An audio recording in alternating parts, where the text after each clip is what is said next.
Chapter 41:12. PFFF. The powerful impact brushed past Xiao Hua's daoist robe and tore the daoist robe under Xiao Hua's armpit. The black arrow brushed past Xiao Hua's skin and nailed itself to the high platform. Xiao Hua was so frightened that he broke out in cold sweat. Xiao Hua didn't dare to stay any longer. He leaped up and pounced towards the palace door. Boom! Another loud explosion. Ah! The demonic spirit Xiao Hua screamed again.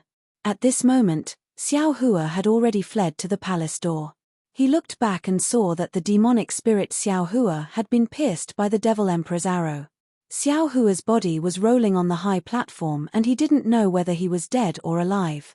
The Devil Emperor on the second floor had actually disappeared. It was obvious that he was chasing after Xiao Hua. Damn it! Xiao Hua was really panicking. Is this Star Moon Palace going to be this Xiao's burial ground? It's only been an hour and all 4 of my clones have been killed by the Devil Emperor. Run! This was the only thought in Xiao Hua's mind. He rushed through the palace door and fled in a certain direction. Xiao Hua's sense of direction wasn't strong to begin with. Now that he was fleeing in panic, he was like a headless fly and gradually lost his way. Even so, Xiao Hua had a strong feeling that the Devil Emperor was right behind him, and definitely not too far away. At this moment, Xiao Hua was full of regret. He really shouldn't have coveted the treasures of the Star Moon Palace. He shouldn't have rashly entered the Star Moon Palace when he didn't have the ability to protect himself. It was even to the extent that the more Xiao Hua fled, the clearer his heart became. The words of the phoenix body Xiao Hua and the devil spirit Xiao Hua had originally confused him, but at this moment, he understood that the Devil Emperor was definitely unable to kill him and his 4 clones, so the Devil Emperor had transformed into his appearance to lure the other 2 clones into his trap. Xiao Hua's eyes lit up. He had arrived at a place that was different from the previous palaces. In the corner of the hall, there was a weapon rack. Most of the weapons on it were empty. Only at the very edge of the rack was a very ugly and shabby small sword. The small sword was only 3 inches long, and the hilt was wrapped in some rags. There was even some black hair on the edge. Xiao Hua's gaze fell on the small sword, and a familiar feeling arose. Although Xiao Hua didn't know why there was a flying sword here, he didn't have any other choice. He raised his hand and grabbed Xiao Jian, and a cold feeling came from the hilt. That coldness caused Xiao Hua to become even calmer. He looked to his left and quickly walked to a palace door. After pondering for a bit, he raised his hand and passed through with the flying sword. However, Xiao Hua didn't directly enter the next palace. Instead, he stayed at the palace door and quietly waited with the flying sword in his hand. Sure enough, after a short while, footsteps could be heard coming from his palace. The Demon Emperor had chased after him. The Demon Emperor stopped by the weapon rack for a moment, and then rushed towards the palace door where Xiao Hua stopped. Xiao Hua took a deep breath, and tightly clenched the flying sword in his hand, waiting for the Demon Emperor to come closer and give him a fatal blow. Unfortunately, when the Demon Emperor arrived in front of the palace door, he actually slowed down, and finally stopped. After a moment of silence, his footsteps quickly went away. Obviously, he was chasing after another palace. Who? When the footsteps disappeared, Xiao Hua let out a long sigh of relief. His palms were sweaty. In his heart, he didn't know whether to rejoice or regret. However, he didn't dare to stay for long. He hurriedly passed through the palace door and arrived at another palace. The words A27 were floating on the roof of this palace. There was nothing inside the palace, but Xiao Hua's gaze fell on the 2 palace doors on one side of the palace. These 2 palace doors were different from all the palace doors Xiao Hua had seen before. The palace doors flashed with 7-colored light, as if it was a passage. Xiao Hua was overjoyed. He hurriedly rushed over, holding the flying sword in his hand, and cautiously entered the light. As the light flashed in front of him, Xiao Hua frowned. Behind the light was not a passage, but a long corridor. On the side of the corridor near the Star Moon Palace, strange patterns were engraved on the stone walls. There were also some protruding spikes, as if they were protecting the patterns on the stone walls. On the other side of the corridor were some stone pillars, which also had spikes and patterns. These patterns flashed with a faint purple light.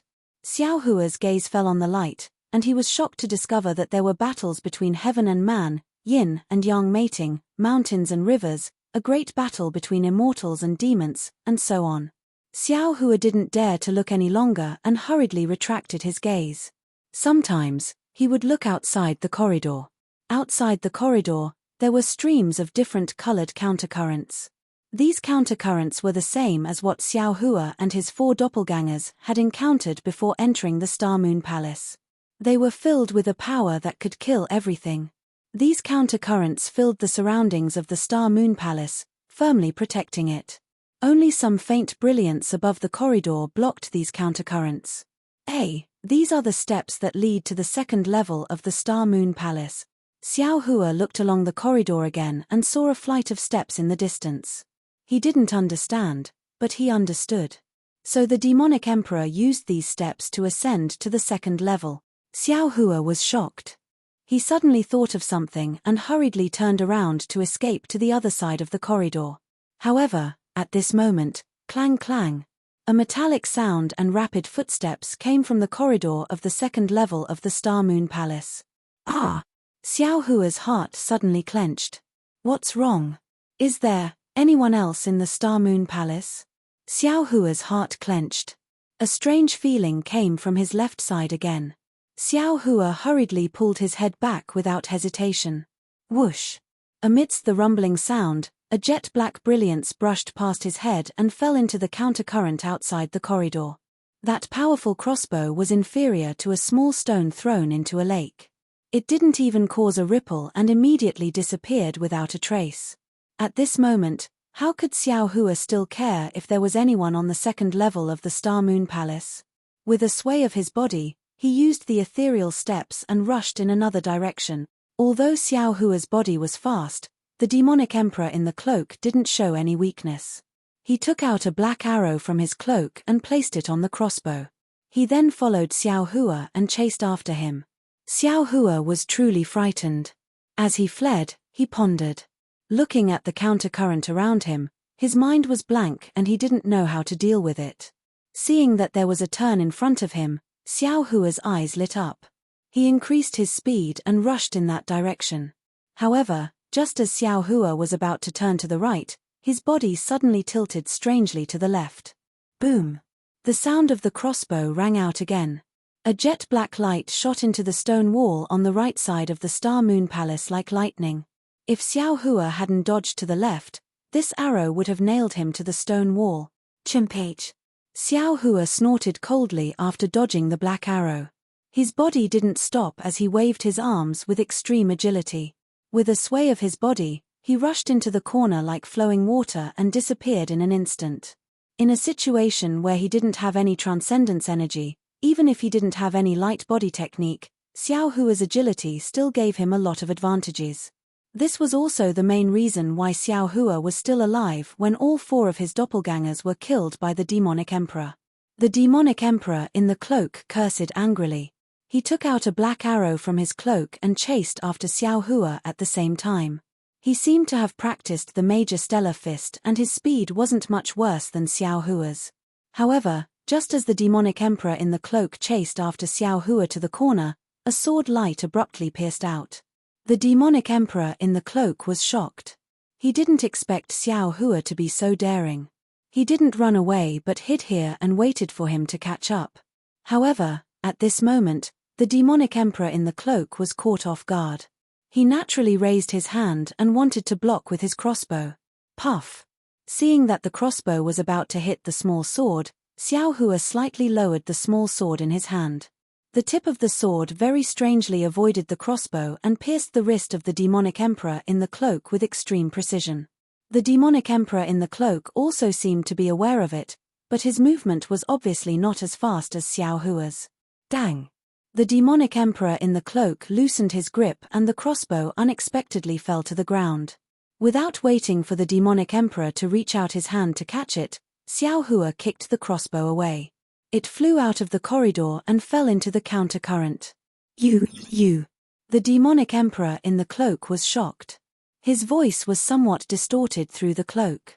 It sounded very different from the voice of the demonic emperor in the previous battle. However, Xiao Hua didn't care about this. He held the small sword in his hand and rushed forward, stabbing the demonic emperor in the chest at lightning speed. The demonic emperor in the midst of his shock also calmed his mind. He brandished his fists and legs to fight with Xiao Hua. Oh! After a moment, Xiao Hua was somewhat puzzled. He was very familiar with the demonic emperor's fists and legs. Wasn't it just the Big Dipper god fist? Damn it! Xiao Hua cursed, aren't you too shameless? You didn't use your own demon realm's great heavenly cycle star fist and actually secretly learned this daddy's Big Dipper god fist. Although the demonic emperor in the cloak's fists and legs were similar to Xiao Hua's swordsmanship was also very powerful. In just a short moment, the demonic emperor in the cloak was stabbed several times by Xiao Hua. There was some blood oozing out from his arms and chest. Even the demonic emperor in the cloak was forced to the side of the corridor by Xiao Hua. Seeing that the demonic emperor in the cloak was also injured, Xiao Hua's heart calmed down. His swordsmanship was like a flower as he coldly asked, "Demonic emperor, if you honestly tell this Xiao how to get out of this Star Moon Palace, this Xiao might spare your life. Kill them, kill them." The demonic emperor in the cloak muttered in a low voice, as if he was roaring, "Only by killing them all will we be able to escape. Damn it." Xiao Hua was enraged. The small sword in his hand suddenly stabbed at the demonic emperor in the chest as he shouted, "Even now, you still haven't forgotten to sow discord.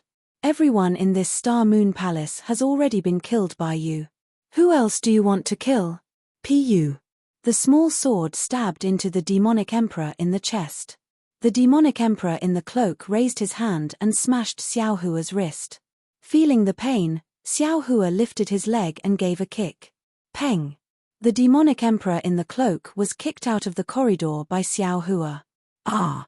The demonic emperor in the cloak screamed miserably. His chest, along with the small sword, fell into the reverse current and disappeared. Chapter 41:13. Damn it, I'm finally safe. Now that the enemy was gone, Xiao Hua heaved a sigh of relief. A wave of pain came from all over his body. Although Xiao Hua had the upper hand in the battle with the caped demon emperor, he was also seriously injured. Xiao Hua did not care when he was nervous, but now, the pain came again. It was a feeling that he had not felt for a long time. However, just as Xiao Hua relaxed for a moment, a wave of suspicion came over him again. That's not right. When I was fighting with the demon emperor, there was obviously some movement on the second level of the Star Moon Palace. Could it be that there are other people who have entered the Star Moon Palace? Could it be, from the hidden immortal continent? Or Doshanjun? Xiao Hua took a deep breath and stood up. Just as he was about to go check it out, a voice came from outside the corridor again. Damn it, this is too dangerous. If not for my nimbleness, I'm afraid I would have fallen into the turbulence. Even I feel that nothing is wrong. How could something happen to you? Haha, now that we're here, it's our opportunity. There must be countless treasures in the Star Moon Palace. Hiss. Xiao Hua sucked in a breath of cold air. A bone-chilling feeling emerged from the bottom of his heart. He couldn't help but run towards the end of the corridor. When he arrived at the location of a stone tablet, Xiao Hua stuck his head out and saw his own silhouette. Phoenix Body Xiao Hua, Dragon Vein Xiao Hua, Bone Tempering Xiao Hua, and Devil Spirit Xiao Hua were all standing outside the doors of the Star Moon Palace, looking up at the palace. His other self was wearing a daoist robe and had a blank expression. Dragon Bloodline Xiao Hua was wearing a golden dragon robe and the dragon horns on his head looked very ironic. Bone Tempering Xiao Hua was almost naked and only wore a short shirt that covered his private parts. Phoenix Body Xiao Hua was wearing colorful clothes and there were wings between his arms. As for Demon Spirit Xiao Hua, he was black and there were obvious demon patterns flashing on his face. At this moment, Phoenix Body Xiao Hua's eyes were sharp and saw himself. He raised his hand and pointed, "Eh? There's someone in the Bright Moon Palace?" Xiao Hua was shocked and quickly shrank back. He stared at the cornice of the palace in a daze and a realization suddenly came to him. This is not the Star Moon Palace. This is the Demon Emperor's illusion.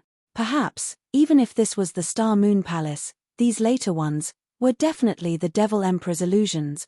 Damn it, When did this Xiao fall into the Demon Emperor's illusion? How could he escape from this illusion? Did he escape through the palace gate? At that moment, outside the Star Moon Palace, the voices of Mo Ling Xiaohua and the others sounded again. It must be the Devil Emperor. Let's hurry up and catch up with him. After this little brother devours this Nephilim Emperor, this little brother will also be able to reach the realm of Nephilim Emperor. In the future, this little brother will be able to lend you a hand. Go. Ayo, what should we do now? What's wrong, fellow Daoist? What? You don't know? How would I know what fellow Daoist thinks? That's weird. Could it be because of this Star Moon Palace? What's so strange about it? Not good. Xiao Hua suddenly came to his senses and said anxiously, if these were the illusions of the Demon Emperor, it would be fine, but if they were... Damn it, why do I feel that there's something fishy about this? It's really too messy. Xiao Hua thought and carefully poked his head out again. At that moment, outside the Star Moon Palace, there was no trace of Xiao Hua and the others. They must have entered the Star Moon Palace. What exactly are they? Xiao Hua gritted his teeth and ran to the palace gate at the side of the corridor. He rushed in, looked around, and searched for A43 in his memory. Xiao Hua had just found A43 and walked to the entrance of the hall when a voice that made Xiao Hua's hair stand on end rang out in his ears. That's right. Fellow Daoist, why do you look so pale? Fellow Daoists, I seem to feel a sense of familiarity. It seems like I have been here before. How is that possible? These palaces look exactly the same. How can fellow Daoist distinguish them? And, how can fellow Daoist have been to the Star Moon Palace before? I don't know either. Maybe it's just a feeling. How is that possible? Xiao Hua was a little dizzy. He could not help but raise his hand to scratch his head. At that moment, there was a clang. Sound. Xiao Hua hurriedly lowered his head and realized that the jade slip that he had put in his pocket earlier had accidentally fallen to the ground because his Daoist robe had been torn. Who is it? It was the voice of the bone-honing Xiao Hua. Everyone's footsteps rushed here. Xiao Hua only hesitated for a moment. Looking at the bloodstains all over his body and thinking about the injuries on his body, he did not dare to meet the other Xiao Hua who he did not know was real or fake. He hurriedly turned and left the A43 palace, not caring about the jade slip that had fallen to the ground. Damn it, what's going on? Xiao Hua's emotions were extremely irritable. Is the Xiao Hua inside an illusion or real? If he's real, who am I? Could it be that the entire Star Moon Palace is an illusion? Or maybe the Star Moon Palace is real, and we are illusions? Xiao Hua's thoughts had turned several times when he saw the second Xiao Hua. Now, he repeatedly thought about it, but the more he thought about it, the more confused he became. The Star Moon Palace seemed to be huge and the palaces inside seemed to be endless. However, Xiao Hua could only wander around a few hundred palaces and could not really go deeper. Moreover, the Star Moon Palace was definitely not like what Do Shanjun and Zhu Qing had said. There were many opportunities inside. At that moment, in Xiao Hua's eyes, the Star Moon Palace was a slaughterhouse. There were no opportunities to speak of. He had an impulse to escape the Star Moon Palace. However, Xiao Hua also understood that if he wanted to leave the Star Moon Palace, he could only go through the palace door from before. In front of the palace door was turbulence. He could only rely on the huge rock to leave. The huge rock had disappeared after he and the second Xiao Hua had entered. It was impossible for him to leave the Star Moon Palace. Xiao Hua even suspected that the huge rock was an illusion. As long as he stepped on the huge rock, he would definitely fall into the turbulence. The demonic emperor would not give him this chance. How can I find the demonic emperor? How can I walk out of the Star Moon Palace? Xiao Hua frowned as he shuttled through the palaces. Suddenly, the cloaked demonic emperor's words appeared in Xiao Hua's mind. Kill them, kill them. Only by killing them will you be able to leave this place, TSK. Xiao Hua curled his lips and sneered. This demonic emperor, even in death, he did not forget to set a trap for me. As Xiao Hua thought, he crashed into a palace like a headless fly. Just as he stepped into the palace, he immediately heard a familiar voice. This is too strange. What kind of statue is this? It looks like the bones of a celestial being. Wasn't this what Xiao Hua with the phoenix body had said when he saw the statue in A71? Xiao Hua raised his head and looked over. Sure enough, he saw the second Xiao Hua with the phoenix body and the others surrounding the three-sided statue. The second Xiao Hua was also about to raise his hand to take the spirit fruit. Not good. Xiao Hua hurriedly turned his head and saw that the mirror on the stone wall was precisely his own reflection. Without thinking, he quickly retreated. Although the pain in his chest made him grimace, he did not dare to stay in this palace for a moment longer. Who? Sure enough, just as Xiao Hua retreated from the A71, the second Xiao Hua's berating voice had already sounded. Strange. Xiao Hua somewhat realized that something was wrong. Could it be that everything that I encountered earlier, hiss? Suddenly, goosebumps appeared all over Xiao Hua's body. Could it be that before I came in, there was already another Xiao Hua who came in? No, that's impossible. Soon after, Xiao Hua denied it again. When I chased the demonic emperor to this place, I immediately saw the Star Moon Palace. There can't be another Xiao Hua in front of me. What came after must be an illusion. Xiao Hua rushed past several palaces and gradually calmed down. Seeing a 7-colored palace door in front of him, he knew that the corridor of the Star Moon Palace was outside. He breathed a sigh of relief and walked out. The corridor was as calm as before. The turbulence outside the Star Moon Palace was similarly chaotic. Streams of unknown countercurrents tangled together, producing sparks the size of a thumb. These sparks were like candlelight bursting. The power contained within immediately bombarded the turbulence, creating a huge whirlpool. Damn it, this turbulence is so powerful. I reckon that even the demonic emperor won't be able to survive after falling in. Xiao Hua pinched his chin and sneered. At this moment, footsteps came from the corridor in the distance. Xiao Hua was shocked and hurriedly raised his head. He saw the bone-honing Xiao Hua appear at the end of the corridor, full of vigilance. Damn it. Xiao Hua seemed to be used to vulgarities. He cursed and prepared to dodge. However, after running a few steps, Xiao Hua's heart skipped a beat. He stopped and thought to himself, the bone-honing Xiao Hua seemed to have been injured after leaving. Could it be that he was plotted against by the demonic emperor here? However, the demonic emperor has already been killed by me. He probably won't be in any trouble anymore, right? Hey, fellow Daoist, you're quite fast. How did you get here so quickly? In such a short time, the bone-honing Xiao Hua actually saw Xiao Hua. He raised his hand and beckoned to Xiao Hua. Xiao Hua smiled helplessly and raised his hand. I was afraid that you would encounter the demonic emperor alone, so I chased after you. However, fellow Daoist, you know that I get lost easily. See, I actually came out from this palace door. Fortunately, I met you, otherwise, as he spoke, the bone-honing Xiao Hua was already close. He raised his head and looked at the stairs not far away. This seems to lead to the second level of the Star Moon Palace. I wonder what it's like there. Let's not go now.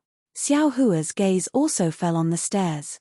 He shook his head and said, the demonic emperor is in the Star Moon Palace. Let's go together, woo. Without waiting for Xiao Hua to finish speaking, the bone-honing Xiao Hua's fist appeared out of nowhere and smashed toward Xiao Hua's chest. He still shouted, Demonic Emperor, do you think I can't recognize you? Why don't you take a piss and look at yourself? Even if you want to transform into Xiao Hua, can't you show some professionalism? Is Xiao Hua as bloodstained and bitter as you? Chapter 41:14. Xiao Hua was used to being alarmed in Star Moon Palace, so he had long been on guard. Although he did not expect Honed Bones Xiao Hua's sneak attack, he still easily received it. He had already fought with Honed Bones Xiao Hua once before, so he was now quite familiar with it. With a push of his palm, he blocked Honed Bones Xiao Hua's fist. However, the huge impact still caused intense pain in Xiao Hua's chest. Xiao Hua had no choice but to dodge as he shouted, Fellow Honed Bones Xiao Hua, please listen to this poor Daoist's explanation. You are right. This poor Daoist is not Xiao Hua in A71. Furthermore, that Xiao Hua is still in A71. However, I am indeed Xiao Hua, the Xiao Hua who came in earlier. You are I's doppelganger, so don't worry, I will definitely not hurt you. What I want to say is that the bone-honing fellow Daoist who let you in earlier has been killed by the Demon Emperor. I don't know how he was killed, but there are two things that I can be sure of. First, the Demon Emperor attacked and seriously injured the bone-honing fellow Daoist near this corridor. You must be careful. Second, the Demon Emperor has already been killed by I, so you shouldn't be injured anymore. Haha, how can I believe the Demon Emperor's words? The bone-honing Xiao Hua laughed. Aren't you trying to cover it up? Are you trying to make I lower my guard? Woo! As he spoke, the bone-honing Xiao Hua's long leg kicked fiercely, smashing towards Xiao Hua's head. Xiao Hua knew that any explanation would be useless at this time, so he simply did not say anything. The bone-honing Xiao Hua's attack was full of wind. Xiao Hua raised his hands, wanting to block the attack, but there was a sharp pain in his sternum. He could only dodge and sweep his leg to the other leg of the bone-honing Xiao Hua. Boom! The bone-honing Xiao Hua's strength was not as good as Xiao Hua's, so he was immediately knocked down by Xiao Hua and fell towards the stone wall of the Star Moon Palace. Bone-honing fellow Daoist. Xiao Hua jumped up from the ground and said, I won't say much to you, just watch. Ah! Before Xiao Hua could finish speaking, the bone-honing Xiao Hua screamed. Xiao Hua was shocked. When his gaze fell on Xiao Hua's body, his face turned pale again.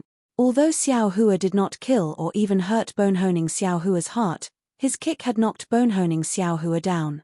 Bone-honing Xiao Hua had landed on the protective spikes on the stone wall of the Star Moon Palace. Several spikes had pierced bone-honing Xiao Hua's back, piercing deep into his heart and lungs. This.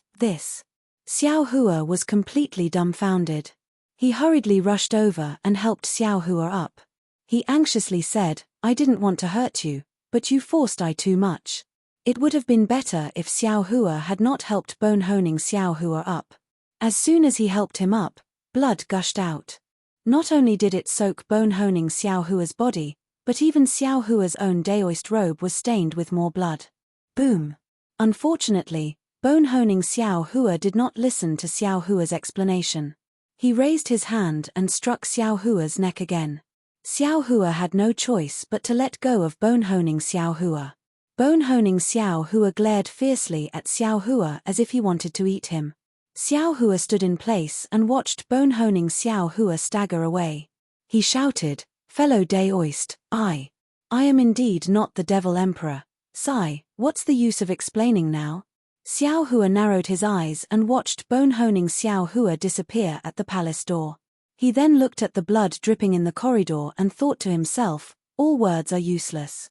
It's better to think of a way to stop this illusion. After saying that, Xiao Hua turned around and came to the front of the stairs. However, when he looked at the stairs leading to the second floor of Star Moon Palace, an indescribable sense of danger came from the second floor of Star Moon Palace.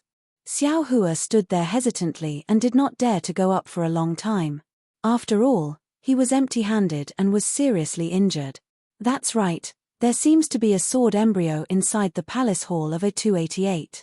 Xiao Hua suddenly thought of the furnace inside the palace hall from before. He took a glance at the unpredictable steps, then hastily rushed into the palace hall. Looking for A288 is not particularly difficult. When Xiao Hua rushed into the hall, he was stunned again. He saw that on top of the furnace, in addition to the sword embryo, there was also a crossbow. The crossbow was flickering with a dark luster just like the sword embryo. Next to the crossbow, there was also a small box with more than 10 small arrows inside. When did the crossbow come? Xiao Hua was slightly stunned and hurriedly looked at the ground. However, he saw that on the ground, the bloodstain was still there. It did not seem to have changed. Xiao Hua's gaze fell on the sword embryo and the crossbow.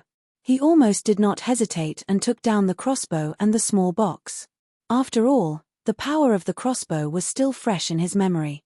Putting the small box in his arms, he took out a small arrow and put it into the crossbow.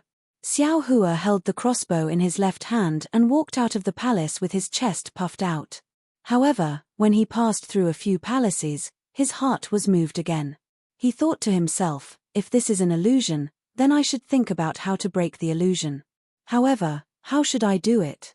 Killing these doppelgangers and even myself should be the most decisive method. However, what if I mess up what happened before? That's right.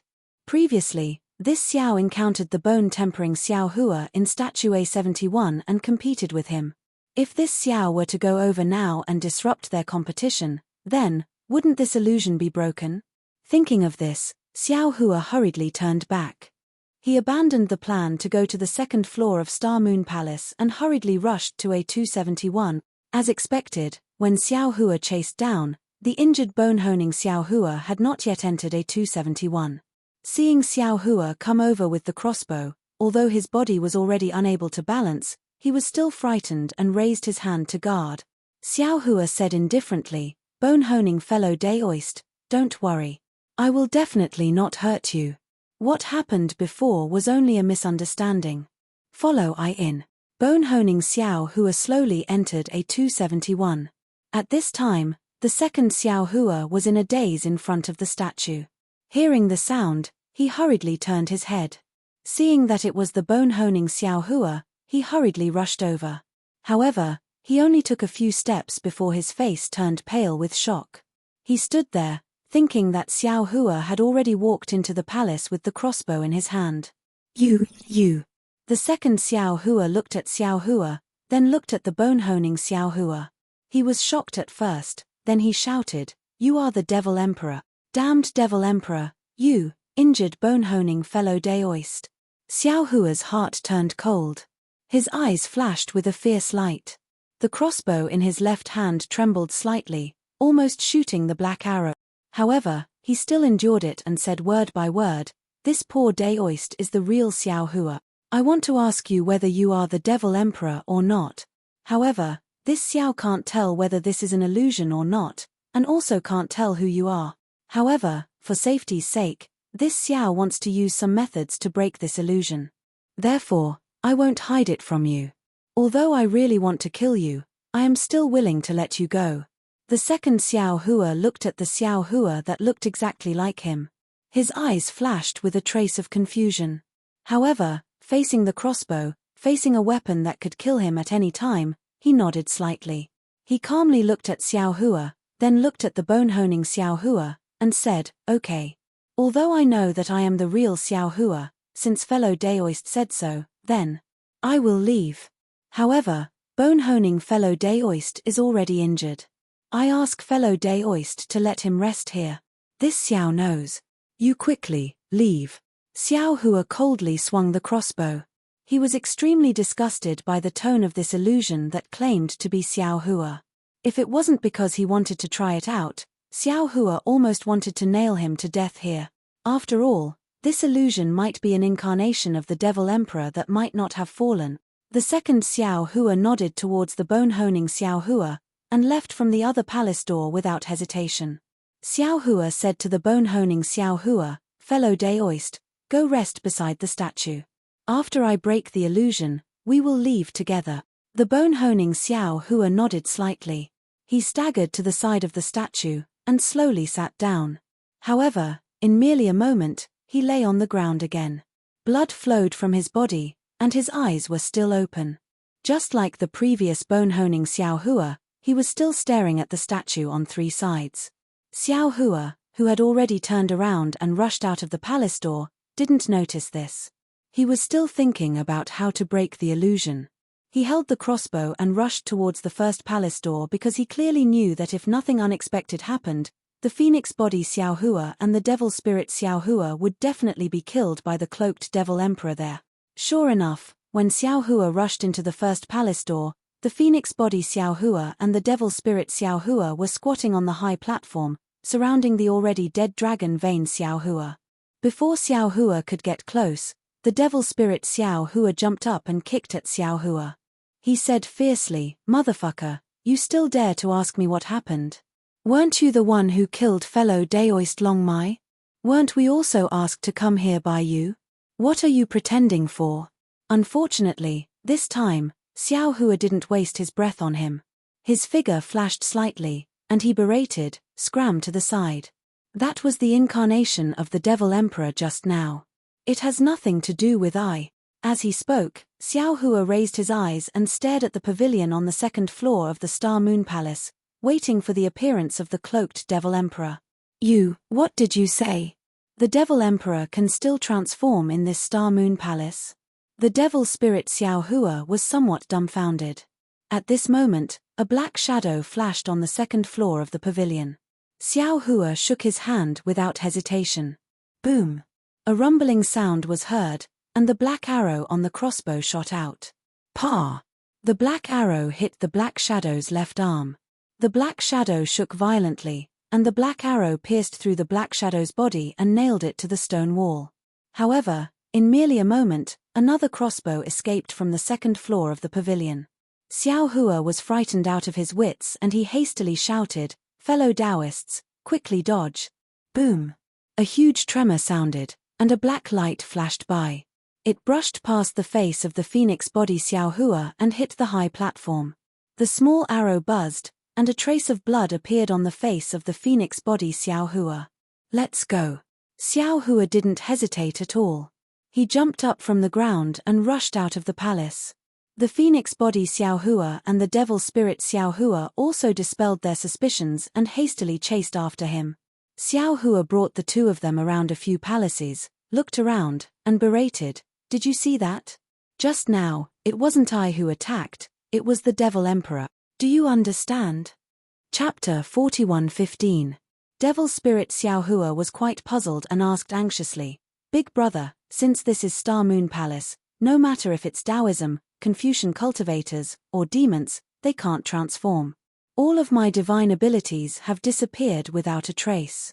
How is it possible that the Fiend Emperor can still materialize? Damn it." Xiao Hua spat. "How would I know? If I knew about it, I would be able to transform too." Phoenix body Xiao Hua stared at Xiao Hua and shook his head slightly. "Although fellow Daoist saved us, I still can't believe you. Since you don't believe me, why did you come with I?" Xiao Hua was a bit mad. However, he raised his hand and shook a finger a few times, saying, "Whatever I do, I don't need you to believe, and I don't need you to believe. Follow me to A71. Bone-honing Xiao Hua is already seriously injured, let's gather together to discuss." "No." Phoenix body Xiao Hua shook his head. Fellow Daoist Xiao Hua was born with divine bones, how could he be seriously injured? "Don't lie to us." Xiao Hua stomped his foot and threw the crossbow to Phoenix body Xiao Hua. "Damn it, I gave you this crossbow, you still don't believe I?" Phoenix body Xiao Hua took the crossbow and looked at Xiao Hua retreating a few steps. He said with a smile that wasn't a smile, "Fellow Daoist, you keep saying that you want I to trust you, but you don't seem to trust one either. Forget it." Of course, Xiao Hua was alert in his heart. He could only shake his head and say, "Just wait here. Remember, you can't trust anyone. This poor Daoist will go and bring fellow Daoist tempered bones over from A7. After saying that, Xiao Hua hurriedly left. Damn it, what's going on? Looking at Xiao Hua's back, after a long while, Devil Spirit Xiao Hua said in a low voice, "Little brother's blood-dripping paradise is useless here, how can that Devil Emperor transform? Perhaps the Devil Emperor has magical powers that we don't know about." Phoenix body Xiao Hua glanced sideways at Devil Spirit Xiao Hua, raised the crossbow in his hand, and said, "Now, only this thing is the foundation of our survival." Just as they were talking, the sound of footsteps could be heard from the palace door in the distance. Phoenix body Xiao Hua raised his hand without hesitation. Boom! As the crossbow vibrated, a black light flashed past and nailed itself to the stone wall of Star Moon Palace. "Who?" Demon Spirit Xiao Hua shouted loudly as he looked towards the palace door. "Of course it's I." Following the voice, Xiao Hua hurried over from the entrance of the palace. However, Xiao Hua had already changed into a new set of clothes. This set of clothes was similar to a cloak, and a large patch of boots was seeping out from the left arm of the cloak.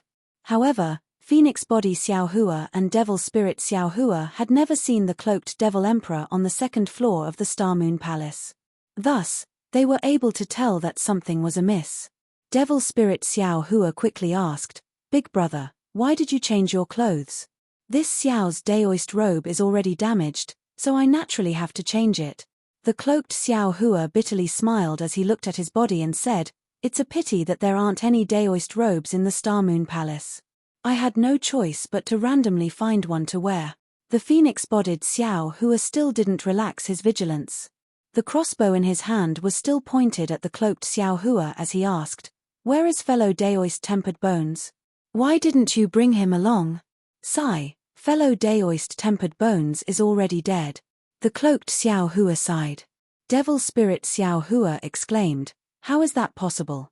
Big Brother Tempered Bones is a god. What method did the Devil Emperor use to kill him? There's no such thing as a god's bone." The cloaked Xiao Hua sneered, "In this Star Moon Palace, you and I are merely mortals. We can die at any time."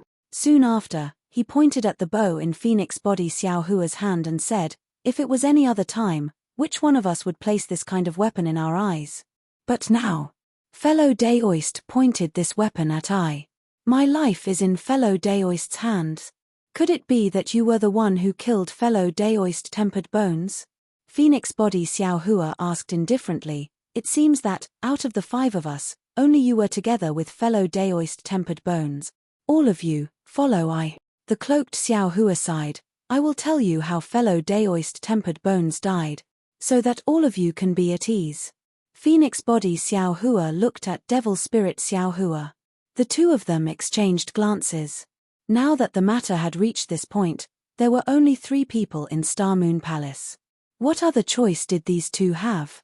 Fellow daoist Phoenix Body? Fellow daoist Devil Spirit? Where are you waiting?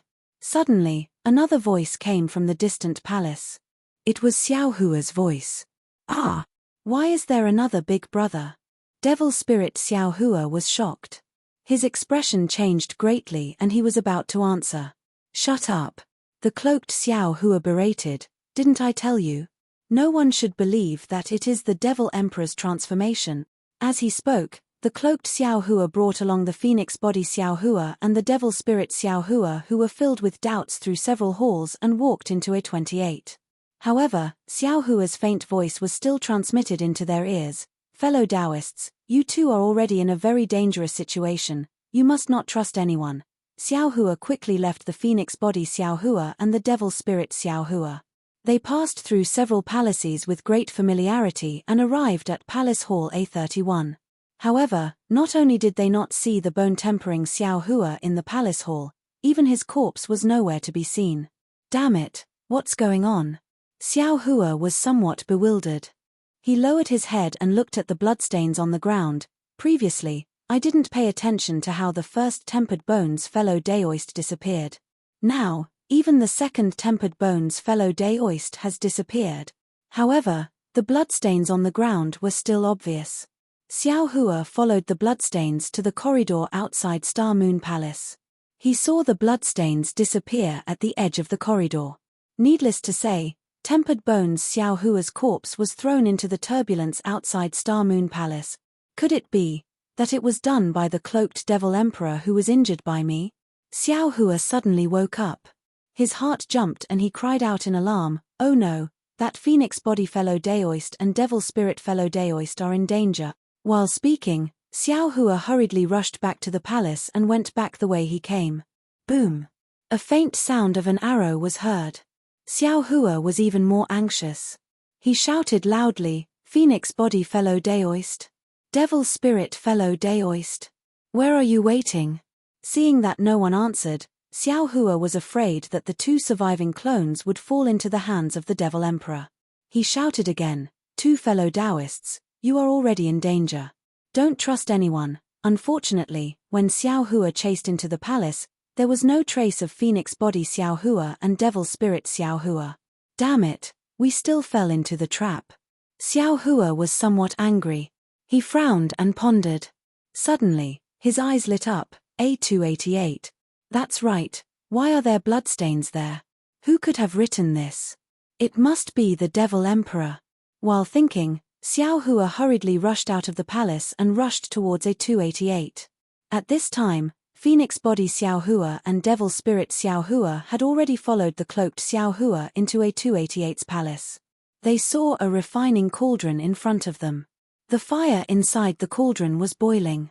An object that looked like a sword embryo was quietly floating above the fire. Devil Spirit Xiao Hua stared blankly and asked curiously, "Big brother, what is this?" "Look at the sword embryo. This is fellow Daoist tempered bones." The cloaked Xiao Hua's tone carried a hint of sorrow. He reached into his bosom as if he wanted to take something out. The attention of the Devil Spirit Xiao Hua and the Phoenix Xiao Hua was drawn to the sword embryo. Whoosh! At this moment, the cloaked Xiao Hua suddenly took out a small sword from his hand and stabbed towards the Devil Spirit Xiao Hua in a flash. Facing the cloaked Xiao Hua who was holding a small sword, the Devil Spirit Xiao Hua didn't have any power to fight back. He stared dumbfoundedly at the small sword ruthlessly piercing his heart, his face filled with disbelief. Cloaked Xiao Hua simply didn't look at Devil Spirit Xiao Hua's life or death. His feet slid, following the momentum of the sword. He once again stabbed Phoenix Body Xiao Hua's chest. Obviously, he had already calculated this beforehand. Peng! Although Phoenix Body Xiao Hua was somewhat caught unprepared, he still waved his bow. The black arrow flew towards cloaked Xiao Hua's face. Cloaked Xiao Hua's face carried a sneer. He waved his small sword. With a kai sound, it precisely hit the body of the black arrow. However, even though the cloaked Xiao Hua's body was greatly shaken, the black arrow was still aimed at the arm of the cloaked Xiao Hua at the bow of the ship. However, after the cloaked Xiao Hua retreated, he still rushed forward. The Phoenix Body Xiao Hua helplessly brandished his bow and began to fight with the cloaked Xiao Hua. Devil Spirit Xiao Hua was seriously injured in one blow. However, he still didn't die. His complexion was deathly pale. Just like Tempered Bones Xiao Hua before, he staggered out of the palace door and staggered to escape to the other palaces. Behind him, Phoenix Body Xiao Hua was no match for Cloaked Xiao Hua who was holding a small sword. After more than 10 moves, Cloaked Xiao Hua's small sword pierced Phoenix Body Xiao Hua's body. Blood splattered. In just a moment, Phoenix Body Xiao Hua was pierced by Cloaked Xiao Hua until his body was full of bloody holes. He collapsed on the ground. He couldn't be more dead. Phoenix Body Xiao Hua's eyes also didn't close. He had the same appearance as Tempered Bones Xiao Hua. Fellow Devil Spirit. Hearing the sound of a bow and arrow coming from A28, Xiao Hua was greatly alarmed and hurriedly quickened his pace. However, before he could approach, Devil Spirit Xiao Hua's staggered figure flashed past one side of the palace. Xiao Hua hurriedly turned and ran towards the palace door. However, although there were bloodstains on the ground in front of Xiao Hua, Devil Spirit Xiao Hua's figure was still nowhere to be seen. Even when Xiao Hua chased to the stairs leading to the second floor of Star Moon Palace, he still didn't see Devil Spirit Xiao Hua. Looking at the bloodstains on the stairs, Xiao Hua was somewhat hesitant. After experiencing so many life and death situations, he still hadn't reached the second floor of Star Moon Palace. However, after thinking for a moment, Xiao Hua clenched his teeth and stepped onto the stairs. Contrary to Xiao Hua's expectations, the second floor of Star Moon Palace was silent. Looking at the style, it was similar to the first floor. There were corridors and some spikes and textures.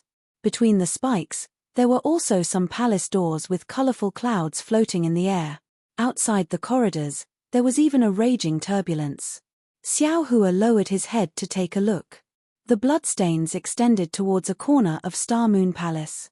He thought for a moment and carefully walked over.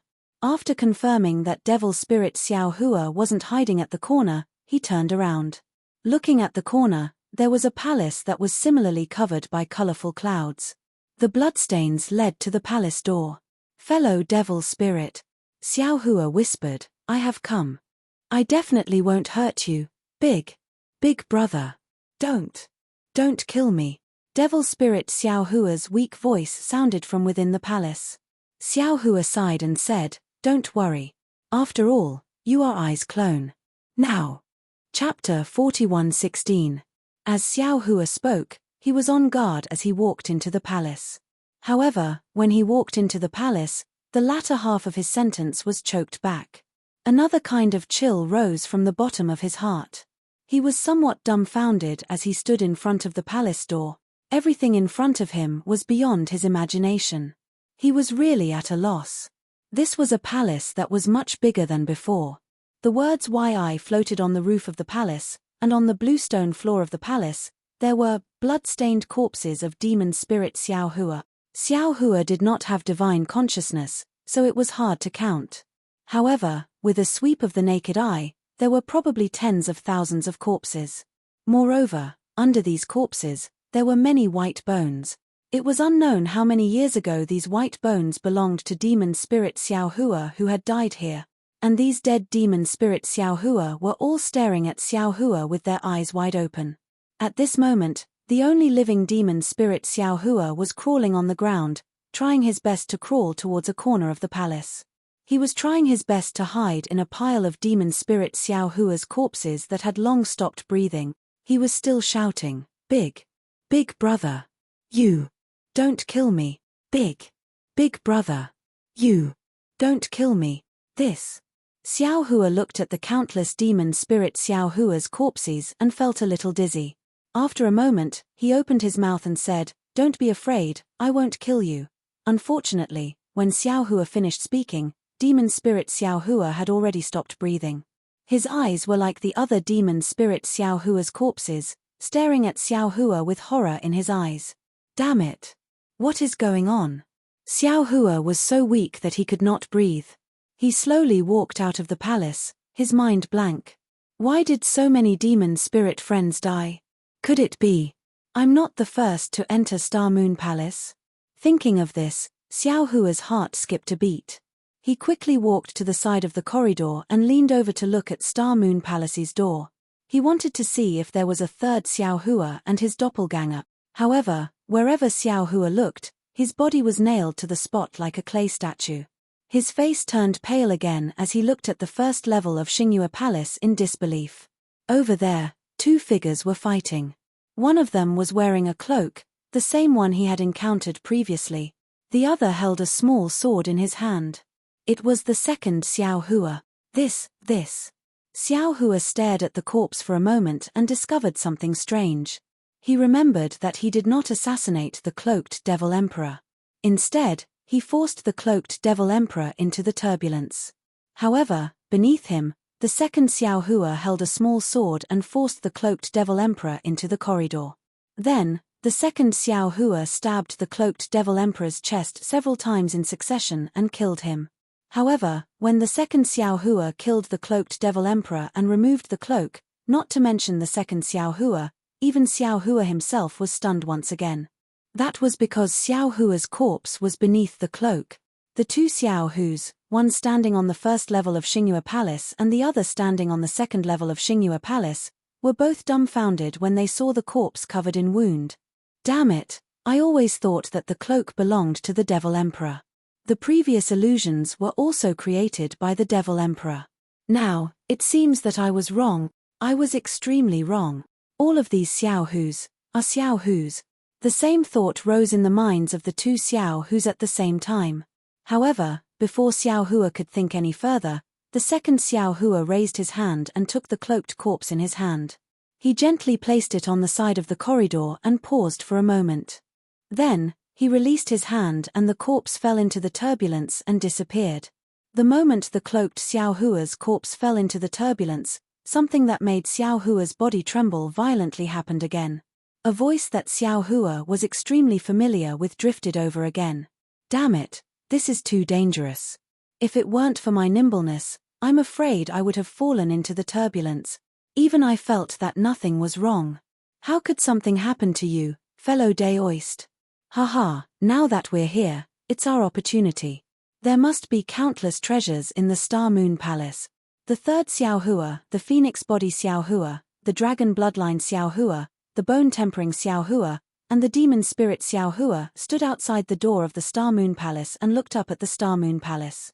When he looked at the second Xiao Hua, he seemed to have also heard the voice. He paused at the side of the corridor and ran towards the other end. When he reached a stone tablet, he stuck his head out again. When he saw the Demon Spirit Xiao Hua, he hastily shrank back and stared at the cornice of the palace in a daze. At this moment, outside the Star Moon Palace, The voices of the demon spirit Xiao Hua and the others sounded again. It must be the Devil Emperor. Let's hurry up and catch up with him. After this little brother devours this Nephilim Emperor, this little brother will also be able to reach the realm of Nephilim Emperor. In the future, this little brother will be able to lend you a hand. Let's go. Ayo, what should we do? What's wrong, fellow Daoist? What? You don't know? How would I know what fellow Daoist is thinking? This is a little strange. Could it be because of the Star Moon Palace? What's strange about it? As the third Xiao Hua led the 4 clones into the Star Moon Palace, the second Xiao Hua carefully stuck his head out again. After looking for a moment, he hurriedly turned around and ran into the Star Moon Palace.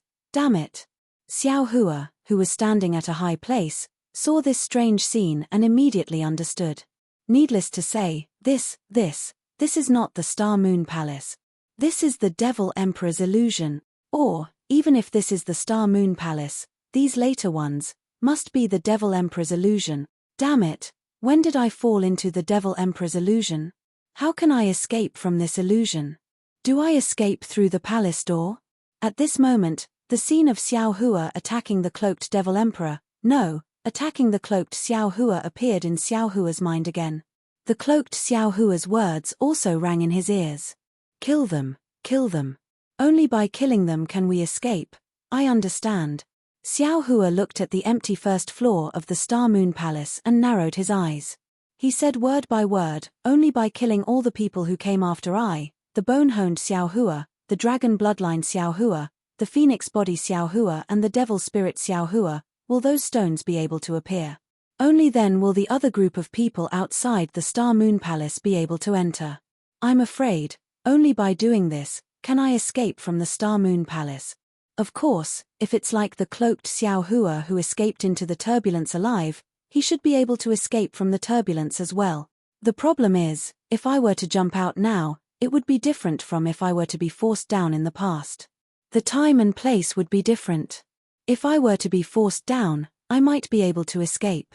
But if I were to jump down now, I might not be able to escape. Damn it, no matter what, no matter how I think about it, the only thing I need to do now is to kill the 5 people who just entered the Star Moon Palace. This is something that must be done. Moreover, now that things have come to this, even if I don't take action, those 2 Xiao Hus will definitely take action. I am now seriously injured. How can I be their match? Rather than being killed by them, I'd rather I kill them. Thinking of this, Xiao Hua's heart gradually hardened. After thinking for a moment, he quickly ran up the stairs from the corridor on the 2nd floor. Hearing the sound of his own footsteps, Xiao Hua suddenly recalled that after he killed the cloaked Xiao Hua, he thought that there was no one else in the Star Moon Palace. However, weren't the footsteps above his head the same as the sound of his running? Wasn't it the same as the previous one who ran? He had tried so hard to break out of the illusion, but in the end, he still fell into the illusion. Xiao Hua thought and was about to walk down the stairs when he heard a familiar voice. It was the 2nd Xiao Hua talking to the 3rd Xiao Hua who had honed his bones.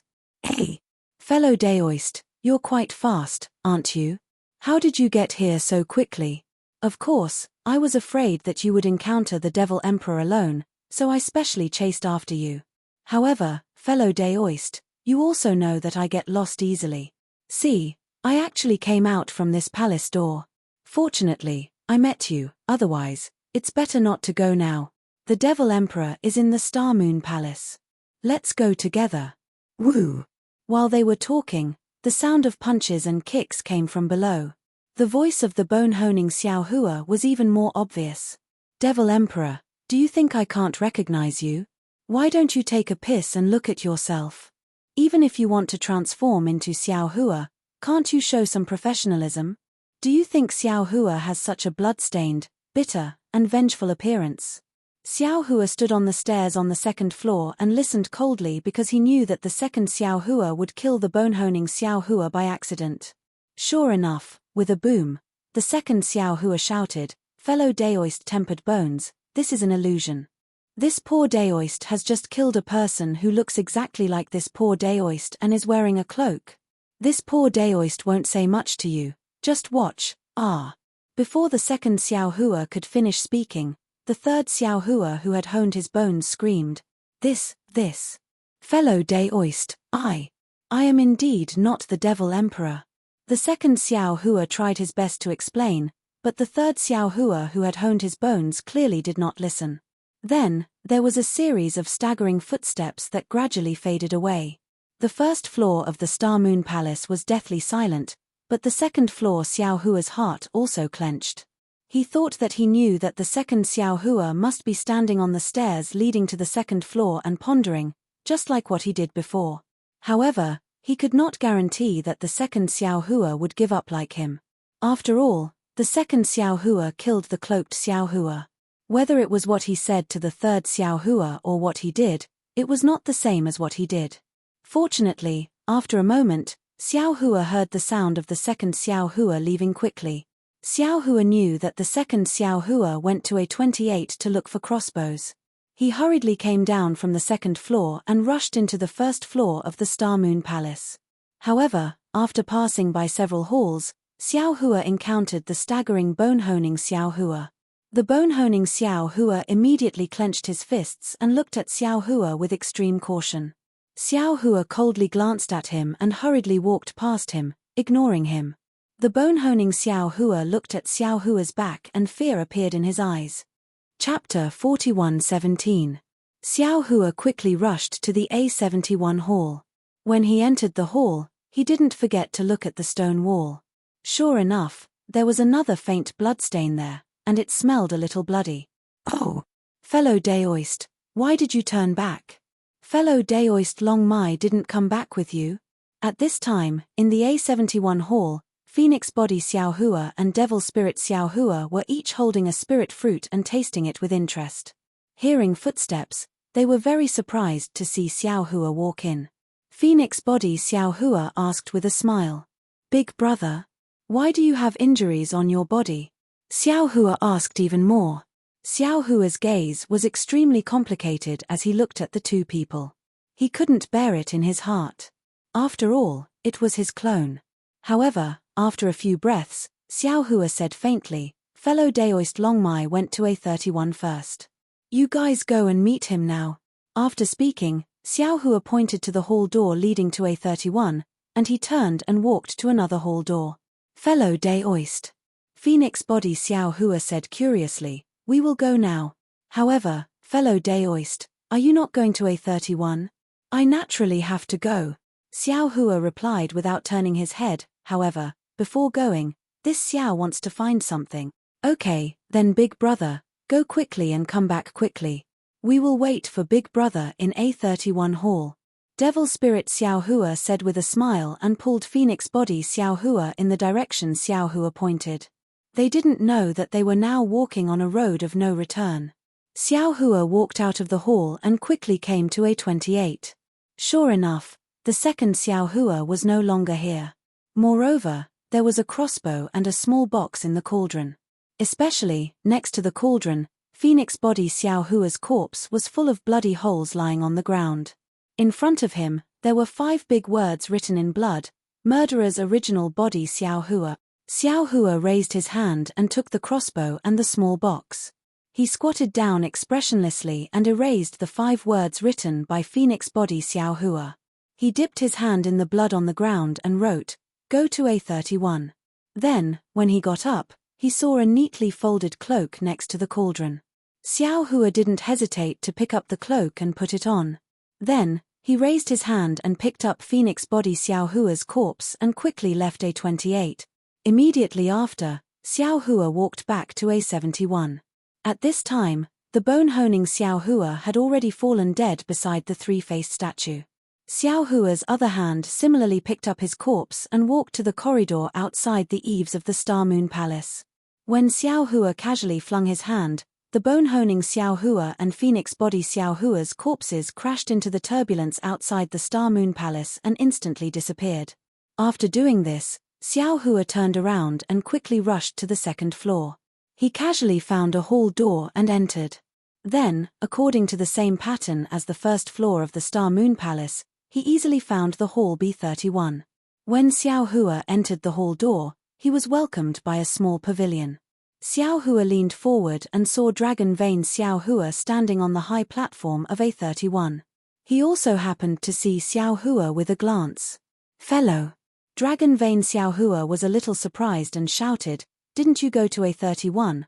Unfortunately, before Dragon Vein Xiao Hua finished speaking, Xiao Hua raised his hand. Boom! A black arrow shot out and nailed Dragon Vein Xiao Hua to the high platform. Ah! Dragon Vein Xiao Hua screamed. Outside the hall, Phoenix Body Xiao Hua and Devil Spirit Xiao Hua exclaimed, "Fellow Dragon Vein, what's going on?" Xiao Hua hurriedly squatted down and used his cloak to cover his face. At this time, he heard Dragon Vein Xiao Hua's weak voice again. It's Xiao Hua. The main body killed I." Dragon Vein Xiao Hua hadn't finished speaking when a burst of hurried footsteps came from outside the hall again.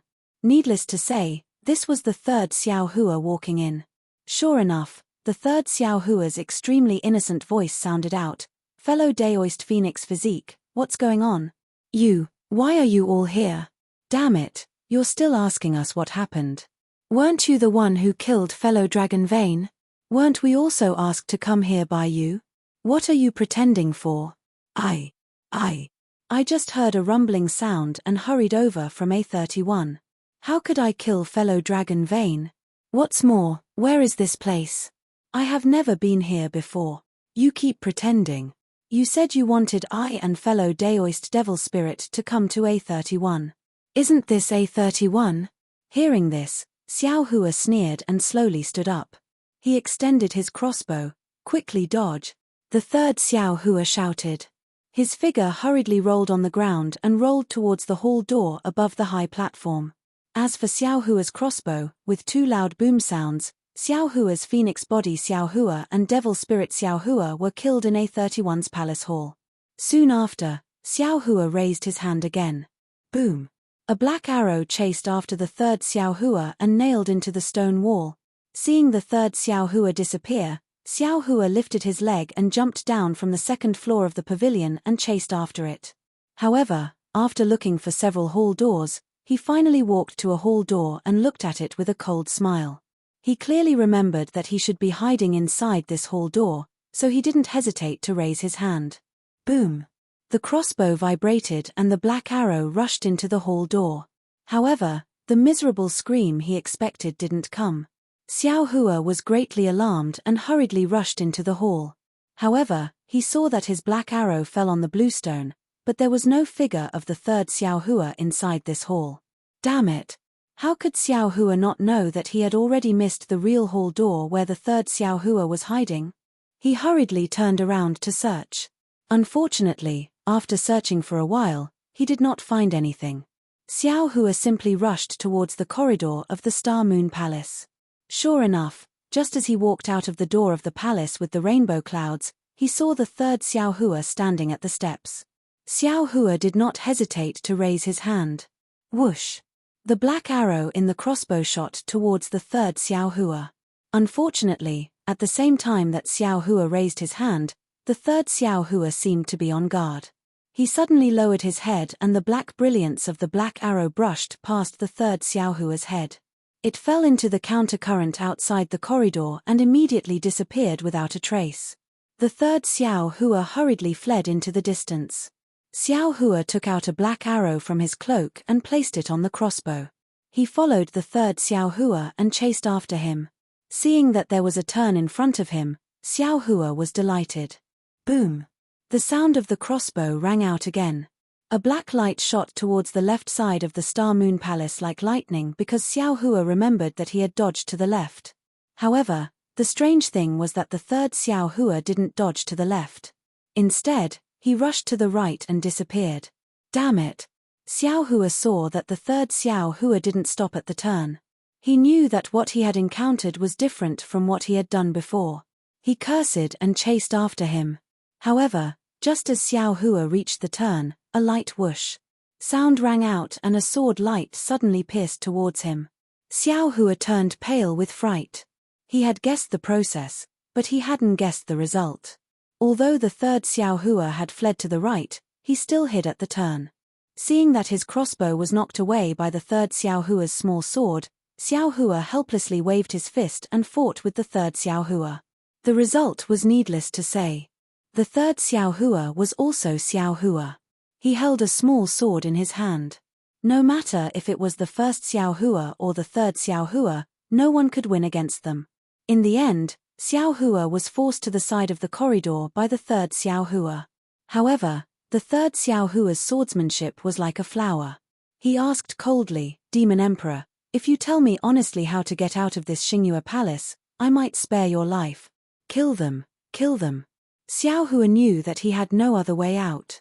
He could only shout in a low voice, as if he was roaring, "Only by killing them all will I be able to escape, damn it." The third Xiao Hua was also enraged. The small sword in his hand suddenly pierced towards Xiao Hua's chest.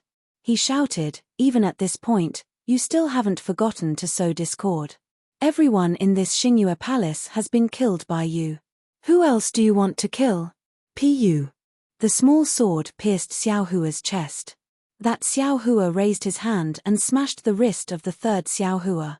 The third Xiao Hua raised his leg in pain and kicked. Peng! Xiao Hua was kicked out of the corridor by the third Xiao Hua. Ah! Xiao Hua screamed in pain. His chest fell into the turbulence with the small sword in it. Xiao Hua's body floated in the turbulence. After an unknown period of time, Xiao Hua's figure emerged from the turbulence. Sigh. Xiao Hua was a little confused. He turned his head and looked around. It was also in this moment that an extremely dim green light flashed between Xiao Hua's eyebrows. It instantly disappeared. Xiao Hua muttered to himself, Where is this?" It was also at this moment that a voice that Xiao Hua was extremely familiar with, one that seemed to be in his dreams, rang out, "Husband. Go ahead and fly towards the depths of Kuhei Sea. You are no match for them. However, if you head east, you will definitely find a way out." Ah! Xiao Hua was shocked. He hurriedly looked towards the direction of the voice. He saw the unforgettable Xue flying out from a bamboo forest. Her face was snow-white. She stared at Xiao Hua and said word by word. Her eyes were filled with attachment, reluctance, and endless affection. He, a foundation establishment girl. Perfected Du Yi suddenly appeared not far behind Xiao Hua and laughed arrogantly. "What if I join in?" Another voice that Xiao Hua was extremely familiar with strangely rang out. Ah! Xiao Hua was completely dumbfounded. "Master, why are you here?" Of course, at the edge of the bamboo forest opposite Xue, a white-haired, wrinkled face helplessly revealed himself. A pair of pitch-black eyes were filled with anger. Chapter 41:18. A teacher for a day, a father for life. Helpless didn't even look at Xiao Hua. He only faced the two nascent soul cultivators and said indifferently, "Although I didn't teach you anything, but I see you as my disciple. You will always be my disciple. Are you all sick?" Kind Child slapped his hand, and the pressure above his head surged, instantly making Helpless unable to move. "My husband, farewell." Xue glanced at Xiao Hua, and her eyes turned red. Then, a layer of blood mist appeared in her body. With a loud boom, the blood mist suddenly exploded and covered Reverend Du Yi. "Wife." Xiao Hua looked at this heart-wrenching scene and raised his right hand slightly. Seeing the blood mist gushing out, he cried out sorrowfully. Boom tilde at this moment, beside Kind Child, Helpless also self-exploded, turning into a blood mist of the same shape and covering Kind Child. "Master." Xiao Hua's heart twitched again. He looked in the direction of the Kuei he see in the distance and rushed over without hesitation. Woo woo. Xiao Hua's body flashed with lightning as he rushed forward crazily. There seemed to be an invisible barrier in the air in front of him. Xiao Hua fell into it and created thousands of fireflies and sparks, illuminating the air. In the light, the invisible barrier was torn apart. Inside the invisible barrier, a majestic palace slowly appeared. As Xiao Hua's figure swayed, Xiao Hua's figure strangely shattered and reformed, and a brand new Xiao Hua appeared in the air. In the midst of shattering and reforming, Dragon Vein Xiao Hua, Bone Tempering Xiao Hua, Phoenix Body Xiao Hua, and Devil Spirit Xiao Hua slowly appeared behind him. Xiao Hua shook his head, trying his best to get rid of the heavy feeling. However, The more he shook his head, the more confused his mind became. Xiao Hua could only raise his head. When he saw everything in front of him, he couldn't help but exclaim, "Is this the Star Moon Palace?" The majestic palace in the invisible barrier emitted a faint 9-colored light as it stood there. The 3 big words above the palace door could be seen clearly. It said Star Moon Palace. How is this possible? Xiao Hua was dumbfounded. Didn't Doshan Jun say that the Star Moon Palace is somewhere in the hidden immortal continent? How can it be in the space of the ruins? Fellow Daoist, have you forgotten? At this moment, another voice rang out from behind Xiao Hua. Zhu Qing from Zhaixing Lu said very clearly that the Star Moon Palace is a relic left behind by the upper realm in the 3 continents. The upper realm he spoke of, is it not the ruins here? Ah! Xiao Hua was shocked. He suddenly turned his head and saw Xiao Hua of the Dragon Vein standing behind him. Beside Dragon Vein Xiao Hua, Bone Tempering Xiao Hua, Phoenix Body Xiao Hua, and Devil Spirit Xiao Hua were also standing with smiles on their faces. You all. Xiao Hua was bewildered. He pointed at the 4 clones, not knowing what to say. The Devil Spirit Xiao Hua also smiled and said, "Brothers, let's speed up." When the Devil Emperor flew to this place, he actually disappeared without a trace.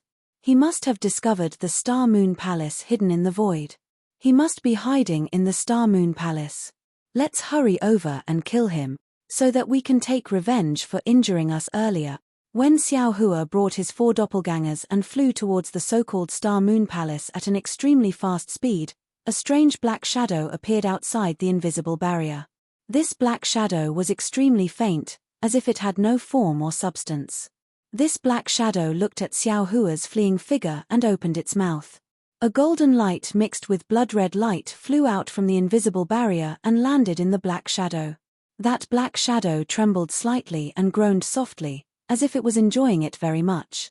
However, after a moment, the black shadow made a strange noise again. Damn it! This Xiao Hua. What kind of reincarnation is he? This is about to be broken down by a tribulation. Why hasn't his physical body been completely shattered yet? Why can the 4 clones be broken down every time we pass through an illusion? When exactly will I be able to completely devour his essence?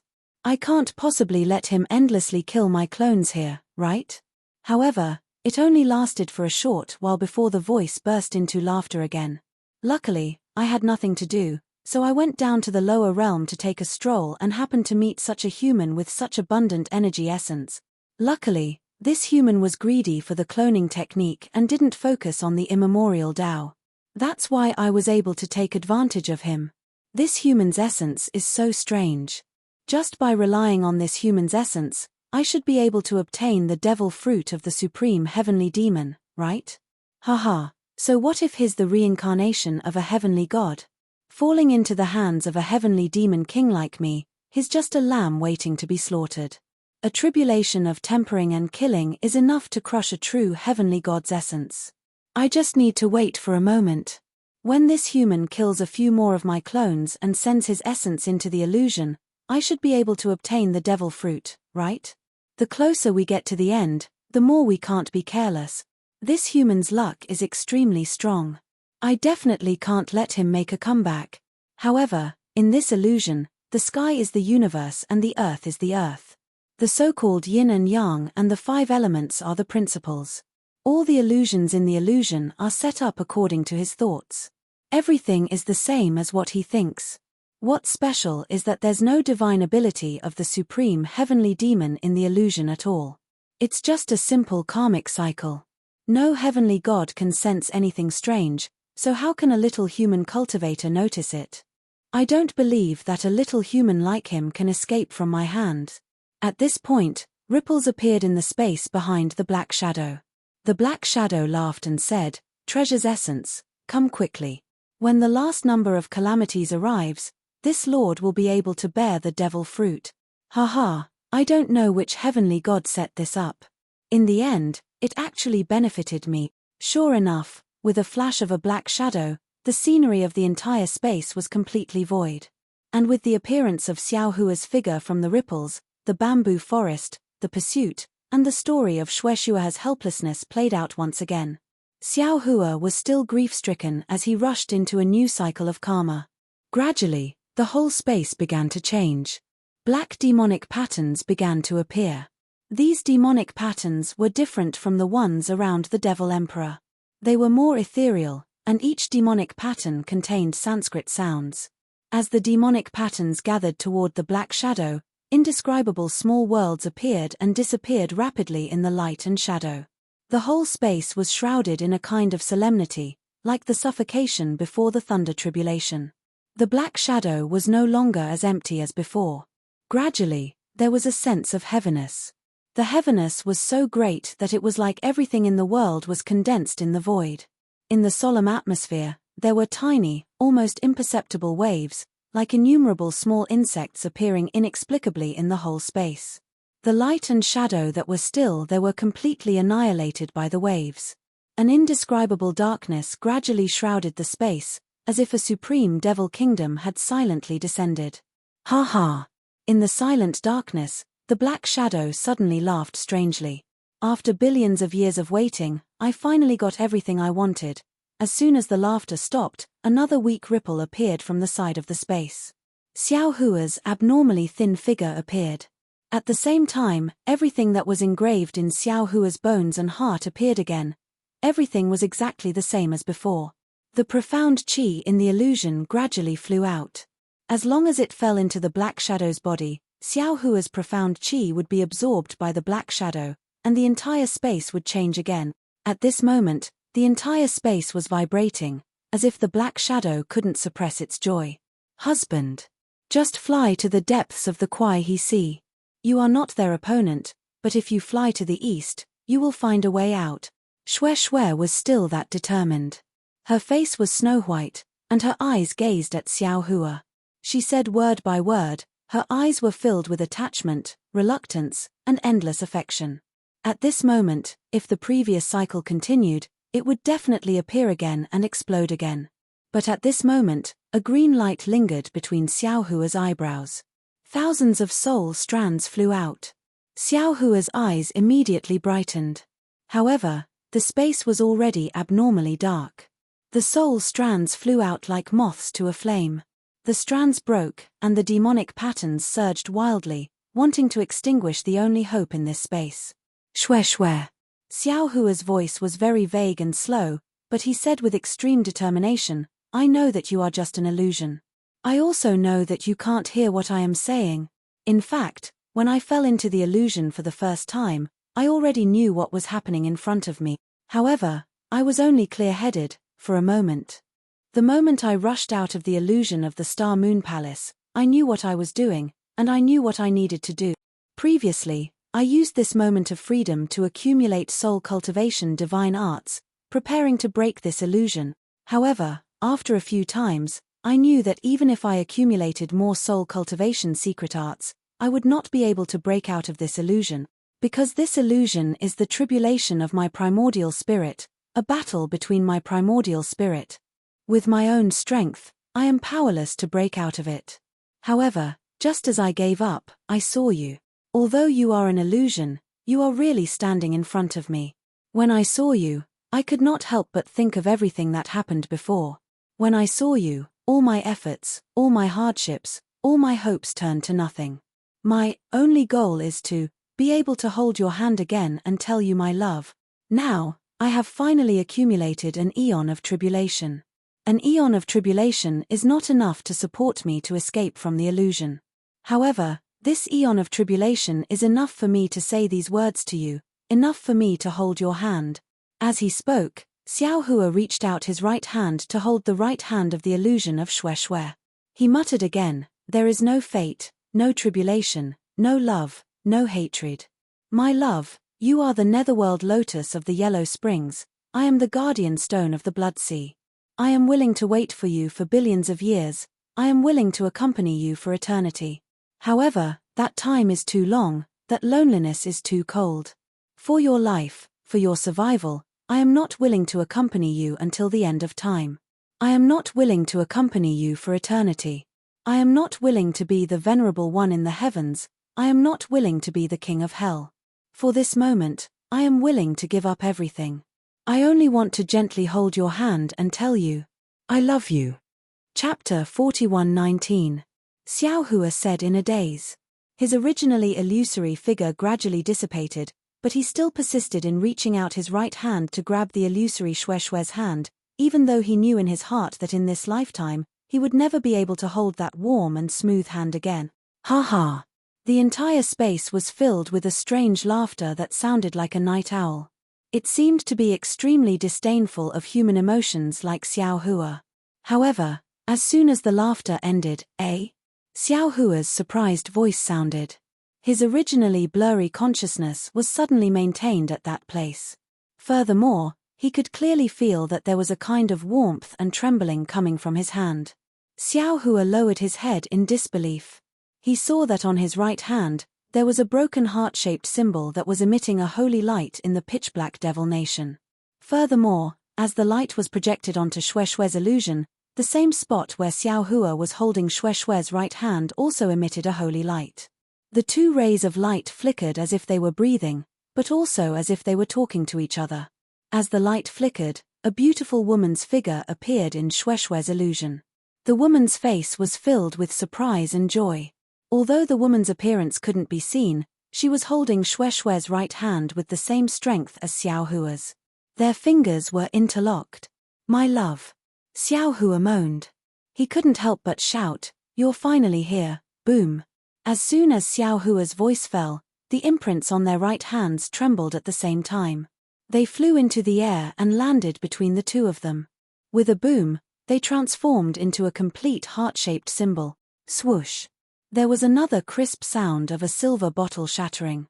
From above the two of them, a pillar of moonlight pierced through the air and shone on the heart-shaped symbol. Then, the entire space rumbled like water. The moonlight was like water. In just a moment, the entire pitch-black devil nation was illuminated. HMPH, damned moon beast. Do you really think that you're the moon elder that the humans speak of? A voice that came from nowhere echoed in the space. Then, like a tide of demonic patterns, the sound of Sanskrit was like thunder. The entire space was turned upside down. How could moonlight defeat the devil nation? Could true love resist heartlessness? Seeing that the moonlight was about to be extinguished, Xiao Hua, who was holding the woman's hand, suddenly had his eyes lit up. He waved his left hand at a spot in the air.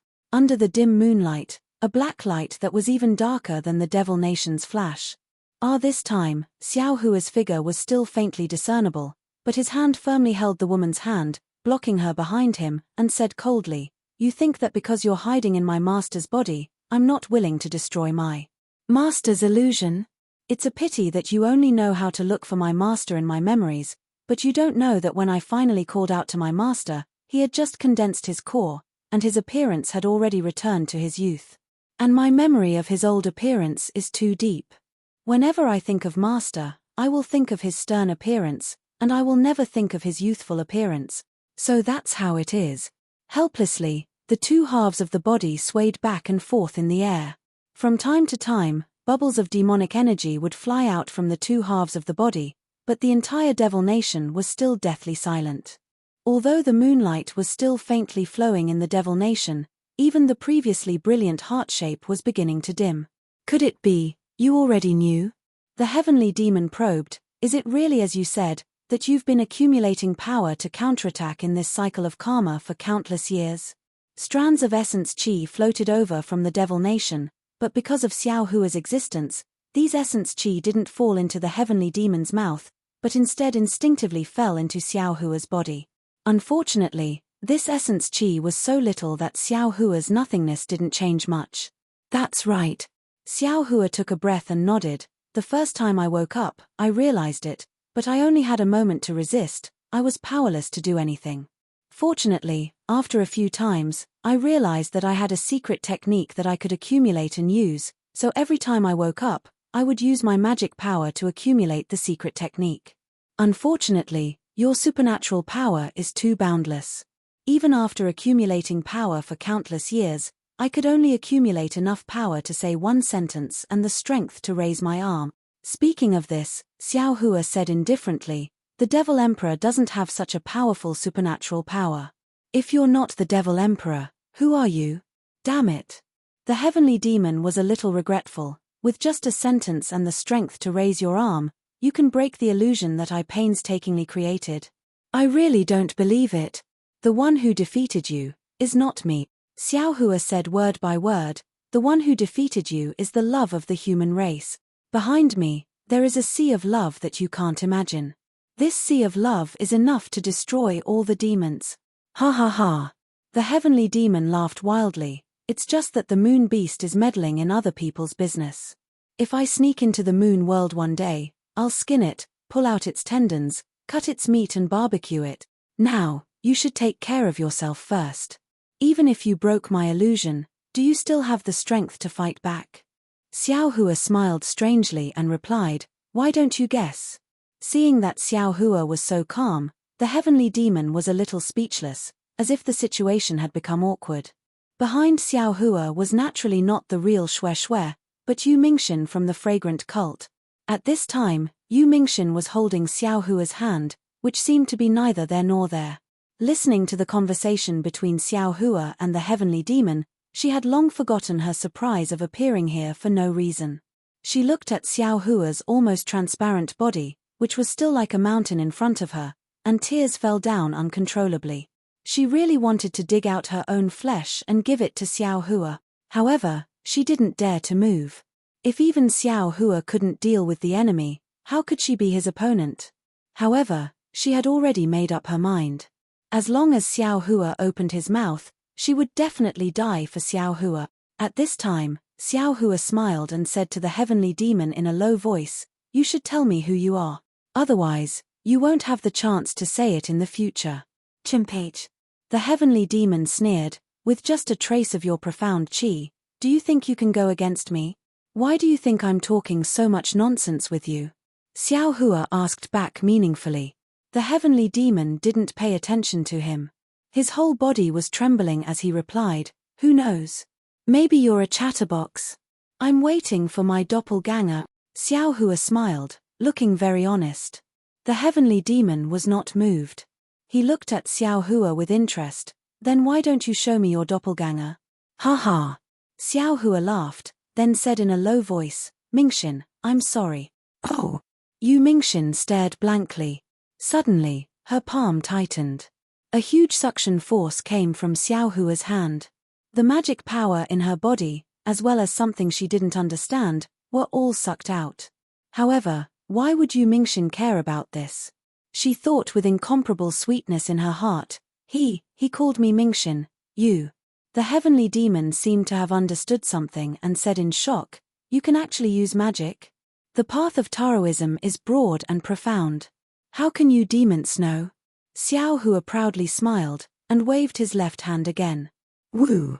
A black light flashed, and the devil kingdom that the heavenly demon was barely supporting, as well as his own body, finally collapsed. Fuck. This sovereign's biggest mistake was to not let your devil blade murder stay by your side. The heavenly demon's body collapsed, and he hurriedly turned into black gas. When he was preparing to abandon everything in front of him and escape, he still didn't forget to regret. That's because you were greedy. You have to get the devil blade first. Xiao Hua's devil blade surged out a myriad of devil chi and black flames, pouncing towards the entire space. He was still sneering. Following the collapse of the heavenly demon's body, everything in the devil kingdom, no matter if it was the devil patterns, Sanskrit chants, or fluctuations, also collapsed. Even outside the devil kingdom, the star moon palace in the void distorted and collapsed at the same time. The remaining profound chi inside turned into brilliance and fell into Xiao Hua's body. Xiao Hua didn't stop. His figure shook, and phoenix body Xiao Hua, dragon vein Xiao Hua, bone-tempering Xiao Hua, and devil spirit Xiao Hua also turned into phantoms and flew out, rushing towards the heavenly demon. Moreover, at this time, outside the devil kingdom that was split open. Rumble. A huge rumbling sound rose again. 9 huge cauldrons appeared in the night sky, and the 5-colored true chi turned into 5-colored clouds, covering the space within 1,000 miles. This was nothing. An 8th-grade lotus throne surged with supreme Buddhist light and hung above the 9 cauldrons. Inside the Buddhist light, 10,000 Buddhas cried out in grief. Each and every one of them opened their compassionate eyes and looked at the collapsing devil kingdom. Among the 7 colors, a bright green color floated there like a light smoke. At the tip of the YA brush, a green vitality appeared like a seed. Soul cultivator Xiaohua, Confucian cultivator Xiaohua, and Buddha body respectively stood in 3 different directions of the heavenly demon, their faces expressionless and on guard. "I really didn't lie to you, heavenly demon," Xiaohua said rather innocently. "No matter what, we are old acquaintances. How could I lie to you? I am indeed waiting for my 3 doppelgangers to arrive." Roar! How could the heavenly demon talk nonsense with Xiaohua? The only regret in his heart was that when he was hit by the devil blade, he didn't hesitate to abandon Xiaohua, no longer maintaining the devil kingdom, and hurriedly escaped. Now that Xiaohua's doppelgangers had arrived, he was hit again. Not only did Xiaohua's profound qi have to escape from his body, even his heavenly demon body was in danger. The heavenly demon's body swayed, turned into a supreme demonic body, and rushed out of the devil kingdom. Boom! Unfortunately, just as he came in contact with the brilliance of the 9 cauldrons, he was immediately blasted down. However, the heavenly demon only flipped in midair, and flew to another place. Namo Mettria Buddha!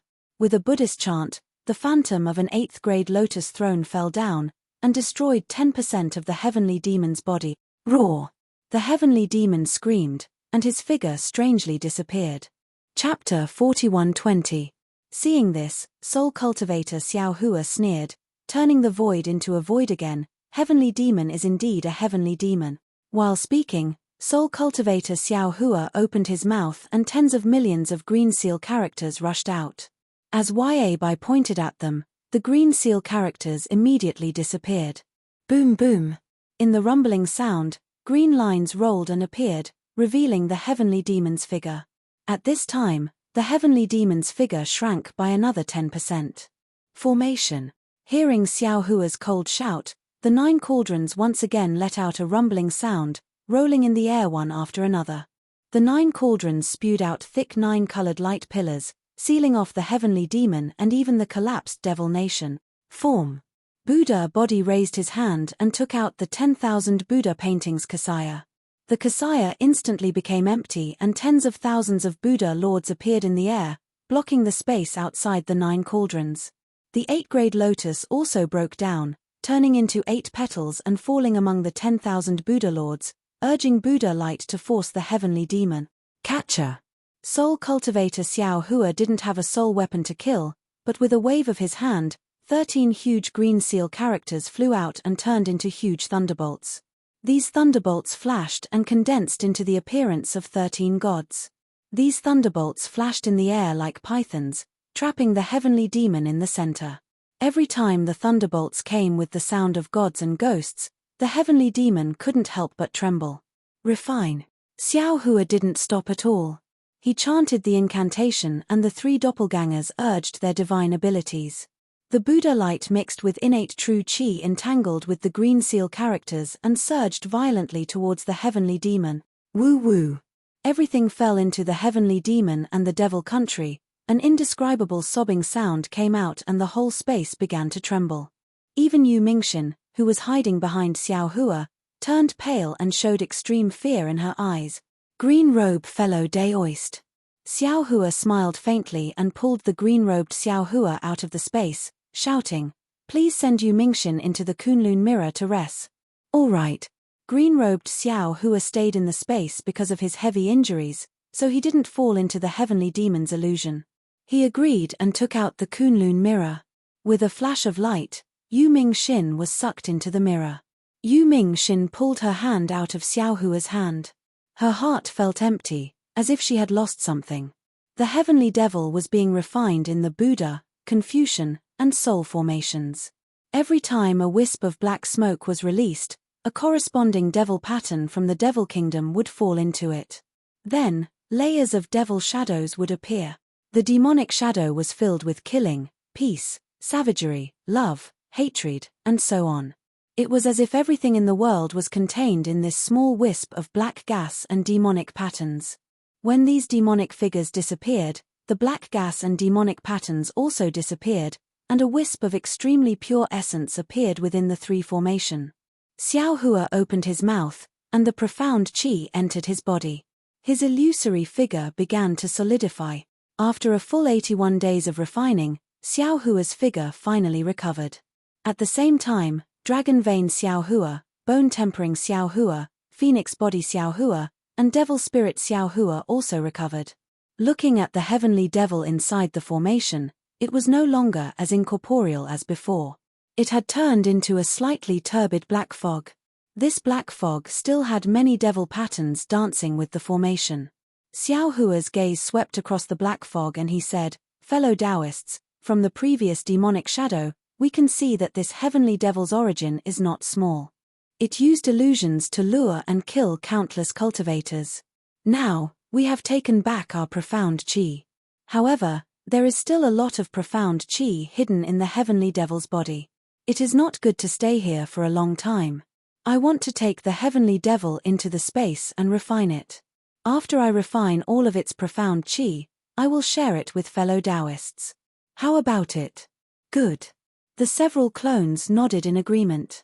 Thus, Xiao Hua waved his hands and hundreds of lightning bolts flashed outside the formation. These lightning bolts were like surging pythons that surrounded the formation.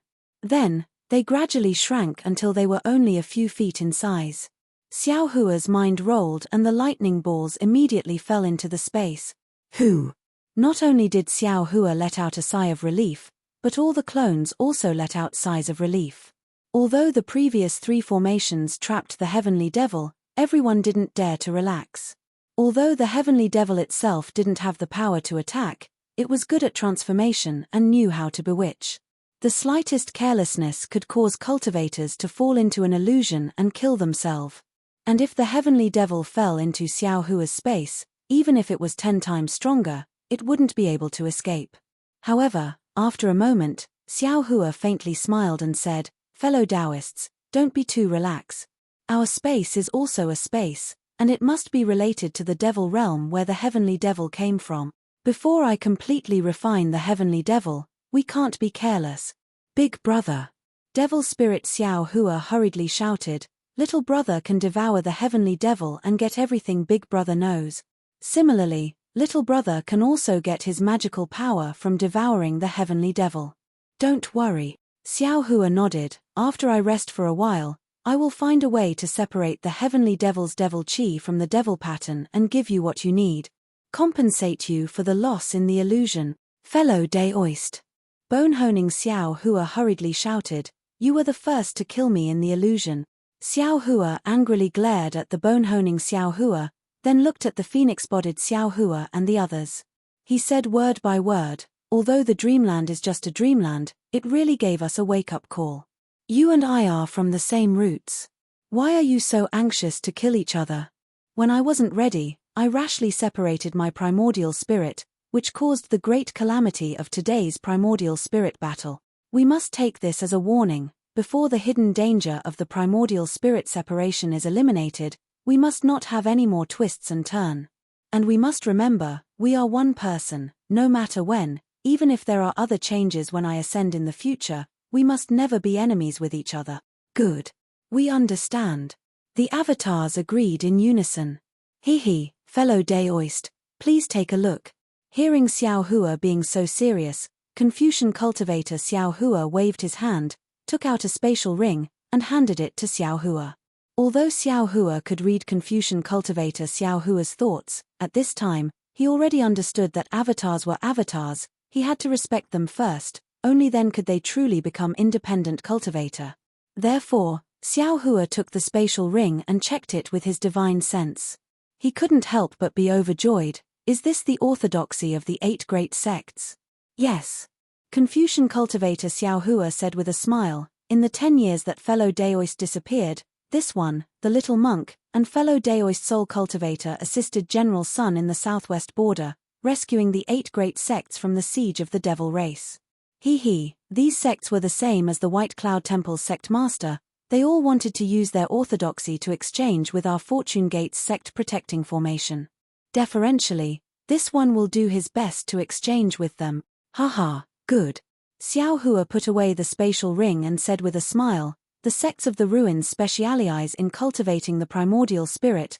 Their cultivation technique will definitely be useful to us. Moreover, the ruins is the upper realm, their orthodoxy must have something that our Tao Gate can use as a reference. This transaction is really worth it. Speaking of this, Xiao Hua looked at the 3 avatars and asked tentatively, there are 10 sects in the southwest border. 10 years ago, when I was fighting with the Devil Emperor, the Devil race had besieged these 10 sects. Now, our Fortune Gate has helped 8 sects escape from the Devil race. What about the other 2 sects? What is the situation of our Fortune Gate's disciples? This. Confucian cultivator Xiao Hua hesitated for a moment, then said, it's a long story, we should return to the Soaring Dragon Mountain Range. Oh, Soaring Dragon Mountain Range? Xiao Hua raised his eyebrows and said with a smile, not only did you move the Fortune Gate to the ruins, you even changed the ruins mountain range to the Soaring Dragon Mountain Range. It's not a matter of moving or not. Confucian cultivator Xiao Hua answered, our Fortune Gate's disciples are fighting for the ruins, we need a place to stay. We can't enter the 8 sects foundations as we wish, but finding a barren mountain range to stay is still easy. Moreover, we don't plan to leave the Fortune Gate's descendants in the ruins. Many other sects' disciples wanted to join our Fortune Gate, but we didn't agree. Xiao Hua nodded, then looked around and ordered, fellow Taoists, we will search carefully within 10,000 li radius, don't let the Heavenly Devil's avatar escape. Yes. The various avatars were already prepared. Hearing Xiao Hua's order, each of them executed their divine abilities and carefully searched within 10,000 li radius, whether it was in the void or in mid-air. Xiao Hua even opened his delusion breaker law eye to search inch by inch. Sure enough, in a short while, the Heavenly Devil's avatars hidden in the void were found one by one, and all of them were devoured by Xiao Hua. After searching 10,000 li radius, they found a total of 8 avatars. Not daring to be careless, Xiao Hua's avatars once again searched 10,000 li radius until they found no more avatars. However, Xiao Hua stood in the void, looking at the place where the Star Moon Palace had been. Although everything seemed like a dream, it was deeply imprinted in his mind. He sighed softly, knowing that the Heavenly Devil had been planning for this place for more than a decade. It was impossible for him to not have a backup plan. Moreover, the Heavenly Devil must have left some avatars in the Sky of Freedom. His divine abilities were limited, it was impossible for him to completely exterminate the Heavenly Devil. Chimpage. Xiao Hua snorted coldly, even if I don't refine the Heavenly Devil, he won't let me go in the future. Then why don't I refine him? My divine abilities have yet to reach major completion, but when my cultivation becomes stronger, would I still be afraid of him? Heavenly Devil, our Heavenly Devil, I'm looking forward to it. When will you come to see me again? Tribulation? After saying that, Xiao Hua's figure turned into a rainbow, flying into the distance with the scholarly cultivator Xiao Hua. In the first light of dawn, within the dewdrops on a blade of grass, a wisp of dim black qi, less than an inch long, trembled slightly as the sunlight shone on it, like a trembling eyelash. When the dewdrop's water vapor dissipated, the black qi also hid in the void, slowly disappearing. The Heavenly Devil's 9th avatar finally escaped Xiao Hua's search. It was unknown whether he had returned to the Da Zizai Heavenly Devil Kingdom or if he had other plans. Chapter 41-21. In a bamboo forest, under a bamboo pavilion, Xiao Hua sat cross-legged at the center of the pavilion under the scorching sun. Scholarly cultivator Xiao Hua and his other avatars were not present, only Sun Jian stood respectfully at the side.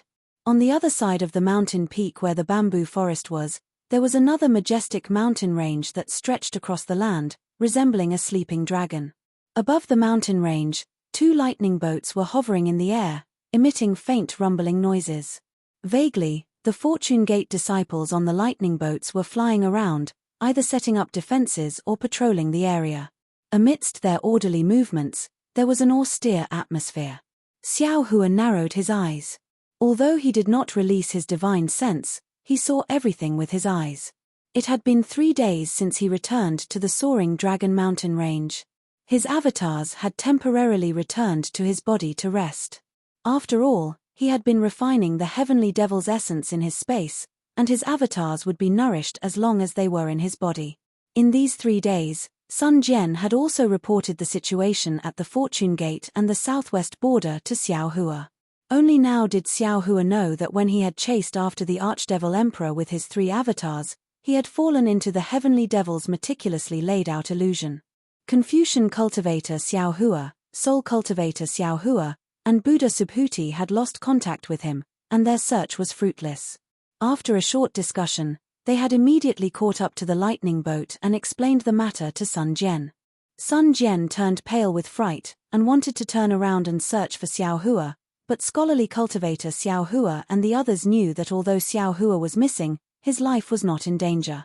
Moreover, the Heavenly Devil Emperor was powerful, and only Sun Jian's 3 avatars could restrain him. The other Fortune Gate disciples were no match for the Heavenly Devil Emperor, so they stopped Sun Jian. Sun Jian then discussed with the White Cloud Monastery's disciples. Since the Heavenly Devil Emperor had attacked the 10 southwestern sects at the same time, the other sects must have been surrounded by the Heavenly Devil Emperor. They hoped that the White Cloud Monastery and Fortune Gate disciples would join hands to rescue the other sect. The White Cloud Monastery understood that without the lips, the teeth would feel cold. Sect Chief Bai Shan followed Sun Jian and led the 2 sects' disciples to the nearest White Cloud Monastery's Light Melody Palace to rescue the Heavenly Devil Emperor. Sure enough, the Light Melody Palace was also trapped by the Heavenly Devil Emperor's formation, and could not send any disciples to ask for help. The White Cloud Monastery and Fortune Gate's disciples' arrival was akin to sending charcoal in snowy weather. After several months of fierce battle, the 3 sects finally repelled the Heavenly Devil Emperor. Moreover, what made Sun Jian feel at ease was that other than the Demon Monarch, the Demon Emperor who disappeared at the same time as Xiao Hua did not appear. Following that, the White Cloud Monastery, Soft Melody Palace, and Fortune Gate's disciples joined hands to rescue Fuwu Ridge. In this manner, the White Cloud Monastery, Soft Melody Palace, Fuwu Ridge, Curved Cloud Pavilion, Bright Dawn Hall, Jingbo Mountain, Zhonhong Faction, and Water Cloud Sect were rescued from the Devil Clan's sea. In the last few years, the White Cloud Monastery, Soft Melody Palace, and the rest of the 8 sects did not send out all their forces. Instead, they sent out their elite disciples to assist the Fortune Gate. They once again focused their attention on their sect's defenses. Under the guidance of Confucian cultivator Xiao Hua, the 8 sects laid down the Pleiades devil-devouring immortal formation at their respective mountain gates to guard against the devil race's invasion. Of course, during these 10 years, the devil race had returned to besiege the Soft Tune Palace and the other sects. In the end, all of them were defeated by the Pleiades devil-devouring immortal formation. However, the cruelty of war was not to be underestimated. After more than a decade of war, more than half of the 100,000 Fortune Gate's disciples had fallen. Currently, there were less than 50,000 disciples guarding the 2 lightning boats. Xiao Hua flew all the way back. Because he had just recovered, he did not have the time to investigate the wandering souls in the space. Now that he had heard Sun Jian's report, he could already imagine the hardships of the war. He retracted his gaze from the lightning boats and sighed, "Sun Jian, it's been hard on you this time." This Xiao thanks the general on behalf of the Fortune Gate's disciples. Sun Jian was terrified. He hurriedly bowed and said, "Master Xiao, although this one is a Confucian cultivator and an immortal palace's true monarch, this one has received a lot of help from Master Xiao. The Fortune Gate's disciples also respect this one. This one can lead the Fortune Gate's disciples to fight for the human race in the ancient ruins. This is 100 times better than leading immortal soldiers and immortal generals to kill the Tao Gate's cultivators on the hidden immortal mainland. This one is willing to do all of this. Master Xiao does not need to thank me for this." Xiao Hua nodded and said, "It's good that you have such intentions. This old man will definitely not treat you unfairly." "Yes, this one understands," Sun Jian solemnly replied. Since Xiao Hua's return, Sun Jian felt as if Xiao Hua had been reborn. That aura of a saint on the inside and a monarch on the outside was undoubtedly revealed in his every action. Sun Jian could not help but feel like he was looking at a high mountain. In his entire life, he had only felt this kind of feeling in front of one person, and that was the immortal emperor. Now that this feeling appeared again, Sun Jian believed without hesitation that Xiao Hua would become another immortal emperor in the future. Of course, Xiao Hua did not know what Sun Jian was thinking. He was a little puzzled and asked, could it be that in these 10 years, that devil emperor never appeared? Indeed, he never appeared. Sun Jian nodded. Otherwise, it wouldn't have been so easy for us to rescue the 8th sect. That's strange. Xiao Hua was a little bewildered. Until now, he still did not know when he had fallen into the Sky Devil's ambush. He also did not know if the Devil Emperor he was chasing at that time was the real Devil Emperor. Xiao Hua naturally did not tell Sun Jian about his encounter with the Sky Devil in detail. At this moment, Sun Jian carefully said, presumably, Master Xiao injured him that day, and he saw that Master Xiao's 3 old friends were here. He knew that he was not a match for them, so he did not dare to appear. That's the only way I can think of it. Xiao Hua nodded. My 3 old friends are the Devil Emperor's nemesis, so it is normal that the Devil Emperor does not dare to appear. Also, the Ruins Conference Hall only sent 20,000 disciples and no other assistants. Yes. Sun Jian nodded. Other than the 20,000 disciples and the basic supplies used by the Ruins army, the conference hall does not have any other assistants. However, according to the information obtained by White Cloud Monastery and the other sects, the Ruins' current situation is worrying. The conference hall sending 20,000 disciples is already not bad. Oh, they also sent the conference hall's military order, inviting Master Xiao to the conference hall. As he said this, Sun Jian took out a purple token and handed it to Xiao Hua. Xiao Hua glanced at it, then casually handed it back to Sun Jian. This old man doesn't know how to arrange troops, so why should I go to the conference hall?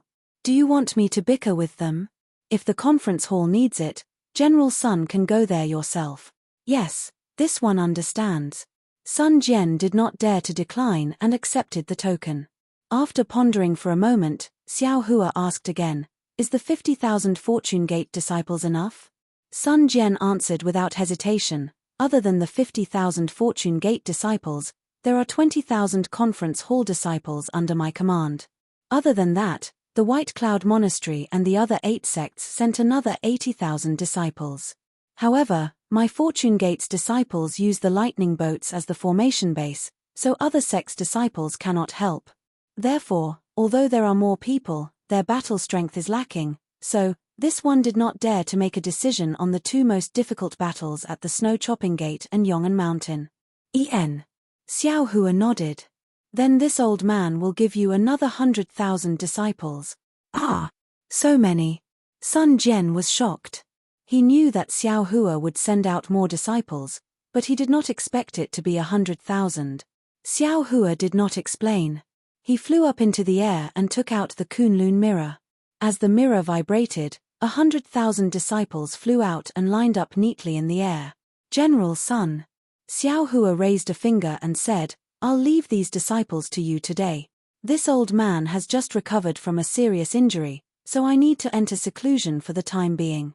The remaining 2 sects will depend on you and these disciples to rescue them. Of course, you can rest assured that on the day the army departs, this old man will send 3 of his good friends to accompany you. Many thanks, Teacher Xiao. Sun Jian was overjoyed. He bowed respectfully and ordered the lightning boat to come over. Xiao Hua said, while this old man is in seclusion, if there is nothing important, there is no need to report to me. You can decide for yourself. Also, Fortune Gate disciples are not to approach this old man's seclusion area. Yes, this one understands. Sun Jian respectfully replied. This one will give the order immediately. Good. Go and train these disciples. Xiao Hua nodded. Let Liu Yi and the others come over. Naturally, Liu Yi and the other disciples were the happiest with Xiao Hua's return, but they were Sun Jian's subordinates. Without Sun Jian's orders, they did not dare to come over. Now that Xiao Hua had given the order, Sun Jian naturally had to let them pass. In just a short while, Fu Jiwen and the other personal disciples, as well as the Black Bear, Golden Eagle, and White Lion, flew over to greet Xiao Hua. Xiao Hua had already seen that all his disciples were present, and was overjoyed. Looking at these disciples who had experienced the flames of war, Their temperament was completely different from before. He was even more gratified. Wu Tian, Fu Jiwen, and the others roughly recounted their experiences in the past 10 years. Since it was war, there was naturally blood. Although Xiao Hua's disciples did not die, injuries were unavoidable. Even Yuan Ya was almost killed by the Devil Army. In short, these disciples had experienced more life and death situations in the past 10 years than several thousand years. These life and death experiences were extremely beneficial to their cultivation, and everyone had made considerable progress. After listening, Xiao Hua gave them a few words of encouragement, and gave them a large number of medicinal pills refined by Xiao Guo. Then, he asked them to stay behind and give them face-to-face guidance. A few days later, after passing on the strength, Xiao Hua gave them the witch dolls refined by soul cultivator Xiao Hua, and ordered them to keep them close to their bodies. Of course, Xiao Hua did not explain the use of these witch dolls, so as to avoid these disciples from slacking off. After the group of disciples thanked Xiao Hua and left, Xiao Hua waved his sleeve and his figure disappeared. Light smoke slowly rose from the bamboo forest in the distance, completely covering the scenery of the mountain peak. Xiao Hua's figure landed in the bamboo forest, but did not directly return to the bamboo pavilion. Instead, he frowned and looked at the green bamboos that pierced straight into the sky. These green bamboos were different from the ones Xiao Hua had seen before. The bamboo joints were very long, at least several feet long, and the connections between the joints were also thick. As for the bamboo leaves, they were small, and even somewhat oval. When the wind blew, not only did a kind of fragrance hit his face, but the rustling sound made Xiao Hua feel as if it was the sound of nature. Chapter 41-22. Dozens of years passed in the blink of an eye, but in Xiao Hua's eyes, these dozens of years were another tribulation of tempering. During this tempering, not only was Xiao Hua racking his brains at every moment, he was also suffering a kind of painful torment at every moment. A simple cycle of karma was merely a process for Xiao Hua's clone, but the experience of a tribulation of his clone was an enormous and inconceivable experience for Xiao Hua's main body. In particular, this cycle of karma was not only for Xiao Hua's main body, but also for his phoenix body Xiao Hua, bone-tempering Xiao Hua, dragon bloodline Xiao Hua, and devil spirit Xiao Hua. These 4 doppelganger experiences were also added to Xiao Hua's main body. In this world, which Mahayana stage human had experienced so much tempering? Early on, in the heavenly demon's illusion, not only was Xiao Hua's physical body sucked dry, even his Tao foundation, consciousness, primordial spirit, and so on showed signs of collapse. If Xiao Hua didn't have a little obsession in his heart and wanted to hold Xue Xue's hand again, he would have already fallen in the Star Moon Palace formed by the heavenly demon. The first strike to kill the heavenly demon was a strike that Xiao Hua used up all his remaining essence, and it was also a strike that condensed his strength before his body collapsed. At that time, although Xiao Hua looked calm, he really didn't have the strength to strike a second time. He was in the same situation as the heavenly demon. The heavenly demon was trying its best to maintain its demonic body, trying its best to not let the newly built demonic kingdom collapse. The heavenly demon also saw Xiao Hua's collapse. The heavenly demon didn't escape because it wanted to have a final competition with Xiao Hua to see who could last until the end. Of course, Xiao Hua didn't dare to strike a second time because the backlash from the demonic saber was exactly what the heavenly demon wanted. At that time, Xiao Hua had already noticed that the heavenly demon's consciousness had begun to invade his essence. However, the heavenly demon still underestimated Xiao Hua. Its understanding of Xiao Hua was that of the Imperial Thunder Sect's Qi refinement disciple.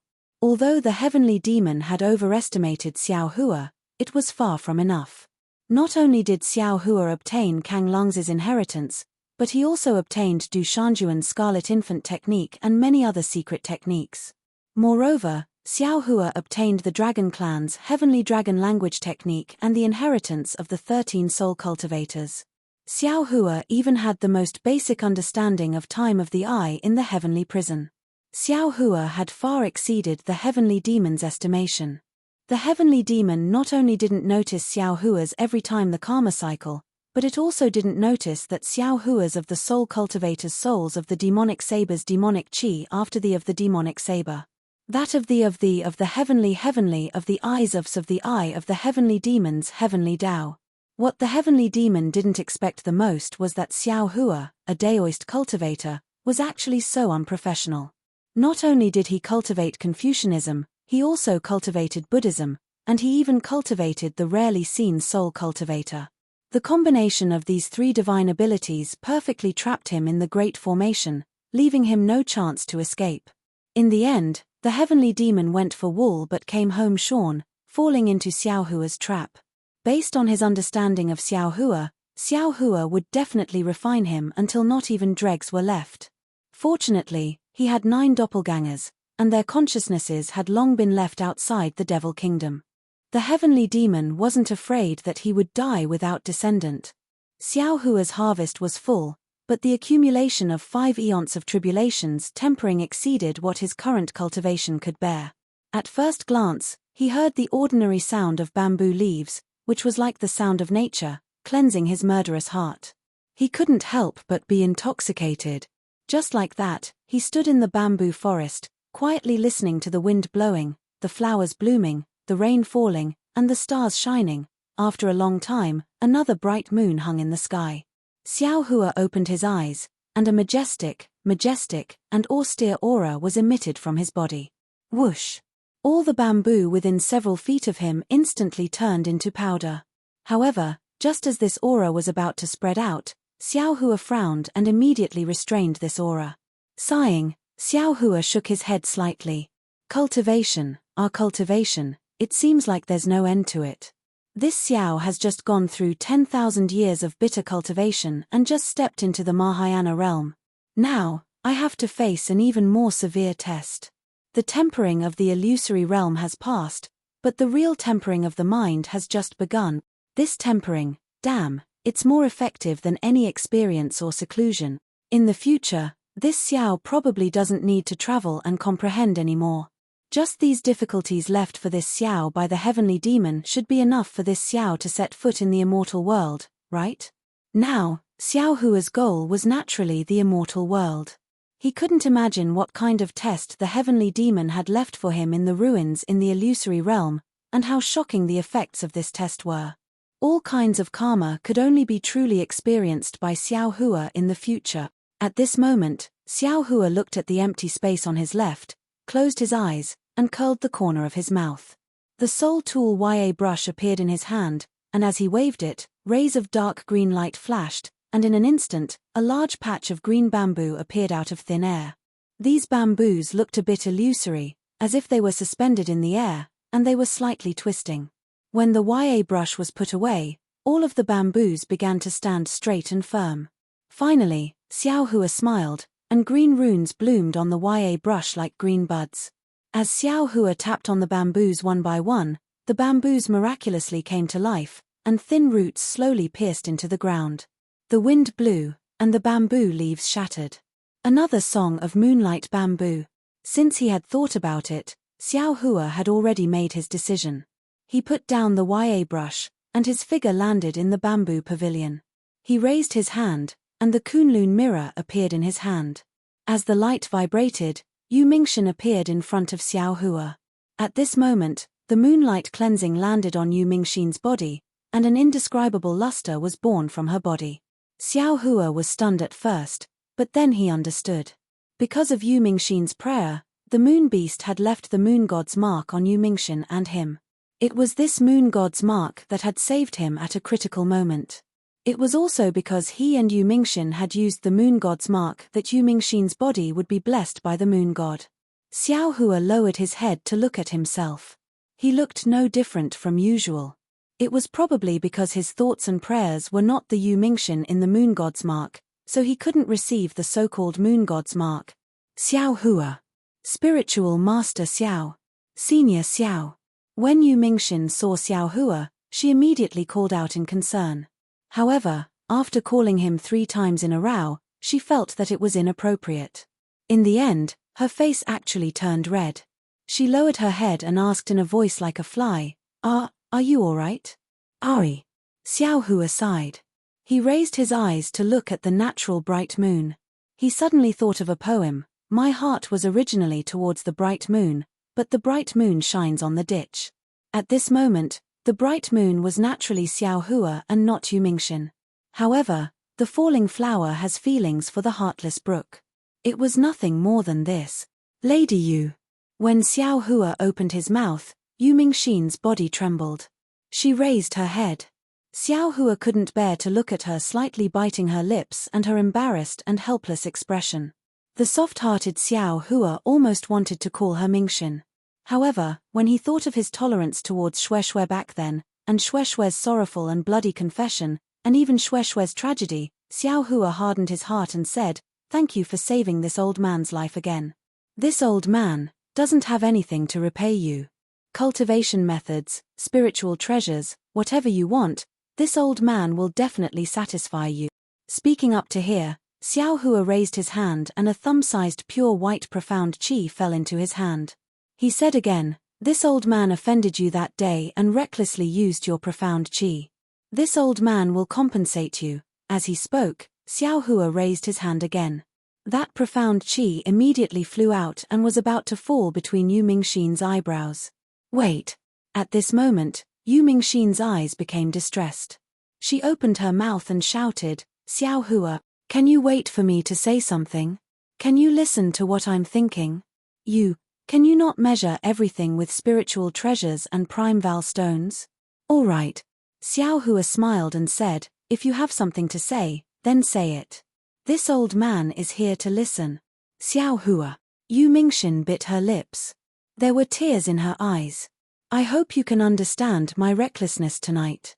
Tonight, I won't call you Senior Xiao or Spiritual Master Xiao. I'll just call you Xiao Hua." "All right." Xiao Hua's heart ached slightly. He nodded and replied, "Xiao Hua, I know that there are some things in this world that can't be explained. I only met you once and was saved by you once. Actually, even I don't dare to believe it. After I returned to the sect, I thought of you almost every moment. This feeling is something that I have never felt before. Do you know? Why did the lunar beast's imprint take effect at that time? Why did I appear in front of you from hundreds of millions of miles away? Why did I hold your hand and face a powerful opponent? The lunar beast's imprint wouldn't take effect for no reason. If you and I didn't miss each other, how could the lunar beast's imprint make me appear in front of you? If I didn't pray under the moon god that you were safe after disappearing for more than 10 years, how could I make the lunar beast's imprint take effect?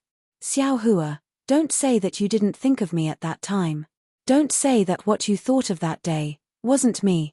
When she said the last sentence, Yu Mingxin's head almost dropped to her towering chest. However, after a short moment, she raised her head again and looked at Xiao Hua stubbornly. She didn't seem to avoid Xiao Hua's gaze and said directly, "Xiao Hua, some people don't have any feelings of longing in their hearts after seeing someone for their entire life. However, some people know that it's something that they've been chasing for their entire life after seeing someone once. I don't know how many disciples in my sect have confessed their love to me.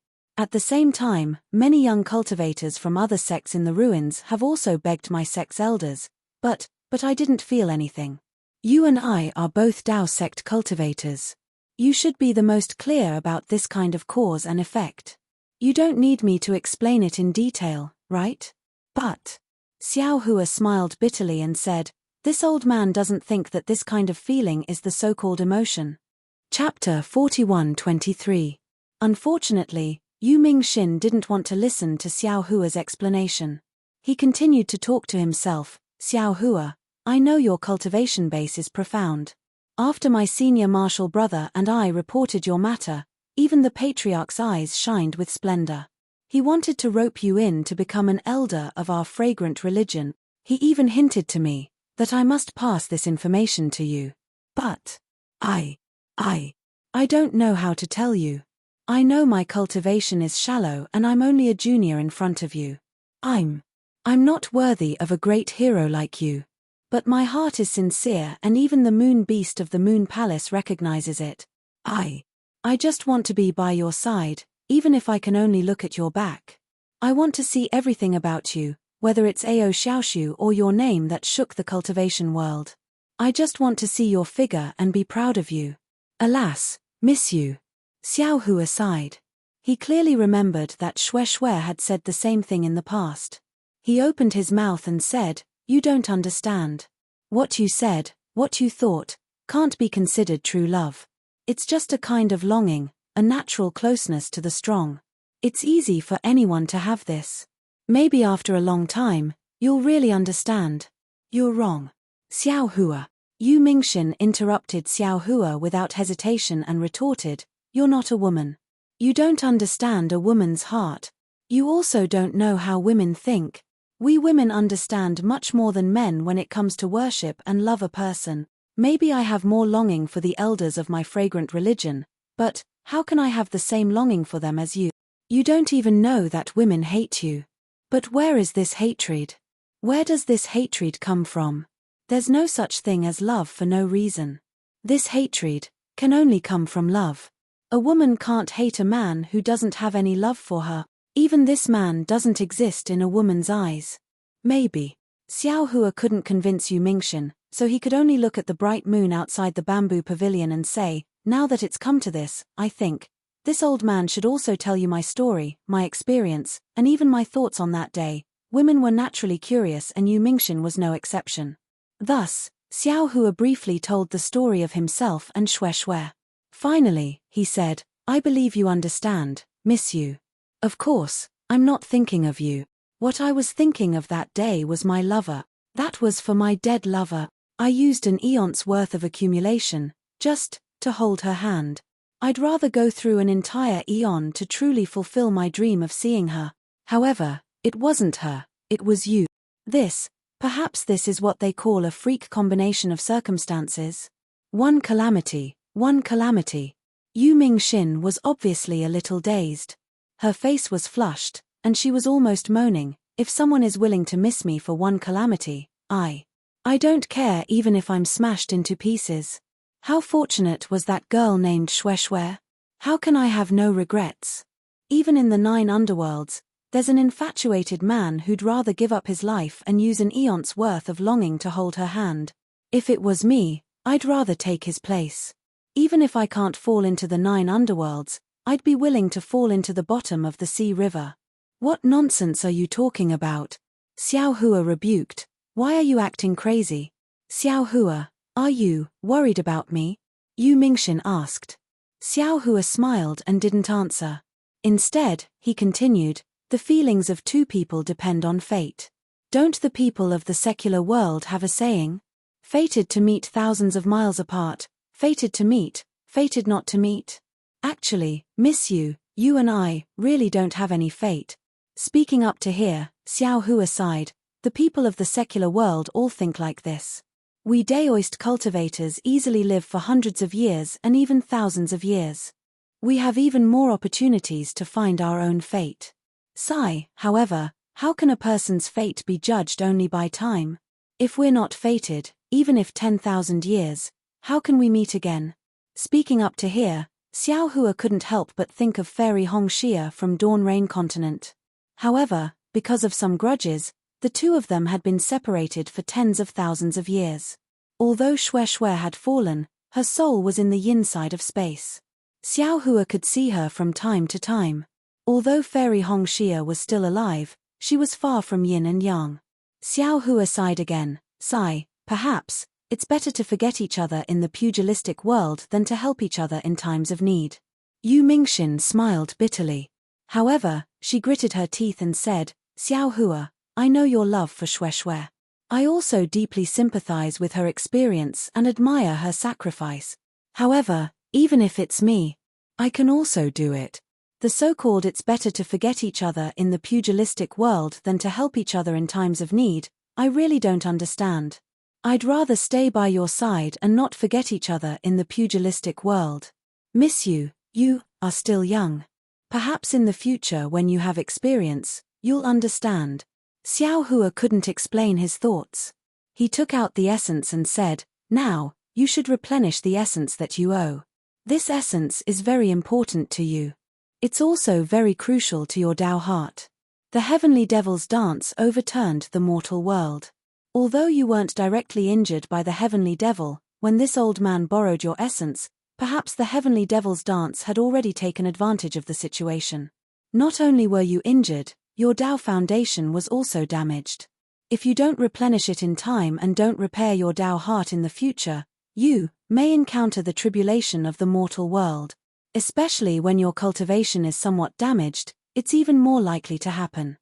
Xiao Hua. Yu Mingxin stared at Xiao Hua, as if she wanted to imprint Xiao Hua's appearance into her heart. She said word by word, "Take back that essence. I don't need it. Since I've already paid, I don't want to take it back. I also don't want to take back what I've paid. I'd rather you owe me. I'd rather my essence be in your body. I'd rather you owe me a lifetime. In the future, perhaps thousands of years, perhaps tens of thousands of years, perhaps I'll turn into nothingness, perhaps I'll fall into the 9 underworlds. When you think of all of this, when you think of everything that happened today, you will think of me. You'll think of a pitiful woman who's willing to show you everything she has. If I take this so-called essence, perhaps your karma will be severed. In the future, you'll never think of the woman you met in the ruins. The woman who will think of you for who knows how many years in the future." Looking at this stubborn woman, Xiao Hua was somewhat speechless. He didn't know how to explain it to her. After all, this was the ruins, not the hidden immortal continent. In the hidden immortal continent, he provoked Fairy Jing and Xin Xin. Fairy Jing drank the forgotten love water for him, and Xin Xin was the princess of the immortal palace. He didn't know how to deal with her. How could he provoke a little woman who fell in love with him at first sight in the Upper Realms ruins? Thinking of this, Xiao Hua took back his essence and said seriously, "Lady Yu, this old man won't say anything unnecessary. After all, life and time are the best teachers. In the future, you'll understand what this old man said today. Moreover, in the future, you'll inevitably meet a man who's more suitable for you. You'll also inevitably have an even more unforgettable love. You'll also have a true life, a true love. Forget about me, I'm just an outsider. In the end, I'll return to my own world, and won't leave a trace, in the ruins. How can it be that easy?" Yu Mingxin's eyes flashed with determination as she replied, "Xiao Hua, love is a seed that has already been planted. How can it disappear? Perhaps it'll never sprout, so let it ferment forever. Let this love dissipate in the night sky with the moon god's favor." Saying this, Yu Mingxin took out a veil from her spatial ring and covered her head. She looked up at the round moon that was as bright as a mirror. Her gaze was so sad. "Lady Yu, why are you doing this?" Looking at Yu Mingxin's veil, Xiao Hua's heart skipped a beat. "You have your persistence, I have my principles," Yu Mingxin indifferently replied. "Perhaps one day, when the knot in my heart is gone, I'll remove this veil. I'll face this world once again." "Ari." Xiao Hua sighed again. He knew that he had hurt a girl's heart and even changed her life. However, he knew that he had done the right thing. It was better to have a short pain than a long pain. This was a kind of rebirth pain for Yu Mingxin, but it was also a kind of relief for him. "Lady Yu, I'll send you back to the fragrance order." Xiao Hua looked at the moon that was gradually setting and asked in disappointment. "No need." Yu Mingxin slightly shook her head. "You only need to tell me where this place is, and I'll take the transmission array back to the fragrance order." "This place?" Xiao Hua stuttered. "I don't know where this is. Now that the devil race is rampant, I'll personally send you back. You've just recovered from your injuries, it's better for you to cultivate here." Yu Mingxin indifferently replied, "If I'm not wrong, this should be the Coiling Dragon Mountain of the ruins, which is the so-called Soaring Dragon Mountain range of the newly risen Fortune Gate. There's a transmission array for Soft Sound Palace nearby. I'll go back myself. Who knows how many people died in the war between Taoists and devils? I'm just an ordinary female cultivator. The devil race might not put me in their eyes." "Fine." Xiao Hua was speechless, then said, "Do as you wish. Do you hate me that much?" Yu Mingxin asked again, "You can't tolerate me staying here for a few more hours?" No. Xiao Hua hurriedly denied, "Even if Lady Yu doesn't leave, this old man won't say anything." Yu Mingxin looked at Xiao Hua and sighed. "Xiao Hua, you're obviously so approachable, why are you so heartless towards me?" Xiao Hua was speechless. Yu Mingxin didn't seem to ask for an answer. She walked to the side of the bamboo pavilion and looked up at the moon. Her gaze followed the moon as it gradually set. When the first rays of dawn rose, the east was about to break, and the three suns jumped out of the horizon. Yu Mingxin turned her head and said, "Daoist Xiao, this junior will take her leave." Chapter 41-24. The words Daoist Xiao seemed to sever all ties. Xiao Hua's heart ached as he raised his hand. "I'll send you off. No need. I have my own legs." Yu Mingxin was still stubborn. As she spoke, she flew into the air. "Green-robed Daoist." Xiao Hua called out softly. "Help me send Lady Yu back to the incense cult." "Sigh, what a good girl." Green-robed Xiao Hua flew out and shook his head. "Why don't you cherish her?" Xiao Hua rolled his eyes. "I do want to cherish her, but do you think I can take her away? What can I use to cherish her?" "You're quite considerate, why don't you share some with her? It's your decision whether to take her away or not. If you feel that Hidden Immortal Continent and Dawn Rain Continent aren't suitable, you can bring her to Shenhua Continent. Shenhua Continent is full of vitality now, it's more interesting than the ruins." "Green-robed Daoist," Xiao Hua said helplessly. "Emotions are emotions, they have nothing to do with one's heart. I've only seen Lady Yu a few times, how could I fall in love with her? Daoist, you still don't understand such emotional matters. When you have enough essence, perhaps you'll understand." "Hey!" Green-robed Xiao Hua's eyes lit up. "Daoist, you mean we've profited from a disaster?" "Yes, of course." Xiao Hua nodded. Being banished to Black Ruins Mountain was a disaster. Drifting in the heavenly prison for tens of thousands of years was also a disaster. Even being plotted against by the heavenly demon was a great disaster. However, now we're in a better place. Accidentally entering the ruins is an opportunity, and refining the heavenly demon is another. It's impossible to encounter such an opportunity in the three continents, or even Dawn Rain Continent. "Daoist, please send Lady Yu off first. When you return, we'll discuss it carefully." "All right." Green-robed Xiao Hua clapped his hands and disappeared in the air. Xiao Hua looked at the place where Yu Mingxin had disappeared and sighed. He then released his divine sense. After looking for a moment, his figure flickered and a faint thread of fire flashed in the air. He used the fire escape technique to fly tens of thousands of miles away. When Xiao Hua reappeared, he stood in the air and looked around with satisfaction. This was a wasteland, and there were no signs of human habitation, cultivators, or devils within 1,000 miles. There were only withered yellow mugwort scattered all over the boundless mountains.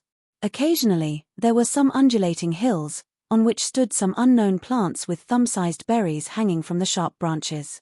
There weren't many rivers in the wilderness. In some places, there were deep ravines carved into the ground. In the middle of the ravines, there were brown mountain rocks. Xiao Hua looked at it for a moment, then made a hand seal. A yellow light flashed around his body, and his whole body fell to the ground. "Ian, let's do it here." Xiao Hua's figure moved under the ground for a moment.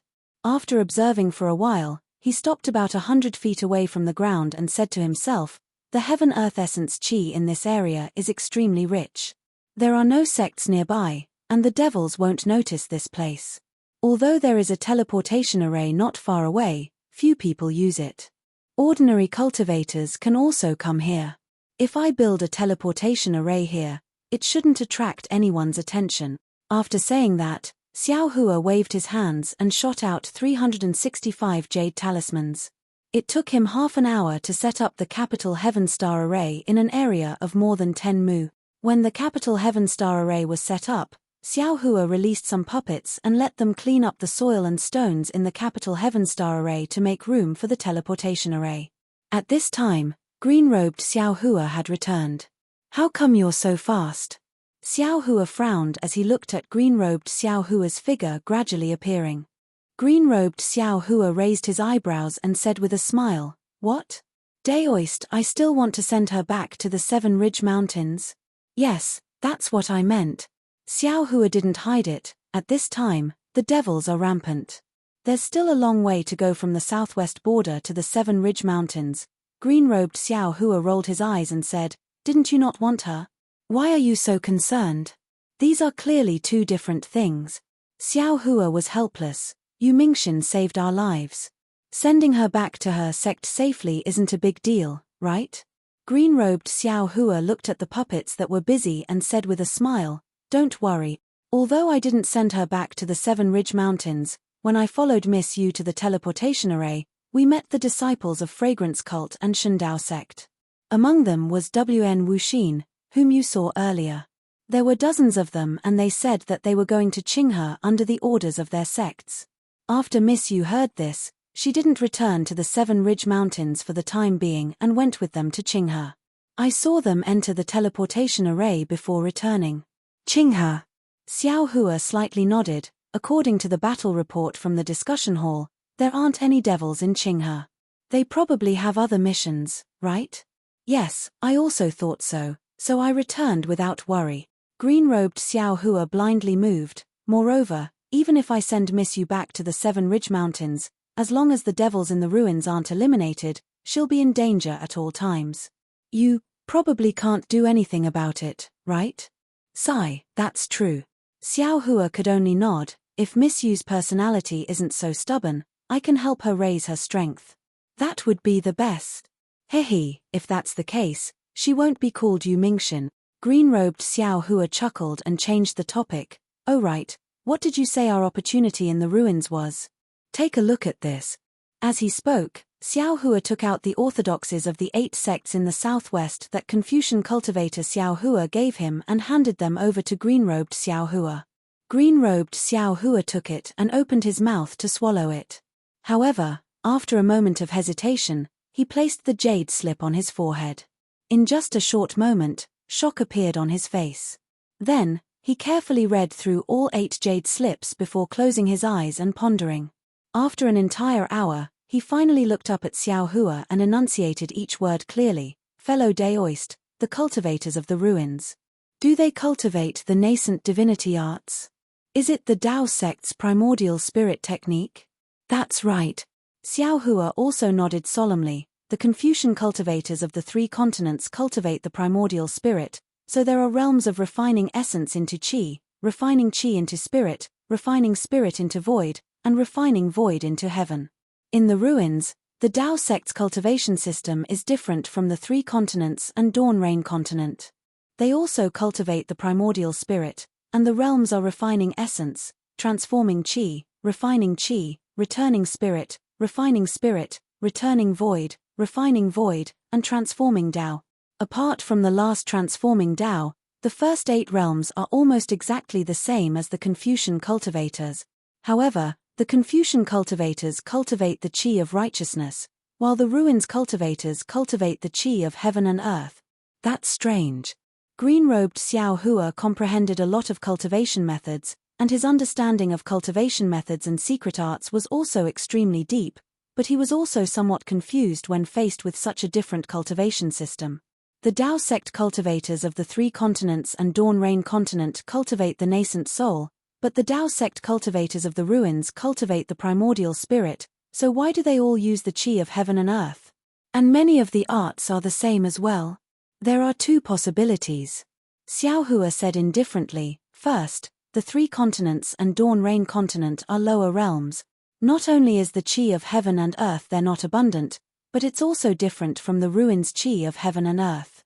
It can't allow Dao sect cultivators to cultivate the primordial spirit, but the ruins is a higher realm, so the qi of heaven and earth here can allow Dao sect cultivators to cultivate the primordial spirit. That makes sense.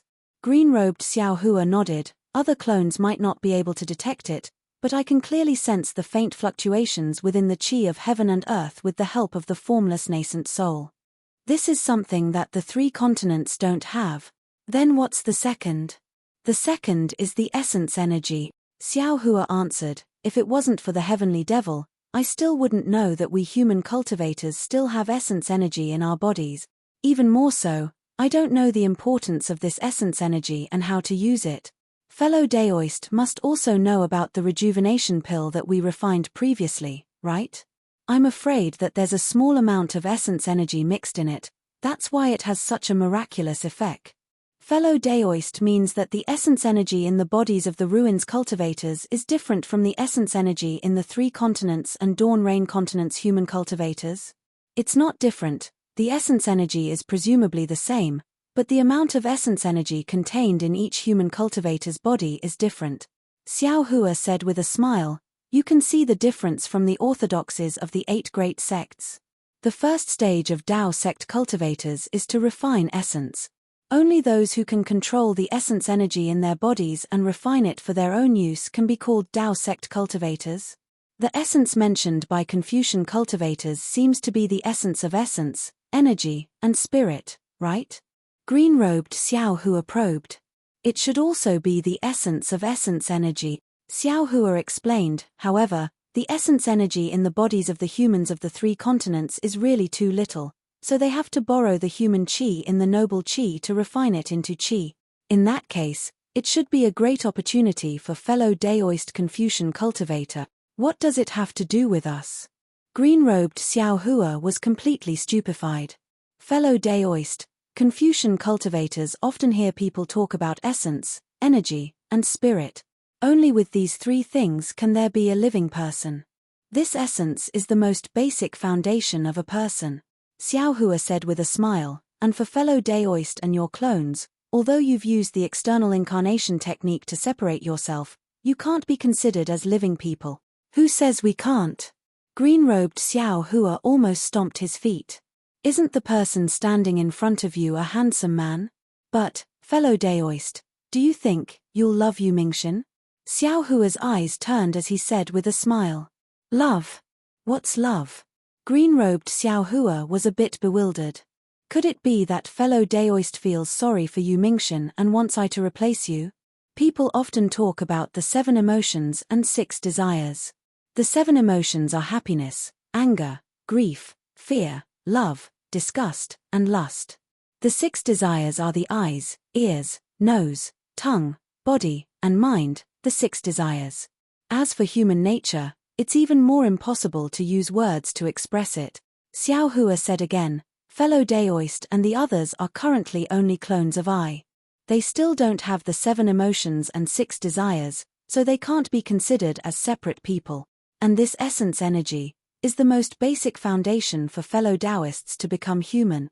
Chapter 41-25.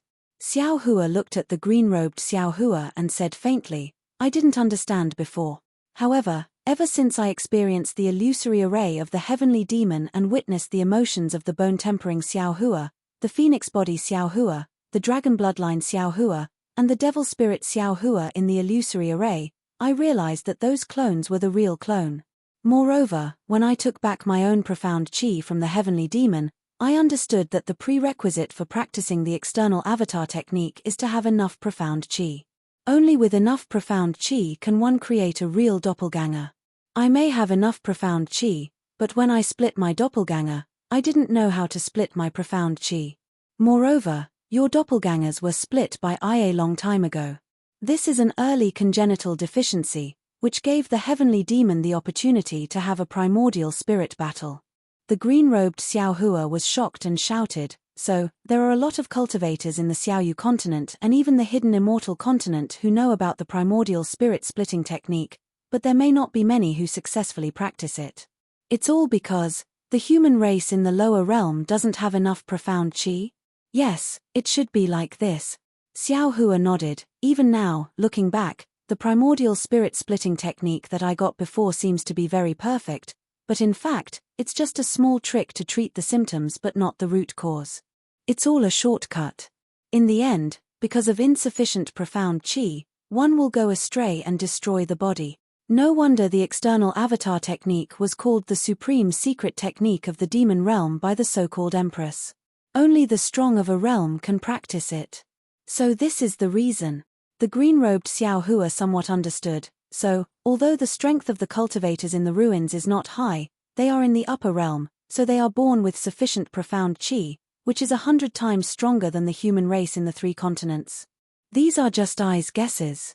Xiao Hua smiled. "It's impossible to record this in the orthodoxy of the 8 major sect. Who cares if their profound qi is 100 times stronger than the human race in the hidden immortal continent? As long as we can use the ruins technique to make up for the deficiency of our primordial spirit that day, cultivate our primordial spirit to perfection, and then use the profound chi in the heavenly demon's body to supplement the profound chi of the doppelgangers, and mold you into real cultivators with 7 emotions and 6 desires. Alas! When green-robed Xiao Hua heard this, he hesitated for a moment before bowing and saying, "On behalf of the other fellow Taoists, I thank fellow Daoist for his great kindness. Although I didn't participate in the battle of the primordial spirits, I also heard something strange from the words of Mo Ling. I also felt the crisis and was afraid that fellow Daoist would have other thoughts. Now that we've heard it, we're truly at ease. Fellow Daoist, your heart is as pure as the heavens, and your sincerity is greater than the sun and moon. Hehe, I also had evil thoughts." Xiao Hua said with a smile. "However, in the end, I still feel that since I was able to bring all of you fellow Taoists into this world, I should be responsible to the end and do as much as I can." When he spoke up to hear, Xiao Hua continued proudly. "Moreover, I believe that with my character, all of you were separated from my soul core, so I presume your characters aren't much different, right? Even the little Mo Ling was so obedient in the illusion and didn't dare to resist in front of this Xiao. This was what he truly thought in his heart. Therefore, I am extremely relieved to let all of you out. Hehe, that's..." A smile appeared on green-robed Xiao Hua's face. Apart from being sentimental and being greedy, fellow Daoist doesn't have any special shortcomings. Sweat. Xiao Hua's face turned green as he said somewhat awkwardly, "Green-robed fellow Daoist, can you not speak so bluntly? These can't be considered as shortcomings, right? Besides, does fellow Daoist know what sentimental and being greedy are?" Ayo. When he spoke up to hear, Xiao Hua seemed to have thought of something and hurriedly said, "Right, I have to warn you. Before your profound chi is replenished, don't do sentimental things. Otherwise, you will know what it means to be sentimental since ancient times." TSK. Green-robed Xiao Hua said disdainfully, "I still don't know what it means to be a good match between a man and a woman, although the so-called old man pushing the cart, shut up." Xiao Hua was anxious. Although no one was listening, his face was still red. He didn't think that some details that he didn't pay attention to would now become his weakness. "All right." Green-robed Xiao Hua saw that Xiao Hua was really anxious and hurriedly changed the topic. "I'll have to trouble fellow Daoist in these aspects. If you need I and others in other aspects, fellow Daoist can just let me know." Xiao Hua pointed at the busy puppet and said unhappily, "Do you still need to say it? Could it be that this transmission array needs I to personally arrange it? If fellow Daoist personally arranges it, it's naturally foolproof." Green-robed Xiao Hua said with a smile, "However, for such a small matter, there's no need for fellow Daoist to have such a profound cultivation. I will help you deal with it."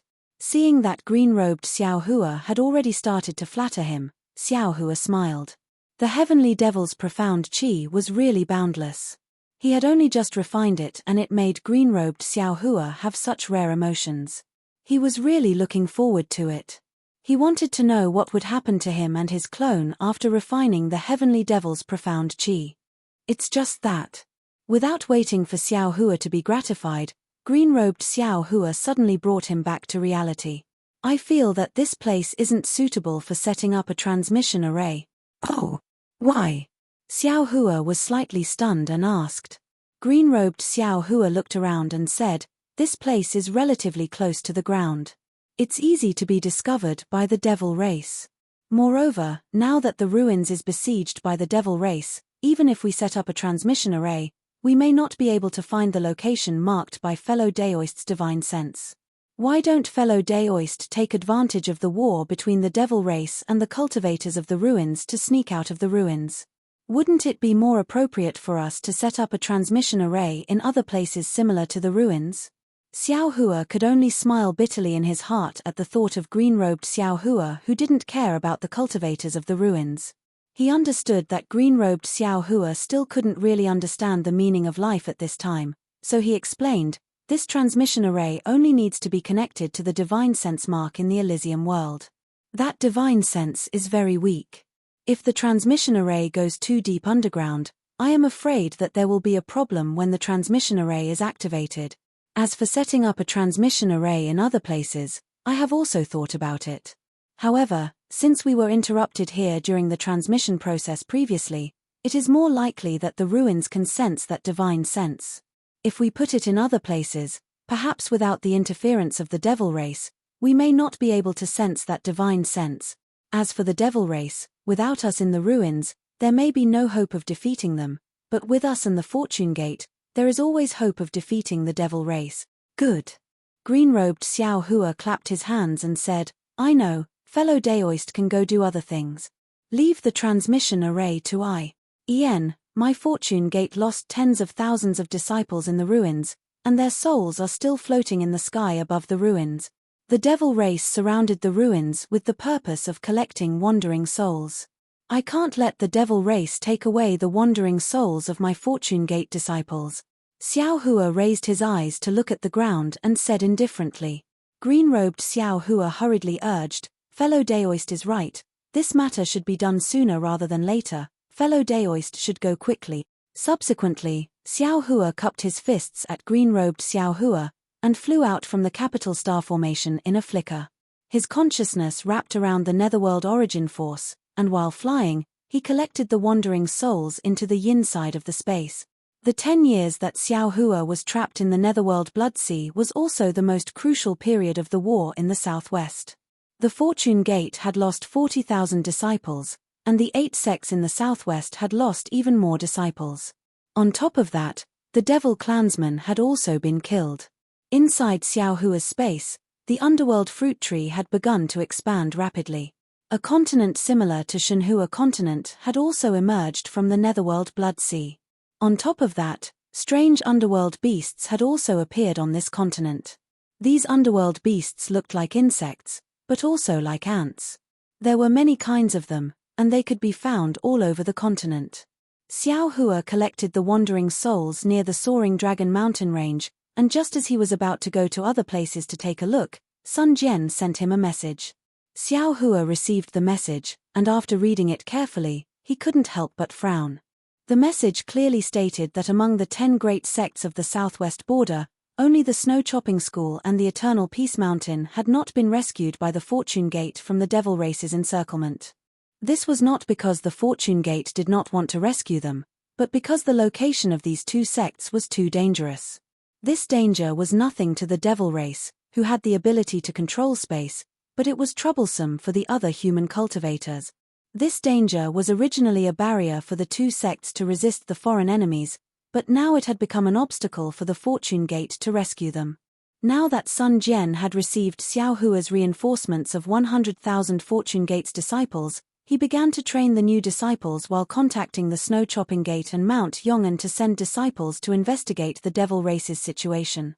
However, the situation was beyond Sun Jian's expectations. Not only did the 2 sects not respond, but none of the disciples sent out to investigate had returned. Sun Jian felt that this matter was strange, and contacted the Ruins Assembly Hall. In the end, the Assembly Hall's message was the same as Sun Jian's. The Assembly Hall had also lost contact with the 2 sects half a year ago, and the disciples sent out by the Assembly Hall also did not return. In other words, at this time, no one had any news about the Snow Chopping School and the Eternal Peace Mountain. If Sun Jian wanted to send the Fortune Gate's army to these 2 sects, he must obtain news from them. Therefore, after thinking for a long time, Sun Jian sent a message to Xiao Hua, hoping that Xiao Hua could send his friends to the Snow Chopping School and the Eternal Peace Mountain to inquire about the Devil Race's movements. When Xiao Hua saw this message, he was displeased at first. After all, whether it was Soul Cultivator Xiao Hua's 3 doppelgangers, or himself, they were all 9th grade Essence Force cultivators. If they wanted to kill the Devil Race's Devil Monarch and Devil Emperor, naturally they would have to go. This kind of small matter of inquiring about information, how could it be worth it for him to take action? However, after thinking about it for a while, Xiao Hua also understood Sun Jian's difficulties. The cultivation of the disciples sent by Sun Jian to the 2 sects might not be too bad, and they would certainly be good at escape techniques. The Assembly Hall wanted to control the situation in the ruins, and the disciples sent out were familiar with the situation of the Snow Chopping School and the Eternal Peace Mountain. Even they had fallen there, How could Sun Jian send more disciples? Perhaps only soul cultivator Xiao Hua and other experts who were not afraid of the devil race were suitable, right? Chapter 41-26. The teleportation formation was built by fellow Daoist Green Robe. This Xiao can be considered to have nothing to do now. Since that's the case, this Xiao might as well make a trip. Either way, I can also snatch some souls from the devil's mouth. It can be considered as killing two birds with one stone. Xiao Hua made up his mind and sent back the transmission talisman. After identifying the direction slightly, he released the netherworld origin power and flew towards the direction indicated by the transmission talisman. After flying for more than 10 days, he saw that the originally undulating mountain range had gradually turned into sheer cliffs and precipitous cliffs. Huge cracks were deeply carved on the ground. The cracks here were radial, as if a large hand was pulling the ground apart. There was not a single plant on the cliffs in those cracks, not even the commonly seen green moss could be seen. Xiao Hua's divine sense swept over and only saw a kind of huge green rock. This huge rock was exposed in the air. There were strange scratches on it, like a folded sticky cake. Xiao Hua's figure stopped on top of a cliff and released the netherworld origin power again. Woo! A strange whirlwind was born from Xiao Hua's body and spun towards the distance. Following this whirlwind, wandering souls flocked into the dark side of Xiao Hua's space like a swarm of bees. In just half the time it takes to brew a cup of tea, he had collected no less than several tens of thousands of wandering souls. It's a bit troublesome. Xiao Hua stopped. At the same time he identified the direction, he thought to himself, along the way, the number of wandering souls of the human race has increased, and the number of souls of the devil race has also decreased. Now that I'm close to the two sects, I can't even see the souls of the devil race. In other words, these two sects might have already been annihilated by the devil race. However, if these two sects were annihilated by the devil race should have retreated long ago. It's impossible for those disciples who came to scout not to return. Furthermore, since the devil race's devil emperor wants to collect the souls of the human race in the ruins, why didn't they make a move on the hundreds of thousands of souls in the southwest border? Why did they have to wait until the last moment to collect them all together? Could it be that they want to use so many souls to refine the devil artifact at the same time? Just as he was thinking, woo! A gust of wind whistled from afar, blowing on the rock under Xiao Hua's feet and releasing an even more horrifying sound. Furthermore, as the wind blew past, the rocks within 1,000 li to the left of Xiao Hua also released this kind of sound. These sounds gathered together, formed a chaotic fluctuation. These fluctuations not only attacked Xiao Hua's Niwen Palace, they also directly shook Xiao Hua's mysterious dark cloud. A green light flickered between Xiao Hua's eyebrows as he urged his soul cultivation technique to block these fluctuations. At the same time, he couldn't help but feel aghast in his heart. Granny, Sun Jian's messaging talisman did mention the dangers of the southwest border, but this Xiao still underestimated this danger. No wonder Sun Jian didn't dare to send any more disciples here. This natural attack is comparable to a soul cultivation secret technique. How could an ordinary cultivator withstand it? Woo! Another gust of wind that was twice as loud as the previous one came out. Xiao Hua hastily raised his head, only to see that in front of him, there was a gloomy coldness that pressed down on the sky for thousands of li. That gloomy coldness was full of killing intent. The chaotic fluctuations were even more like 10,000 waves crashing over. Although Xiao Hua's head was flashing with a green light, outside his mysterious dark cloud, there was still a violent impact that was like thunder. That's not right. Although Snow Chop School and Yong'an Mountain are in dangerous terrain, if they were attacked by this kind of impact, how could their disciples still survive? Xiao Hua was somewhat bewildered, but after a moment, he woke up. Oh no, there's no need to say any more. This Xiao is lost again. Seeing that the indescribably terrifying storm was about to hit, Xiao Hua knew that this heavenly might was absolutely not something that could be resisted by human strength. He hastily urged the wind escape technique to flee into the distance. After fleeing for a few more days, the storm finally lessened, and sunlight began to appear in the cold sky. Looking at the 3 weak orange-like suns gradually setting in the sky, and then looking at the mountain peaks below him that were getting fewer and fewer, and the ravines that were getting deeper and deeper, Xiao Hua slapped his forehead and said with a smile, "It seems that this Xiao accidentally found the right direction." After saying that, Xiao Hua rested for a moment, released his divine sense, and urged the lightning escape technique to rush towards the place where the suns were setting. In just half an hour, seeing that the 3 suns were about to set, Xiao Hua arrived at a very wonderful place. The earth seemed to have come to an end here. Broken cliffs appeared below Xiao Hua. In front of the cliffs, there was an empty space. Vaguely, hundreds of miles away, there were huge rocks floating in the air. Above the earth, a huge cliff that looked like a rainbow bridge protruded from a broken cliff, and it was dozens of li long. The 3 suns were setting in the distance of the cliff, and they looked like 3 red balls rolling on a bridge. Below the bridge, there was a green void, and in that void, the outline of a group of stars was faintly visible. Xiao Hua understood that as long as the 3 red suns set, a bright starry sky would be born under this cliff, and it would be born under his feet. This is Yong'an Mountain. Xiao Hua looked at this beautiful scenery in a daze, and whispered, if it was Snow/Gate, it wouldn't be a rainbow bridge protruding out of the earth, but a cliff that seems to have been cut off by a knife. Snow/Gate and Yong'an Mountain built their sects in such a dangerous place, so it is naturally easy to defend and difficult to attack. However, this cliff is so strange, even this Xiao's divine sense is disturbed by the fluctuations outside the cliff, and I can't see the situation inside the cliff. Looking at the unusually quiet Yong'an Mountain, he felt a little strange. Why don't I see the demon clan's demon array? Not to mention the demon clan's siege? It seems that I can only fly over and take a look. Finished thinking, Xiao Hua's figure fell towards the cliff, but after falling for more than 100 zhong, a very strange whirlpool suddenly appeared under Xiao Hua's feet, as if it wanted to drag him into the void. Xiao Hua was shocked, and lightning surged around his body, and his figure rapidly rose. And as Xiao Hua's figure rose, that whirlpool disappeared again. Xiao Hua helplessly flew towards the distance for a moment, and then landed again. As he expected, when his figure fell to a certain height, that whirlpool appeared again. Alas, I'm afraid this is the natural barrier of Yong'an Mountain. Xiao Hua sighed, looked at the left, and thought to himself, only by walking out of the cliff will it be safe. No wonder the discussion hall and Sun Jian didn't dare to come to rescue me. Thinking, Xiao Hua flew towards the large area, and prepared to walk over from the cliff.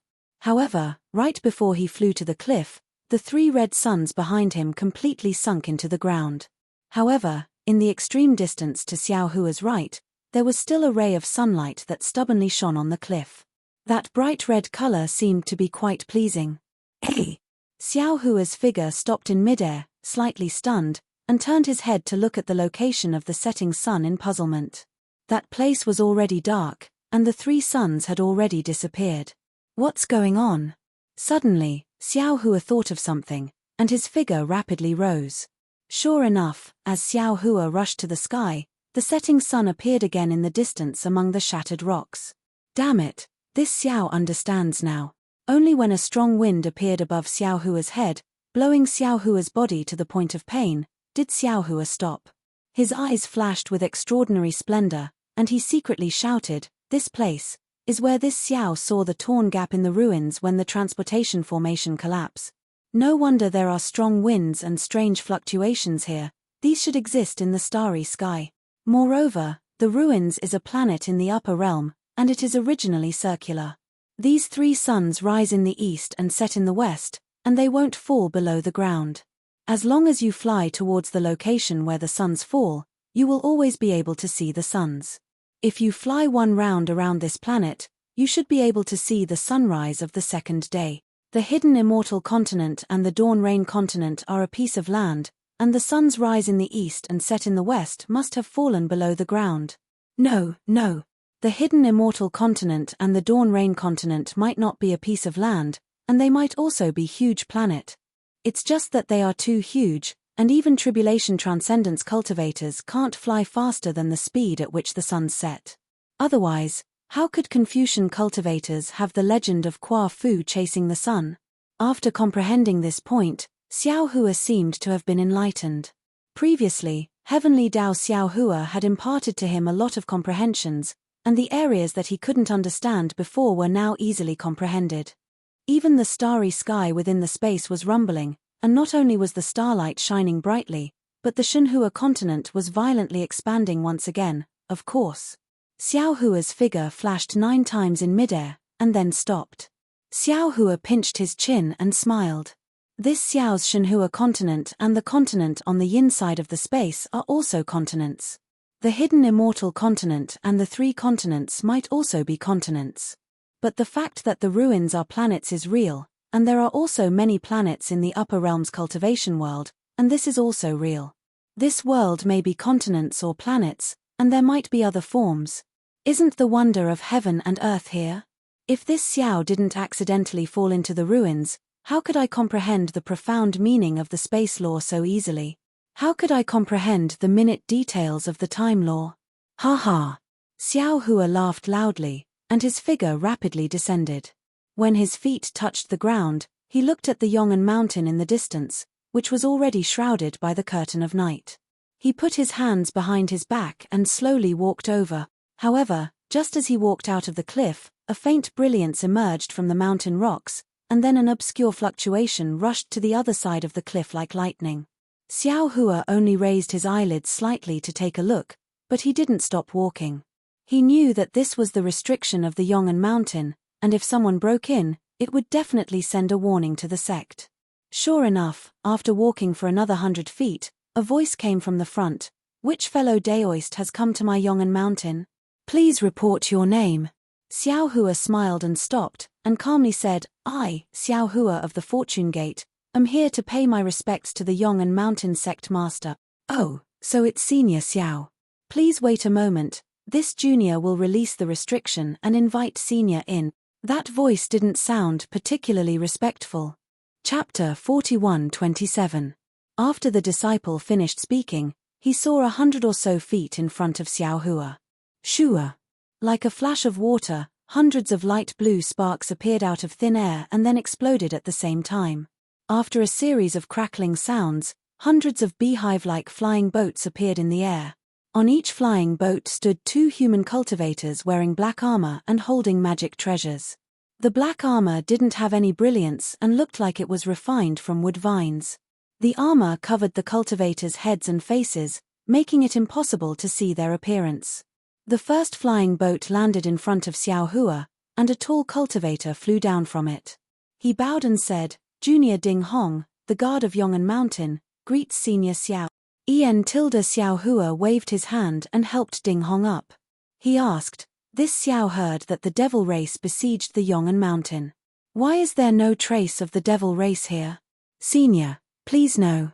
Ding Hong respectfully replied, several years ago, the devil race besieged the Yong'an Mountain. However, under the tenacious resistance of the disciples, the devil race didn't succeed. Later on, a large-scale star tide occurred near the Yong'an Mountain. The disciples of the Yong'an Mountain were lucky enough to escape by hiding in the mountain protecting formation. However, the devil race was killed by the star tide. After the star tide passed, the devil race retreated. That's strange. Xiao Hua curiously asked, since the Yong'an Mountain has been rescued, why didn't they send the news to the conference hall?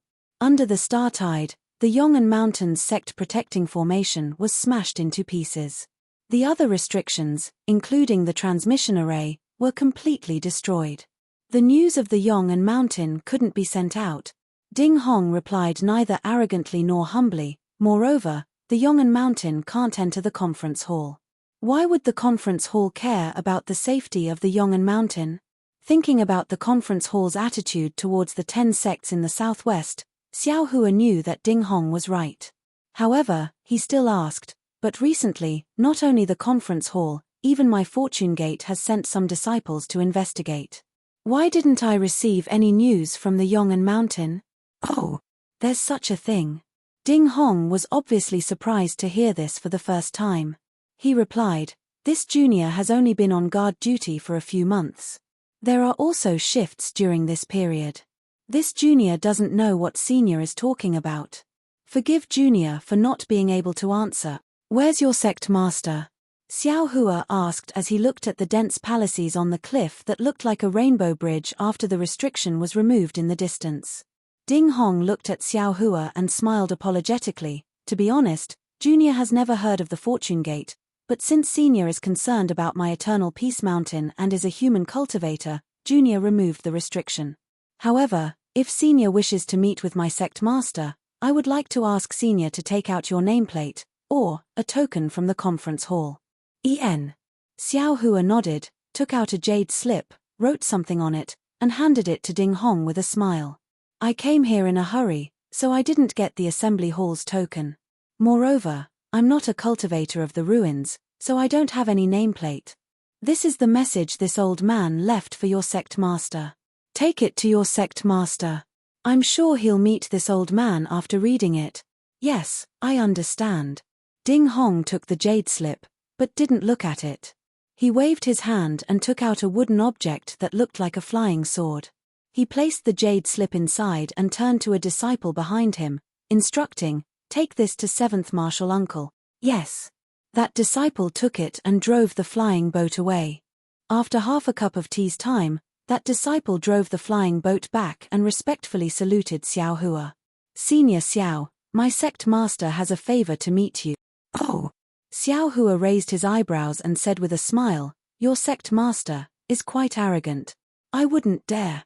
Ding Hong hurriedly explained, "My sect master was seriously injured in the battle with the devil race. He can't walk, so he can't welcome you from afar, so I hope Senior Xiao can understand." "What injury? He hasn't recovered after so long?" Xiao Hua asked curiously. "This."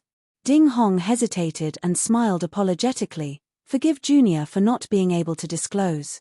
Senior should ask my sect master face to face. Lead the way." Xiao Hua nodded. "Perhaps this old man can take a look at your sect master's injury." "Very good, Senior, please." Ding Hong slightly leaned to the side and motioned Xiao Hua to get on the flying boat, explaining, "The restrictions of my Yong'an Mountain are quite powerful. If you don't take the flying boat, it will be a bit troublesome. Of course, with Senior's cultivation, you may not care about this, but in order to not destroy the restrictions, I ask Senior to take the flying boat." "Okay." Xiao Hua didn't make things difficult for Ding Hong and agreed, his figure floating on the flying boat. When Xiao Hua landed on the flying boat actually sank slightly, as if Xiao Hua's figure was extremely heavy. Ding Hong was stunned for a moment, then respectfully said, "Senior, please sit, Junior will send Senior in. Along the way, there are many restrictions in my Yong'an Mountain. Although many of them are being repaired, their power is not small." "Haha, let's go." Xiao Hua laughed. If this old man can't even deal with this, how could this old man dare to come to Yong'an Mountain? Ding Hong somewhat awkwardly replied, "Senior must be joking. My Yong'an Mountain may be a dragon's pool and a tiger's den for the demon race, but how could it be possible for the cultivators of the human race?" While speaking, Ding Hong activated the flying boat. The flying boats of the other disciples were hidden in the air, but a faint aurora-like dazzling light was emitted from the flying boat. Wherever the flying boat passed, strange fluctuations would appear one after another. There were even a few times when an extremely powerful magnetic force rushed out from the cliff. The magnetic force was like a big colorful tiger, roaring and pouncing towards Xiao Hua. However, before Xiao Hua's face could change, a green cloud immediately appeared above the flying boat. When the magnetic force fell on the cloud, it slowly turned into nothingness. Of course, these clouds couldn't completely eliminate the sharp magnetic force. Some of the magnetic force still broke through the flying boat's defense and fell on Xiao Hua's body. Xiao Hua's whole body flashed with brilliance, and the magnetic force actually pierced through the brilliance. "Senior." After doing this several times, Ding Hong's face couldn't help but smile apologetically. These defenses were originally controllable, but because of the siege of the demon race and the destruction of the star tide, some of the defensive arrays have already lost their effectiveness. "Please forgive me, Senior. It's okay." Xiao Hua waved his hand as if he was swatting a fly, flashing brilliance, brushing away the magnetic force. He smiled. No wonder fellow Taoists said that although Yong'an Mountain was besieged by the demon race, it would definitely be fine. With this magnetic force, even the demon race would be defeated. Haha, in this aspect, my Yong'an Mountain has some unique conditions. Ding Hong saw that Xiao Hua didn't blame him, so he also smiled and replied. Xiao Hua looked at his feet and asked curiously, "Your flying boat of Yong'an Mountain is strange. What material is it made of? It's actually not afraid of the magnetic force." "Senior, please no." Ding Hong didn't hide it and explained, "This flying boat is made of Yong'an Mountain's specialty, the nightbreaker wood. This nightbreaker wood grows day and night in the polar magnetic field, and the wood grain has developed natural runes. These runes have the effect of using and avoiding the polar magnetic field. And my Yong'an Mountain has also inherited the use of the polar magnetic field secret technique, so we also set up a secret array inside the flying boat, so this flying boat can pass through the polar magnetic field without attracting the polar magnetic field. If Senior were to fly outside the flying boat at this time, the natural polar magnetic field would have already attacked Senior." "So?" Xiao Hua looked at the beehive-like flying boat and said with a smile, "The strange appearance of this flying boat is also to avoid the polar magnetic field, right?" Senior's eyes are really sharp. Ding Hong gave a thumbs up and said, "This beehive naturally has 6 edges, which coincides with the array of my Yong'an Mountain, so," at this point, Ding Hong realized that he had misspoken, so he hurriedly stopped and said with a smile, "This matter involves the secrets of the sect, so it's inconvenient for Junior to say more. Senior, please ask the sect master." "Okay." Xiao Hua nodded, then looked to the left and asked, "This magnetic force is very powerful. This old man's divine sense can't be released too far.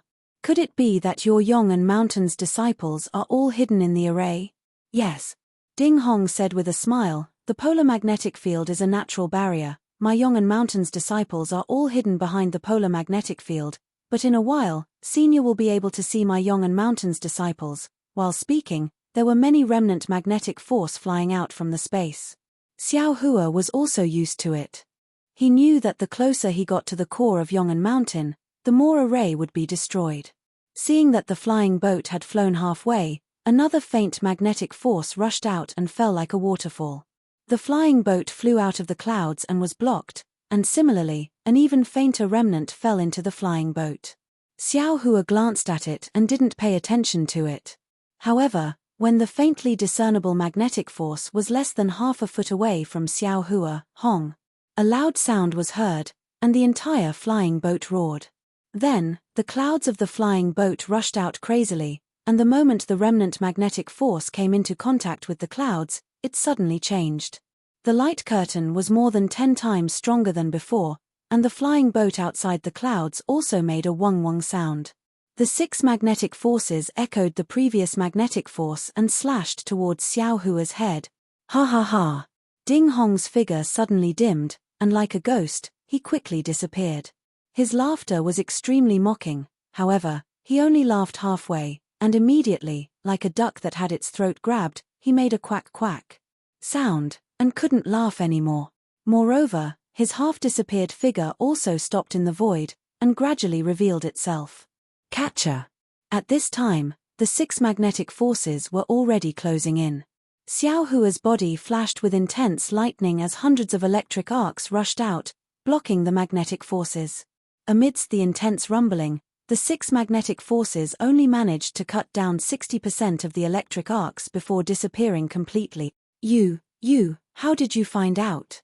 Seeing this, how could Ding Hong not know that Xiao Hua had already discovered the abnormality? His hands and feet struggled futilely in the air, and he screamed with extreme unwillingness. Chapter 41-28. "You're just a group of lifeless walking corpses. Do you think this old man can't see through you? Even if you can exaggerate, you're still just a demon general. What kind of scheme are you trying to play in front of this old man?" Xiao Hua sneered, his index and middle fingers joined together, and with a slight slash, a sword light flashed, and with a crackling sound, Ding Hong's armor was split open from head to toe, and a zombie with a pale face was revealed from inside the armor. This zombie's skin was ashen, his eyes were black, and strange demon patterns covered his entire body. His bare chest was still slightly beating, but when the armor was split open, it had already calmed down. "Hehe, so what if you found out?" Ding Hong seemed to be out of breath.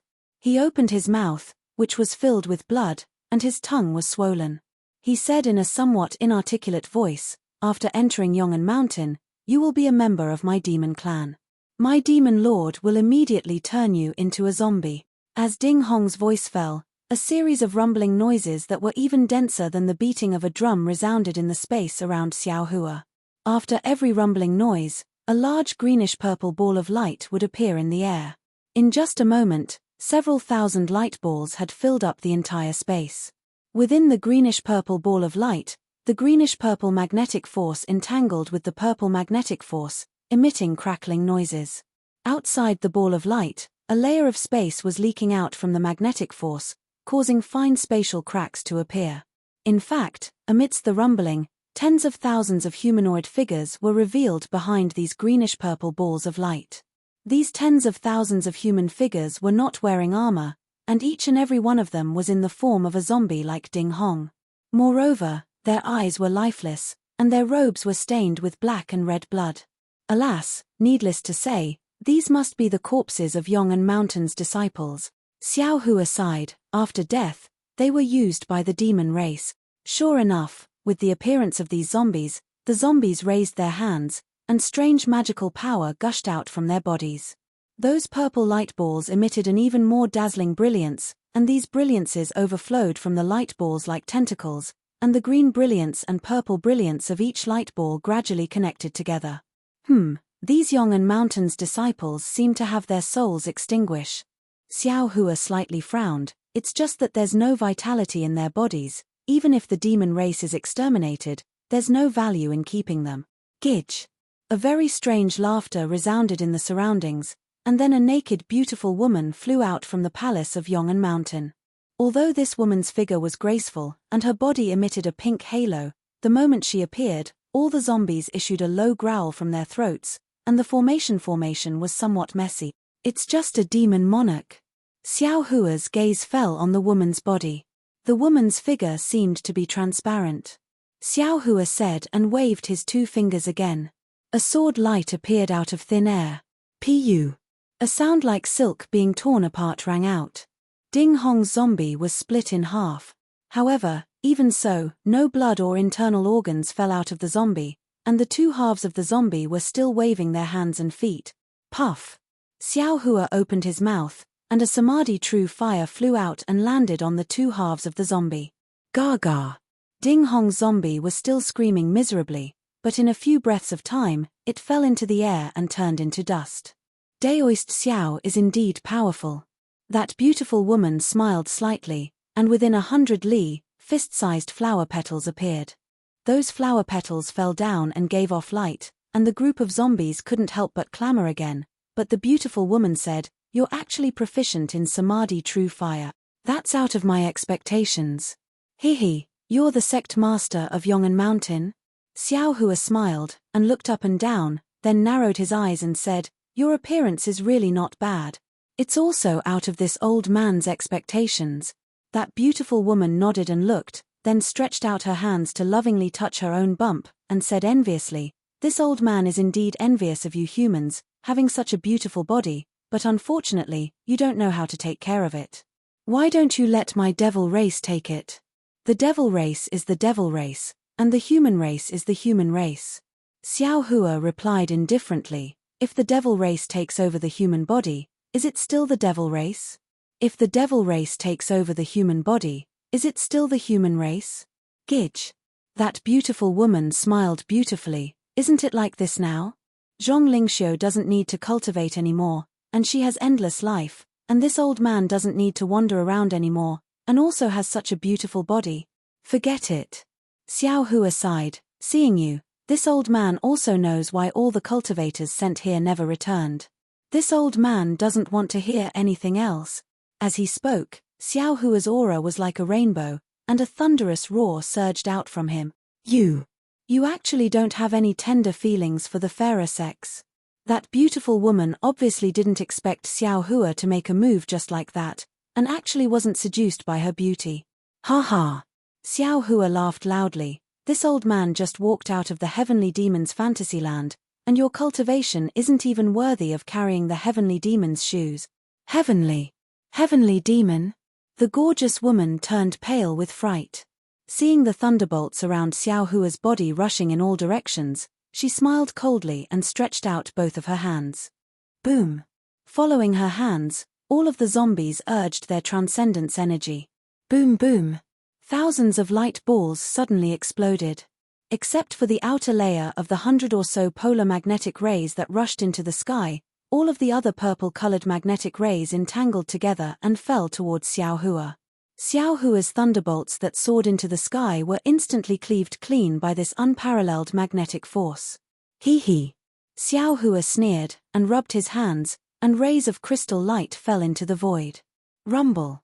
The space within hundreds of miles shook violently, and bubbles appeared in the void. Countless electric arcs flew out from the bubbles, and it was as if dragons were fighting with the extreme magnetic rays. On the entire Yong'an Mountain, it was quite lively with fireworks.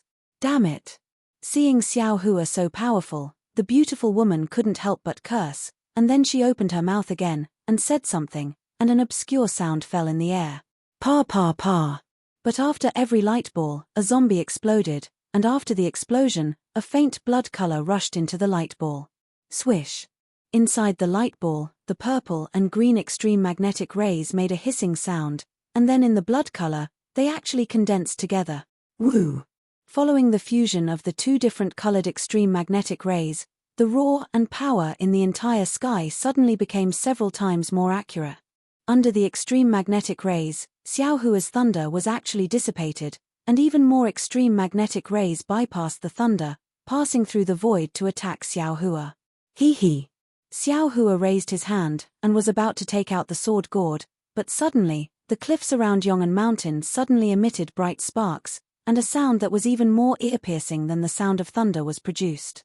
In the starry sky, like flying fish in the sea, there were many arcs of light, and these arcs of light completely enveloped the entire Yong'an Mountain, and within thousands of miles, there was a suffocating aura. Oh!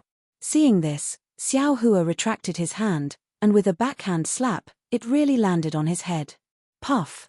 Clouds of 5-colored true qi gushed out, and turned into silk to protect Xiao Hua. PFFF PFFF PFFF. Like the sound of rain hitting a banana leaf, the magnetic force fell into the clouds, striking a thumb-sized dent, and then disappeared.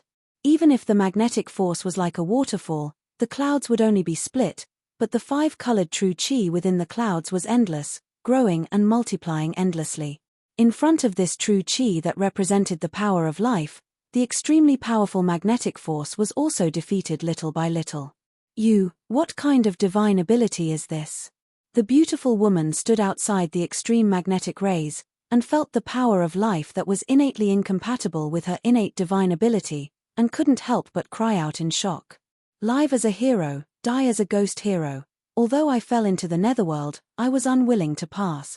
Xiao Hua chanted, "How can you demons know the vitality of my human race? How can you demons touch the integrity of my human race? Demons are demons, humans are humans. Since there are no longer any living people in Yong'an Mountain, the so-called siege of the demon race is just you, a demon monarch. Why should this old man waste time with you?" After saying this, Xiao Hua raised his hand, and a golden light flew out of his Taoist robe, and the soaring dragon scissors turned into a golden dragon that pounced on the witch.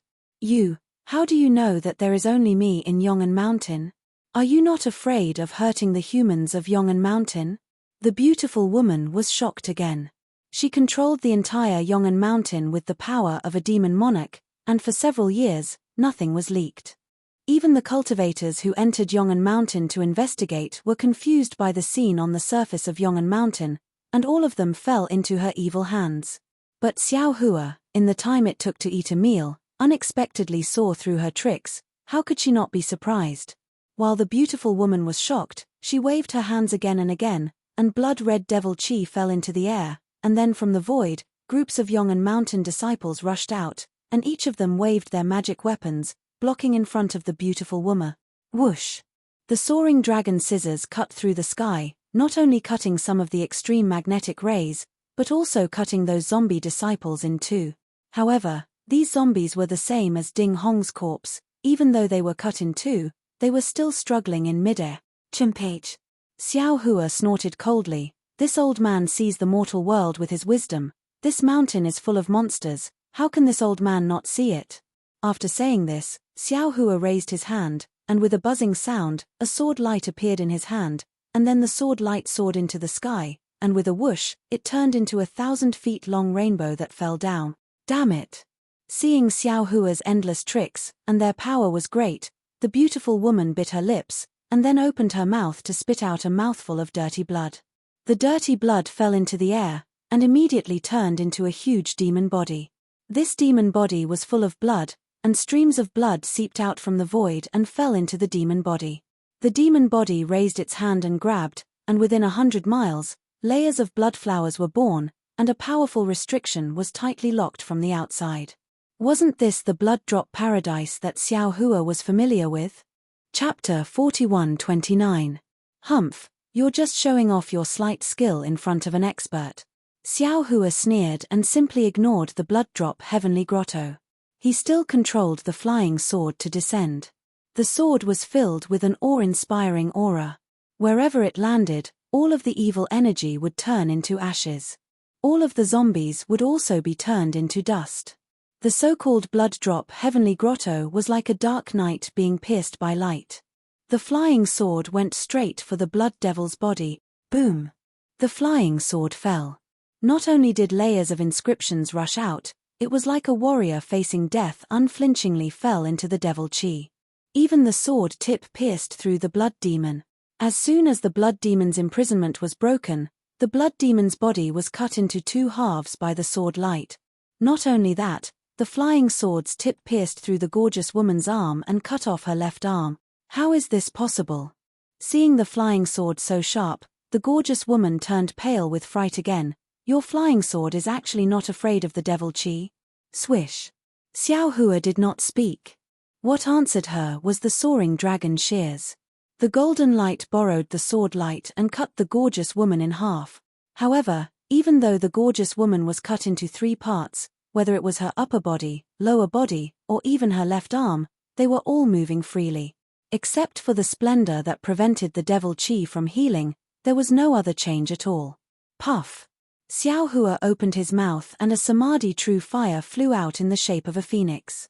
It whistled and pounced on the gorgeous woman. Wherever the samadhi true fire passed, the zombies around 100 feet away were all turned into powder, and the magnetic force controlled by these zombies also turned into nothingness. Kill, kill, kill. The gorgeous woman tried her best to heal the body she was so proud of. At the same time, she urged more zombies of Yong'an Mountain to rush out and attack Xiao Hua. It seemed that she did not care about Xiao Hua's samadhi true fire. Tens of thousands of Yong'an Mountain disciples rushed out and attacked Xiao Hua with the help of Yong'an Mountain's magnetic force. Even someone as strong as Xiao Hua felt that it was strenuous. Granny, this devil clan is really weird. Xiao Hua was hiding inside the 5-colored true chi. Watching the 5-colored true chi being attacked by the several tens of thousands of disciples using their magic treasures, he couldn't help but sigh with emotion. He actually used his own strength to capture Yong'an Mountain. Moreover, he even controlled all the disciples of Yong'an Mountain. Although that Ding Hong from before seemed to have the strength of a devil general, he was most likely just a clone of this devil. If we want to kill all of these Eternal Peace Mountain's disciples, our Fortune Gate's disciples will have to suffer a lot. While Xiao Hua was thinking, the Samadhi true fire had already arrived in front of the beautiful woman. The beautiful woman smiled coldly and opened her mouth again. Another blood demon flew out, revealing a sinister smile as it pounced towards the Samadhi true fire. Sizzle. There was a sound like water falling into a pot of oil. More than half of the phoenix formed by the Samadhi true fire was destroyed.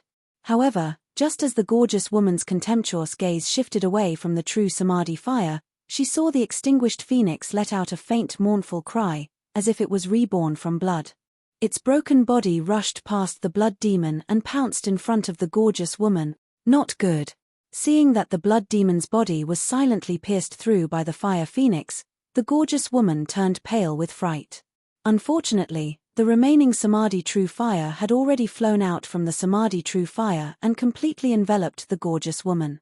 Even though she hurriedly dismembered her body and fell into the void, the Samadhi true fire still entered the void and set her body ablaze. What kind of fire is this? The gorgeous woman's body emitted a blood-red light as she tried to extinguish the Samadhi true fire.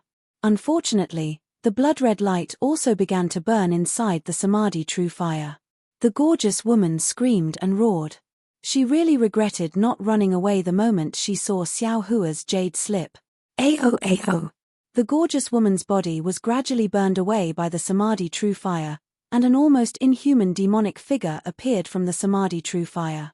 That demonic figure was still howling madly, Xiao Hua, even if you kill me, you will absolutely not be able to escape the annihilation of the magnetic storm. This is the Eternal Peace Mountain's last resort to perish together with the enemy. Even if the several 100,000 disciples of the Shundao sect came, they would still be annihilated. Seeing that the demonic figure was still being burned by the Samadhi true fire, Xiao Hua smiled coldly. He raised his hand and took out the sword gourd from his bosom. He said, "Just let yourself be burned quietly. I'll let you have a taste of 10,000 flames drilling into your heart. As for the ending of this old man and the Eternal Peace Mountain, you don't have to worry about it." Xiao Hua took out the sword gourd and raised his eyes to look at the sky. He saw that within the range of a few thousand li, the arcs of light that were previously leaping in the night sky had now transformed into a magnetic storm that was several hundred zhong tall. These magnetic storm covered the entire night sky. Not only did it block all the chi of heaven and earth, it also blocked Xiao Hua's vision. Including the Eternal Peace Mountain, the space of 10 million li was like the suffocating before the storm. It was terrifyingly quiet. A kind of desolate aura swept across the entire land. Ha ha ha. The demonic figure laughed madly in the flames. Hee hee. The group of Eternal Peace Mountain zombie disciples still pounced towards Xiao Hua, as if they didn't care about the great calamity that was summoned above their heads, Shua. The sound of the magnetic storm came from an unknown place.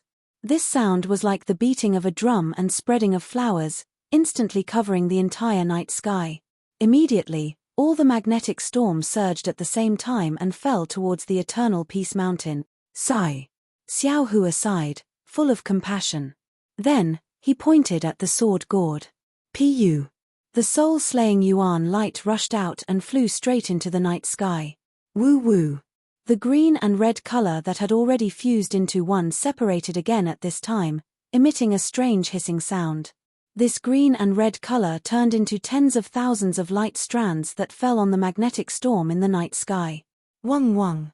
Only, the magnetic storm was so vast that the light strands that supported it slightly trembled and emitted a buzzing sound.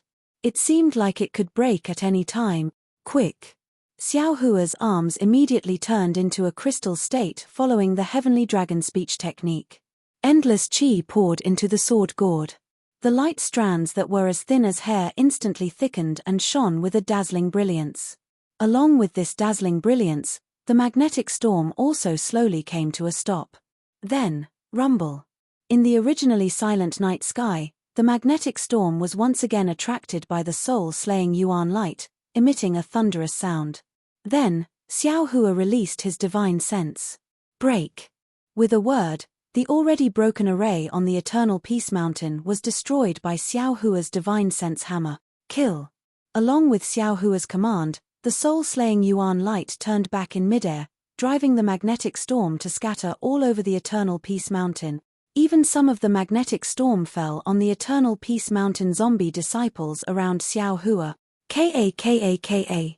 Faster than chopping melons and vegetables, all the disciples were chopped into several pieces by the magnetic storm. How is this possible? The demon that had already been burned into thin strands by the spiritual fire looked at all this in disbelief. How can you control the magnetic storm? How can you destroy the entire Eternal Peace Mountain in one fell swoop? You're really ignorant. Xiao Hua coldly looked at the last trace of the demon and said indifferently, "Haven't you heard of the two-wing spectrometer and the soul-slaying Yuan light?"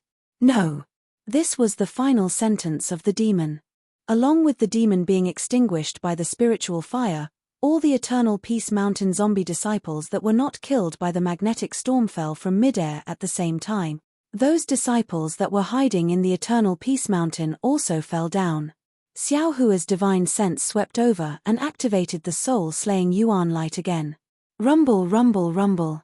The entire Eternal Peace Mountain shook.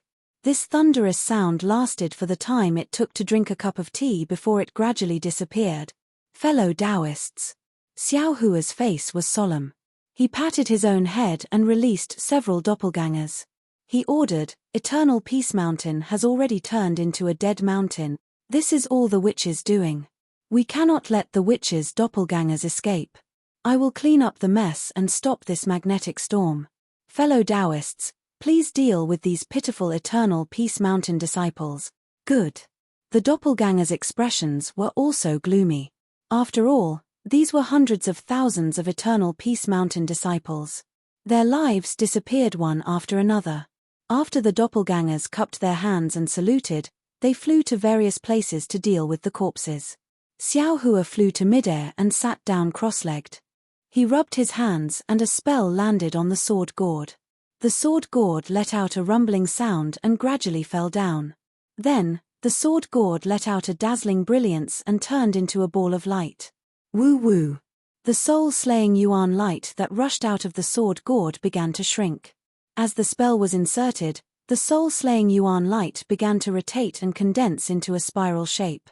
The magnetic storm that was attracted by the soul-slaying Yuan light also began to turn into an arc of light and fell into the sword gourd. Peng peng peng. The entire sword gourd let out a crisp sound like beans being fried.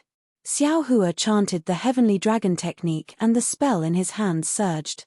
He began to refine the magnetic storm that covered 1,000 miles of Eternal Peace Mountain into the soul-slaying Yuan light.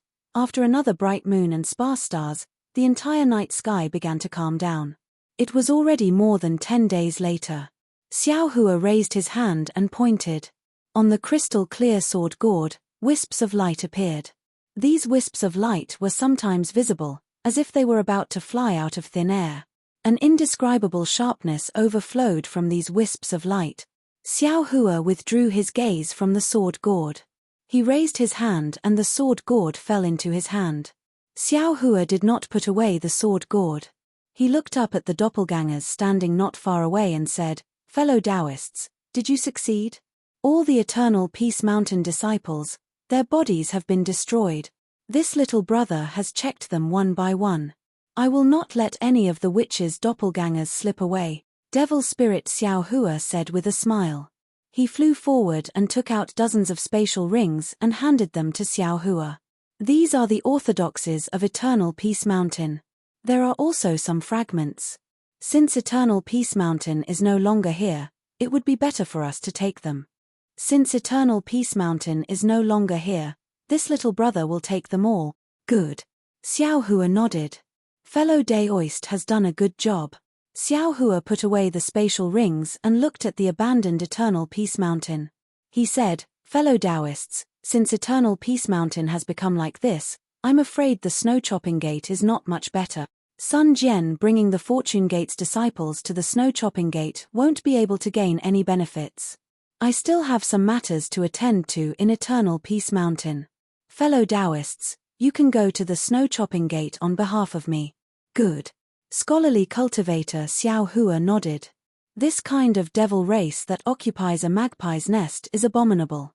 This little brother can't wait to tear them to pieces. This little brother must go. Chapter 4130.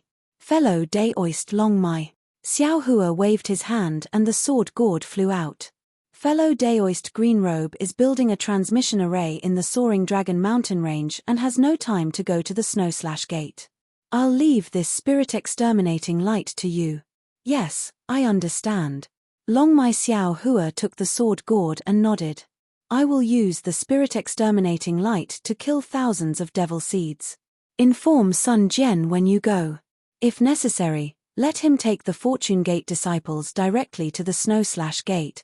Xiao Hua thought for a moment and said, I know. Long Mai Xiao Hua nodded.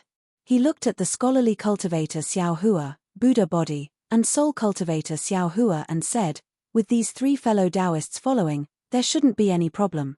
Fellow Daoist can rest assured. Soon after, several clones bid farewell to Xiao Hua and went in the direction of the Snow/Gate. Xiao Hua stood in the air and narrowed his eyes as he looked at the figures of several people flying away. A meaningful smile hung on the corner of his mouth as he said in his heart, Fellow Taoists, Don't blame I for testing you. After all, I can still control you now. If I can't control you in the future and find out that you are disloyal, I'm afraid I won't be able to do anything to you. I hope you can work together in the snow/gate and don't let I down." After he finished speaking, Xiao Hua released his consciousness. The netherworld origin power swept through the surrounding 10,000 miles of space and absorbed the souls of the Mount Yong'an disciples into the dark side of the space. After that, he took a closer look. His figure swayed, and an earthen yellow brilliance flashed in midair as his figure fell into the broken cliff. Xiao Hua didn't find an excuse to stay in the Yong'an mountain just to train his clones. When he was using the spirit exterminating light to refine the magnetic force, he sensed a strong magnetic force in the cliff. He guessed that there would be a magnetic force space under the cliff. Therefore, he stayed to explore the underground. There were many spatial faults in the soil beneath the cliff, and these faults were filled with magnetic forces. Sometimes, these faults were extremely large, and the magnetic forces were like a maze in the void. If one was careless and fell into a magnetic trap, one would be killed by the magnetic forces.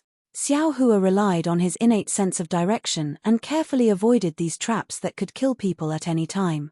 The deeper he went, the more Xiao Hua discovered that there were actually even more origin magnetic fragments beneath the ground.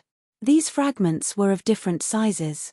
The large ones were several miles long, while the small ones were only a few inches long. Every magnetic field naturally had two poles, and when the 5 elements of the human race arrived here, it was inevitable that they would be attracted by the magnetic field. Faced with magnetic field fragments that were several miles in size, even separation and reunion cultivators would have a headache, not to mention the numerous magnetic field fragments beneath the ground.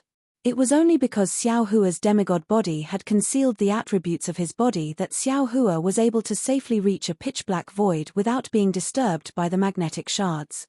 Sensing the strong magnetic force in the void, Xiao Hua patted the space between his eyebrows and opened his delusion breaker Dharma eye. Ha ha! He saw that the magnetic force space in front of him was filled with red and yellow magnetic pole lines, and then he saw a huge oval-shaped sphere clearly divided into red and yellow. Xiao Hua couldn't help but laugh out loud. Isn't this fire and earth magnetic force? The heavens are really helping me. After Xiao Hua finished laughing, he didn't hesitate in the slightest to fly to the extreme point of the fire and earth magnetic field and drip out a drop of his blood essence. After that, he flew to the 2 areas of the magnetic field and collected a large amount of fire marrow flame crystals and earth crystal yarrow milk before flying out of the magnetic field space. After leaving the magnetic force space, Xiao Hua looked left and right. His heart moved, and he didn't fly towards the cliff, but towards the place where the cliff extended into the starry sky. Out of Xiao Hua's expectations, there were even more spatial faults along the way, and there were also a lot more origin magnetic shards than before. Just as Xiao Hua's figure flew out from the bottom of the cliff, woo-woo, a wave of berserk chi waves stirred up the primordial magnetic force and madly pounced on Xiao Hua. Xiao Hua waved his daoist robe, and everything within several li of him was confined. However, this confinement only lasted for a moment. Catcha catcha. Crisp sounds rang out.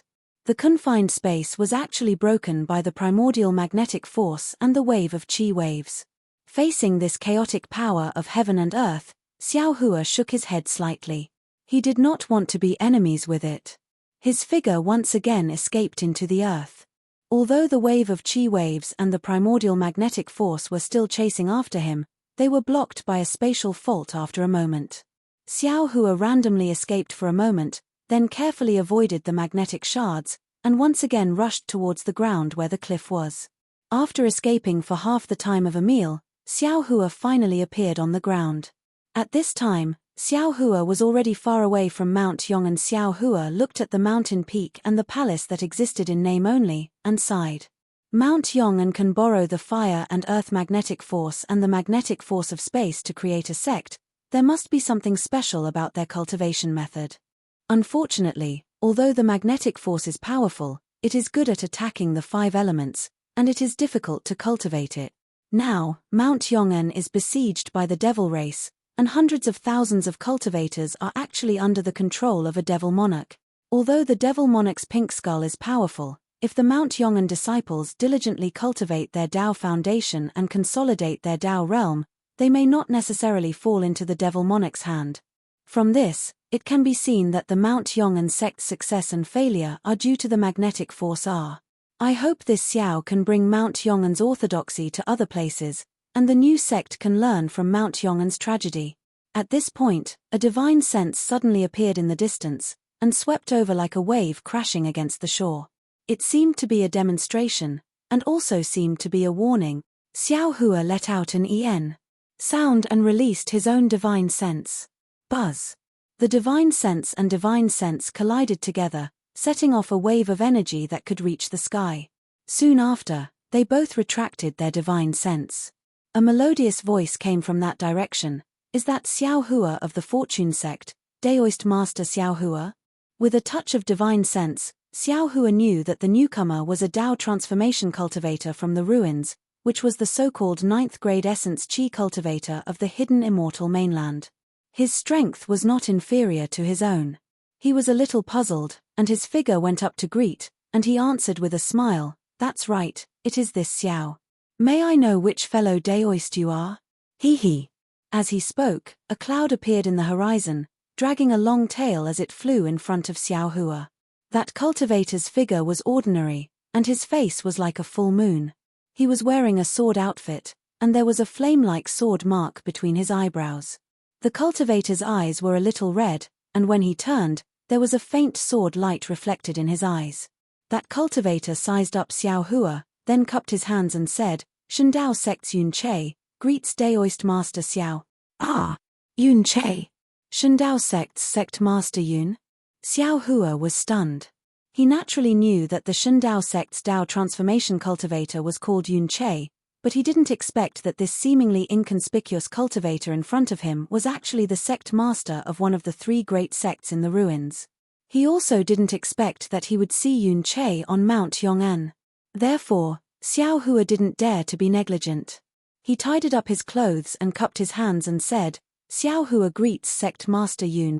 Ari, this Yun has long heard that Daoist Master Xiao of the Fortune sect is not only righteous, but also brought the elite disciples of the outer realm to reinforce our ruins. Moreover, you are also approachable, and you are amiable even when facing low-level disciples. This Yun has long admired you, and now that I have seen you, you really live up to your name." This Yun is convinced. Yun Che sighed and hurriedly returned the greeting. Hearing Yun Che's words, Xiao Hua's heart skipped a beat, and he said inwardly, "Damn it, such a big sect master is actually greeting an outsider like this. Could it be a weasel paying a visit to a chicken?" Xiao Hua hurriedly waved his hand modestly. "Sect Master Yun is too kind. This Xiao is just an ordinary cultivator. How could I have the noble character and unquestionable integrity that fellow Daoist is talking about?" Speaking of noble character and unquestionable integrity, this Yun has to represent the 100 sects in the ruins and the assembly hall to thank Daoist Master Xiao and the Fortune sect's disciples for their contributions to the ruins.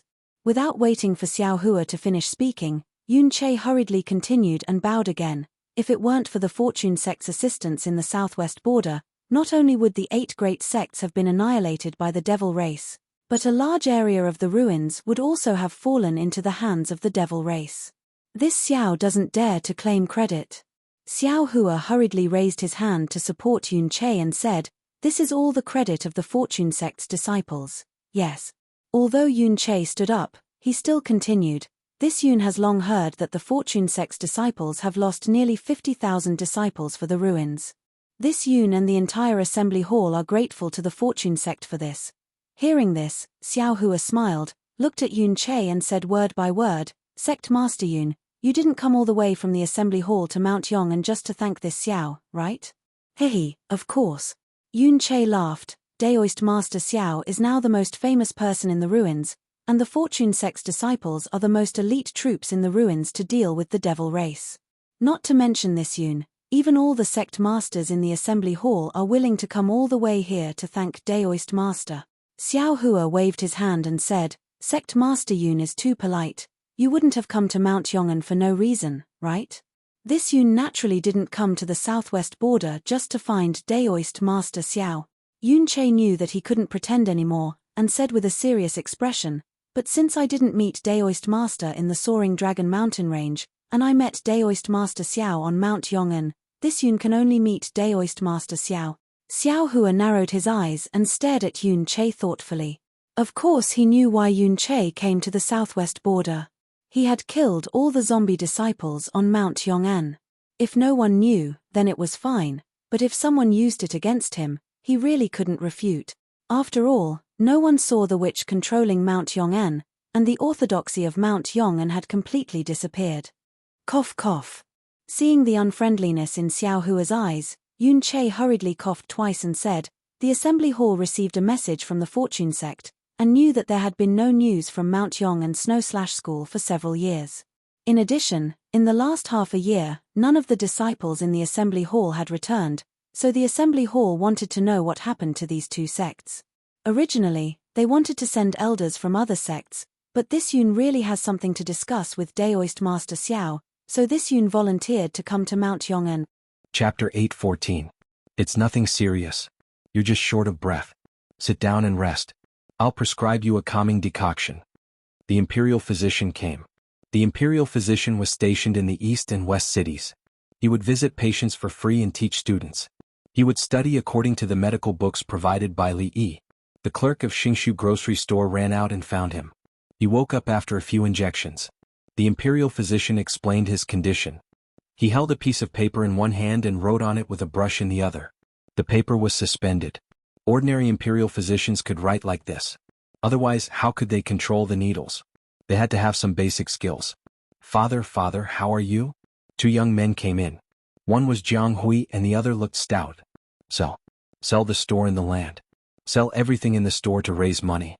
Shopkeeper Jiang was in a better state. He gritted his teeth and said. He looked much older in an instant. "What? Is it the gold Buddha? I'll go find someone. I have someone in my family." Jiang Hui turned and stared at the young man who came to redeem the store. "Haha." The young man laughed. "So, give me money. Can you?" Shopkeeper Jiang looked at the young man. His eyes were full of loneliness. 5 days. I'll only give you 5 days and the interest will be 1 cent per day. I'll take this."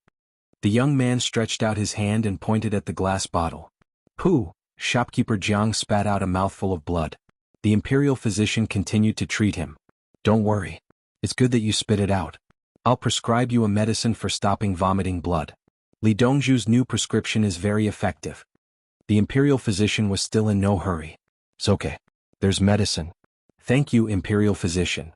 Shopkeeper Jiang's mental state improved a lot after he spat out a mouthful of blood. He cupped his fist and said to the person who redeemed the store, "Thank you for not killing me. Some things are not over yet. Last night, someone tried to set a fire and hurt people. Think about it."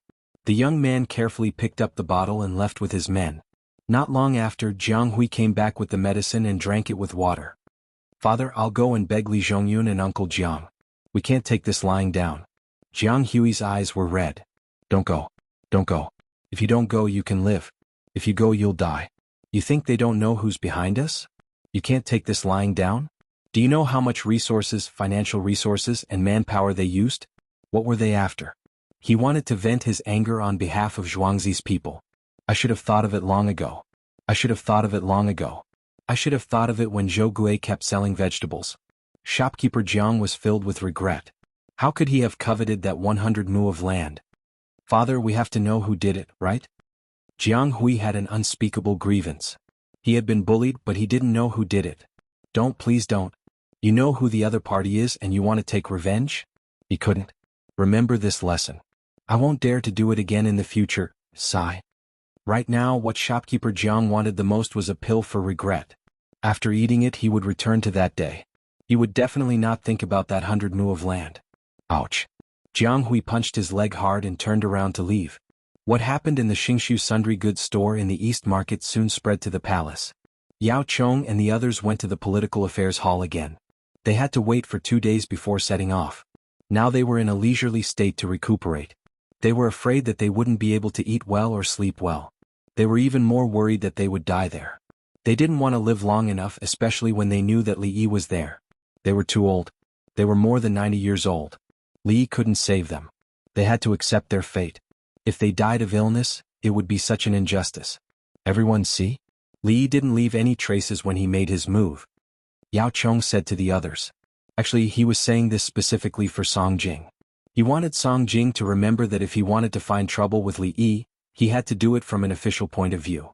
Otherwise Li Yi would fight back. It would be better if they were more cautious. Song Jing thought from shopkeeper Jiang's point of view. How can they be cautious? Don't they want to earn money? The warm paste was indeed useful. The other party also gave a deposit. There was nothing wrong with the holy water, lotus throne, sky mirror and golden Buddha.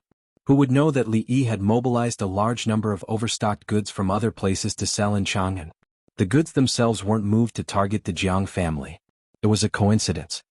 Lu Huaishan didn't think that he could avoid it. If he was in the same position he would also be hit. Bai Go said with a smile, Xingshu grocery store has been tricked. If it had carefully avoided the warm paste and holy water, Xiaoyi would have continued to attack. Who can see through his tricks all the time?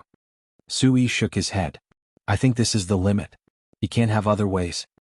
That's because you don't know him. Wei Jigu said, he always loses to the common people. He always takes advantage of others. How did the golden Buddha disappear? Lu Yochio considered the technical problem. The golden Buddha was fine when it was sent, but it was gone 2 days later. Asking you'll know. Yin Xijin didn't want to use her brain to think. She looked at Baigu. Baigu had a good relationship with Li Yi. If he wanted to hold a banquet, he only needed to write a poem. I'll go in a while. I'm curious. What's the matter with the golden Buddha? Baigu agreed. He wanted to go to the Li family Zhuangzi for lunch. He wanted to ask if the braces should be removed. It was uncomfortable to wear them. They helped to deal with the government affairs. Baigu said goodbye to them and took the car to the Li family Zhuangzi. When he arrived he saw Li Longji's family of 3. The little girl clenched her fists and hammered the mud. Li Yi made the mud into a small bowl and threw it over. The bowl was affected by the air pressure. With a bang, a hole was opened in the top. The little girl threw the bowl a few times and began to make it. She didn't know how to do it, so she hammered it with her fists. The other children in the palace couldn't play this kind of game. Children were not allowed to play with mud because it was dirty. Parents of ordinary families also wouldn't let their children play like this. In the Li family Zhuangzi, Li Yi played with them. It was to train the children's sports ability. It wouldn't cause harm to the children. If the clothes were dirty they could wash them. The children in Zhuangzi played like they did in the palace. They washed the clothes every day. The older children even played with glass balls. The glass balls made by the Li family Zhuangzi were not used to press the cloth or to seal the ball. There were 3 other uses for glass balls. One was to use the pressure rolling principle to flatten the cotton cloth. One was used in sealing valves, which was called ball sealing. The other was to blow out light bulbs. Colored glass balls were used to blow colored light bulbs. Now, it was made to play with glass balls. There were also pieces of paper that were used to fan piaggi with paper shells. It was used to train the children's calculation ability, body coordination, concentration, finger muscle training, and so on. Baigu cupped his fists and asked Li Yi, where did the gold Buddha go? In the Aqua Regia. The Aqua Regia I mixed can melt gold and return it to its original state. It's too corrosive. The lotus platform looks very sturdy, but it's actually dyed with wax. The mirror on top is slightly slanted, so the gold Buddha is heavy. The wax below is thinner. In the end, the gold Buddha will fall down with the mirror. The silver behind the mirror will be corroded and become glass. Li Yi knew what Baigu wanted to ask, so he directly said it. It was very simple. What Aqua Regia can make gold disappear? Baigu was surprised. Yes, the gold is still there. It can be retrieved. Li Yi shook his head. Are there any more scriptures on the Buddha? No, but I have a microscope. Master Fong engraved it with a microscope. His skills are good. Chapter 8:15. Is Aqua Regia easy to make? Baigu thought about the operation. It's not easy to make and it's made at the last minute at the door. Some of the gas is discharged first, it's poisonous. I only had a short time to communicate with shopkeeper Jiang. What if something goes wrong? See if the Jiang family knows the rules. If not, I'll tell you the next step. If you have Aqua Regia, can't you open a gold and silver shop and steal gold and silver? Baigu's thoughts wandered. Old Bai, let's work together? I'll make it, and in the name of washing gold, I'll make Aqua Regia on the spot. I can collect some by washing. Am I such a greedy person? Baigu stared. Li looked at him without saying anything. There was nothing to say. The ability to carve very small scriptures can make a lot of money. Baigu changed the topic. Isn't it better to just print money? The engraving is finer and the ink particles are adjusted. It's harder to imitate than the current exchange coupons. What's for lunch? I want something good. Baigu realized that his IQ had dropped. Yes, printing money with engraving was better than selling Buddha. The reared loaches spit out mud. How about the main dish, fried loaches? There's also forest frogs with oil. Soak it in a good sauce and stew it. It's suitable for drinking wine. As for rice, fried meat with cowpeas, it's juicy and can be soaked a little. If you want to eat pancakes, we'll make soup. If you want to eat noodles, we'll make braised food. Li actually didn't know what to order. Usually, when the cafeteria made it, he would go take a look and see what he liked. Baigu came. No matter what, he was still the Minister of Revenue and the Assistant Minister of the Yellow Door. He was also a disciple of Ziwei. Although the most powerful one was Song Jing, who was the premier. Was the deputy premier not valued? Some deputy premiers were also members of the standing committee. The main dish, rice, is not bad. Empress Wang said to her son. Rice. The little guy agreed. Rice it is. Baigu didn't think about other things. He actually hadn't eaten forest frogs. The Li family Zhuangzi didn't eat much either. They had been raising them and only started to eat them this year. They didn't sell it to the outside world at all. They didn't even have it in heaven or on earth. The good stuff was all in the hands of the Li family Zhuangzi and the royal family. Only direct members of the royal family could eat it. At noon, everyone went into a single room. The palace maids and eunuchs helped to remove the bones from the toad. At the same time, they used chopsticks and knives to cut the toad into small pieces. The little guy held a pair of small chopsticks and tried his best to pick up something to eat. When he was tired, he knew how to change the spoon. Since the spoon was also tired, he threw it away and used his hands to grab. Every time he successfully ate something with his chopsticks, he had to look at the others. Everyone immediately gave him encouragement and praise. Children can use chopsticks at this age? Baigu tried to recall when his own children used chopsticks, but he had no recollection of it. Normal children can't do it. It depends on their development. If they use chopsticks too early, it will become a psychological barrier for the child, especially if the hand muscles are too tired. In Zhuangzi, people usually started to use chopsticks when they were 2 years old. They were still relatively clumsy. Jiner's body is developing well. It's mainly because his parents are talented in sports and have good nutrition that he started to use chopsticks. Seeing the little guy use his hands, Li Yi explained with a smile.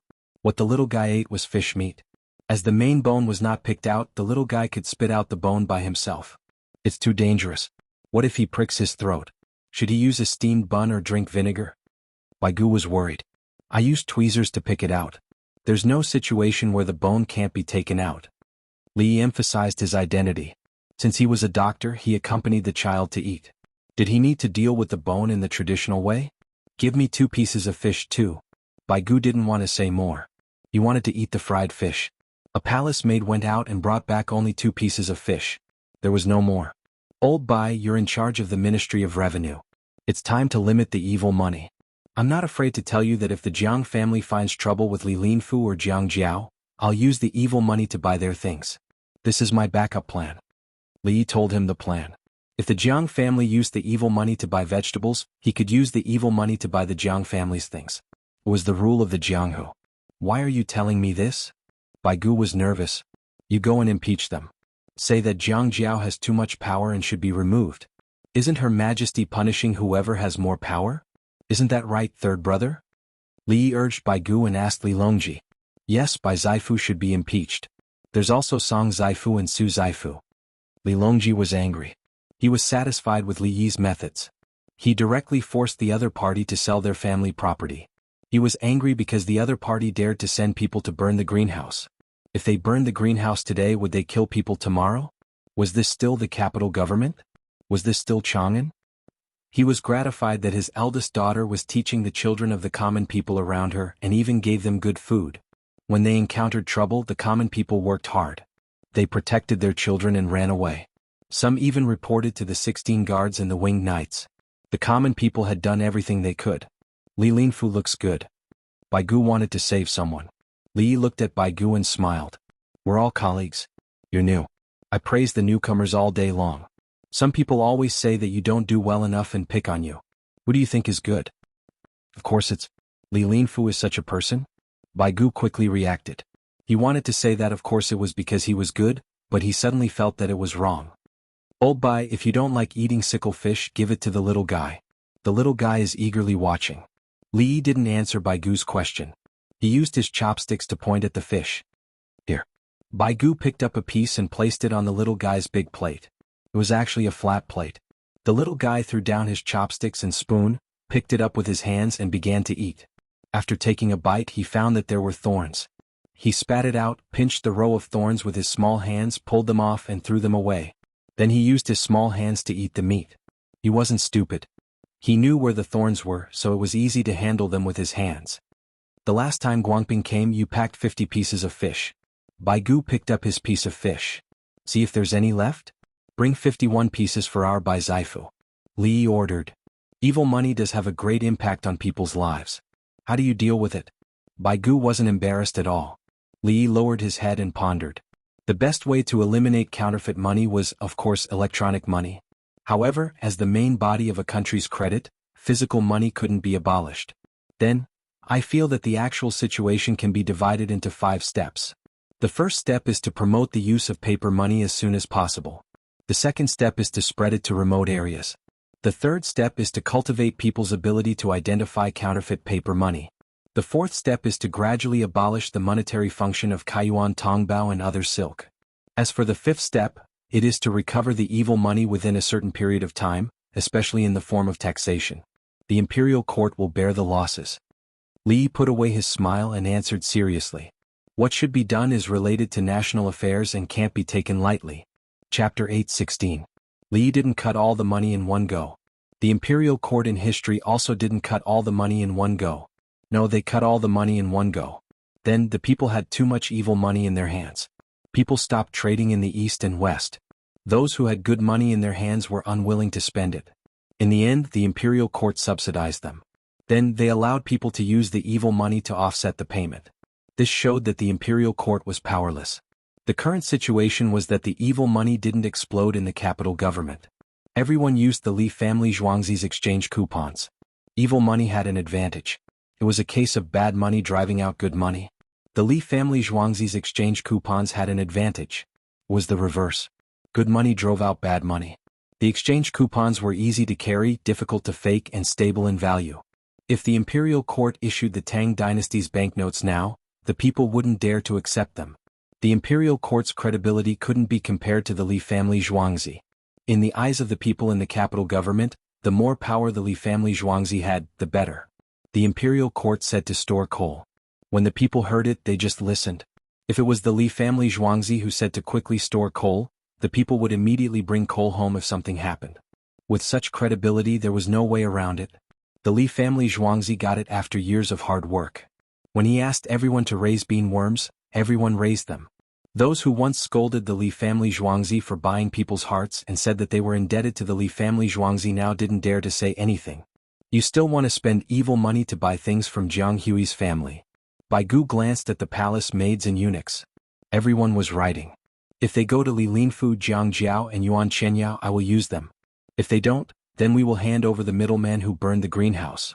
And it. Li Yi wanted to leave a way out for Jiang Hui. Sell what should be sold. In the end, he still had some savings and could start over. If he didn't accept it, then he would fight to the end. The rules were there. The rules weren't set by others. For example, if I slap you, you can only slap me back. If my slap doesn't hit you, you can't slap me back. You can only take out your knife if I take it out. Otherwise, even if I beat you to death with my fists, you're not allowed to take out your knife. It's your fault if you take it out. There was no such rule. At the very least, such a rule would not work in front of Li Yi. What Li Yi was particular about was that when you wanted to cheat him of 1 yuan, you had to be prepared to be cheated of 100 yuan. When you fight me with your fists, I think you are a threat to me, so I will stab you with my knife. Why do I have to be passive when you want to violate me? Is there such a principle between countries? Between countries, the only thing that mattered was whose fist was bigger. Those who steal will be put to death, and those who steal from the country will be put to death. Alas!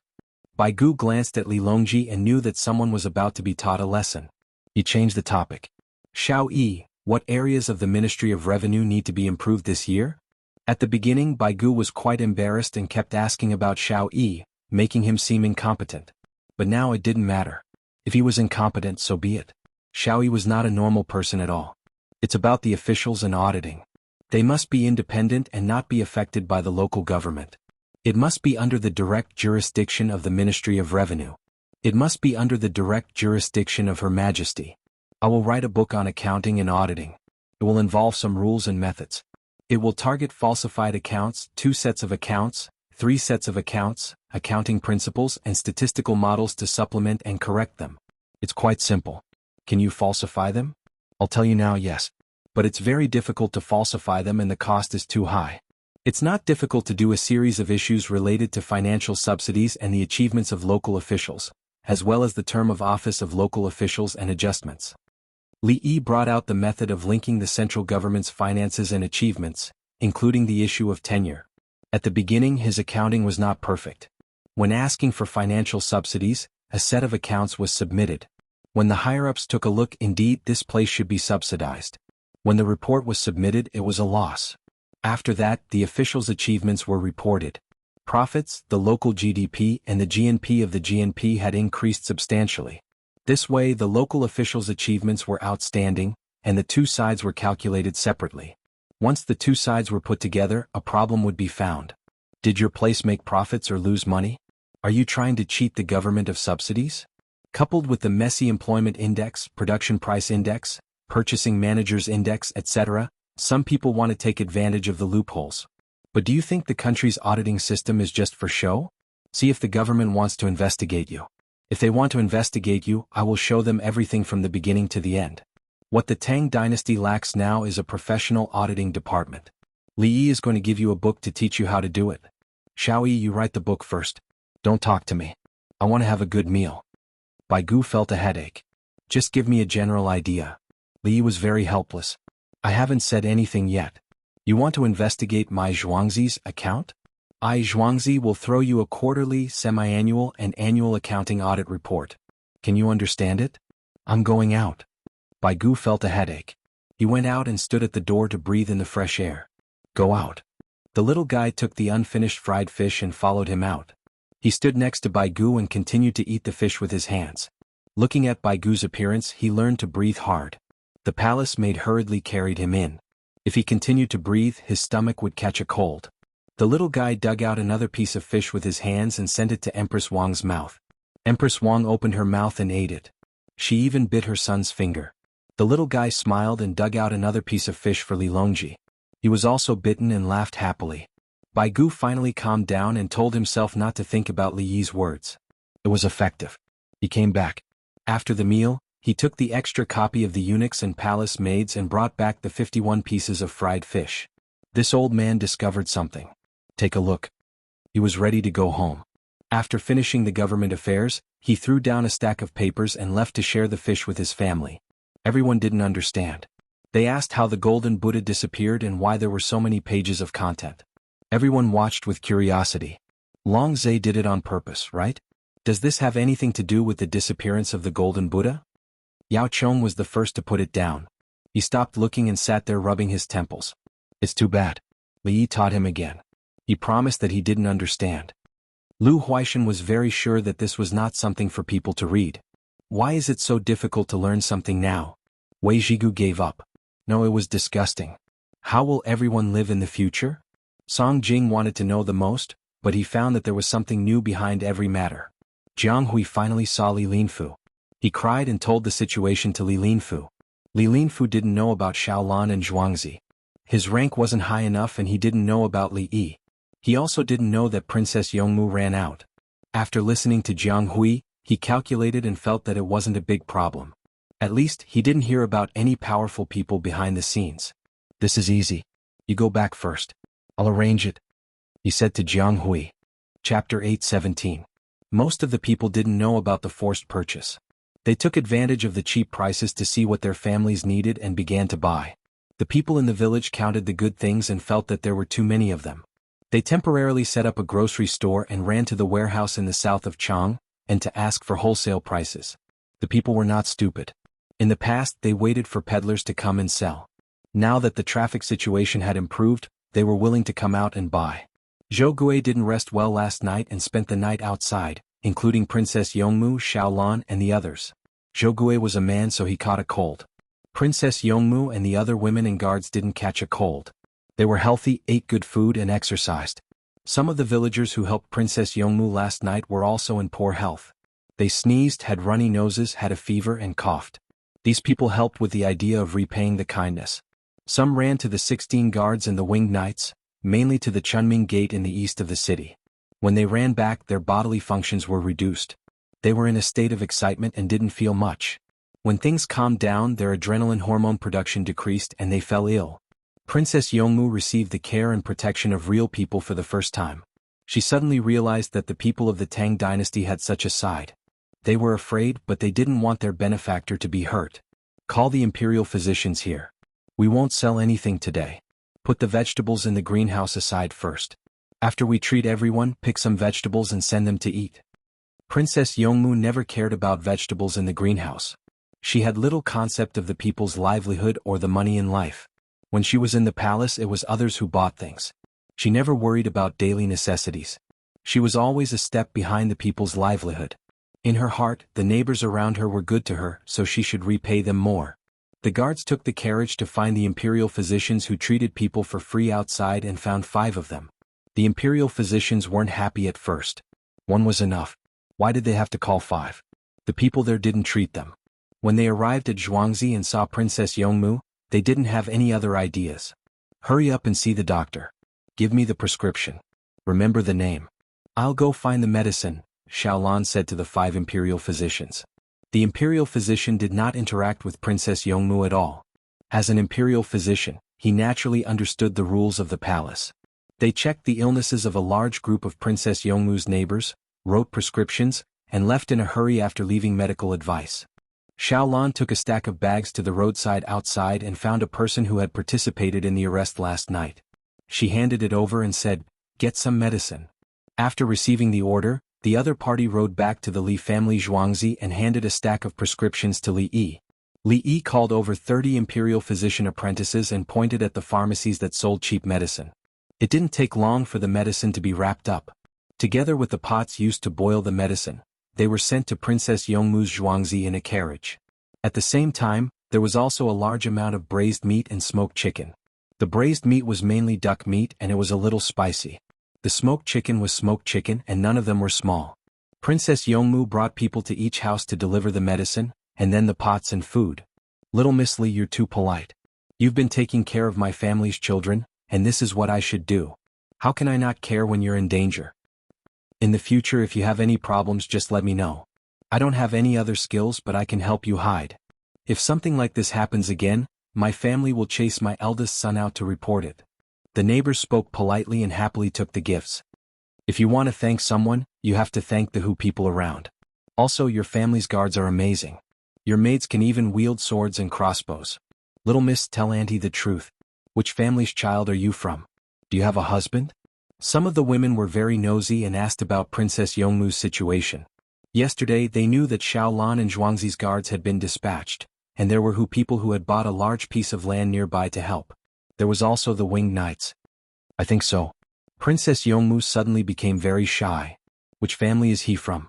With our little Miss's appearance, figure and family's ability, an ordinary auntie would not agree. The woman looked as if she was helping her make the decision.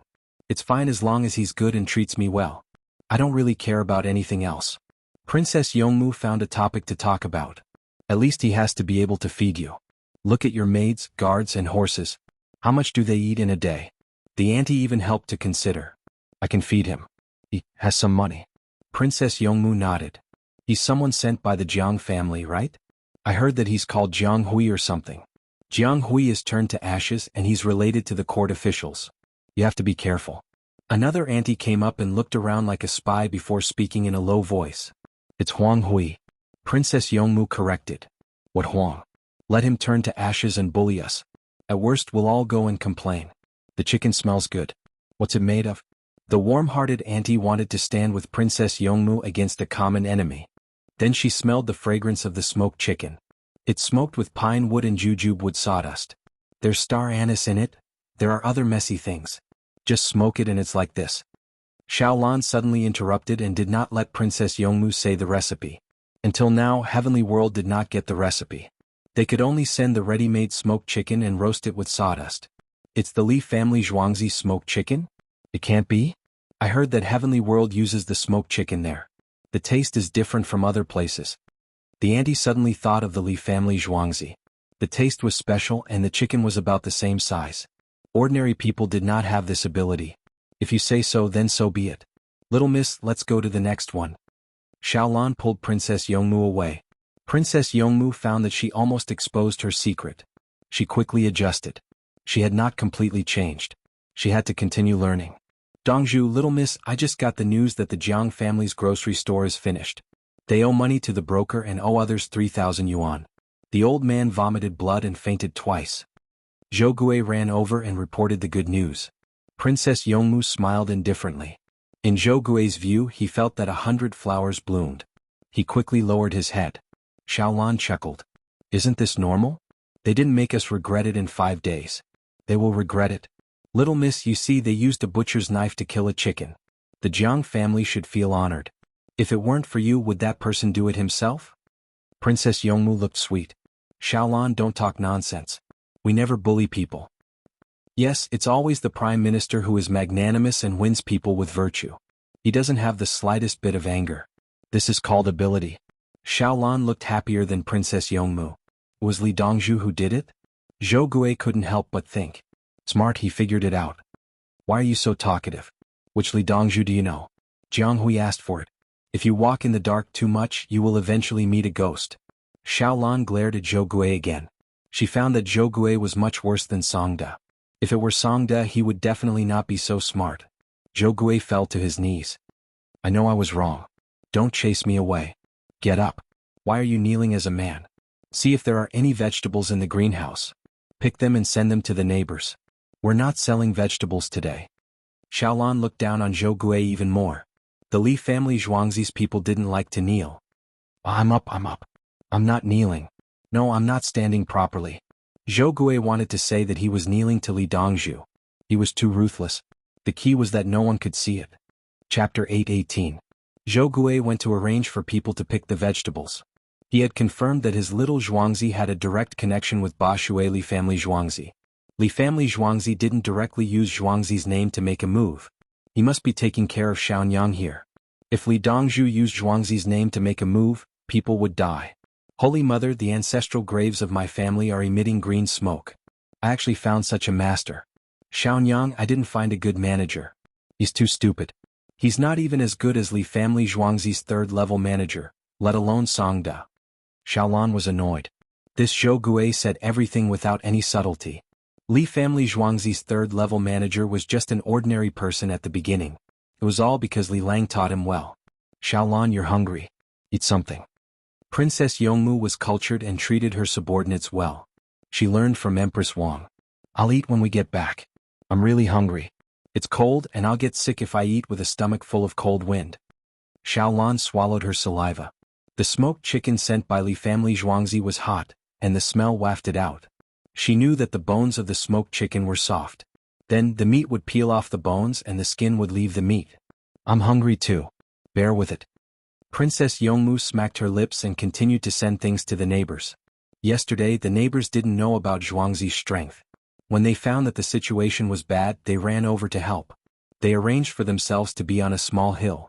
A group of people held kitchen knives, sickles, bamboo poles, and wooden sticks. There were also earth baskets and rattan baskets as shields. It was enough. What else could they do? Xiaonyang, do you think they'll give us the blank account book? Xiaolan was very ambitious.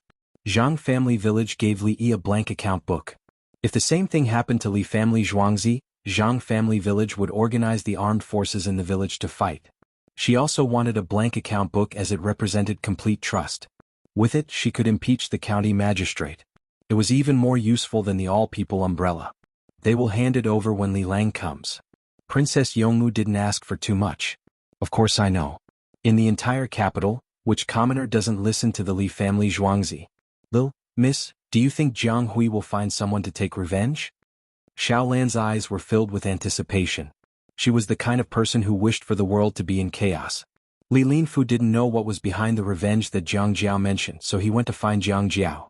Uncle, your distant relative was bullied and was forced to vomit blood. I'm going to make a move. Li Linfu appeared to be very respectful to Jiang Jiao. Jiang Jiao's expression darkened. Don't move. I'm going down. You have to do your job well. Uncle you? Li Linfu was shocked. Jiang Jiao wanted to go down? What would he do if he went down? Xiaolan's Zhuangzi is Princess Yongmu's. The one who took action was Li Yi. Li Yi didn't expose the Li family Zhuangzi, which was already giving face. My position. Jiang Jiao knew the situation. The one behind this was the Li family Zhuangzi, his relative. He didn't lose unjustly. At least the other party left him a way out. However, 16 people went to Princess Yongmu's Zhuangzi to set the shed on fire and were caught. There was no evidence for this, but did His Majesty need evidence? You said that you went to set the fire and were caught. If you weren't caught, were you going to kill someone? Kill the eldest princess. Li Yi was targeting Jiang Hui's family. How arrogant he was before was how pathetic he was now. He didn't chase them to death. His Majesty's consideration was naturally different. He was a duke and could say that he didn't know. But if you don't know this and that, what do you know? Li? Tianyun Trading Company and the pawn shop were done by Li Yi. There's also a warm invitation? Li Linfu was smart and instantly connected the dots. Don't provoke him. Li Yi has set the rules. If you dare to provoke him, he'll kill you. Jiang Jiao warned again. It was definitely not a coincidence that he could sit in this position. Otherwise, how could he have such a good relationship with Li Longji? He could see that Li Yi was holding back. Otherwise, he would have sold the Li family Zhuangzi at a low price and said that he didn't want to give it to Xingshu grocery store. The consequences? 100 mu small places Princess Yongmu's? Li Yi personally took action? How could this be? Li Linfu also understood. He didn't dare to spread the news. He knew that if he did, his family would be exterminated. Anti-corruption has always been from the top to the bottom.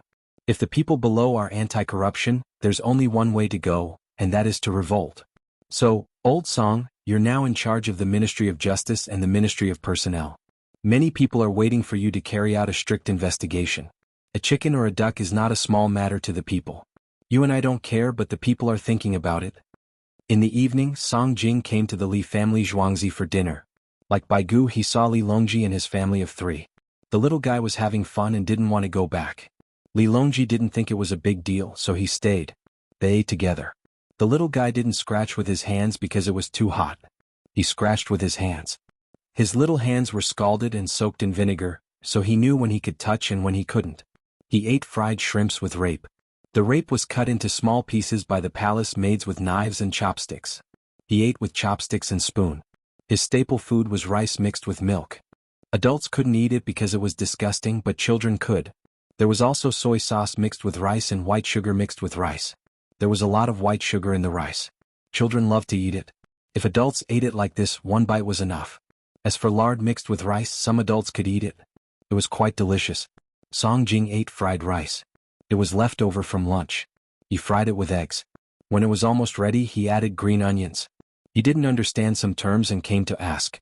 Li Yi explained it to him and told him about the strict investigation. Song Jing looked at Li Longji and his family eating with Li Yi. He finally understood the gap between him and Li Yi. When the little guy used chopsticks to put a shrimp on Li Yi's plate and looked up at Li Yi, waiting for praise, Song Jing understood. This was the future crown prince.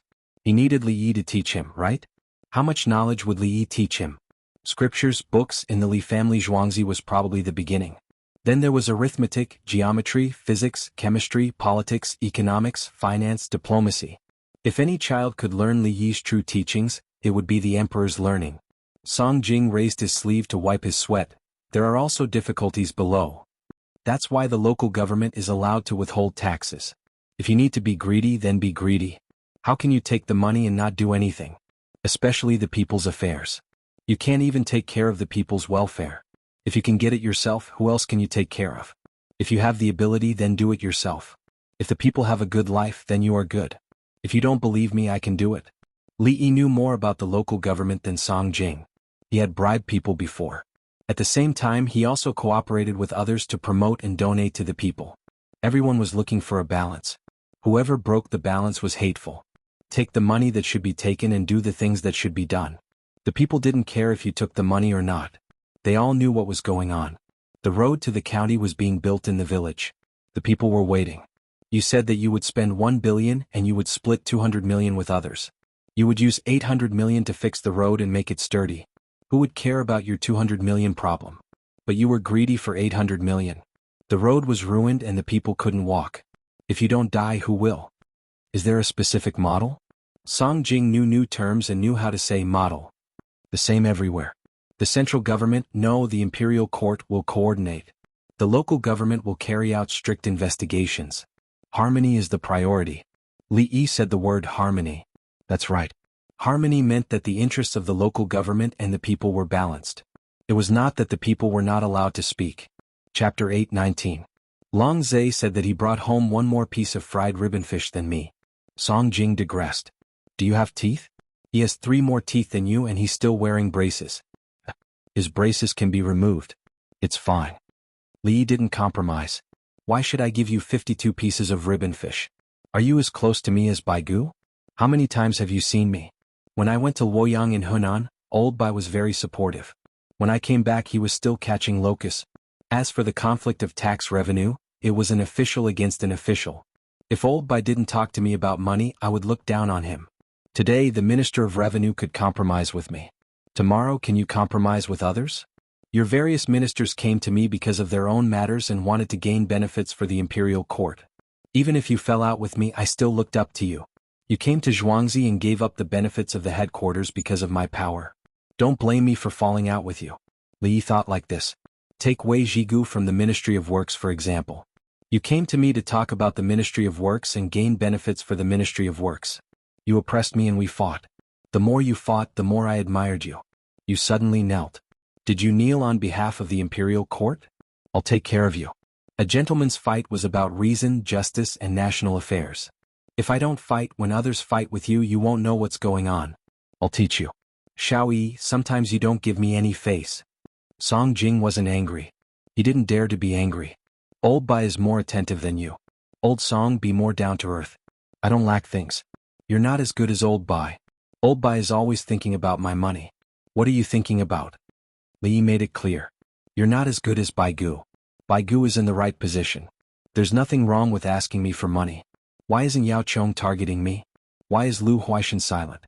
Because he's not in that position anymore. Song Jing was stunned. He looked at Li Yi as if he was looking at a stranger. Then he stood up and cupped his hands. Dr. Li, I admire you. Don't say those useless things. Old Song, you have 2 ministers. If you're too busy, just throw one to someone else. Li Yi still didn't give him any face and directly asked for power. If it didn't work, he would let someone else take over. All right. This year we'll govern from top to bottom. Song Jing wasn't aggrieved. He didn't want to be insulted by a teenager who wasn't even 20 yet. He gritted his teeth and wanted to get things done. How could they not be convinced? Didn't you see the little guy put some prawns on Li Yi's plate again? Li Yi actually ate it calmly and laughed happily with the little fellow. This was the future imperial preceptor. Others couldn't compete with him even if they wanted to, because they didn't know how to. This time, Li Yi's actions against Jiang Hui's family had taught everyone a lesson. It was a lesson about power, technology, and the relationship between economic supply and demand. No one knew how many tricks he had up his sleeves because the Jiang family couldn't withstand a wave of attacks and directly fell into the pit. Song Jing had to admit that Li Yi could teach the future crown prince whatever he could teach. On the other hand, he didn't know what Li Yi could teach. Li Yi, if the crown prince of a country was taught by you, what would you teach him? Song Jing didn't know why he couldn't control himself and asked in front of His Majesty and the Empress. First, I'll teach him the way of using people, then the way of balance, then the way of administration, and finally the way of attack, Li Yi said casually. Song Jing was stunned. He thought that Li Yi was going to teach according to Zhuangzi's teaching method. How did he turn back? Was it still using people, balance, and administration? There was no mathematics, literature, physics, chemistry, economics, and so on? The way of the emperor chooses people first, the way of the emperor is to balance, the way of the emperor is to follow administration, and the way of the emperor is to kill decisively. Li Yi was calm. Give me the crown prince and I will teach him like this. I won't teach the crown prince all kinds of messy things. Can he learn so many things? If I buy a refrigerator, I have to repair it myself when it breaks down. If I buy a car and crash it, I have to spray paint it myself? But. Song Jing really didn't know what to say. The skills you teach the students aren't like this, right? Also, don't you research new things and then benefit the country and the people while at the same time scamming people? Why did everything change when it came to teaching the crown prince? Li Longji, who was at the side, smiled. Sure enough, his current brother Yi will be different from ordinary people in the future. This is the real emperor's preceptor, not the crown prince's preceptor. Song Jing was convinced. It turned out that Li Yi had different teaching methods for different people. Is the matter with the Jiang family over? Song Jing could only change the topic. What's the matter with the Jiang family? Jiang Jiao should step down. Didn't old Bai tell you? His ability is not good. It doesn't matter if he occupies the position of duke. He has too much power. Also, arrange for Li Linfu to be the patrol inspector of each county in the capital. He will do a good job. Let him be in charge of supervising the 20 counties. Li Yi arranged Li Linfu's position in passing. Li Yi didn't think of dealing with Li Linfu. Li Linfu was very useful in opening up the Tang dynasty. Many scholars said that Wang Mang was a bad person. However, Li Yi felt that Wang Mang was wronged. The more one studied history, the more one would understand. Wang Mang was forced to usurp the throne. The country was already in trouble. He was pushed up by others. After he took the throne, he didn't do anything to the commoners. There were only natural disasters and man-made disasters. The Tang dynasty could exist because it seized power and lasted for many years. Wang Mang couldn't exist because the scholars needed to use him as an excuse. Li Linfu was very bad. Li knew that. However, he felt that arranging for Li Linfu to be an inspector in the capital was the best way for Li Linfu to be put to good use. If he couldn't be put to good use, then he would be useless. He believed that with Li Linfu's ability, he would definitely be able to clean up the corruption in the capital. He put him in the position of prime minister because he wanted to open up new sources, including Yangguozhong. In order to make money, Li Longji tacitly agreed to all kinds of methods. Then he set up Du Fu. Du Fu had taken the imperial examination. Why should he be dethroned? Li Yi hadn't even seen Li Bai yet. Li Bai was in his hometown. He arranged for Li Linfu. Jiang Jiao had to step down. He was a duke, but he didn't have any achievements in administration. Don't you feel embarrassed to be a first-rank duke? Just because you met Li Longji when he wasn't in power, you could always enjoy glory and wealth? The key was your relatives. Is that so? Song Jing asked. Old Song, are you trying to play dumb? What is Jiang Jiao's position? What is his brother's position? What is the position of his in-laws? If you say another hypocritical word to me, I will impeach you. Li Yi made things clear again. This old man will tell His Majesty that this old man's position has been threatened. Let Jiang Jiao step down. Li Linfu will patrol the capital. Song Jing compromised. Li Yi said it in front of His Majesty and the Empress. If he didn't agree, he would be the one to be punished. Didn't you see the future crown prince give Li Yi a shrimp? Uncle, don't be so angry. Song Zaifu is actually not bad. Empress Wang helped Song Jing. Yes, sister-in-law. I am very familiar with Old Song. When Old Song went back today, he brought back a big box of dried tussa pupae from the northeast. Old Song don't have any other ideas. Li Yi followed. What can I say? Give me a jar of chili sauce, Song Jing said. Chapter 820. On the 12th day of the first lunar month, Song Jing wrote a memorial to Li Longji, saying that Jiang Jiao had too much power. Li Longji did not write it himself this time. Li Yi gave him a copy of what he wrote in history. It was quite difficult to write this. In the morning, Li Longji gave Jiang Jiao an imperial edict. The content was, the generals of the Western Han dynasty were mostly nobles. Jiang Jiao did not have the right to speak, so he obeyed. This time he was not given an official position. He was given the position of a scout and entered the regiment. He himself was quite confused. It was good that he was not sent home directly. The edict had already said that he should go home and farm. In the end, he could still manage some things. He thanked the emperor and went to report to Yao Chong. Li Longji found a new job for Li Linfu. Li Linfu was the crown prince Zhongyun. He was temporarily appointed as the patrol inspector of the 22 counties in the capital. This could be considered giving Li Linfu power. Could also be said that it was power. Let's see if he would take it. Originally, Li Linfu was very upset because of Jiang Jiao's demotion. If his uncle was no longer a high-ranking official, how could he be promoted? Seeing that he had other powers, he felt that the emperor still valued him and was secretly happy. There were not many things to do in the imperial court. Soon everyone finished talking and went back. Song Jing returned to the political affairs hall and found Su Yi and Baigu. Li Yi wants us to create trouble for him. What? Su Yi was the most puzzled. Who would ask others to create trouble for themselves? Baigu said gloomily, he thinks we are stupid. When we create trouble for him, he will teach us how to do it. Arrogant. Su Yi was also depressed. Think about what kind of trouble we can create. Song Jing was also not convinced and was ready to give it a try. Li Yi said in front of everyone. The ministers sat in their seats and did whatever they wanted. Chang, in City East Market, Rising Sun Grocery Store. The shop assistant was shouting with all his might. Prices have been lowered. Everything has been lowered. Prices are lower than other shops. 5 coins for 1. 50 mu of fertile land has also been sold. The people were watching and discussing. What's wrong with his family? The things I bought were expensive and I broke someone's pawned item. His family has always been cautious. How could this be? A few days ago, I heard that his family forced a small zhuangzi owned by a weak woman in the west of the city to sell 100 mu of fertile land and 80 mu of greenhouses for 2,000 taels. Could it be that the weak woman found someone? Weak woman? You don't know this, but that family has 20 guards who can fight and 8 maids. Then this method is really powerful. Let's buy it. It is indeed cheaper than the Skycloud trading firm. Everyone said as they took out their money to buy it. How could they not take advantage of the situation? Shopkeeper Jiang and his son Jiang Hui brought the property rights information of the shop and found a broker to Xiaolan's zhuangzi. This shop in the eastern market is worth 2,500 taels. The price is 2,150 taels. Within 5 days another 1,000 taels will be delivered. Shopkeeper Jiang didn't see Princess Yongmu, but he heard the child learning pinyin, so he didn't dare to disturb him. He saw Xiaolan, the guards and the maids. He wanted to ask, why didn't you live in Zhuangzi in the beginning?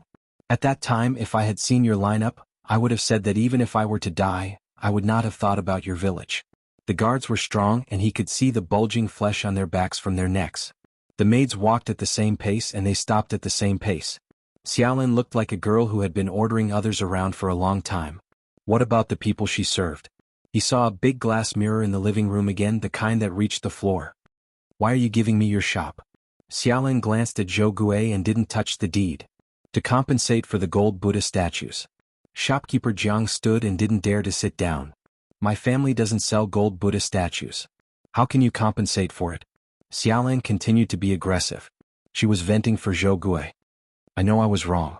Shopkeeper Jiang lowered his head. Jiang Hui accompanied him with grief and indignation. It's not that you know you were wrong. You didn't do anything to us. You admitted your mistake because you want us to let you go. My shopkeeper was forced by you and almost killed himself. Xiaolan's words were still harsh. Shopkeeper Jiang pulled his son and turned to Zhou Gui. He bowed. Shopkeeper Zhou, we were blinded by greed. Please forgive us. After we close the shop, my family will move to another place to live. Why don't you slap us a few times to vent your anger? The Jiang family can't take it anymore. Zhou Gui thought of the days when he was scared out of his wits. He raised his hand and suddenly put it down. He knelt down in front of Xiaolan. Get up and kneel. Kneel. You only know how to kneel. Xiaolan raised her leg and kicked him. Zhou Gui was kicked and fell. He stood up with a smile. Change the deed with the broker. We want the shop and the 1,000 coins. Xiaolan helped Zhou Gui vent his anger and agreed. After changing the deed, shopkeeper Jiang gave the broker the money, cupped his fists and turned to leave. He didn't want to stay in Zhuangzi any longer. Zhou Gui, take 250 coins and give them to the broker. 1 cent is the matchmaking fee. Xiaolan knew the rules. In a large transaction, 1 in 1,000 was the broker. Just now, the Jiang family gave 250 coins. The broker made a lot of money. Wang Dongzhu, I don't want it. I'm staying to say that if you need a broker in the future, you can look for me. I'll do it for free. The broker smiled and refused. You don't want money? What do you want from me? Xiaolan didn't think that free was good. My name is Song Ji. I've done a lot of business in Lantian County and now I'm in Chang'an. I don't want money from the Li family Zhuangzi. Song Ji's smile didn't change as he explained the reason. Xiaolan narrowed her eyes. What does the Li family Zhuangzi have to do with my Zhuangzi? Yes, it doesn't matter. Why don't you give me 2 fresh cucumbers from the greenhouse? I'll eat them. Song Ji followed Xiaolan's words. How do you know that the Li family Zhuangzi is the one who did it? Xiaolan was curious. Vegetables were easy to deal with. Other than the Li Dongzhu, who else would have such means? Opening a bunch of warehouses just to scam a shop. This is not a small price. Song Ji said his judgment. Yes, Li Dongzhu is naturally capable. Go to the greenhouse and choose. When Xiaolan heard Song Ji's words, she agreed. Okay, today's vegetables are settled. Song Ji didn't say anything else. He glanced at Zhou Gui and turned to go to the greenhouse. Zhou Gui found a basket for him and accompanied him to pick vegetables. After entering the greenhouse, Song Ji spoke to Zhou Gui. If you have anything, look for me. My name is Song Ji Broker. Not only will I not take your money, but I will also help you see the situation clearly. Because of the Li Dongzhu? Zhou Gui had heard of Song Ji Broker. It was said that there was nothing in Lantian County that Song Ji couldn't do. If he could still stand in Chang, and he was not an ordinary person. Whenever father and mother feel unwell, they always go to the Li family Zhuangzi to get free medicine. It's not that they can't afford medicine now, but they feel that the medicine from the Li family Zhuangzi can be taken quickly. Song Ji gave a reason. In fact, he wanted to maintain a relationship. With his current ability, even if the imperial physician didn't come out for volunteer medical treatment, he could still invite the imperial physician. He naturally didn't care about the money for the medicine, but he insisted on going to the Li family Zhuangzi to ask for it. The Li family Zhuangzi would give out a lot of medicine every day. Usually, the Li family Zhuangzi wouldn't give the medicine to rich people. They would only give it when the people who asked for the medicine were under too much pressure. He was the special one. He wanted to be tied to the Li family Zhuangzi. When he found out about the Jiang family's matter, he guessed something and took the initiative to go to them. He didn't earn a single cent. The money he received was to be given to the broker in the East City. He was robbing others of their business. He just came to say hello. He ran an errand for nothing. He even had to tell the broker in the East City that he didn't have the money of the Zhuangzi. Chapter 821. It's time to eat. Hurry up and wash your hands. Princess Yongmu called a group of children to eat at noon. The number of people increased. There were 60 people and a few older children. Previously, some of the neighbors were worried. After this crisis, they were sure that this little Zhuangzi had a deep background. If he wanted to harm their children, he wouldn't have to find other means. The main dish for lunch was assorted fried rice. The chef of the Li family Zhuangzi made it. First he fried the eggs. The other things were diced carrots, chopped green onions, diced cucumbers, small pieces of cabbage leaves, diced pork lean meat with oil and blanched diced mushrooms. Then he used cooked oil to stir the rice that had been cooked last night and mixed the rice into grains. He put the fried rice in the pot, lowered the temperature of the stove and dried the oil bit by bit. At this time he added other things to fry and added a little salt. The rice was golden in color and contained a lot of oil, which was good for the absorption of carotene. Then he steamed eggplant with minced meat, stir-fried shrimp with celery, tofu, sea cabbage with black fungus, a bowl of shredded radish soup, and a fruit plate with watermelon and muskmelon.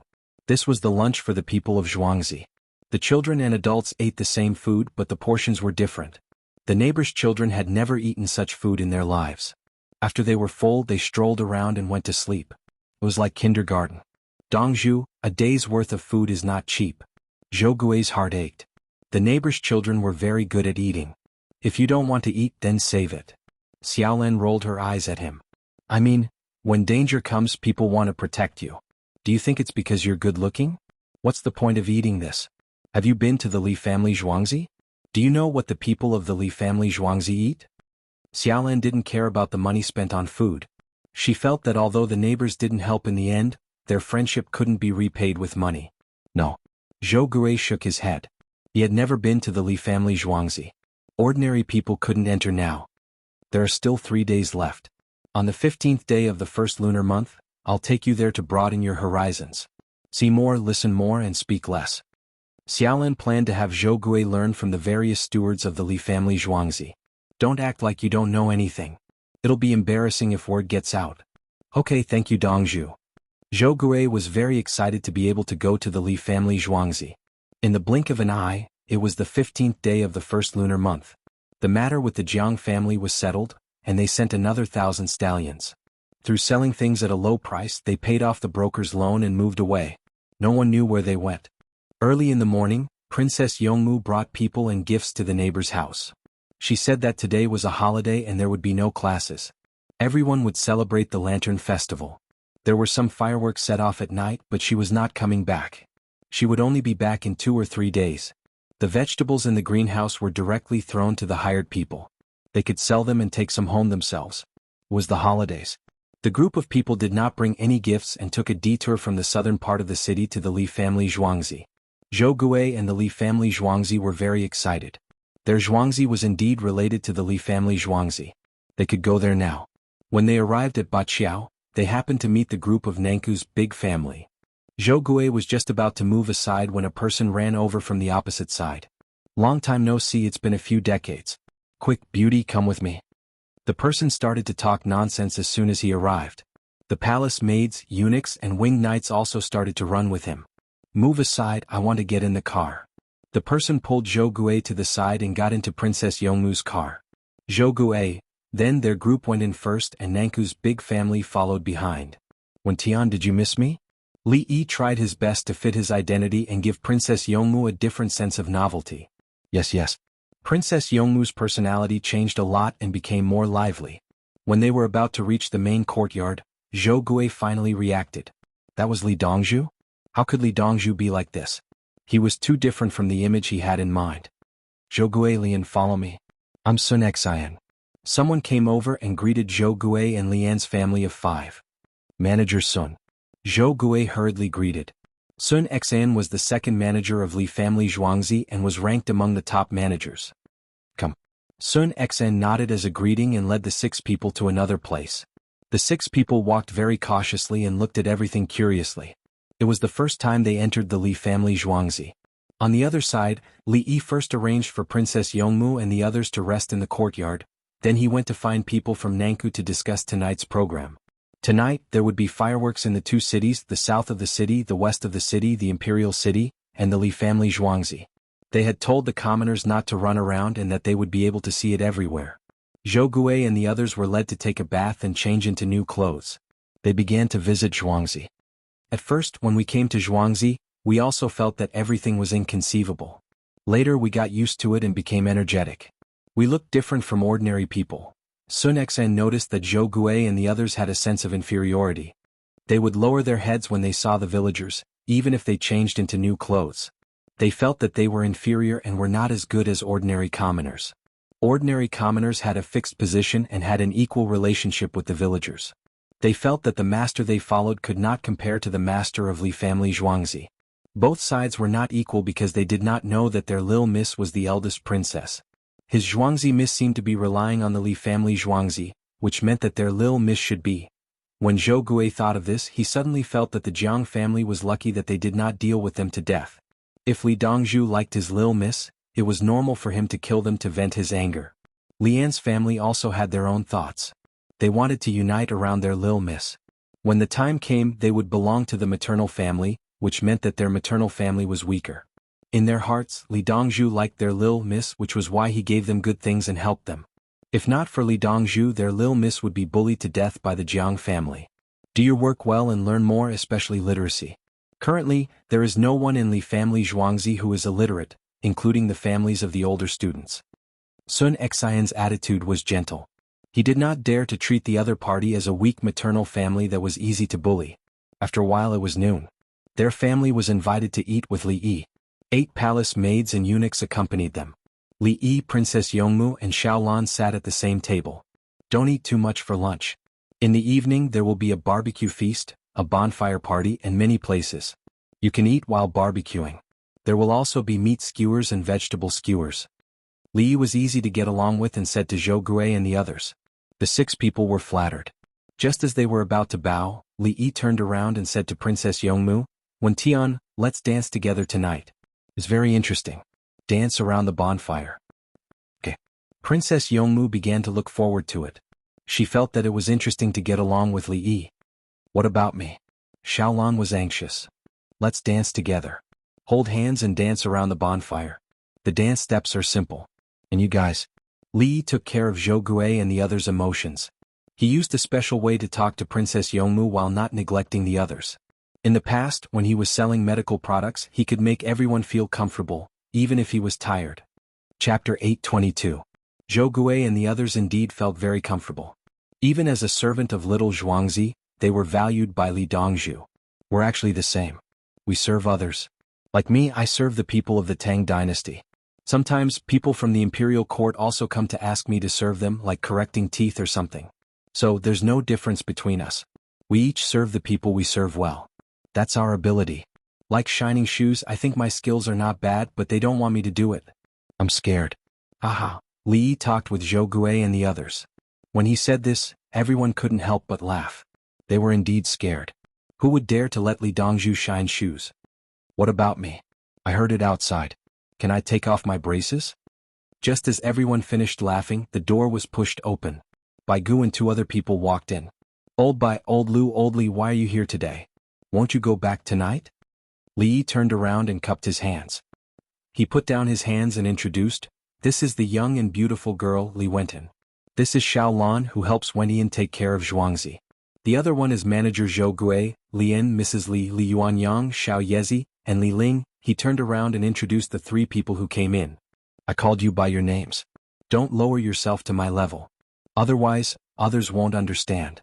This is Liu Youqiu, who used to be a political advisor. He's the Prime Minister's assistant. This is Li Riji, who used to be a political advisor. He's also the Prime Minister. The 2 of them are now scouts of the first inspection team of the Tang Dynasty. They investigate the Tang Dynasty's territory. This is Bai Gu, who is now the Minister of Revenue, Assistant Minister of the Yellow Door, and Prime Minister under Ziwei. The others didn't move. Zhou Gui and the others stood up and didn't know how to salute. Sit down. You're not under their control. They came to me, so I'll take care of it. Li Yi waved to the 6 people. The palace maids, eunuchs, Xiaolan and Princess Yongmu were all sitting. So what if you're the Prime Minister? Who cares about my harem? If I hadn't come in my capacity as the Prime Minister, it wouldn't have been a problem for me to greet you on account of your age.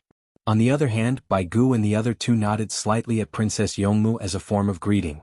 She was the eldest princess and it was inconvenient for them to greet her, so they just nodded. Xiao Yi, have I worn enough braces? It's hard to brush it off and it's transparent. It's easy to lose it. Bai Gu sat down at Li Yi's table, which was lower than Princess Yongmu's but higher than Xiao Lan's. Liu Youqiu and Li Yi sat down next to him. Li Yi moved his chair a little to form a line.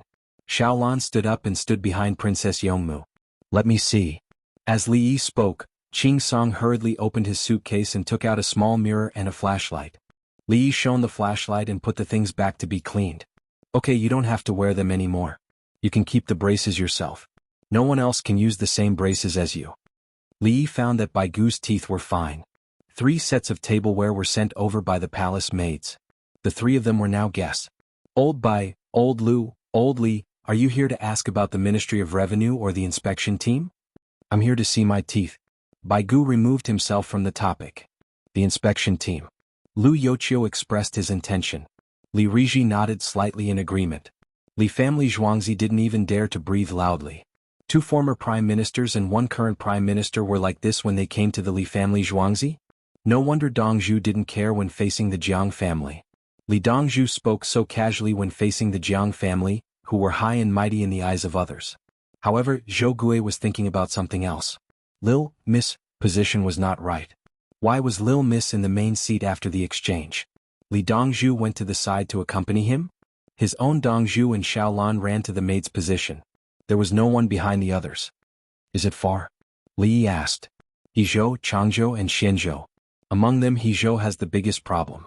Li Riji named the 3 provinces. They meddled with the iron mine? The imperial court didn't manage it? Li Yi thought of the names and directly pinpointed them to the Manshan iron mine. The iron mine was located in the middle of the 3 provinces. Hezhou was separated by a river. It was west of Changzhou and north of Xianzhou. The location was good. Bai Gu didn't look good. Alas, the local government organized people to secretly dig. There are many iron mines there, and the provincial government profited from it. It said that there are people who want to use the river to transport the iron ingots to Tubo and sell them at a high price. So the whole regiment is going to go out and arrest all the officials in Hezhou and take over completely like in Huazhou? Li Yi's expression was calm. He was used to it. Wasn't it normal for people to betray the country for profit? Xiao Yi, the people in the regiment are old. How can we protect them? If they are going to die, they should die on the job and not on the road. Bai Gu looked at the other 2 people and stated his intentions. As for how to deal with it, how many people to kill and how many to exile, everyone knows how to do it. What about their health after such a long journey? Everyone wanted to work, but that didn't mean they wanted to die. Bring more oxygen tanks for the regiment and medicine for emergency treatment. Before we set off, everyone should get used to it and eat cheese. After getting used to it, eat cheese for every meal. Cheese can be used to adjust the gastrointestinal flora. Cook your own food. Buy things and soak them in clean water. Whether it's vegetables or meat, don't eat the fish or prawns in the river. Drink boiled water. Don't drink raw water. Don't eat raw things including fruits. I'll bring you canned food. Remember to bring the bottles back. Li Yi became serious and thought of a solution. When they were outside, they were most afraid of not being able to acclimatize. Usually they would bring soil by the well at home. If they were not acclimatized, they would use water to flush the soil by the well to achieve a balance of flora. The three people looked at each other and were satisfied. With Li Yi's logistical methods, at least they wouldn't eat themselves to death. What about safety? Baigu knew that the two people were too embarrassed to ask, so he asked. Bring the winged knights. The winged knights aren't under anyone's control. It's impossible to bribe them. Just treat it as training. 1,000 people is enough. The thing that Li Yi cared about the least was safety. The winged knights could be mobilized at any time. The capital government didn't need 30,000 winged knights. If there was a crisis that required the 16 guards and all the winged knights, he would take action. He had saved a lot of life and had enough to defeat the enemy. Is there anything else you need to remind us? Baigu asked on behalf of the two people. When we investigate, we might not be able to find anything. Local protectionism. As long as the local officials unite, it will be very difficult to investigate. At this time we need a breakthrough. Find this breakthrough with security, promotion, and money. Tell them that if they provide evidence, their family will be sent to Chang'an to live. They will be given to the officials of Chang'an. Don't pursue the past. Gather the local officials together for a meeting. They are not allowed to leave. This way we can send people to investigate. Spread false news at the same time. For example, a certain official will be beheaded or his family will be executed. Also, Li Yi began to teach them how to find a breakthrough. Send them to another place and then attack their hearts. In the past, he had seen officials who he bribed get promoted more than once. Once the promotion was a transfer and not a political position, he knew that it was over. It was time to find someone else. For example, when it was not time for a change, suddenly transferring the first or second in charge of the city to the provincial government as a secretary would seem to have a bright future. In reality, it was to make it easier to investigate the problem. Once the person left and the position was not high enough, some things would be exposed in the city. Chapter 8:23. Li Yi spoke slowly. No one was in a hurry to eat and listened attentively. The palace maids and eunuchs took notes quickly and cooperated well. Zhou Gui and Li An's family trembled in fear. What were they listening to today? Princess Yongmu blinked her big eyes with a look of worship. Li Yi was a different person in front of her. One moment he was flirtatious, playing with her and always saying embarrassing things. The next moment he was giving advice and even the prime minister came to ask for advice. How did this person change so much? So interesting and so capable. How did you deal with the Jiang family? Baigu felt a headache coming on. There were too many schemes and they were all intertwined. Jiang Hui? Jiang Hui owes someone money. Li Yi hadn't asked about it recently. He was busy designing the primer for the bullets. The gunpowder for the primer required a new process. The ignition device was not as good as the firing pin striking the primer. He was using the laboratory to make the primer. How was he going to mass produce it? It couldn't be industrialized, so it was obviously not suitable. Xiaolan couldn't help but say, he gave us the shop and gave us 1,000 yuan. The shop is empty. I don't know what to sell. She stuck out her tongue. She shouldn't have said that. I hope that after this incident, the Jiang family will understand the imperial court's policy. They are too bold to bully and buy things in the capital. Li Yi was thinking from the country's point of view. He didn't want to kill Jiang Hui's family. The 16 people who went to the shed were just there to light the fire. They didn't have the intention to kill. Otherwise, it would have been a different ending. Li Lang, is the shop going to be empty? Princess Yongmu didn't want to waste space. Wen Tian, do you want to make a lot of money or do you want to use it as entertainment? Li asked. What's the difference? Princess Yongmu was interested. If you want to make a lot of money, you can open a club. I have a business routine at night. I specifically look for noble and rich women, but it's more chaotic. What if you want to be happy? We sell women's accessories and clothes. The first floor of the shop will be demolished and rebuilt. We'll build 4 floors. The first floor was filled with cheap items, the second floor was slightly better, the third floor required members, and the fourth floor was probably a warehouse or a place to eat. On the third floor there are beauty dishes. On the fourth floor there are better products for members. As Li Yi spoke, he realized that something was wrong. He couldn't start another business. Li Longji didn't even have a bath. The first Princess Yongmu understood. She didn't like it. She felt that the second option was fine, but, Li Lang, what should we do? Princess Yongmu chose the second option. I'll design it and Zhuangzi will produce it. If others want to learn from me, then let them. Every once in a while we'll. The genre. To be honest, it was both fun and profitable. It was just that the expansion of influence was very slow. It was not as good as the first type. If the first method works well, we can complete the wife's diplomacy. You just need to be innocent. You don't need to think about diplomacy. Li Yi felt that Princess Yongmu shouldn't be involved in more politics and messy things. He could handle it. Okay. Princess Yongmu was satisfied. She liked this feeling. She didn't have this feeling in the palace before. I'll go and support them. Bai Gu expressed his attitude. Let's go together. Li Riji and Lu Yochio quickly echoed. Men are not allowed to enter. Li Yi didn't give them any face. I have a woman in my family. Bai Gu glared at Li Yi. Yes. Li Riji and Lu Yochio echoed again. Okay, I'll give you a 20% discount. Princess Yongmu already knew how to do this. Remember to pay the tax. Bai Gu didn't care about the 20% discount. I still have to pay tax. Princess Yongmu was surprised. Yes, 30% tax. Li Yi agreed. Here it is. Luxury goods are 30% tax? Bai Gu couldn't take it anymore. What kind of joke was this? Where did the luxury goods come from? Everything is cheap. The goods imported from Zhuangzi are not more than 10% markup. How can it be considered a luxury good? Li Yi asked Bai Gu with a confused look. How much does Zhuangzi cost to ship the goods? Bai Gu didn't fall for it. He had learned to be smart. After deducting the research and development costs, the added value of Zhuangzi's goods is not more than 10%. Li Yi was still confused. How high is the research and development cost? Bai Gu asked. How much do you think it's worth to melt gold and then restore it back to its original state? Give me a number and I'll give you 3 times the amount. You can research it for me. Li Yi was reasonable. Wasn't the cost of my technology a cost? Bai Gu nodded. Fine. I got it. Just you wait. Don't let me catch you or I'll punish you to death. Bai Gu understood. Li Yi had taught him a lesson. He could only collect 30% tax from Princess Yongmu's shop. Li Yi would not compromise on this matter. Then he had to keep an eye on him from other aspects. Let's eat.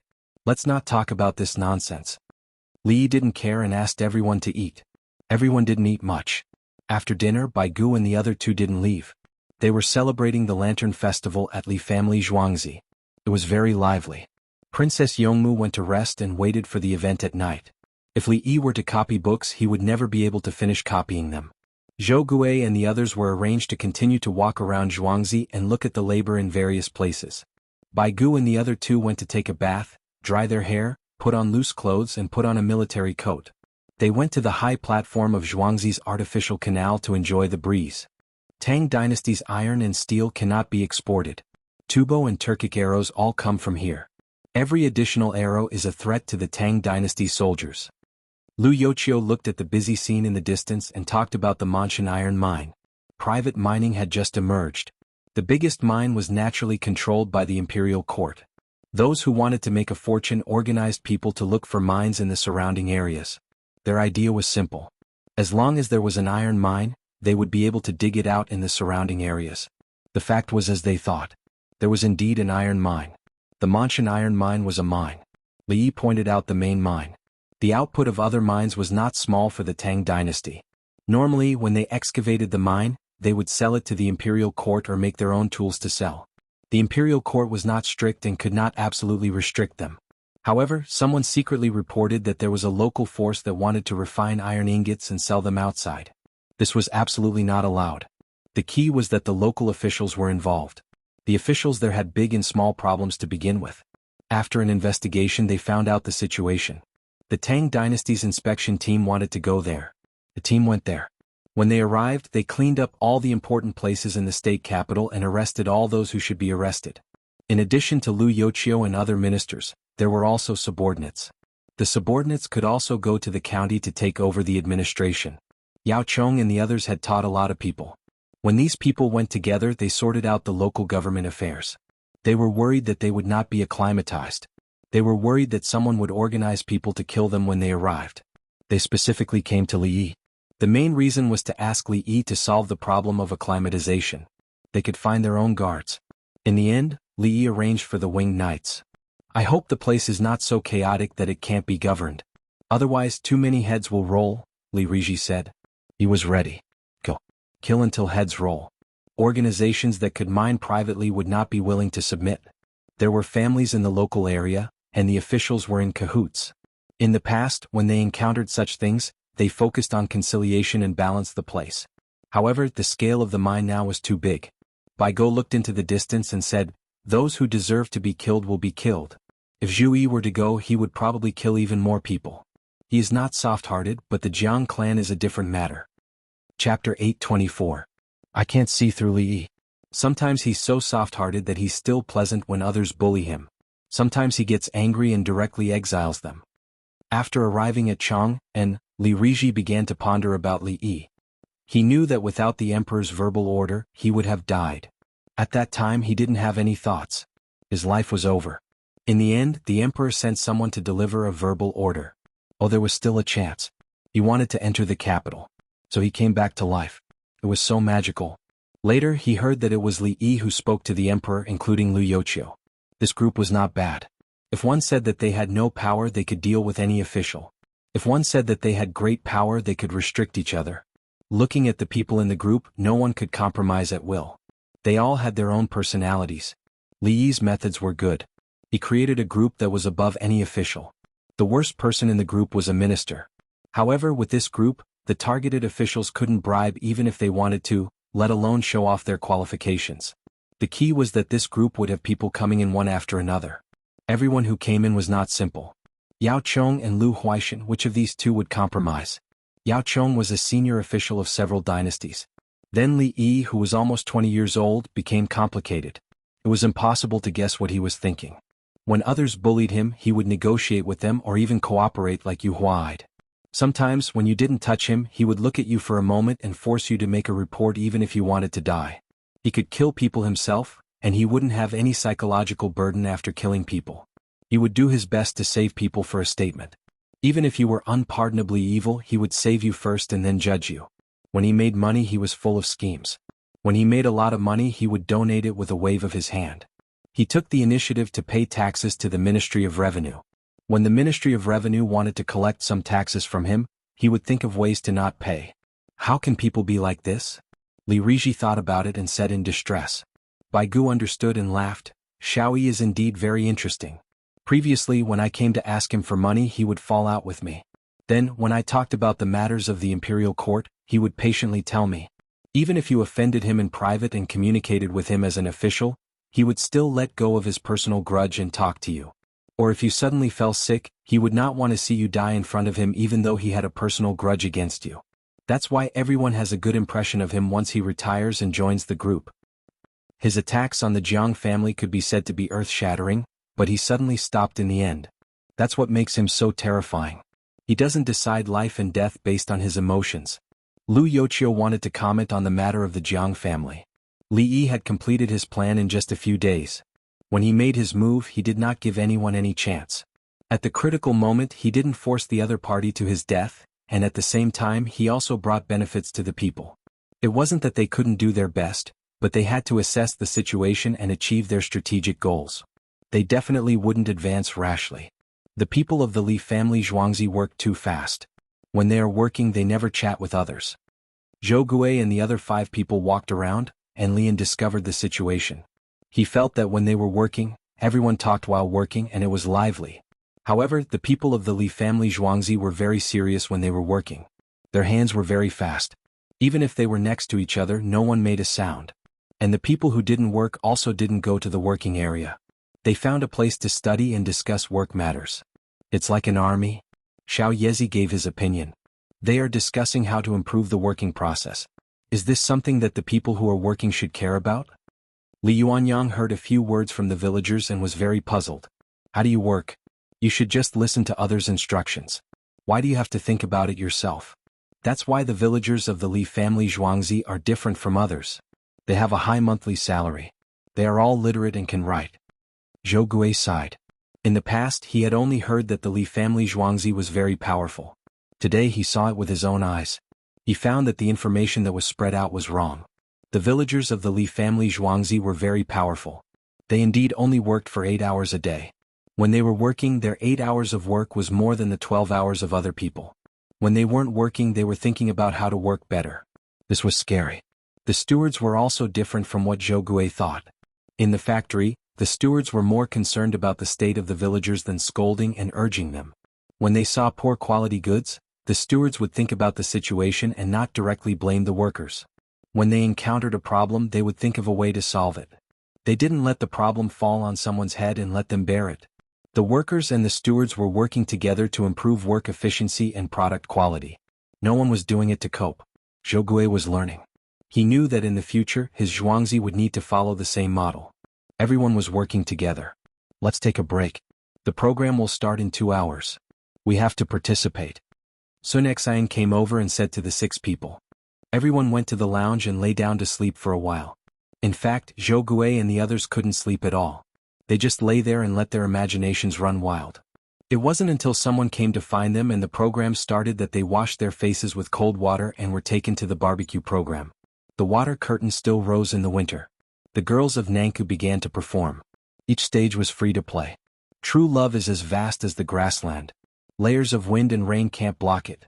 There will always be a time when the clouds part and the sun shines on you and me. Snow flutters and the north wind whistles, the world is boundless. On the stage where Li Yi was, the people of Nankou were singing and dancing. The audience below the stage sang along. A cut of plum blossom stands proudly in the snow. Love my love, no regrets. The people of the Zhang family village and the imperial plantation all came. There were also many people from the residential area. There was also a water curtain where the captives were. They enjoyed it together. There was a bonfire, roasted lamb and meat skewers. The only thing that limited them was alcohol. Many people outside knew that they could see fireworks everywhere, but they still ran to the Li family Zhuangzi. Then the Li family Zhuangzi made a bonfire and roasted lamb for them. The 16 guards and the winged knights were depressed. There had to be people patrolling back and forth, and they weren't allowed to touch alcohol. Li Yi was wearing a long robe. He danced in front of a bonfire, displaying the heroism of a man. Xinyan suddenly joined in. She danced together with Li Yi. Princess Yongmu pouted and ran to change her clothes. She also changed into a beautiful robe and danced with Li Yi. Xinyan spun a few times.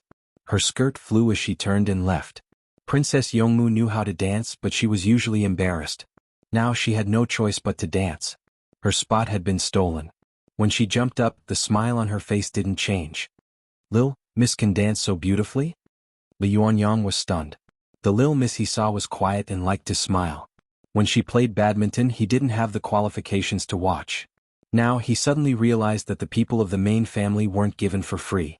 He didn't know that Princess Yongmu had a father who was the ancestor of the pear garden.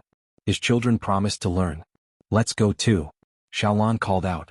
The 8 maids rushed over with her and danced around Li Yi and Princess Yongmu. Tao Hong curled her lips. Let's go. We all came from the same place. We are better than them. Thus, the other palace maids and eunuchs also ran over. The entire scene seemed very grand. Zhou Gui was dumbfounded. What did the people his Lil Miss brought over usually learn? I haven't seen you dance before. Do you all know how to dance? Should I learn? Li Dongzhu, why are you jumping so high? Chapter 825. When the beautiful fireworks bloomed in the sky, the people in and around Chang and city stopped doing most of their things. Those who had fields at home knew that they had to get busy because today was Jingxia. It was going to rain. Those who were waiting for the winter wheat harvest did not need to wait long.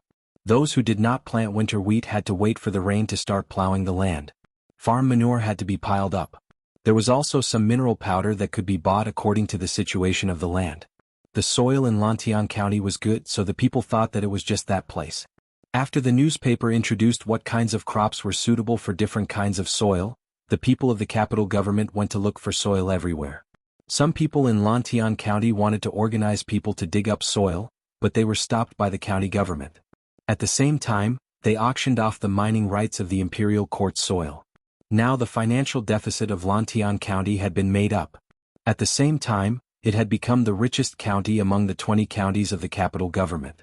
In addition to the large amount of money handed over, there was also the county surplus. Goodbye. Remember to come and play with me when you miss me. On the morning of the 16th day of the first lunar month, Princess Yongmu was in a hurry to leave. She wanted to repair her shop. Li sent them to the bridge and waved goodbye. Bai Gu and others also left. He ignored them. But he packed a lot of things: oxygen tanks, first aid medicine and cheese. Of course, if the inspection team was going to set off, They also had to bring the soil beside the well. This time, the first inspection team of the Tang dynasty was going to fight a tough battle. It was useless to investigate secretly. The size of the team was obvious. Unless the old man dared to take the risk and separate from the team, he would go alone and find the people who were secretly digging in Manshan. Then he would ask the winged knights to quickly arrive and arrest the people. At the same time, he would get physical evidence and statements to prove that the local officials were involved. Once they failed, the old men would most likely die there. The local officials would say that it was done by bandits. Suppressing bandits. Princess Yongmu had a lot of fun yesterday. She was preparing to build her own shop. With the compensation of 1,000 yuan, she could build a 4-story building. If she dared to build a 4-story building, she would dare to build a 3-story building next to it. They would investigate together. Of course, building a 3-story building with bricks and wood would cost a lot. Baigu and others waved their hands. Seeing Li Yi ignore them, they got in the car angrily. When the car set off, Baigu was no longer angry. He said to the two of them, "If we bring Xiao Yi with us, he'll be able to collect the evidence when we get there. He's very flexible. The last time I saw him, he didn't look like yesterday. He looked like..." Lu Yochio was thinking about Li Yi's situation. He has the same age and experience as us. He's calm and steady. It's hard to treat him as a young man who's not even 20 years old. Li Riji gave the answer. That's right. Yesterday he didn't look much different from an ordinary person. He wasn't steady enough. Lu Yochio agreed with Li Riji's statement. Baigu glanced at the two of them. Xiao Yi wants to change. Who would like to be an old man all day long? The imperial court needs him to be treated like an important official, but he doesn't want that. For this investigation, do as he said. Gather everyone and lock them up. Also, make a promise to the officials below. Illegal mining is a small matter, but illegal trading in Tubo is a big matter. Lu Yochio didn't think about Li Yi's personality. He decided to settle the matter of Li Yi's Mianshan iron mine. Li Riji nodded. He also knew that the other inspectors were useless. If they couldn't catch anyone, they could only call a halt or order the imperial court to transfer a few officials away. Illegal mining couldn't be stopped. They had to be uprooted. The three of them returned to the palace. Yao Chong and others were waiting in the political affairs hall. Xiao Yi not only gave the item, but also gave the idea to the inspection team. His methods are good. Everyone please take note. Baigu repeated what Li Yi said. He's suitable to enter the bureaucracy. Yao Chong had heard of it and gave his evaluation. Too sinister. In order to achieve his goal, he's simply unscrupulous. Song Jing shook his head. Then I don't have to worry. Lu Huaishan was quite happy. Now we can consider the new provincial governor and military staff. Su Yi planned to transfer people. The first inspection team of the Tang dynasty was in charge of sorting out people and straightening out the administration. The others were sent and directly took over. Yao Chong suggested, choose reliable people. Don't ask for meritorious service, just don't make mistakes. Just keep the achievements. It's better to leave as soon as possible. Yin Xijin was anxious. She was afraid that the local iron ingots would have to be transported along the Yangtze River if the weather was warmer. Prepare today and leave tomorrow. We'll eat cheese on the way. I heard that cheese has a sour smell. Yao Chong showed a distressed expression. The cheese Xiao Yi brought for us is milk. It's very hard and has to be soaked. It does smell a little sour, but it has more of a milk smell. He said that he specially processed it. Baigu said as he took out a small bamboo tube. He unscrewed the lid and poured out the irregularly shaped milk. He smelled it and threw a small piece into his mouth. The others followed suit. They did not believe that Baigu would poison them. It's okay. Xiao Yi really put in a lot of effort. Lu Huaishan agreed. You don't have to worry about acclimatization if you eat this? Yin Xijin felt that the taste was strange. She had never eaten it before. Don't drink unboiled water and don't eat raw food. The fish and meat you buy must be fresh and soaked in water more to avoid being poisoned. Baigu had worked in the local government before. He knew that the local officials could be very impulsive sometimes. Especially the low-ranking officials, they did not know the specific situation. When the higher-ups said that the matter was serious and promised benefits, the low-ranking officials dared to take action. There were also some who did not belong to the government. They were idlers and did all the dirty work. Li also gave us a few big boxes. They are made of copper. Water is poured into them and there are valves at the bottom. When the valves are opened, the water will come out. It takes a certain amount of time for the water to come out. Li Riji introduced another thing to filter water. It could also filter part of the poisonous water and then boil it. The box was very heavy. When the lid was opened, they could not see what was inside. However, there was a manual. Yao Chong took it and read it. The device for filtering water is a copper box. There is an activated carbon layer, a layer of wheat flour stone, a filter layer of washed river sand, and a layer of replaceable cotton cloth at the bottom. If the water is poisonous, pour it in. After a while, it will be collected from below and then boiled. Ordinary poisons will lose their effect. Good stuff. Why don't we ask Li Yi to give us a few more? He has money. Baigu did not consider the cost at all. He did not have to pay anyway. Okay, with this it will be much safer. Yin Xijun was also afraid of death. Dongzhu, it seems to be against the rules to build a 4-story building. It's too high. Princess Yongmu and the others returned to Zhuangzi and began to prepare for the repair of the shop. Zhou was worried. He meant that if the shop was built in the name of the Li family Zhuangzi, the imperial court would not pursue the matter. No, not at all. It's only 4 stories. If it's not troublesome, we can even build 6 stories. Xiaolan did not feel that there would be a problem. It was just building a 4-story building. What was so difficult about it? What should the imperial court do? Why don't we talk to Wanyan County first? Zhou Gui was still a responsible manager. He wanted to bribe them. Them?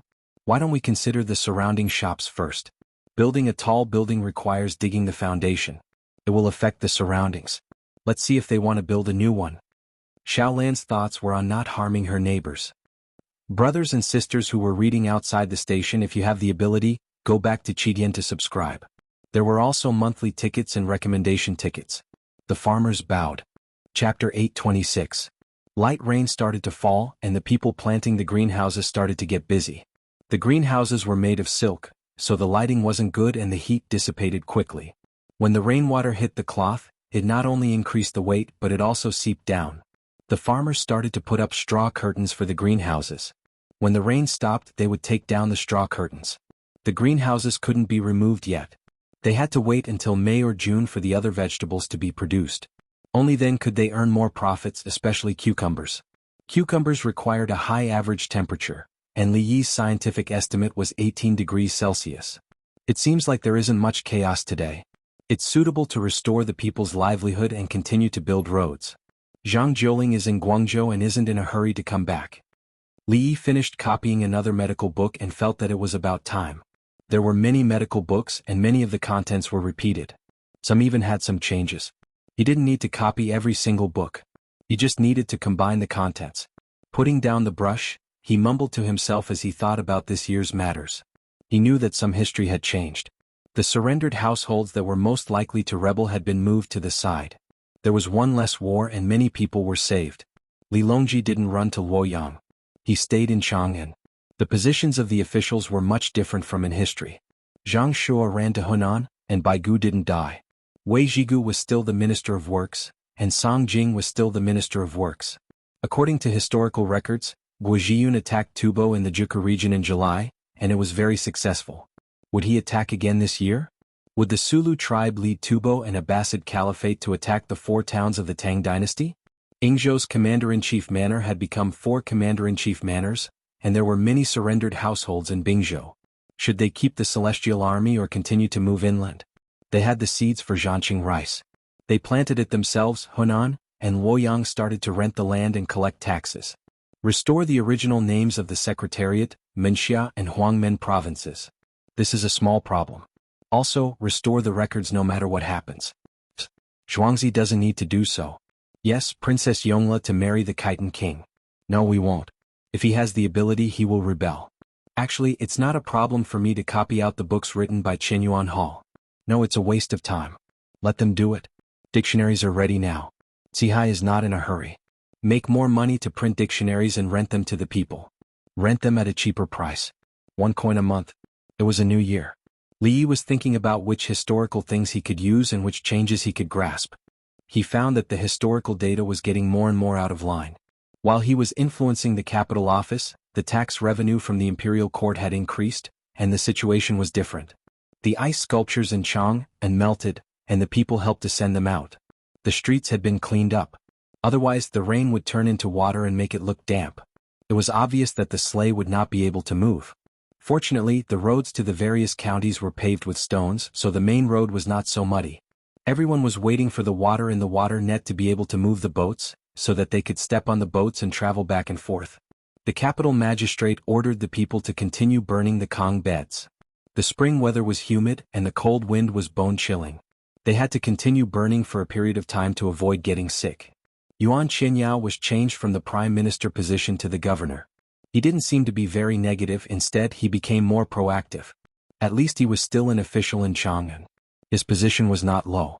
If he dared to complain, he would be directly promoted to the provincial governor. The people in the capital office were waiting for the tea leaves. Once the tea leaves were ready to be picked, they would pick them and sell them to the Li family Zhuangzi.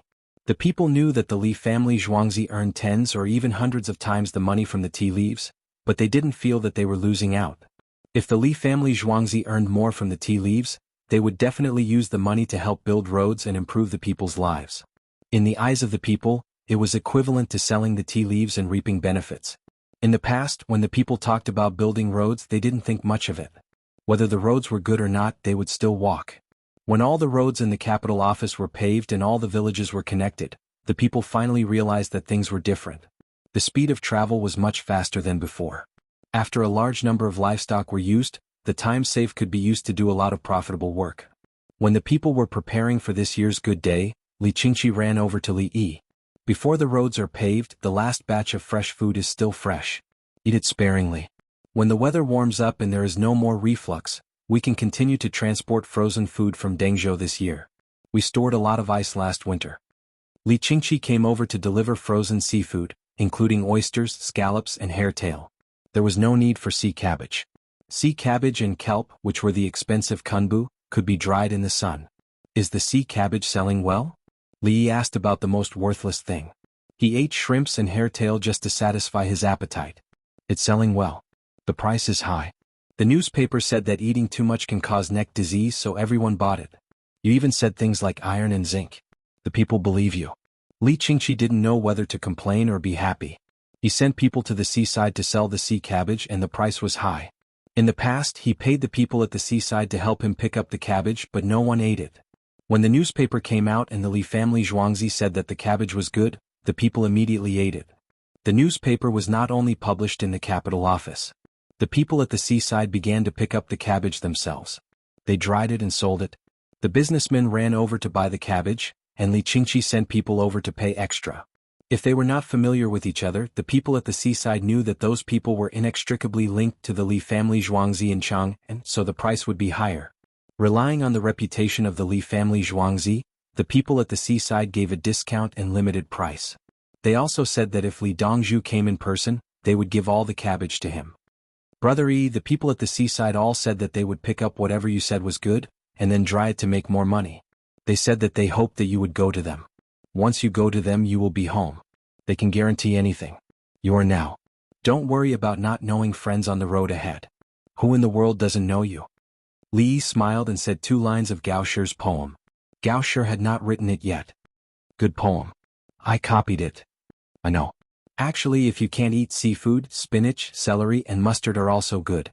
For the mainlanders, eating spinach is not bad, although it is a little high in oxalic acid. In addition, pig liver is also quite good. Li Yi recommended spinach. In order to let people eat spinach, there were cartoons made abroad. Write it in the newspaper. Pig liver is fishy. Unless it is sauced, braised, or stir-fried, ordinary people can't afford it. Li Qingqi felt that the best way to promote was through the newspaper. I have already published the recipe for the garlic sauce and soy sauce. What about chicken liver, duck liver, foie gras, and lamb liver? All are fine. The key is to keep up with the breeding. Without poultry and livestock, how can we eat? What's the plan for this year? Does the imperial court need to prepare in advance? Li Qingqi came to ask about this. In the new year, the people in the political affairs hall were looking at the Li family Zhuangzi. The Li family Zhuangzi was the wind vane. Li Yi thought for a while and replied, "This year is mainly about the expansion of labor-intensive industries. The new textile equipment will have a certain impact on the textile market.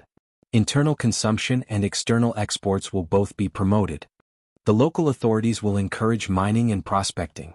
Li Yi began to talk about the local construction of the Tang dynasty. The industrial development must be promoted after the city occupying rice could be planted in other places. Chapter 827. I've brought food for everyone. It's Li family Zhuangzi's boiled meat slices with spinach and bean sprouts. One dish is enough for everyone. In the political affairs hall, Li Qingqi rushed over before lunch. He brought a lot of boiled meat slices. The political affairs hall didn't only have 3 people. There were also some minor officials. The staple food was fragrant rice. The people in the political affairs hall didn't need to eat the food from the imperial kitchen. In the beginning, the minor officials would bring their own food or get someone to buy it when it was time for lunch. There would be people at the door carrying a cart to sell the food.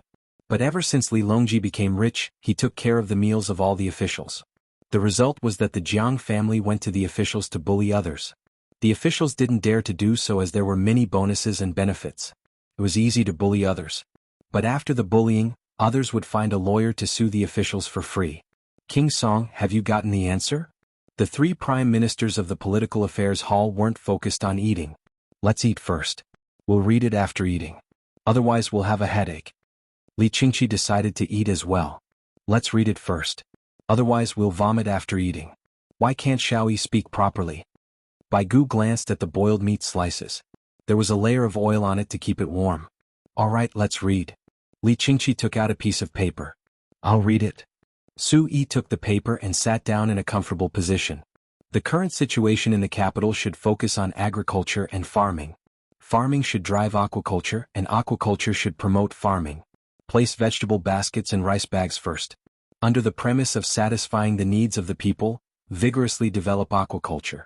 Pay close attention to the construction of water conservancy projects and rationalize the allocation of water conservancy resources. Coordinate with land transportation. Under the premise of improving water transportation, expand the functions of water transportation.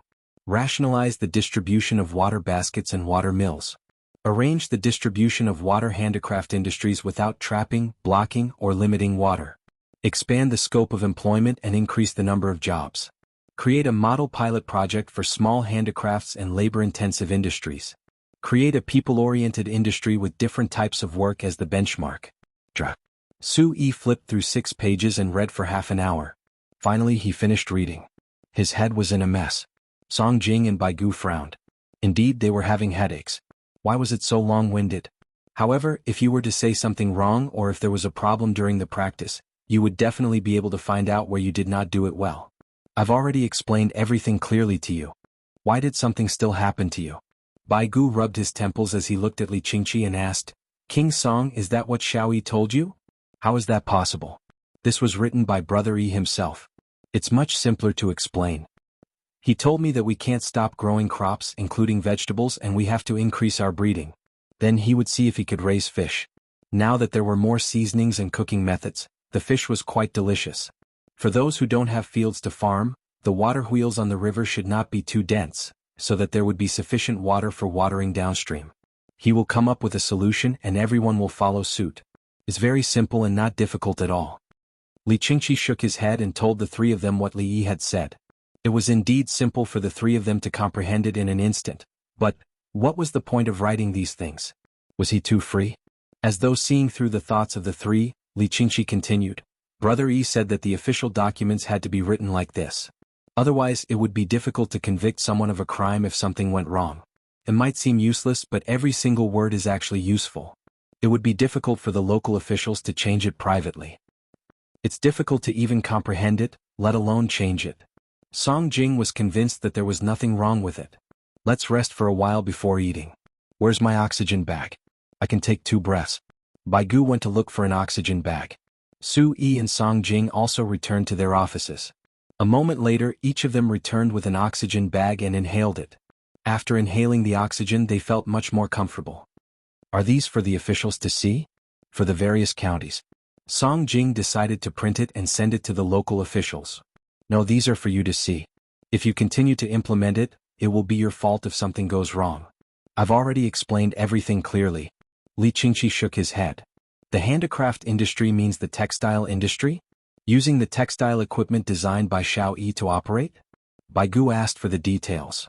Yes, it's written down. It's about supporting individuals, organizations, and departments that focus on technology research and development. On the basis of not making false reports, omitting reports, and concealing reports, we will reward the technical personnel, etc. Li Qingqi did not finish his sentence. He was afraid that he would have a headache if he thought too much. He took out the kimchi. It was not spicy cabbage. Spicy cabbage did not taste good with boiled meat. Kimchi tasted sour, sweet, fresh and salty. It was crispy. Li family Zhuangzi made it according to the method of Sichuan kimchi. It was not spicy at all and tasted very refreshing. It was just enough to relieve the numbness and spiciness of boiled meat. It was not a problem to eat it directly with rice. It's almost done. We can eat it now. Bai Gu did not want to rely too much on oxygen. Li Yi had said that they should avoid inhaling if they could. He closed the valve of the oxygen bag and sent it back to his office. Song Jing and Su Yi inhaled a few more times. When they felt comfortable, they also took it back. Oxygen bags were lifesavers, especially when the air pressure was low. Older people found it difficult to breathe. Taking a breath of oxygen would make them feel refreshed and able to continue working. Each of them had a small clay pot. As expected, it was still hot. When they touched the clay pot, it burned their hands. This meant that there was a lot of oil and the temperature was suppressed. We finished the food. What about the soup? Su Yi saw the layer of red oil on it and had some thoughts. Take it away. Even the clay pot is given. Li Qingqi knew what he meant. Okay, we'll use it to cook food when we go back and let our families taste it. Chili noodles are expensive. Her Majesty only gives us half a tael per month. This was Su Yi's purpose. He wanted to take it back and let his family taste the dishes that were not made with chili noodles. There was no such thing as heaven and earth. Only the Li family Zhuangzi existed. The seeds were not released.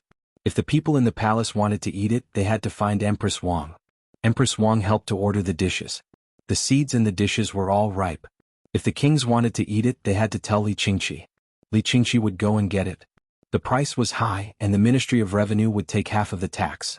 Bai Gu was very happy. Xiaoyi didn't say anything big, right? Bai Gu ate the bean sprout and asked. He didn't say anything. Probably because he had too many things to do this year, he didn't think of anything else for the time being.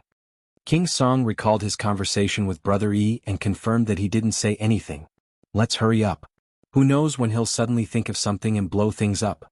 He hasn't stopped doing it year after year. Bai Gu didn't dare to let his guard down. He was prepared to solve the problems left behind from last year as quickly as possible. He was ready to see Li Yi stir up trouble at any moment. There are too many surrendering households in the 9 clans.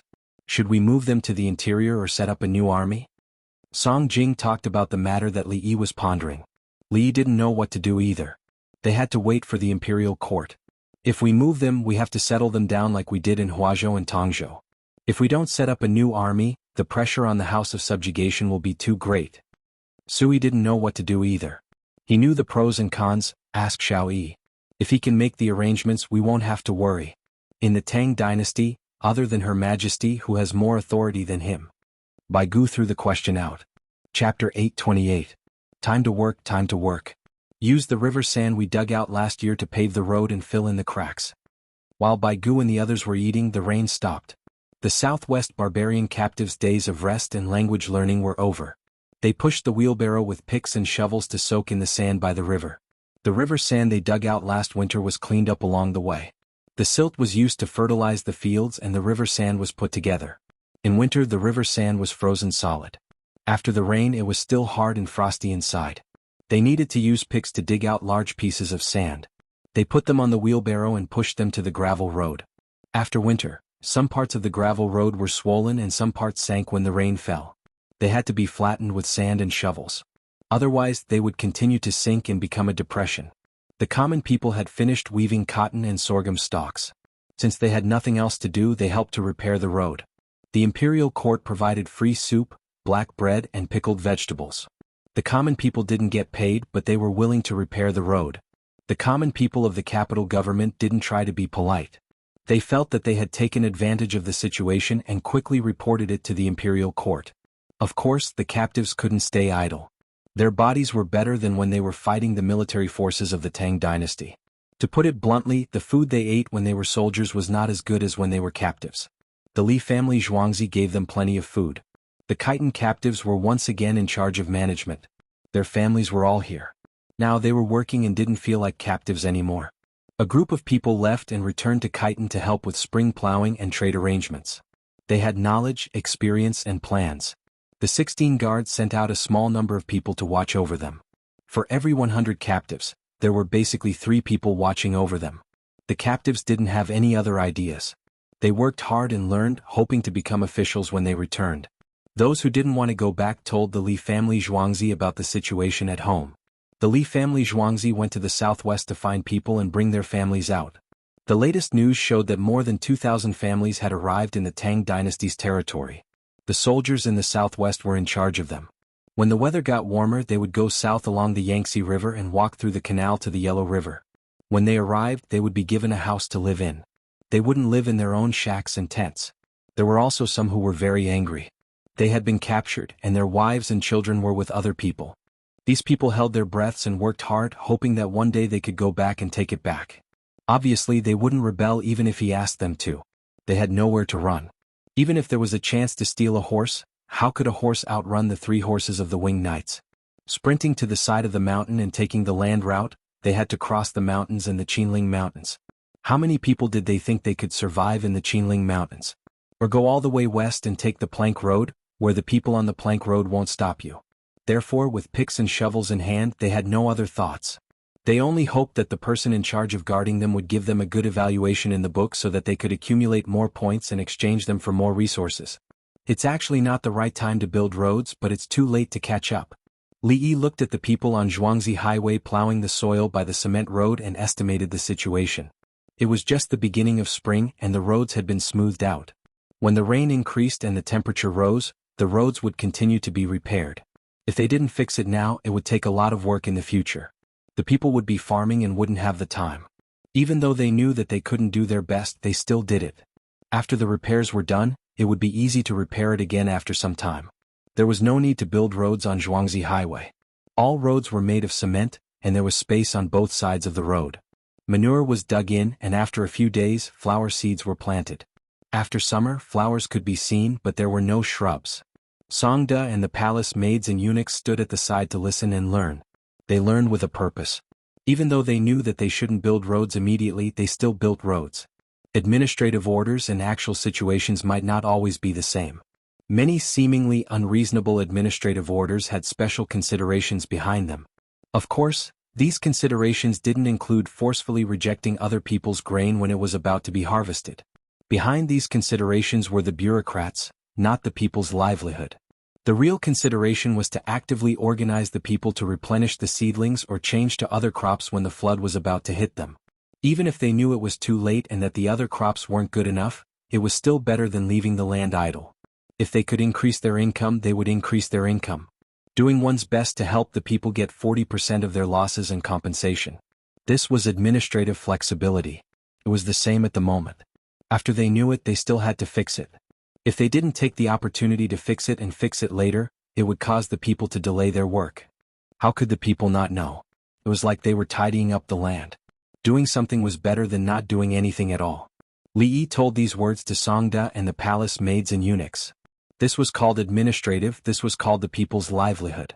Just like fighting a war, it is difficult to win with a surprise move. In terms of administrative affairs, it is difficult to win with a surprise move. It is better to do things properly and try to help the people a little. As Li Yi spoke, he went to the riverside to take a look at the situation of the river. Due to the weather, the upper reaches of the Yellow River weren't open yet. However, there were icicles flowing downstream. If the upper reaches of the river were open and the upper reaches were still not open, there would be an ice flood. At the start, they would use artillery.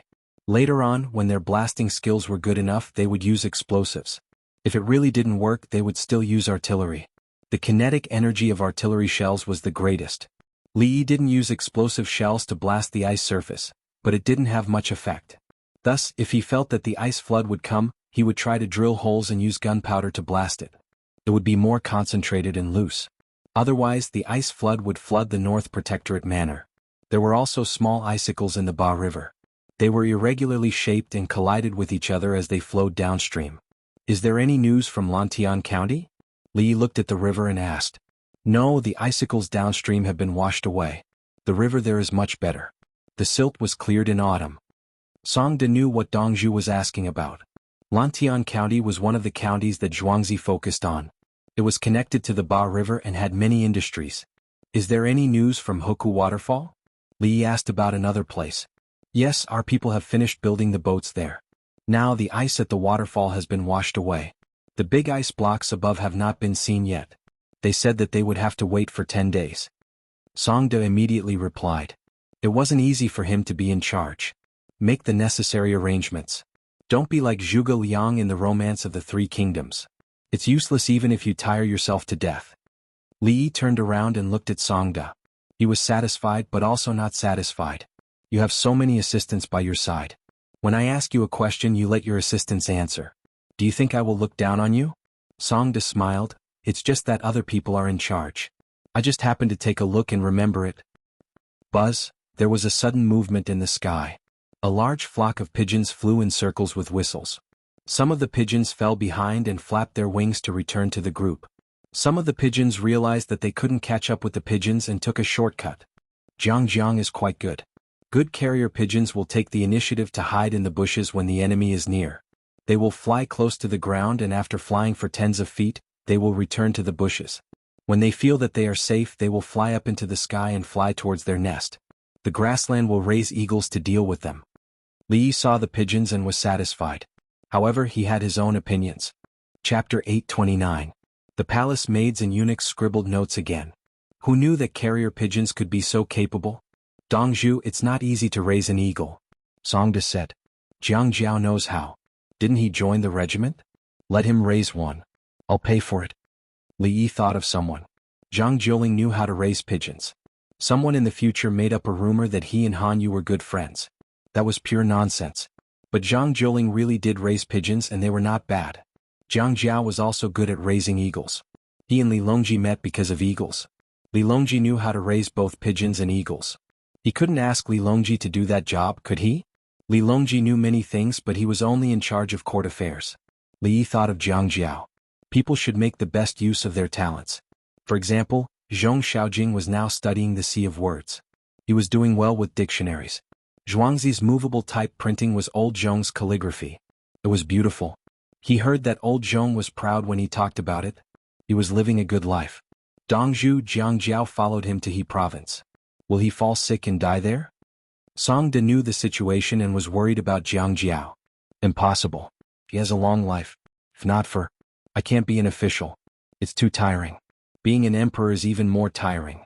There's no freedom. Li Yi was full of emotions when he talked about being an official. At first, he wanted to be an official, a county magistrate or something, to increase his lifespan. Later, he found that it was not necessary. Being outside the system could affect things within the system. Who would want to be part of the system? Dongzhu, the women in the settlements have less work to do now. All the cotton has been processed and there's still fur, duck down, goose feather, chicken feather, and cashmere. Sheep don't have cashmere and have less cashmere. Sheep have a lot of wool and have been defat. Why don't you ask them to knit sweaters? It'll be another source of income. Songda had a lot of things to think about and took the opportunity to say them. Li Yi narrowed his eyes and said, the labor-intensive industries, especially the handicraft industry, rely too much on raw materials. The palace maids and eunuchs continued to take notes. Dongzhu's words needed to be sorted out. An ordinary sentence might have a guiding significance for the development of the Tang dynasty. Songda waited. He believed that Dongzhu would have a way to arrange for the women in the settlement. Grind the flour. Make more treadle flour grinders. Grind the flour in 3 shifts. There has to be something to do. Buy wheat from elsewhere. At the same time he could also make dough wrappers and sell them wholesale. He could also adjust the ratio of gluten and dough wrappers. If the density of flour and water in the process of making dough is high, you can distill it and then make sweet sauce. Let's try it out. It works in theory but I don't know how to do it in practice. Li Yi came up with a temporary solution to let the women in the settlement who suddenly had nothing to do to grind flour. The production of the dough skin was interesting. If there was more gluten there would be less dough skin. If there was more dough skin there would be less gluten. However, there would still be water from the flour being flushed out. It could only be made once. It was guaranteed that no one would waste it, just like the pollution of the river in the starch factory. If there was more water in the flour in a short period of time, after evaporation and cooking, it could be made into sweet sauce. Sweet sauce and big sauce were 2 different things. Sweet sauce was made from flour, while big sauce was made from beans. Sweet sauce could be fermented or not fermented for a short period of time, but big sauce must be fermented. In history, the reason why China had sweet sauce was because they were poor. If they didn't have money to buy soy sauce, they could only make some for free. This was not a matter of his time. In Beijing and Tianjin, simple sauces were made with flour as seasoning. The most classic dish was shredded pork with soy sauce. The sauce inside was sweet sauce made from flour. Later, people couldn't get so much sweet sauce, so they made all kinds of sauces according to local customs. At the same time, Tianjin gubuli steamed buns and Quanjued roast duck were famous. The latter was made with sweet sauce. In the end, people found that it was not delicious and expensive. What? Was it because of the brand? Yes, it was because of the brand. Match the fat and lean meat of the pork and make them into fillings. Add water and steam the buns. The buns will be oily and fresh. Feed the ducks until they are fat. After the roast, the fragrance of the fat will be accepted by everyone. The premise is that they can't be eaten in Zhuangzi. There is no shortage of oil in Zhuangzi. The farmers don't care about these two things. Li mumbled. His thoughts were diverging, and as he thought about it, he thought of two brands. These two brands had already declined when he came to the Tang dynasty. In the beginning, these two brands were delicious because the people were poor and didn't have oil.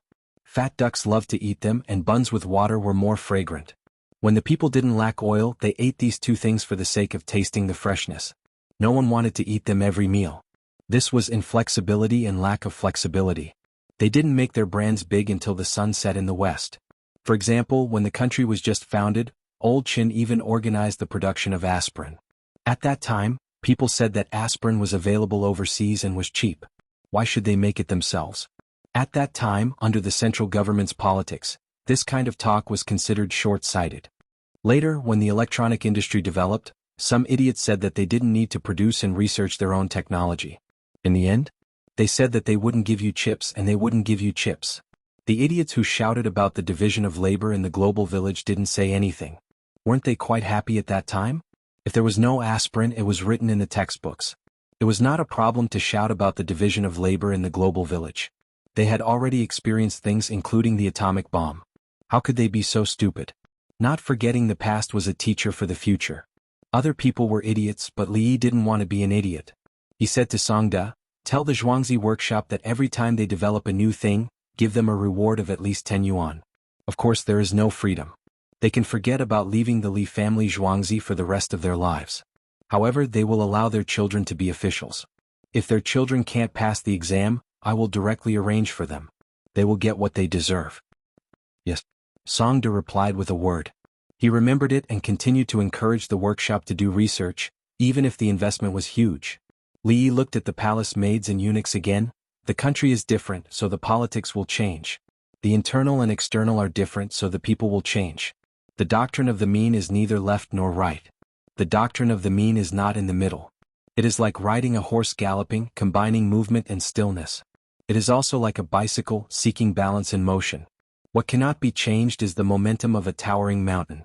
What can be changed is the impermanence of flowing water. There is no difference between the lives of the people and the operations of the army. The imperial court is like a tree. Its roots are firm and its leaves should not be limited. The palace maids and eunuchs tried hard to remember. They knew that Dongzhu suddenly had some ideas that were related to the imperial court and the people. When the water is alive, the fish will come out. When the clouds send the rain, there will be little left.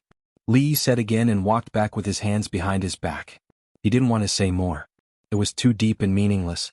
He had to think of a way to solve the problem at hand. For example, copying medical books. No matter how rich his theoretical knowledge and literary talent were, it was not as realistic as throwing out a medical book that could help cure diseases.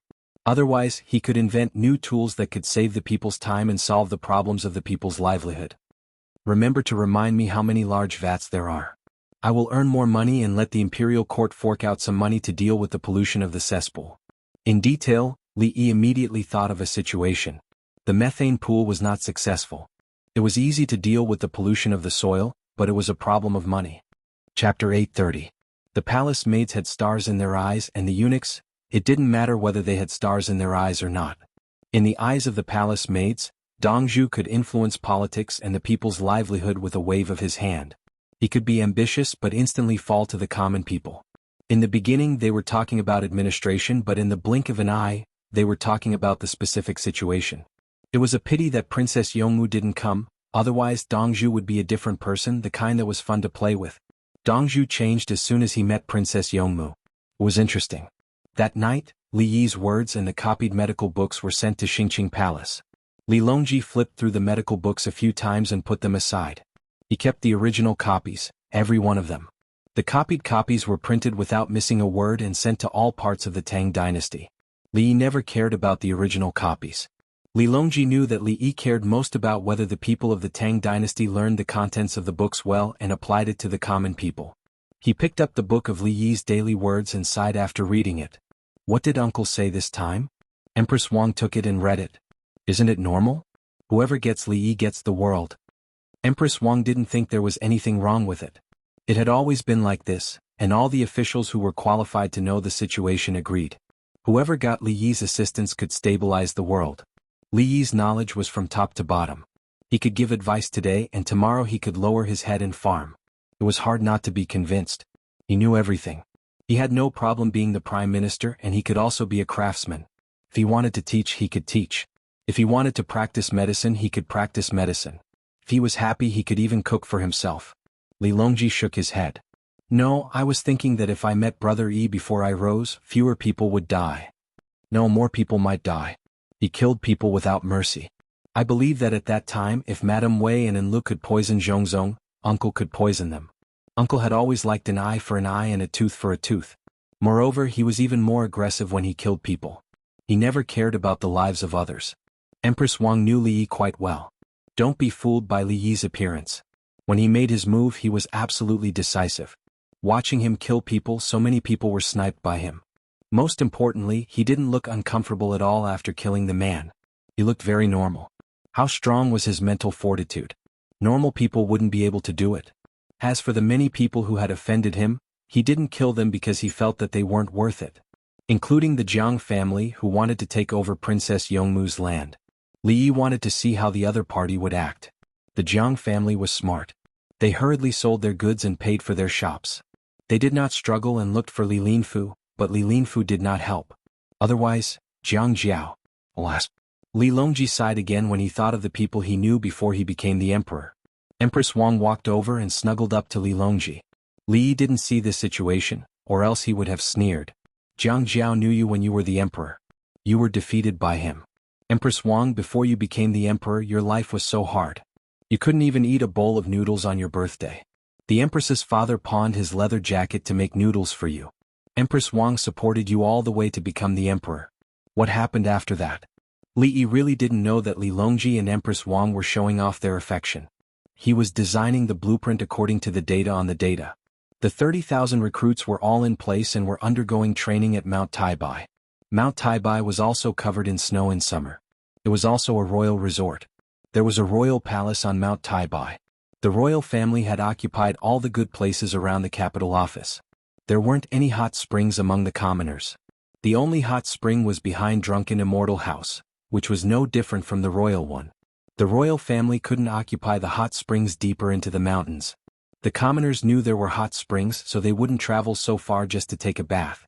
Li Yi was drawing a picture of a glider that could fly. The parachute jump was already done. The winged knights knew how to jump and how to fold their parachutes. They had to fold it themselves. He didn't trust others to fold it. However, parachuting had been done a few times on the lake in autumn, so they weren't familiar with it. The lake was just a psychological comfort. If there was a problem with the main parachute and the secondary parachute, they would die if they fell from that height. If they could survive falling from a height of more than 1,000 meters, there must be a problem with the water. Fortunately, the parachute opened successfully every time. The secondary parachute didn't open. Now they were using a glider. In theory, a glider should always hover downwards. However, there was wind. If they controlled it well, they could rise again. Li Yi was going to let the winged knights jump and use the glider on Mount Taibai. He didn't want to recruit 30,000 new soldiers. Mount Taibai was more than 3,700 meters above sea level. It didn't matter. To jump and glide, it depended on the relative height. The local area was more than 700 to more than 1,000 meters above sea level. In other words, the relative height was about 3,000 meters. Otherwise, in a place where the altitude was 10,000 meters above sea level and the local average height was 9,900 meters, it meant that from the highest point to the platform, it was more than 100 meters. If they parachuted, it was likely that they wouldn't be able to open the parachute and would fall to their death. Parachuting and gliding required relative height. It had nothing to do with altitude. Carry the parachute, then put on the goggles first. Find a suitable place to glide with the glider. If it doesn't work, let go of the hand and open the parachute. Li Yi muttered and carefully drew according to the data. He didn't dare to be negligent. When the glider was combined with the parachute, he knew that there were many mountains in Tubo. If a team of 1,000 people glided down and got stuck in the key position, the most frightening thing was the airborne troops. The airborne troops would never fall in front of the enemy's main forces. They were guaranteed to be at the back. Like the Normandy landing, the airborne troops played the most important role, even if the casualties were not small. The enemy was tired of dealing with them.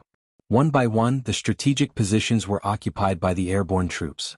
Of course, there was another place that couldn't be ignored, the Calais Peninsula. Before Operation Overlord, which was the Normandy landing, the Allied forces had been carrying out another deceptive plan called Operation Ghost Shadow.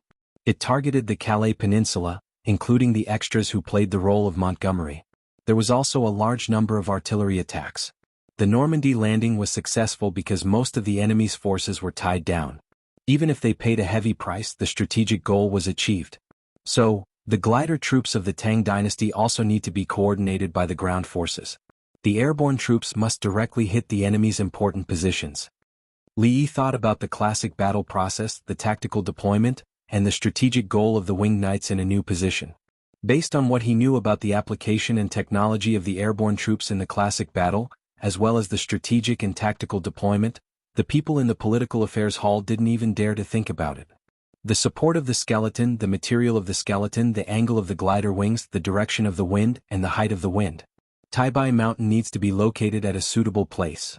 Li Yi marked the data and graphics and his mouth kept muttering. He couldn't trust other troops, so it had to be the winged knights. Last time, the winged knights didn't fight well. Dozens of people died because of mistakes in command. The main reason was that they weren't familiar with the battlefield. He couldn't make the same mistake in the future. It's about time. Let the workshop build it. I want to fly too. I know how to do it. I've done it before. Li put down the pen and clenched his fist. He had done parachuting and gliding before, but those things were made by other people. Now it was Zhuangzi who made them. Chapter 831. It's really cold in the morning. I wonder what questions will be tested this year. On the morning of the first day of February, many examinees were waiting outside the Fonglin Gate of Fonglin Garden. It was very cold in early spring. There was even frost on the roof tiles. The examinees felt cold on their hands and faces, but their bodies and feet were not cold. They changed into new shoes and clothes. Just like last year, the emperor provided them with new clothes and shoes. After the exam, they left with their old clothes and shoes. Wang Su put his hands in front of his mouth and blew, trying to warm his small hands with the warmth of his breath.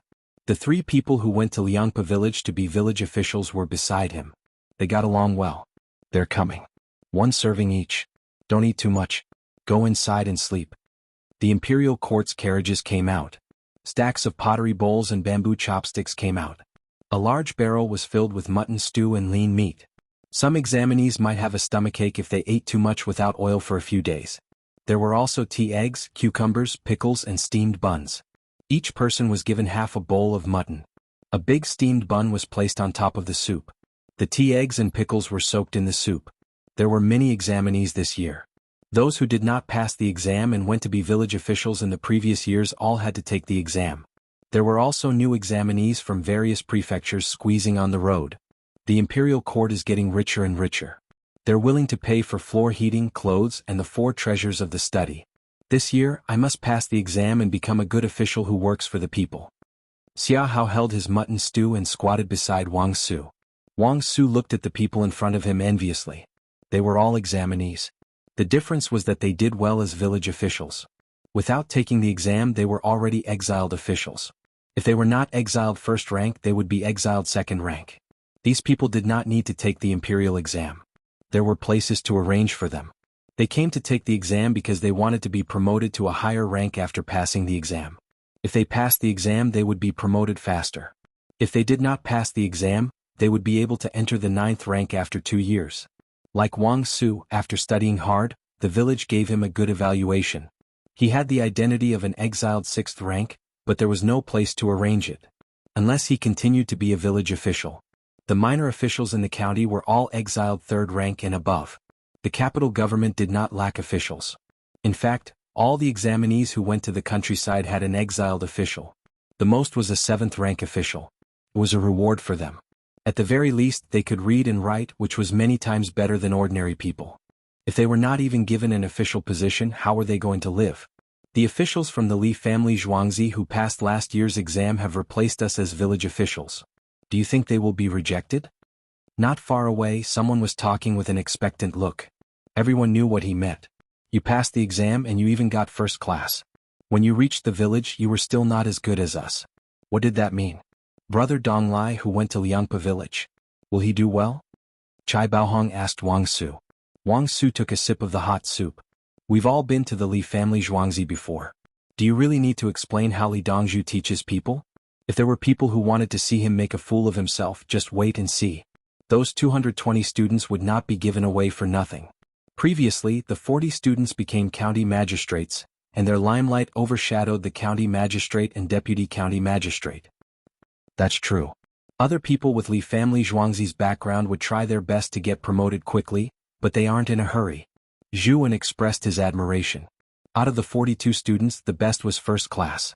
Everyone else had an official position, but Zhao Donglin did not.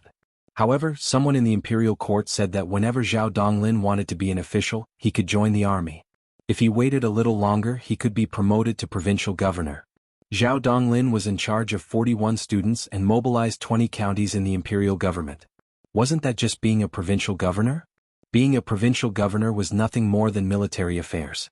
Zhao Donglin was trained by Li Yi in the Li family Zhuangzi. How could he not learn military affairs?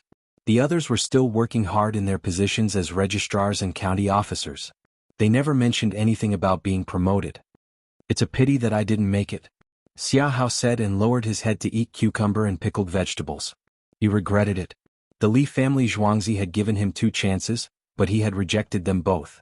Since then, there were only a group of students who lived outside the village. They would also take part in the imperial examination this year.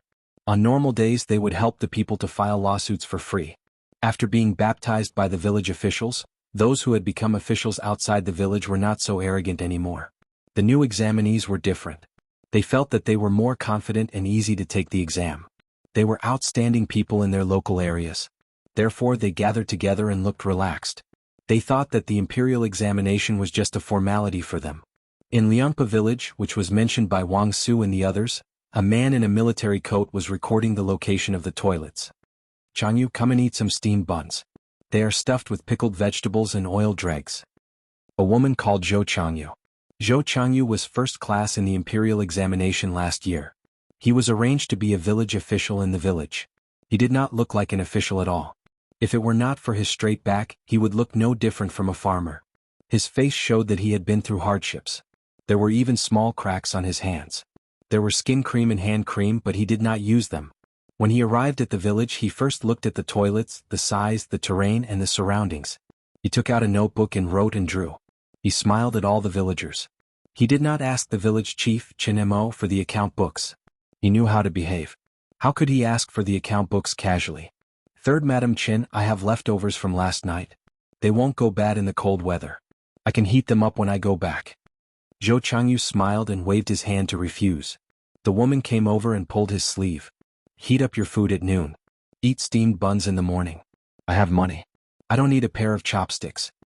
Zhou Changyu was pulled to the house of Third Madam Chen. There were a son and a daughter-in-law. There were also 2 children, a boy and a girl. The boy was big and the girl was still breastfeeding. He greeted them one by one and chose a seat opposite the daughter-in-law.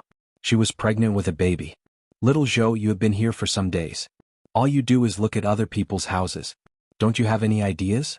You are from the Li family Zhuangzi. The old man sat in the main seat. There was a small bowl in front of him. The bowl was filled with rice wine. He drank it early in the morning. After drinking it, he would not feel so cold when he went out to work. Third Master Chen, it's almost time. After breakfast, I will go see the village chief and discuss with him to see if my ideas are right. Zhou Changyu picked up a steamed bun and gave it to the 6-year-old boy and answered respectfully. What's there to discuss? Your family is from the Zhuangzi. You can't trust other people, but you can trust Li Dongzhu. The old man said casually. Dongzhu said that every matter must be discussed and not taken lightly. If we do it right, we should do it right. If we do it wrong, the people will suffer. Zhou Changyu was still so respectful. The old man nodded. That's right. Li Dongzhu is better than others in teaching people. The 4 children who came in the first year thought they were very capable. In the end, they couldn't even cook. They are actually not bad. They are thinking for the village. Their starting point is good. Zhou Changyu did not criticize others. You little brat, let's eat. Third Madam Qin grabbed 2 steamed buns and put them on Zhou Changyu's plate. Let's eat. After eating I will go with you. The old man did not say anything more. He picked up the bowl and drank. Zhou Changyu did not stand on ceremony and ate. This family was indeed rich. They planted 10 mu of greenhouses and even hired 2 outsiders to work together. After eating, he helped the old man to the village chief's house. Chapter 832. Uncle Qin, I have seen the latrines in the village. They chose to build them on the roadside. This is very good. When they arrived at Qin Mo's house, Zhou Changyu first talked about the location of the latrines. The latrines in the village were all built on the roadside facing the road instead of behind the courtyard. There were 3 main functions. One was to prevent thieves. When they wanted to go to the latrine they could build it at the roadside door. The second was to prevent the children from always going to the corner and falling into the latrine pit. The third was to make it convenient to dig out feces. They could directly dig it out and take it away. Change the location? Qin Mo was interested in Zhou Changyu's identity as a Li family Zhuangzi. If Zhou Changyu said to change it, he would mobilize the villagers to change it. There is no need to change the location, but the latrines should be raised. When it rains heavily, the rainwater will not flow out after pouring in. After investigation, Zhou Changyu found that the latrines were low. When the rainwater flowed out, it would not be easy to walk. Even if a drainage canal was dug on the roadside, the drainage canal would lead to the river and the pollution would be heavy. In addition, there were many mosquitoes in the summer.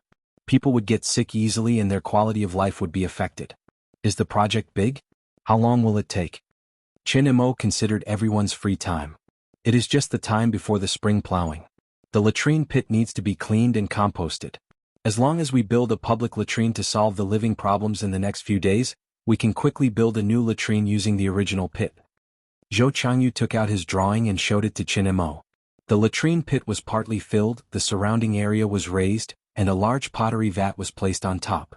In this way, a part of the original pit and the location of the latrine pit were used to make the latrine pit higher. After adding a large vat, the feces will not seep. At the same time, it is more conducive to fermentation. Unless the rainwater is too heavy, it will not flow out. People will not get sick easily. Zhou Changyu introduced the project. It was not a big project and would not affect the normal life of the villagers. Is the vat expensive? Qin Laosan next to him considered the cost. I intend to apply for subsidies in the name of strengthening people's health and safety awareness in the village. But I can't directly send it to the Ministry of Revenue. Everyone knows that I am not Dongzhu.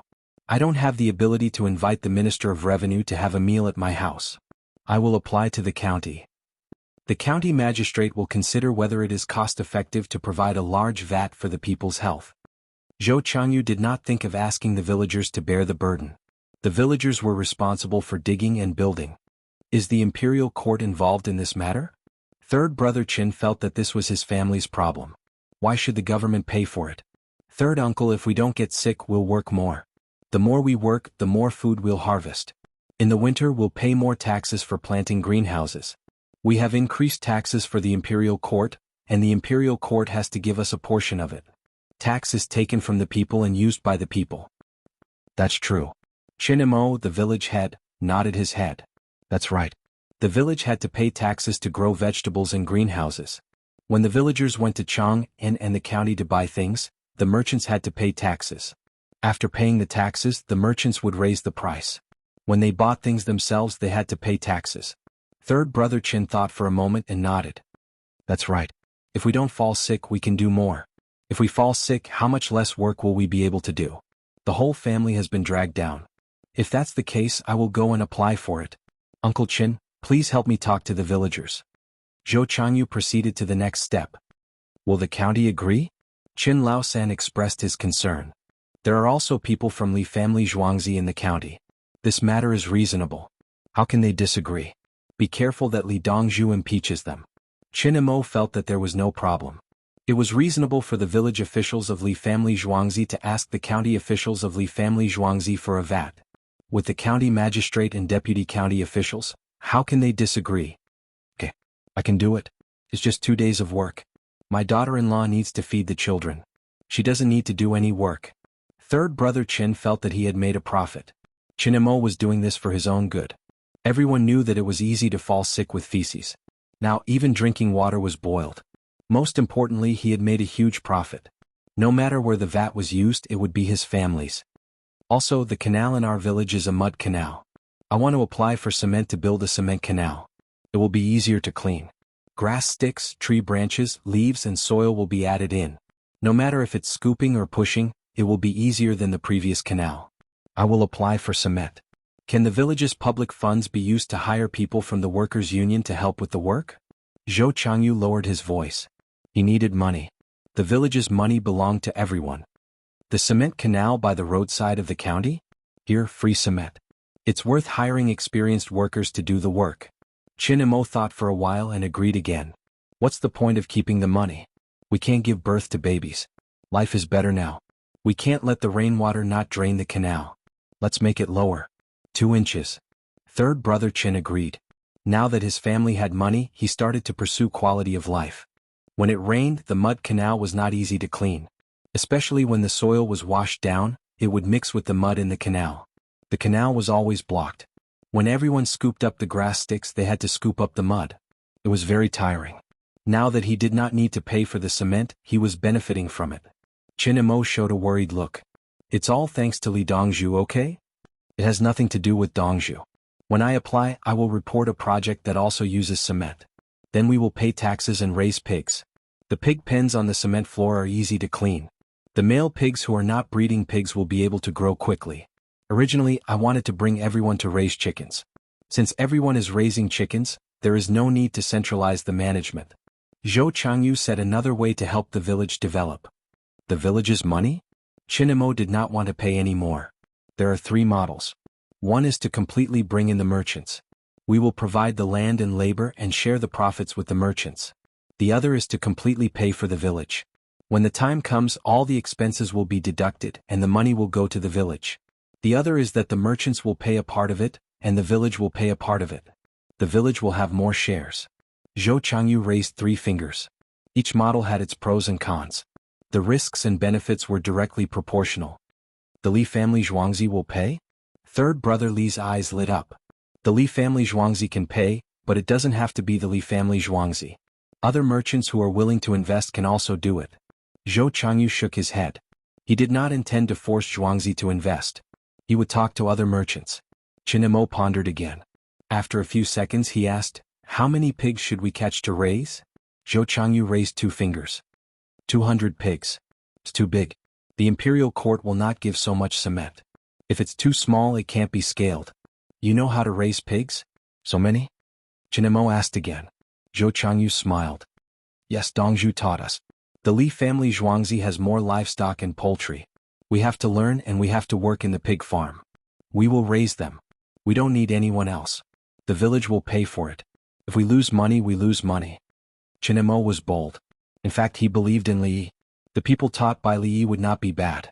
Wasn't it just raising pigs? The pigs raised by the villagers were dirty and smelly. It was better to use a new method. They could also use pig dung. Pigs eat grain. Third brother Qin was worried that too much food would be consumed. Little pigs eat less. When they are bigger, we can harvest wheat. We can feed them with wheat bran and straw. They will be very big before the end of the year. Zhou Changyu still had a way. The time was right. Chapter 833. Qin Mo, the chief of Liangpa village, was very supportive of Zhou Changyu's ideas. He found that Zhou Changyu was much better than the previous village official. His ideas were all complete and he would also help them apply for funds and subsidies. When asked about the details, he would explain it clearly, making people feel that it was feasible. Since the village had money, why should they let others in? If they wanted to make money, they should make more. Zhou Changyu started to get busy in Liangpa village. The other officials also tried their best in other villages. If there was a beach near the river, they asked people to raise more ducks. If there was a small hill at the foot of the mountain, they asked the villagers to raise more chickens. There was also a natural pond to raise lotus roots, fish, and shrimp. They organized people to make snacks and sell them outside. The river nearby was not bad. They built a group of water piles to help with grain processing. The variety of Chinese medicine on the mountain was good. It was suitable for a certain kind of Chinese medicine to grow. There were ores nearby that could be used as fertilizer and ores for other purposes. They organized people to identify and mine them. Every official worked very hard and arranged things according to the specific situation of the village they were in. The previous official did a good job. He left to start and continued to develop according to others. He didn't fight for credit and didn't change. Many officials could not follow the rules, unless the previous local official did not leave and was promoted. Only then would they follow the rules. Otherwise, when the new official thought about it, if he didn't come up with such a good idea, wouldn't he be increasing the political discipline of others? No, he changed and changed. He didn't want this at all. The 220 officials sent out by the Li family Zhuangzi didn't think so. The previous official's idea was good, so they continued to promote it. What the people needed was a good life. The villagers in the villages around the capital government were satisfied, especially those who were worried that they would make money if they followed the previous official's idea. They also considered whether they should change the Li family Zhuangzi's official's idea. In the end, not only did he not change, he even helped to improve it and praised the previous official's idea. The imperial examination was in progress. It had been a day. Those who didn't know came out early. Those who knew continued to answer questions. Those who needed interviews waited for arrangements. In Heavenly Earth, Song Jing and the other three gathered together. They went to the examination hall earlier and went for a stroll before getting off work. Yuanji and the others have left. It's strange that it's so quiet. Bai Gu looked at Wei Zhigu and said. Wei Zhigu didn't feel that his ministers were any worse than the prime ministers. Their salaries were a bit lower, but the Li family Zhuangzi gave them a lot of benefits.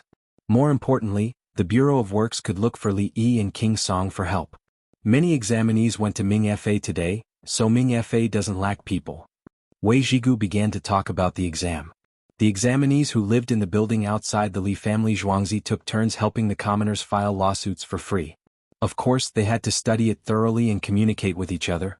When it was time for the imperial examinations, he would realize that the other subjects were not stable, but the Ming Dao was stable. Everyone discussed and decided that they would all take the Ming Fa exam. If they passed, they would at least have a way out.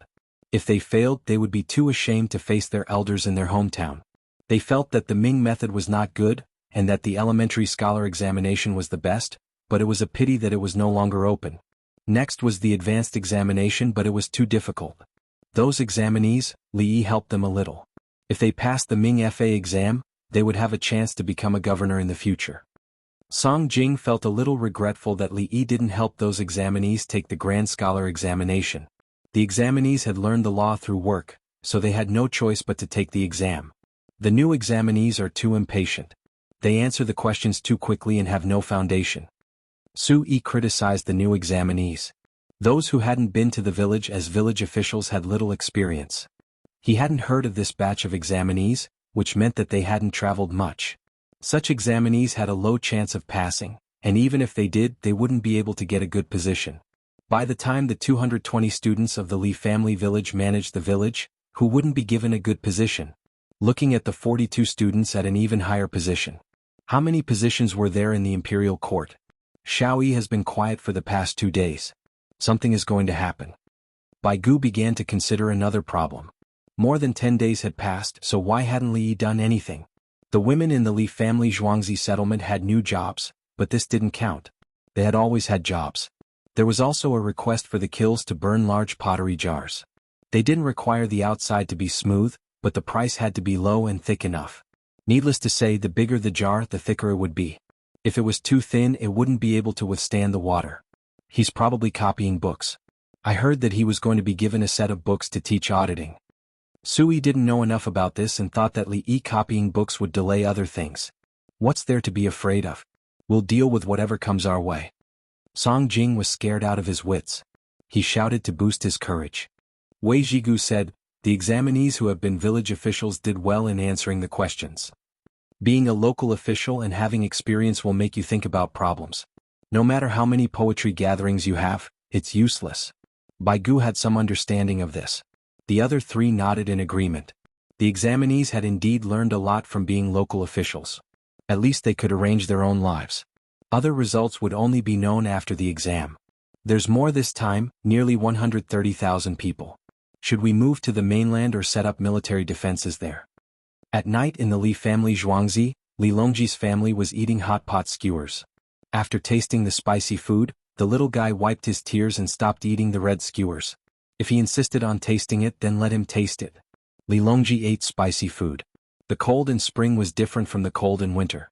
He felt cold from the inside out. If he wore too much, he would get heaty. If he wore it, he would catch a cold. The people worked a lot and exercised a lot. As long as the house was warm, they would be satisfied. Li Longji asked about the new 9 families of Tiela who had surrendered. There were more than 130,000 people. Move. Don't set up a heavenly army in Bingzhou. It will cost too much money and food. Huazhou and Tongzhou can continue to build terraced fields. Li chose to move. If they left the people outside, they wouldn't be able to contribute to the Tang dynasty. The Tang dynasty still needed manpower to watch over them. When they moved to the mainland, farming would solve their own livelihood and also increase the production of the Tang dynasty. Or do you buy the land?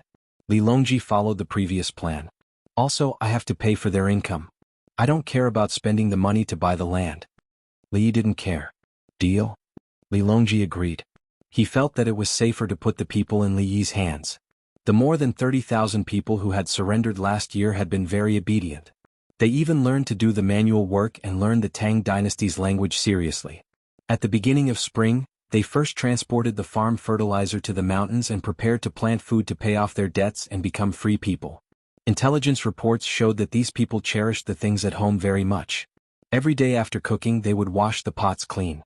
In the past, they used half of the pottery pot to cook. Now that they had an iron pot, they seemed to be very satisfied. It was said that they were working hard to learn how to make new dishes. They knew that the oil must be cooked before adding the vegetables, otherwise the taste wouldn't be good. Chapter 834. Do you know that the examinees who stayed in Zhuangzi for free applied for the same subject this year?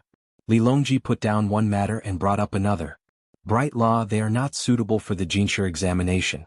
But anyone who has even the slightest bit of confidence in their own talent will not be willing to live in the village. Li grabbed a stick of fried tofu and analyzed the student's psychology. You're judging people by the benefits? Li Longji seemed to understand. They don't want to go back to their hometown because it's embarrassing. They know that the reduced treatment is like humiliation, but they are still willing to come. In reality, they are desperate. Li ate a piece of tofu after he finished speaking. He swallowed it and continued speaking. They are already confused by their studies and are not confident in themselves. If the imperial court gives up, they will really be abandoned. I used Song Jing's gift from the Minister of Personnel to arrange for them to litigate for the people for free. After helping the people, they are very familiar with the specialties and are willing to work hard. Of course, they will choose the Bright Law for the imperial examination. At least there is a way out. Otherwise, what else can they do? I see. Li Longji remembered that when he first talked about these students, Li Yi said that there would be arrangements. The depth of his plan and the painstaking effort were indescribable. Li Yi took another sip of wine. They are not useless. They are good at one subject. In the future, the Tang dynasty's judicial system will be independent. They will be useful. It is also independent now. Li Longji thought of the censorate, the Ministry of Justice, and the Supreme Court. That is only independent in the imperial court. The local judicial system is independent. The local judicial system is still under the jurisdiction of the county officers and county magistrates. Li Yi shook his head. Marble and the censorate only targeted high-ranking officials.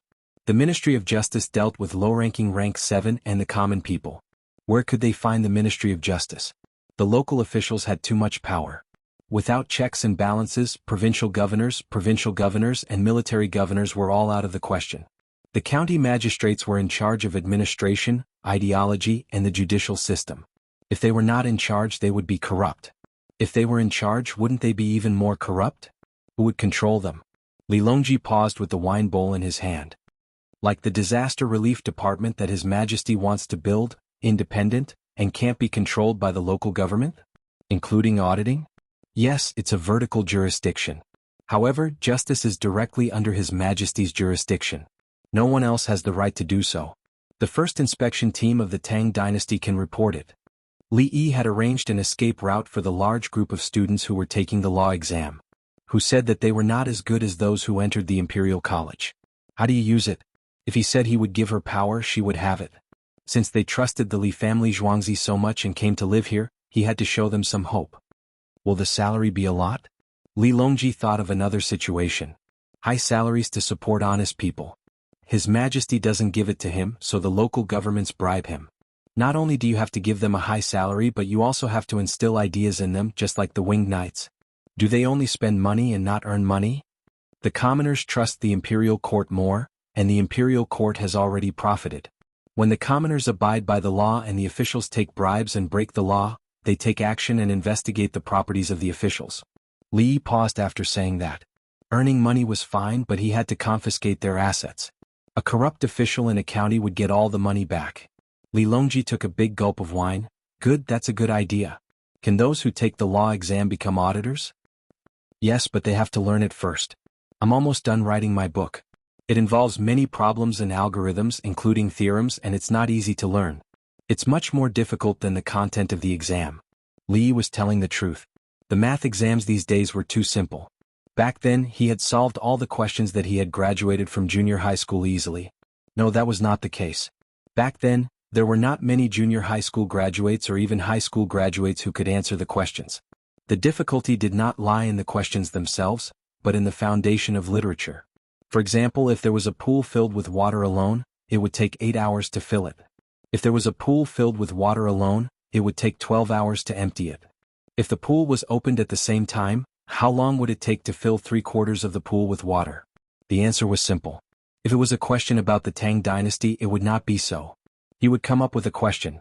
A pool filled to the brim is equal to half a caddy, and the remaining drops will be changed every day.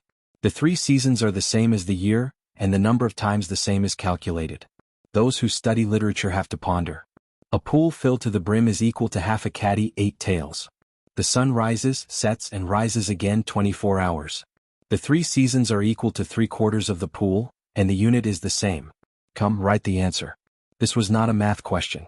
Most junior high school students would not answer the question after reading it.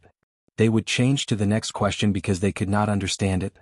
There were some senior high school students who could understand it, but by the time they understood it, they would have wasted a lot of time answering this simple question.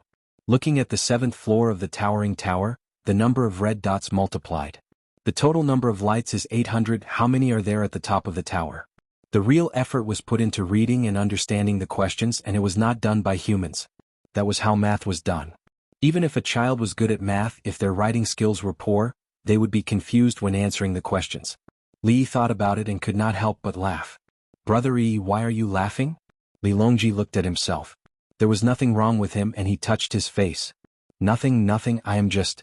I am writing about accounting and auditing, and it is quite simple.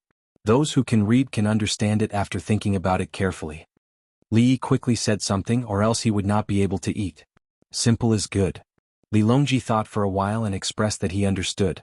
He found that when Li Yi talked about another topic, he and the ministers also had a headache. If so, there will be more people who are willing to take the law exam in the future. Empress Wang thought about the situation of judicial independence and analyzed. Actually, as long as you are promoted step by step from the local examination, it does not matter which subject you took before. Students have limited learning channels, and that is why it is so difficult to take the Jinshe exam. The failure is mainly in the theory of policy. Otherwise, those who can take the Mingjing exam have a deep understanding of books and memorize a lot. They just do not know about the various policies of the Tang dynasty. Recently, the newspapers have started to add relevant content, and it is written in a simple way. Not only can the students understand it, but also the people can understand it. Li did not think that one must do the same thing after taking the exam. Now, the students do not have the internet, and they cannot even see the news broadcast. The amount of knowledge and understanding of current affairs are too different. If there is a mobile phone with internet access, the students of the Tang dynasty will go crazy. Why buy books? If they do not know how to read, they can look for books online. There are many people who have different opinions, and they can see if what others say is right. A small matter can be divided into dozens of ideologies. He does not have a stool at home. If he wants to make one, he does not need to find a craftsman. There are videos and he can just follow. If the first one is not done well, he can improve on the second one. Lei Zhou sells bananas. Buy 5 gen of bananas and give me 20 renminbi. Deliver it to Chang, and within 3 days. Then they will not say anything and ask me to wait until the morning of the 4th day. I must make the engine. First, I will make the engine for the ship, then the train. If it is not possible, I will continue to mine and spread the smelting technology. Li Yi muttered something that Li Longji and Empress Wang did not understand. Chapter 835. Brother Yi, wake up. What are you talking about? Li Longji panicked, hoping that something bad would happen. Nothing, my soul is still there, it has always been there. I said that one day from Guangzhou to Chang, and without stopping midway, it will take at most 2 days to send the things to the place. Li explained with a smile. 2 days without stopping midway, the first green train could also do this. Brother E, don't scare me. Li Longji was about to cry. What do you mean by 2 days from Guangzhou to Chang'an? It is impossible even if you rush 800 miles. With this speed, do you think I will be worried about the remote border areas? Third brother, don't cry, I have a new thing that I am working on. It is very difficult to grasp the details, but it can fly a distance. Li Yi knew that the other party could not accept it. 2 days from Chang'an to Guangzhou was not enough. In fact, half a day by plane was enough. Uncle, can't a hot air balloon fly? Empress Wang carefully observed Li Yi and found that he was still the same Li Yi, so she was temporarily relieved. A hot air balloon must have a balloon. This thing of mine can be used with parachute training like a kite. As long as the weather is good, it can fly very far. Li Yi said and put a piece of bean skin skewer for the crying little girl. The little girl was happy and picked it up to eat. Li Longji reached out and touched Li Yi's forehead, and then touched his own. How far can it fly? It depends on how high you jump from, how the wind blows and how strong the wind is. Under the wind, a height of a few hundred feet can fly dozens or hundreds of miles. With parachutes it can put the winged knights in a small area. Li Yi gestured a few times and gave the flying situation of the glider. Empress Wang listened. In this case, we can find the right opportunity to destroy all the enemy's baggage at once. Li Longji said, with the hot air balloon and the divine flame crow, it is more useful to siege a city. I'll make it in a few days. I'll go and use it first. Then, third brother and sister-in-law can take a look. Oh, and Arjuna. When Li Yi spoke, he saw the little girl looking at him, so he quickly added. And then. The little guy was indeed satisfied and continued to eat the tofu skin. How much money does Brother E think the Ministry of Revenue will earn this year if we include the tax revenue from Hunan Province and the income from the rent? Li Longji was still not satisfied with money. He wanted to do big things. Third elder brother, are you saying that His Majesty is going to repair all the roads in the Tang dynasty, including the irrigation works? Li Yi naturally guessed. Qin Shi Huang had such thoughts, and so did Rome. The better the road, the stronger the grasp of the ruler's power. Yes, Li Longji admitted. Pay the taxes wherever you go. Otherwise, the merchants won't know how to cherish it. Li Yi held a different attitude. Can't we fix it first before paying the tax? Li Longji was prepared to invest first. Use the executive order to push the local officials and let them talk to the businessmen. They can pay the tax while repairing the roads, but not after the roads are repaired. Li Yi objected to collecting the tax after the roads were repaired. There was no such thing as collecting the tolls. Li Longji frowned and thought for a while. That should be the case. Otherwise, they will think that the imperial court will take care of them no matter what, so they don't have to pay anything. He had another question. Eating was not important, but he had to ask about the government. Brother E, can you give me a few targets for the local labor-intensive industries you mentioned? The E Alliance and the Workers' Alliance are the same. No matter who takes on a big job, they will spread out and form a whole. This is actually a centralized plan for the distributed industrial chain. It can be used not only in the E Alliance and the Workers' Alliance, but also in the farming and farming industries. By breaking the whole into parts, we can guide and train individuals and small organizations to work together and unify the standards. Li Yi did not plan to do it in one go because there was a shortage of raw materials in the supply chain. More commoners needed to take care of their families' fields before they could participate in the labor activities for extra income. Setting aside the actual situation, it was unwise for the decision-makers to quickly start a labor-intensive industry. Third brother, the overall industrial chain is not perfect and cannot be sustained, so it can only be a temporary organization that focuses on labor and distributes it. For example, the Li family Zhuangzi's cotton spinning and the family model of sorghum straw processing can only be centralized in the end. The real labor-intensive industries are the migrant workers' areas of cement crushing and women's milling, as well as paper production. Li Yi did not want people to misjudge, so he tried his best to imitate, but he found that it did not work. Li Longji did not immediately speak, slowly eating and drinking. After eating a few skewers, he put down his chopsticks. What can the imperial court organize now? From the imperial court's point of view, it's simple. The mining of iron ore and coal, the subsequent processing, and the deep processing are. This can become a radiative labor employment in the mining industry, which can drive the local industrial development. The auxiliary industries are naturally slag and coal processing, as well as transportation, including coal washing. As for sales, there is none. Li was talking about the good iron ore in Taowu County. The production of iron ore in Tawu County was low, but that was based on the standards of his era. To the capital office it was not low. The open-pit mines were easy to mine, had high iron content and were low in sulfur. In the process of mining and smelting, it would drive an industrial chain and provide many jobs. Li Longji understood. This year increase the mining of iron ore in Tawu County as well as the coal mines in other areas? Hire more people to work? That requires manpower. I still have things to do. When the weather gets warmer, I still have things to do. The Imperial Court still has a project to open up the desert in the Northern Protectorate manner. Recruit people from outside.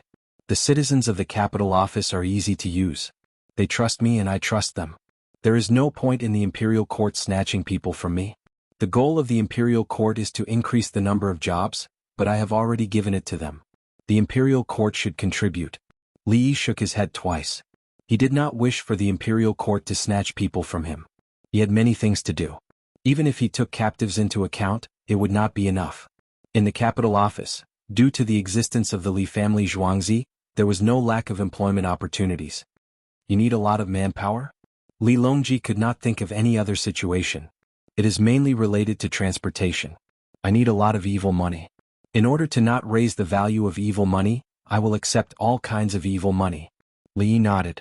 He needed sufficient manpower. Regarding the Jiang clan, Brother Yi, you did not use evil money to buy their things. Those who know the situation say that you are benevolent. Li Longji thought of Jiang Hui.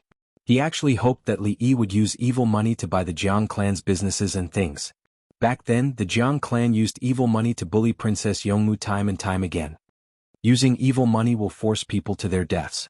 At the same time, it also means that I will use evil money to do things. However, I do not wish for evil money to circulate. It is fine as long as I achieve my goal. Li Yi stated the reason. He did not want to bully them to their deaths. When the Jiang clan wanted to take over Zhuangzi, they even gave him 2,000 coins. Using evil money was the last resort. He had to let go of all restraints. If you do it, I will do it. The actual situation was that evil money had to be restricted. Since that was the case, he would not use it if he could. Of course, he still had other means. Yes, he still had ways to force the Jiang clan to their deaths. Transferring people from other places to complete the production chain of the mining industry. Does that mean that there is a lack of manpower in that place? Li Longji's thoughts were jumping around. He did not care about evil money anymore. Chapter 836. The imperial examinations were still ongoing. The students who had to take the examinations for 2 days ate as much as they could during dinner. Compared to the cold weather outside, the examination hall had floor heating, as well as brand new bedding and pillows. The examination room was relatively large, and it was not as harsh as the Ming dynasty. Lying down was uncomfortable, sitting was uncomfortable, and standing was difficult. Nowadays, the treatment in the examination room was very good. They could lie down casually and they could even flip over. If they flipped over again, they would fall to the ground. If the examinees were willing to answer the questions at night, there would be a diesel lamp.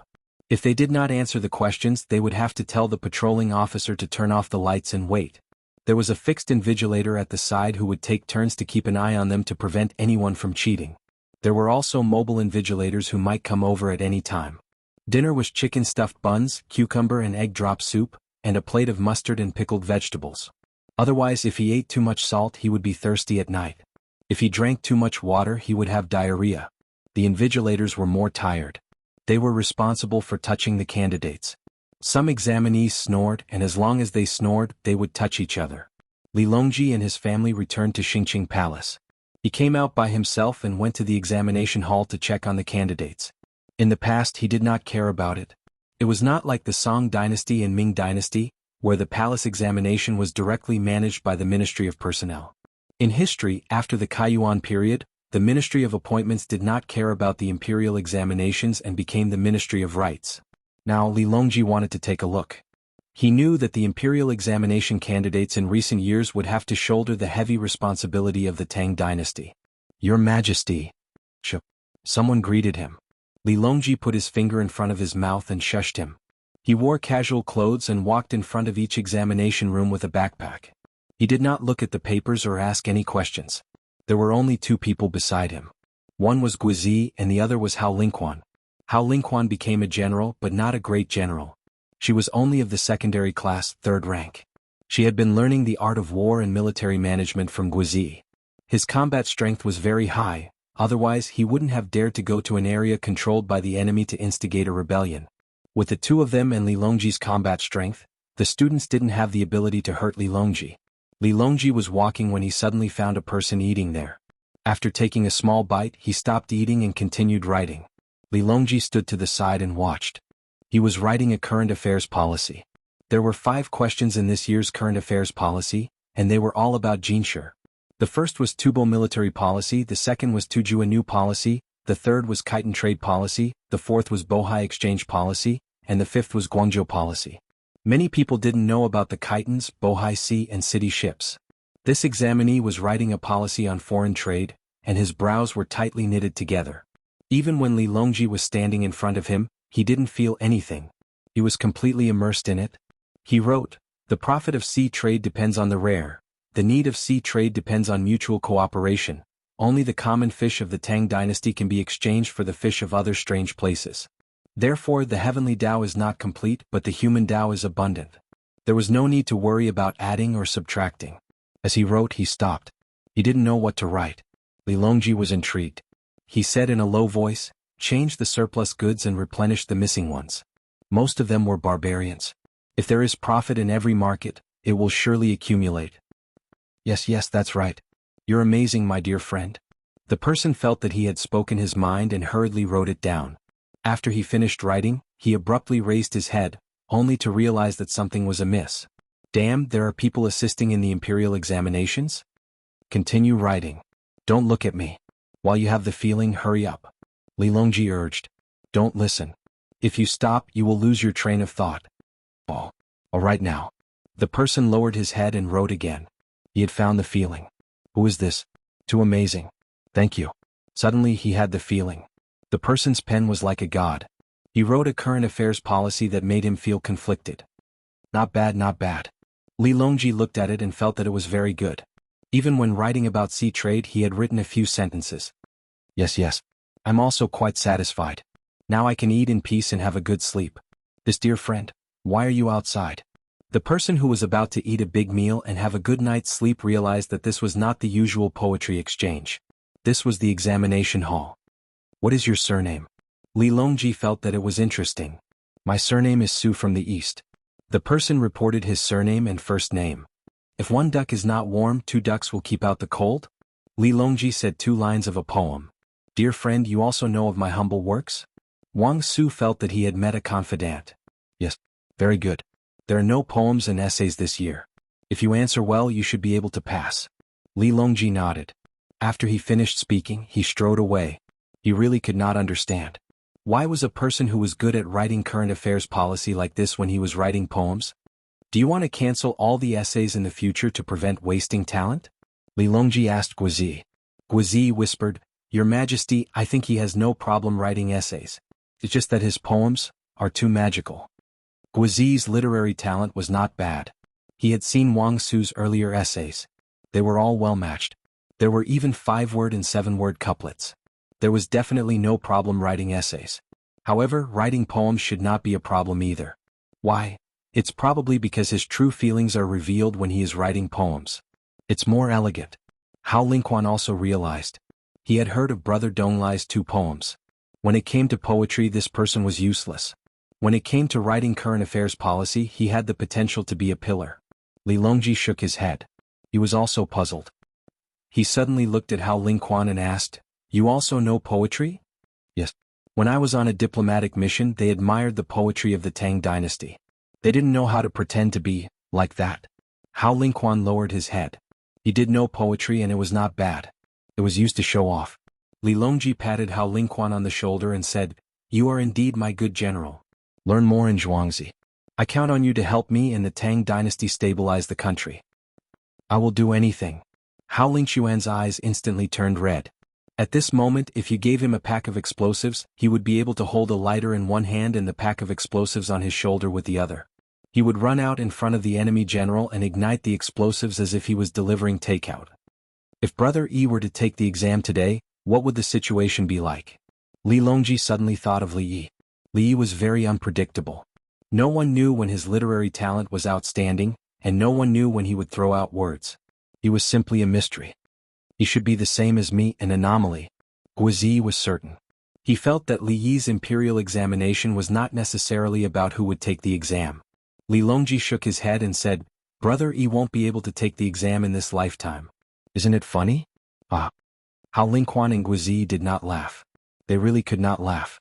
The two looked at the students taking the exam again and suddenly felt that it was meaningless. Some people risked their lives for a chance to take the exam and hoped that the examiners would be merciful. Some people could not take the exam, or else the examiners would be merciful.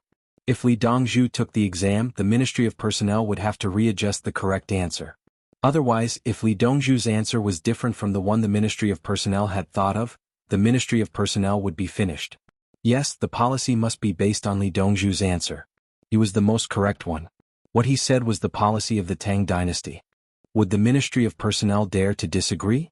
This meant that the Ministry of Personnel had a problem. Chapter 837. Coming out of Fonglin Court, Li Longji turned and went to Grief Field Square. Historically, Grief Field Square was managed by the monks in the temple and supported by money from the temple.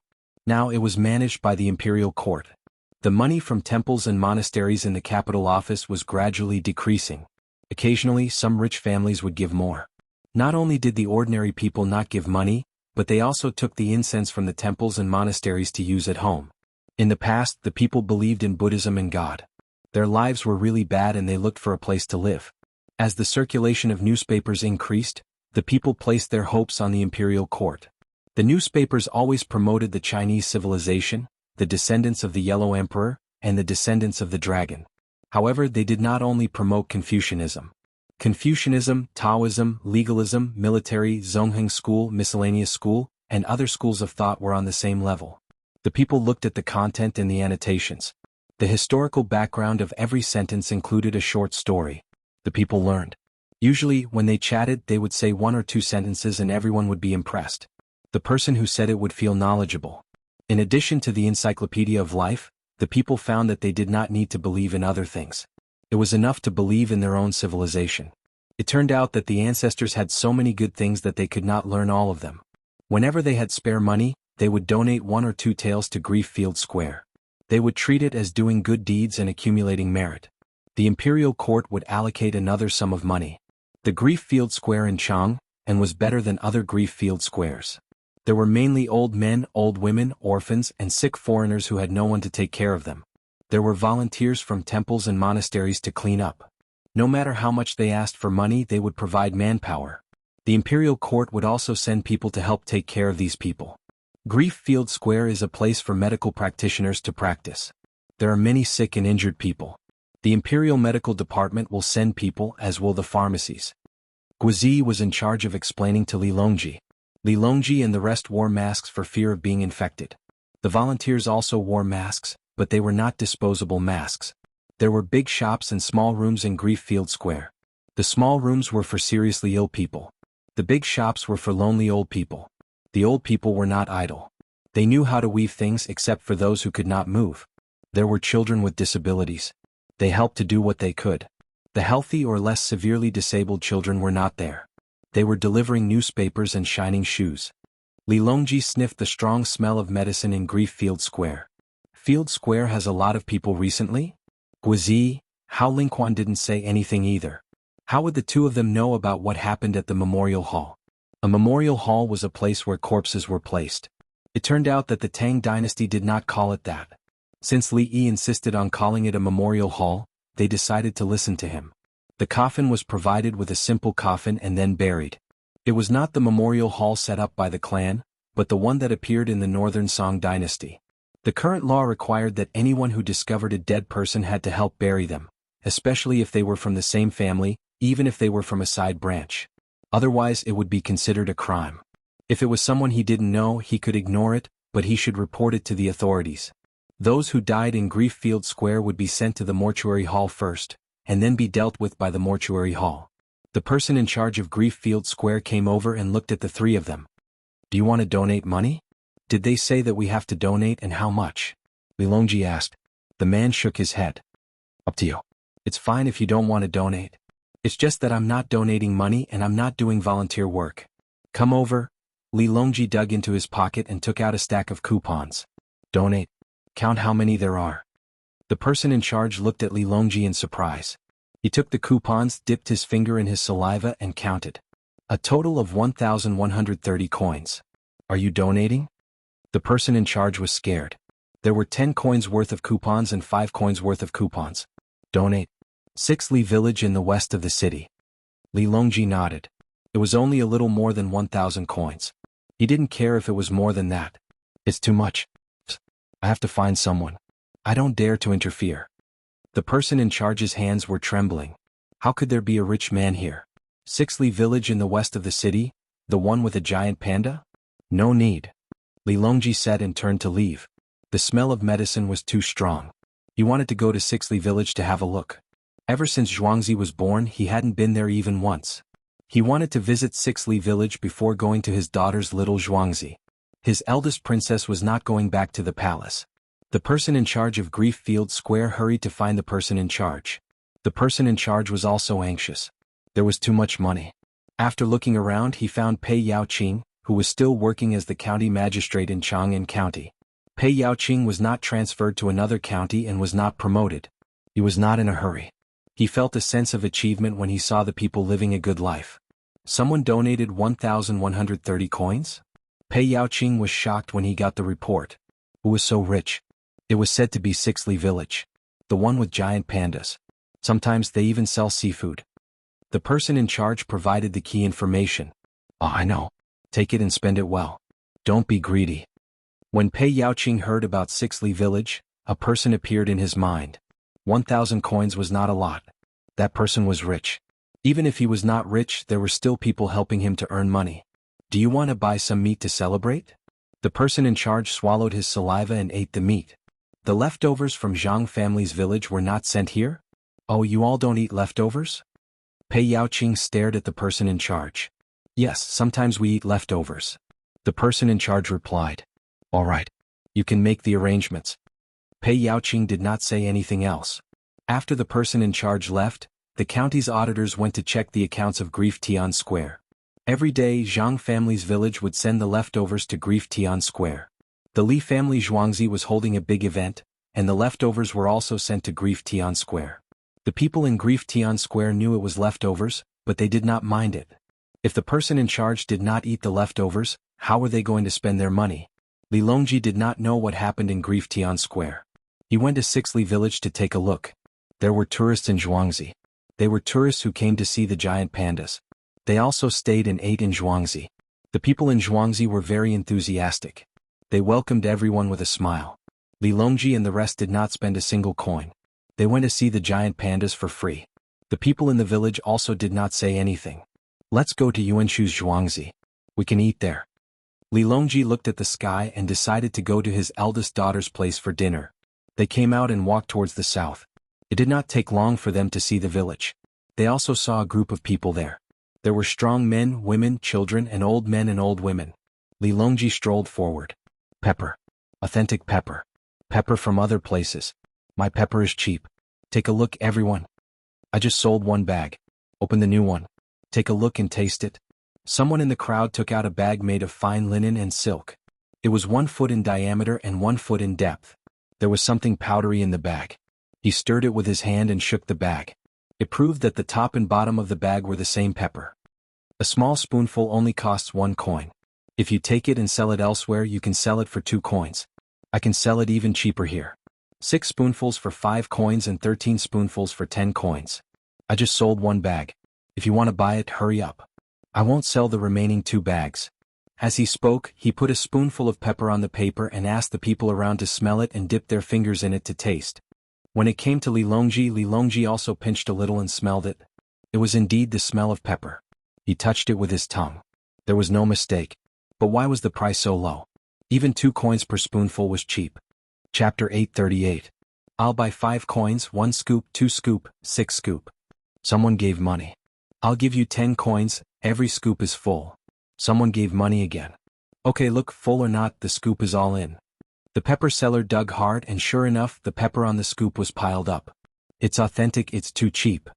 Why is this person selling it at such a low price? Hurry up and go home to get the money. What is everyone looking at? A woman's sweet voice sounded. The people around them all turned their heads. A beautiful woman indeed had a sweet voice and a pretty face. "Little miss, looks like you're selling pepper.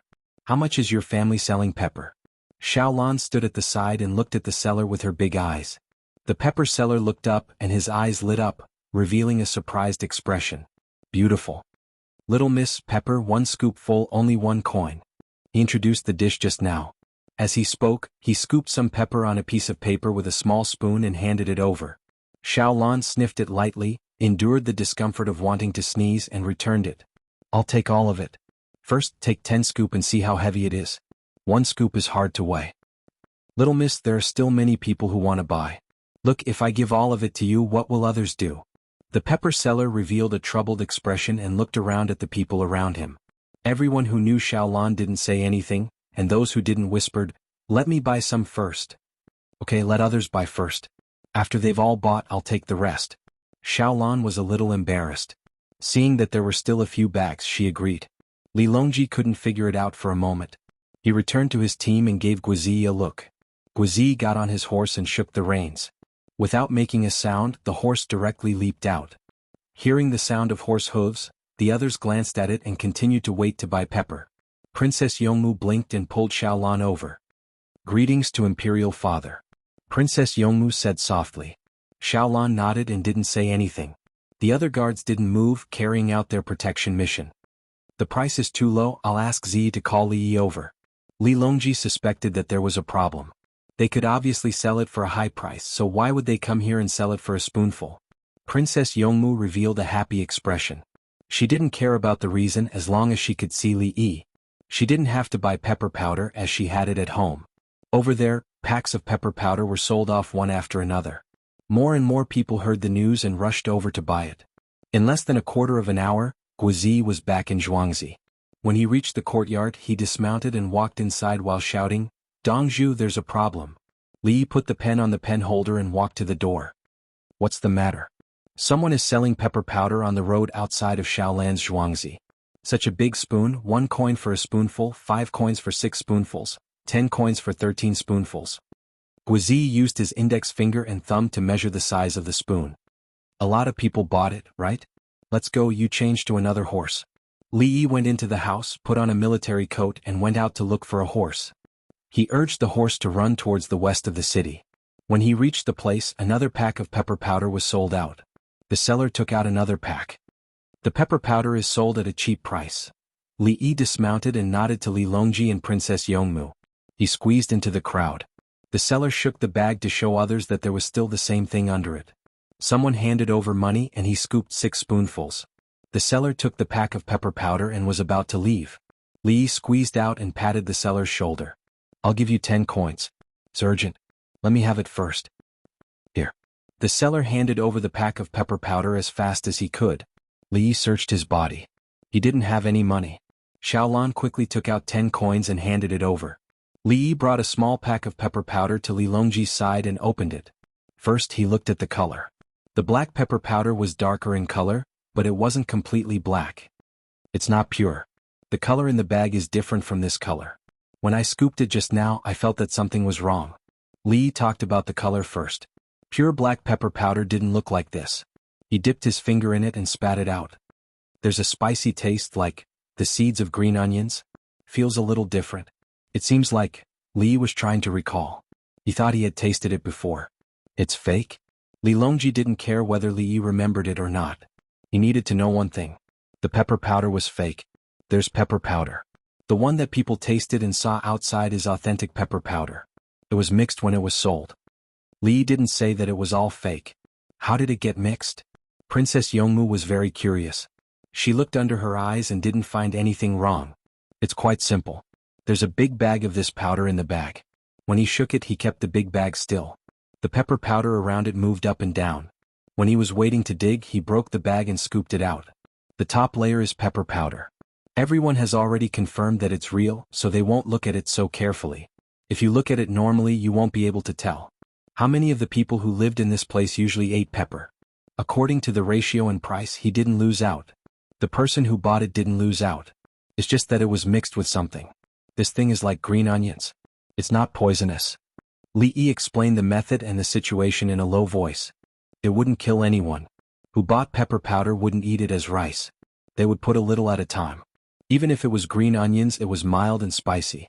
There were still a lot of nutrients. It was fine if they didn't eat too much. No wonder he didn't go to the city to sell it. He was afraid that someone would find something wrong and bully the people here for being poor. Xiaolan muttered. There are also accomplices. Find someone who is familiar with the local situation and see how many unfamiliar faces there are.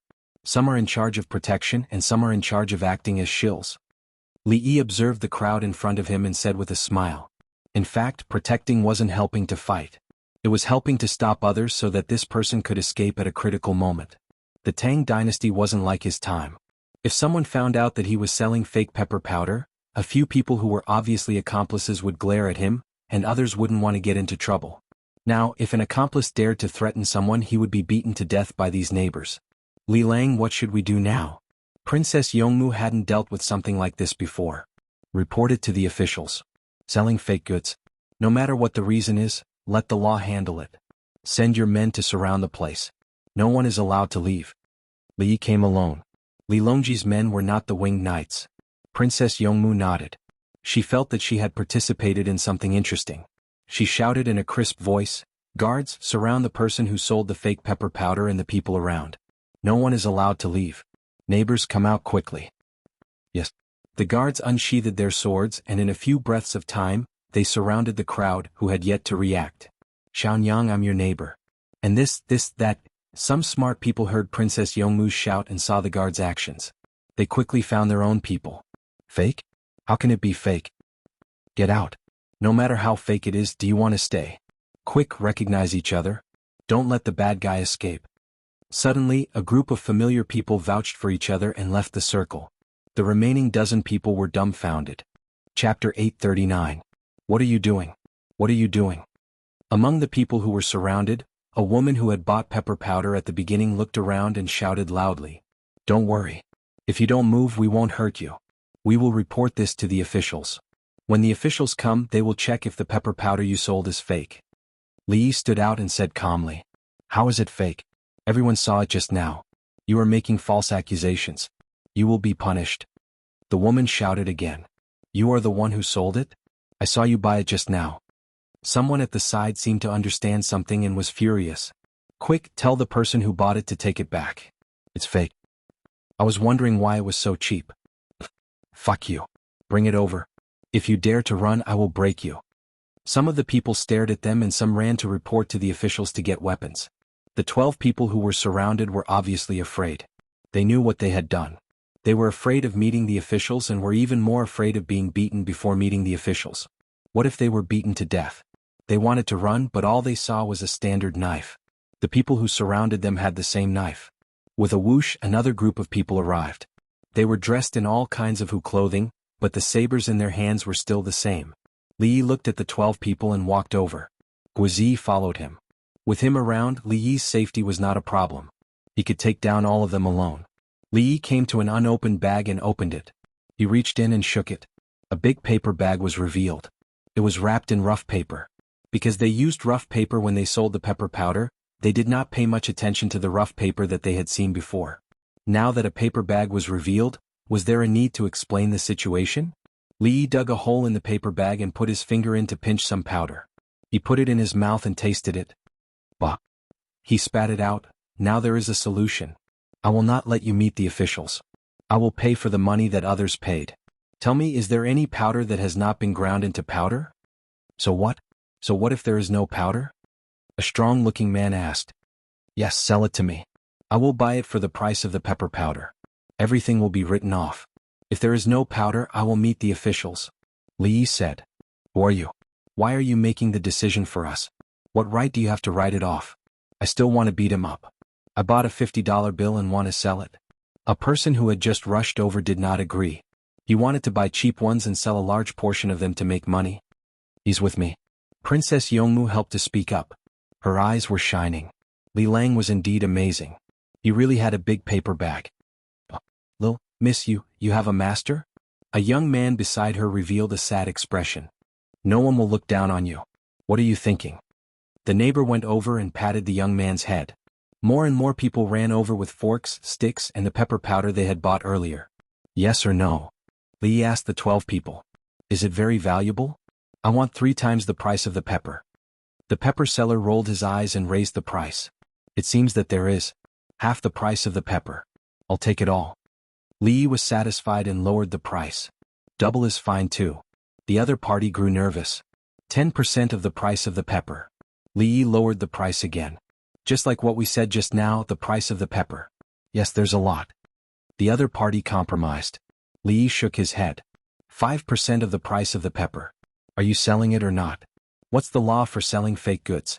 Oh, it's all kinds of materials used to forge weapons and silk. Those who sell it in an unscrupulous and petty manner will be beaten 60 times each. It's not strict, it's not really unscrupulous. Even those who use flexible iron to forge swords and arrowheads are also unscrupulous. Those who profit from the crime are scheming for profit and are quasi-thieves. The same goes for the seller. Li Yi recited the contents of the Tang dynasty's law and told the other party how serious the crime was. The other party didn't understand. In any case, they felt that the problem was very serious. Xiaolan said, I'm telling you that those who sell fake goods will be beaten 60 times on the back with a big stick. If they make a lot of money, even if they are thieves, the lightest punishment is exile. The heaviest punishment is beheading. Those who are responsible for the fake goods will be counted. Those who sell them will also be counted. Also, all of you who are in cahoots with each other will also be counted. Here. We don't want money. Let us go. Wah. The woman sat on the ground and cried. Princess Yongmu's neighbors looked at Li Yi differently. He was very knowledgeable. Oh. Who is selling fake goods? The bailiff came. It's over, the woman cried even harder. The bailiff came. It was too late. They couldn't even give it for free. They would be beaten to death. Is there anyone who doesn't want to grind the flour? Go take a look. If it's good, you don't have to worry about anything else. Everyone, I will compensate for your losses. Give me some face and don't pursue this matter. I need something from him. It's very important and will be beneficial to everyone in the future. Li clasped his fists at the neighbors. Who do you think you are? You say you won't pursue this matter? Brothers, what are we doing here? The leader of the bailiff spoke as he walked in front of Li Yi. When he saw Li Yi's face, he turned his head and asked, Someone lost his chickens. We are here to look for them. Yes, 2 of them are missing. They are hens that lay eggs. Hurry up and look for them. Don't delay. Go. Let's go. The group of bailiffs spoke and ran off to look for the chickens. How is it? Li Yi asked the 12 of them. They looked at the bailiff and then looked at Li Yi. They understood. What else could they do? Take it. It's noon. Let's go and have lunch first. I will arrange for someone to collect it for you. These things cost 100 taels. Li Yi looked at the bags. The real pepper was worth about 100 taels. He did not want to pay for the fake ones. He turned around and said to the other neighbors, That's all. You can pack as much as you want. If there's more, I will give it to you. What are we having for lunch today? Li Yi asked Princess Yongmu. Princess Yongmu shook her head. I don't know. It's probably stir-fried vegetables. I actually want to drink mutton soup. You saw the pepper and wanted to drink mutton soup. Go to my house and tell them to send some mutton soup over. You can count the number of people. There's mutton soup in my house. Li Yi pointed at a guard and asked him to go. The guard did not say anything and went to find a horse and galloped towards the Li family Zhuangzi. Everyone, let's drink mutton soup. I brought a few bags of pepper. You can divide the rest among yourselves. Li Yi squatted down and folded some bags of pepper. You can take 1 bag. The rest is enough for us to divide. That's right. Do the bailiffs know you? No, the bailiffs are afraid of you. Who are you? It's a secret. I took 1 bag. Let's go. The 12 of you go in and drink the mutton soup. Tell me what happened. I know that there was a problem when you were buying the goods. You don't want to lose money, so you came up with this idea. You're quite calculative. Li Yi picked up a bag and said to the person selling the fake goods. If the other party sold it at a lower price than the normal price, he promised that the bailiffs would arrest them and beat them up. The price the other party offered was actually the normal price of the pepper. It was easy to sell and could be sold quickly. Otherwise, they would have to hold back the goods. It was obvious that the other party was in urgent need of money. The 12 people obediently followed behind and did not dare to resist. They thought that they would be fine as long as they did not enter the city. They did not expect that it would be even more dangerous outside the city. Chapter 840. 100 strings of cash was directly stuffed into the woman's hands. It seemed like she was the one in charge of the money. Li Longji and the others entered Zhuangzi together to prepare for dinner. They also wanted the previous stir-fried dishes as there were many people. When Tian, it's cold. Let me see if your hands are cold. I'll help you warm them. Li Yi went to hold Princess Yongmu's hand. Aha! Li Longji coughed. Princess Yongmu dodged to the side. Third brother, your throat hurts? Let me take a look. Li Yi turned his head with a look of concern. Much better, Li Longji said with a straight face. The neighbors watched the group of people leave and gathered around a few bags. How do we divide? Everyone can't fight for it. Someone was troubled. Whoever bought the most will get the same amount first. The rest will be divided according to the number of people.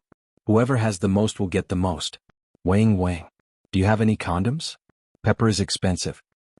Who is that? The Li family's little miss seems very willing to stay by his side. He's probably not ordinary. Look at the bailiff. I've never seen a bailiff like that. It's against the law. It's against the law if the bailiff doesn't catch those who do bad things. If the county magistrate doesn't care, the county magistrate also violates the law. But he's that good. Why do you care about that? Our children go to class. They eat well and learn quickly. They lied to us. If it wasn't for that young man, we would definitely beat them up. I think the black ones are quite delicious. Just put it in the dishes. Divide, divide. It won't kill anyone. How do you know it won't kill anyone? Young man tasted it and still wants to buy more. If it can kill someone, why would he buy it with poison? He doesn't look like a fierce person. Anyway, I know he's rich. He gave away 100 coins just like that. If it were you, would you be willing? The neighbors chatted as they discussed how to divide the money. They were happy with the unexpected wealth. Li Yi and the others entered the courtyard and waited in the main hall. Li Longji sat in the main seat. Li Yi sat beside him. Without waiting for anyone to ask, he took the initiative to say, "It's the seed of a type of onion. It's different from both green onions and green onions. Just like a yam, if an onion that wasn't particularly round grew at the bottom, it would be called an onion. I call it round onion. It's spicy. It's similar to green onions and shallots on the top, but it has more fiber. Before the lower ones were fully mature, the upper ones could temporarily replace the green onions. After it matured, it was fine to feed livestock, chickens and ducks, but it could not be overfed. When feeding them, they can prevent some diseases in poultry and livestock. As long as they can grow them, they can be considered to have done a meritorious service." Li Yi was talking about onions, and the thing that the other party had mixed with the pepper was onion seeds. It should be someone who came from overseas to sell pepper. He must have been cheated and couldn't make quick cash flow. They didn't contribute. They didn't come here to deliver the seeds. Li Longji disagreed. If it wasn't for the fact that Li Yi needed their things to benefit the country and the people, he would have captured those people. Li Yi said from another angle, they have overseas trade relations. They can send things that they don't know. I know them. Li Longji nodded. Li Yi knew things that others didn't. It was normal. Are the seeds easy to pick? Princess Yongmu personally brewed tea and brought it over to ask. She wanted to know everything. It's similar to carrots and green onions. They can produce seeds in 2 years. To be precise, it's 21 to 22 months. But after 2 winters they can be stored like green onions. They don't need to use a greenhouse. They can survive the winter if they are planted outside. Oh, carrots can't survive the winter in the north. They sent out the seeds this year. When the time comes, they will be planted in the south. They will be harvested every other year and sent back to eat outdoor carrots for 1 season. Li Yi said. He didn't like to eat onions. To be precise, he was injured from eating them. When he was in primary school, he ate lunch in school. In order to save money, the school basically used a chicken rack to stew potatoes with onions. Who could stand eating the same thing every day? Miraculously, the potatoes could still be eaten. The chicken rack could also be eaten, but onions couldn't. It was only when he got older that he could eat a little occasionally. Oh, this round onion is also a medicine. It's written in the medical book. Now that I can see the real thing, it can be used. Li Yi added. The chef arranged by Li family Zhuangzi to teach came over. Dongzhu, there are 4 dishes now. There are many people. Does Zhuangzi have any dishes sent over? A chef asked directly. There's mutton soup. Have you cooked all 4 dishes? Li Yi looked at his own people. 2 dishes. The other 2 dishes are ready to be cooked and cut. Another chef answered. Cook it at night. There are too many things in the mutton soup. We can't finish it. Li Yi stopped them. Let's go back and soak the cabbage slices in water. Also soak the yam. The chef understood. The woman outside was anxious. She didn't want to eat. She had to bring someone back immediately to get the food. Otherwise she would be afraid. Someone accompanied her to leave.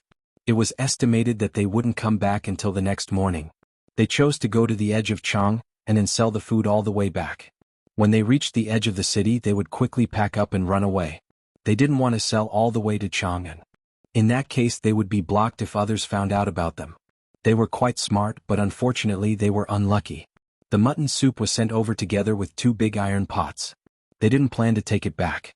In one pot were the lamb bones with meat and in the other was the lamb offal. A layer of mutton oil floated on top of the soup in the 2 pots to keep it warm. They also brought an alcohol stove and a small iron pot with a shelf. They filled a small pot and put it over the fire to heat while eating. After eating and having a good rest, I'll ask them which line they are in contact with. If possible, I'll ask them to help me sell the food. Li Yi boiled a bunch of white wine and ate a mouthful of the tofu and the stir-fried pork with tofu. He started to plan his business. Like Yu Huaid and the others, Li Yi wanted to sell soap, and small glass mirrors. Li Longji scooped the food in a small bowl. He scooped up half a bowl of mutton offal and lamb offal and added a little soup. He didn't put any seasoning and tasted the soup first. Not bad. I fed it with grass. I like the smell. Li Longji praised the mutton soup. Li didn't like it. He smiled and said, "It's sheep this time. Next time we'll eat goat. The goat has a strong smell." Overseas trade is not easy to control. When people go out, their hearts will be wild. When they trade between countries, they will have no country in their hearts. Li Longji was worried about the merchants who went out to sea. The more people came into contact with other places, the more they would despise the imperial power. Li Yi nodded gently to show his agreement. That was indeed the case. During the Ming dynasty, overseas trade was still allowed. Later they found that there were many immigrants. Those who didn't want to be disciplined by the Ming dynasty were not allowed to go out to sea. Especially those who could contact the coastal people of the Japanese Empire to make profits together. It'll be fine after the Navy is established. The Navy serves politics. When they are needed to maintain trade, they will maintain trade. When they are needed to deter other countries, they will deter other countries. Even if people go out to sea to colonize, the Navy can still control them. When the imperial court makes mistakes and the national strength is weak, there will be problems. Otherwise, when they go out, they will be loyal to the Tang dynasty. Li Yi hoped that the people of the Tang dynasty would colonize other countries. He had a way to manage them. If they didn't listen, they would turn against the Tang dynasty and destroy it. Chapter 841. The Tang dynasty has a small population, so they don't have enough manpower to develop other industries. With a large population and little land, many places can no longer have 100 mu of land per person. Li Longji drank the mutton soup and thought of the problem of raising a large number of sheep. Li Yi took a sip of wine and slowly exhaled. The population is still small, but there's nothing to be afraid of when there are more. When the industrial structure is adjusted and the jobs are arranged, it's time to enjoy the population benefits, such as. Li Yi talked about another theory. The Tang dynasty had a small population, so there was a lot of idle land. It was because the production technology could not keep up, so it was not easy to cultivate. It seemed that there were too many people and no land distribution, but in fact, it was a problem of land annexation and desertion. If there were problems with the policy, it could be adjusted. Compared to his time, the 2 lakes and 2 vast areas had not been properly developed, and there were many mountains in Fujian and not enough fertile land in Zhejiang. The main grain production areas of the Tang dynasty were Guanyi, Jiangxi, and Hunan. Yangzhou and Shu did not have the main grain production areas of the northeast, Hunan and Hubei, and pig farming. Guangdong and Guangxi sent officials there, which was equivalent to exile. Only Zhang Jiuling was willing to do something. There was also Song Qingli, who was admitted to the Ming school. He was the most down-to-earth person. After being sent to the south for many years, he worked there. His shortcoming was that he liked to do projects, such as water conservancy and civil engineering. Of course, it could be said that he was a good person. After all, he was always at the grassroots level. When the Tang dynasty is completed, the number of fields will be fixed, and the people will be encouraged to cultivate their own fertile land, and rent will be waived for some years. The court will not lose out by rent-free for 20 years, because the overall grain production will increase. The more grain there is, the less the farmers will get from the fields. The number of cash crops will be increased, such as soybeans, cotton, spices, and medicinal herbs. Li said slowly. The economy had the ability to adjust itself. Yes, when the number of farmers decreases, the price of grain will be high and everyone will grow grain, so there's no need to worry. Li Longji said. Li shook his head vigorously. No, the number of fields to grow grain must be set just like now. In the set number, if the price of grain is low, the court will give subsidies. As mentioned before, the land to grow grain cannot be lacking. Li Yi had never thought that growing grains would allow one to play a market economy. It did not exist. Any country that managed their grains well would have a grain planning economy. This included different modes of grain reserve operation. At that time, his own country was basically a state-owned enterprise. If it was a country on Earth, there were several types of reserves. The country's reserves, the grain merchant's reserves, and the farmer's reserves. The latter two enjoyed certain welfare policies. This was directly reflected in the bank loan subsidies. When there was a shortage of food, everyone would have to fork out the money. He felt that his country was not doing a good job in this regard. They were too dependent on foreign countries. There were always problems with the grain reserves, and the implementation of the country's policies was not in place. There was always a wishful thinking, and they did not consider the crisis. It wasn't that those in high positions didn't understand, but they felt that they would be demoted or promoted when the time came.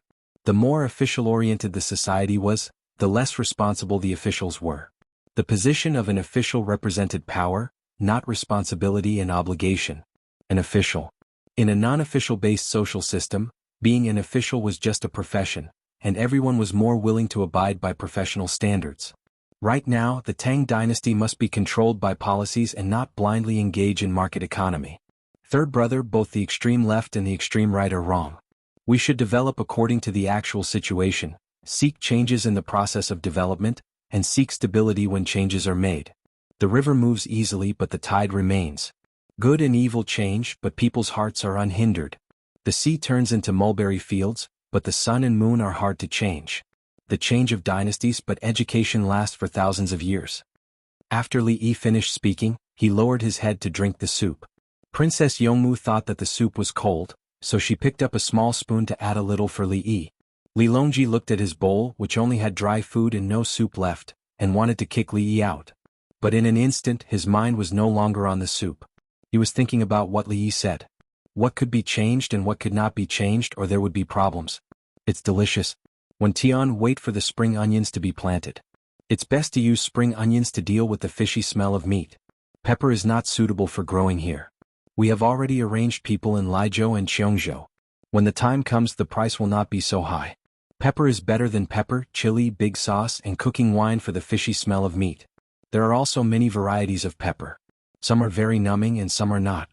Generally, when making soup, pepper noodles can improve the taste, but some people don't like to eat it. Li Yi began to talk to Princess Yongmu about technical issues. He knew that she liked to listen to these things. The 11 people drinking mutton soup in the wing room outside were slightly relieved at this moment. They saw the floor-to-ceiling mirror. It was so big that it was in the hall of the wing room. They could see it when they turned their heads. It proved Zhuangzi's strength. The Yamen runners had to give him face. There were many guards and they gave him money, as he said. The stronger the other party was, the higher their chances of survival were. Would a person make life difficult for a few ants on the road? Did he have to trample them to death? The other party was so powerful that he would not care about small people like them. The mutton soup is delicious and there are sweet garlic. Why did we come here? It's better not to come to the west of the city. The person who sold the pepper himself was annoyed. Where could they cheat? Why did they choose to live in the west of the city? The Li family Zhuangzi lives in the east of the city. If we cheat there, we'll die faster.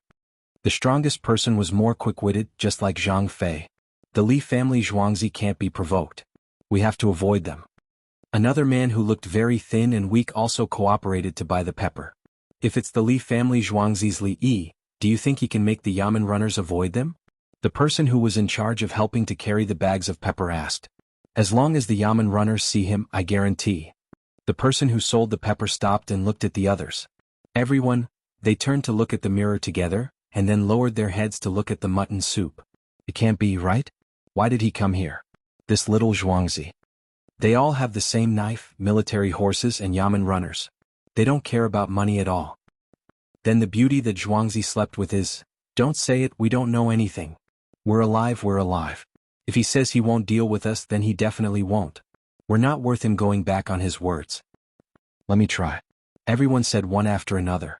The person who sold the pepper got up and walked to the door.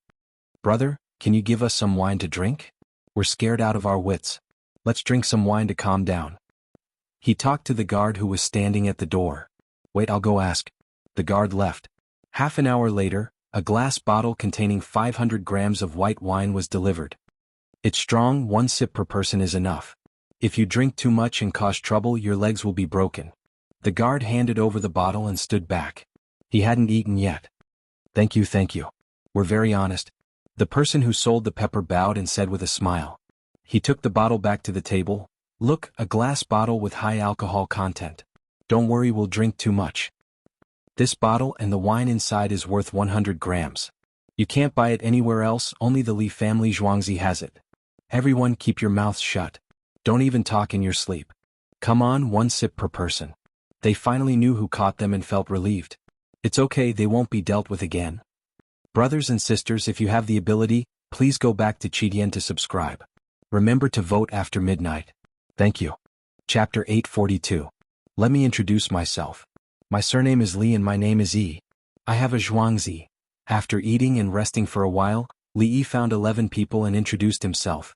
Not waiting for him to finish, the person in charge of the operation of the pepper directly answered, at the east bank of Ba River in Chang'an City. We know owner Li. What about you? Li Yi only asked one person. There were too many people and he couldn't remember. Wei Yufeng. My name is Wei Yufeng. Jiangnan West Tanzhou. There is a big river in front of my house. It's called Xiangshui. Li Yi interrupted him. Yes, there is also a river, Liang River. Li Yi knew where it was. Dongting Lake was in the north. It was a very remote place.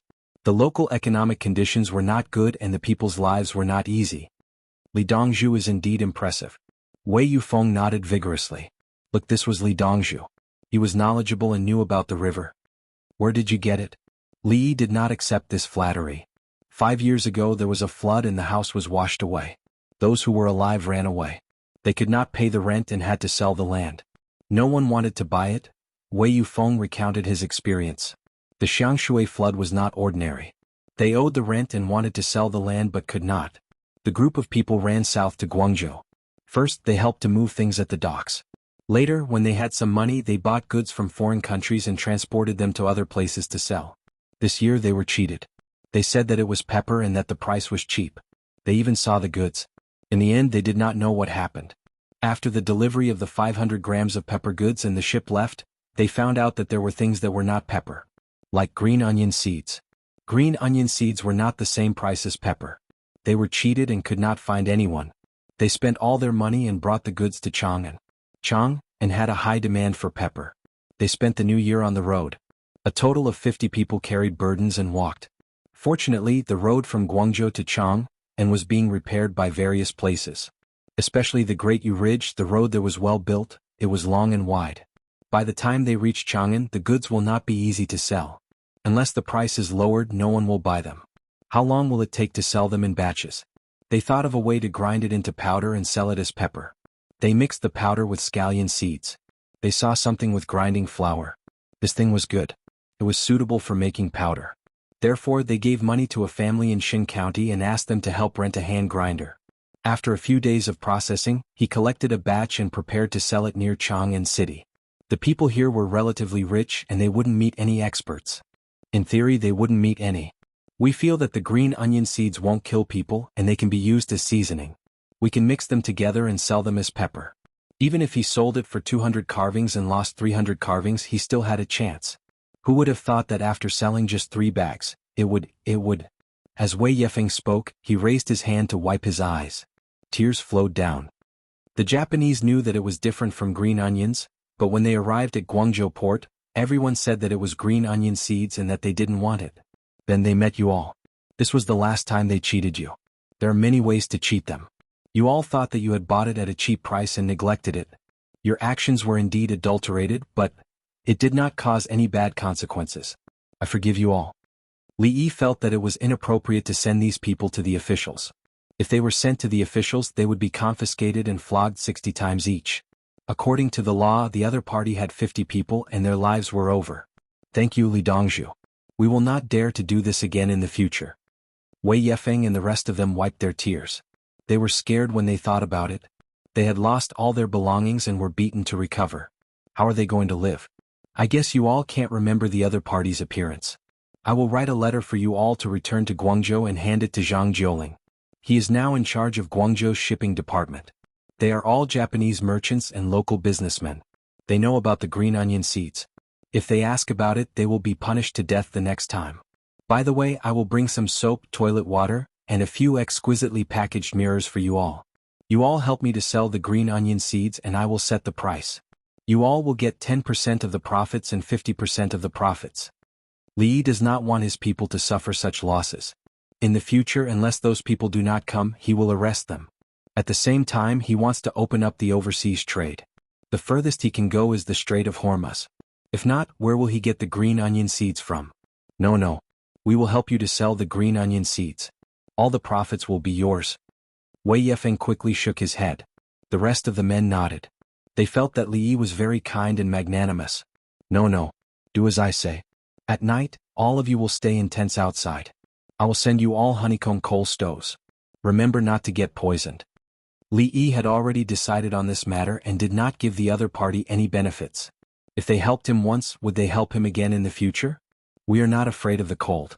In the winter there are no heated Kong beds. Now that it is spring, it is not cold.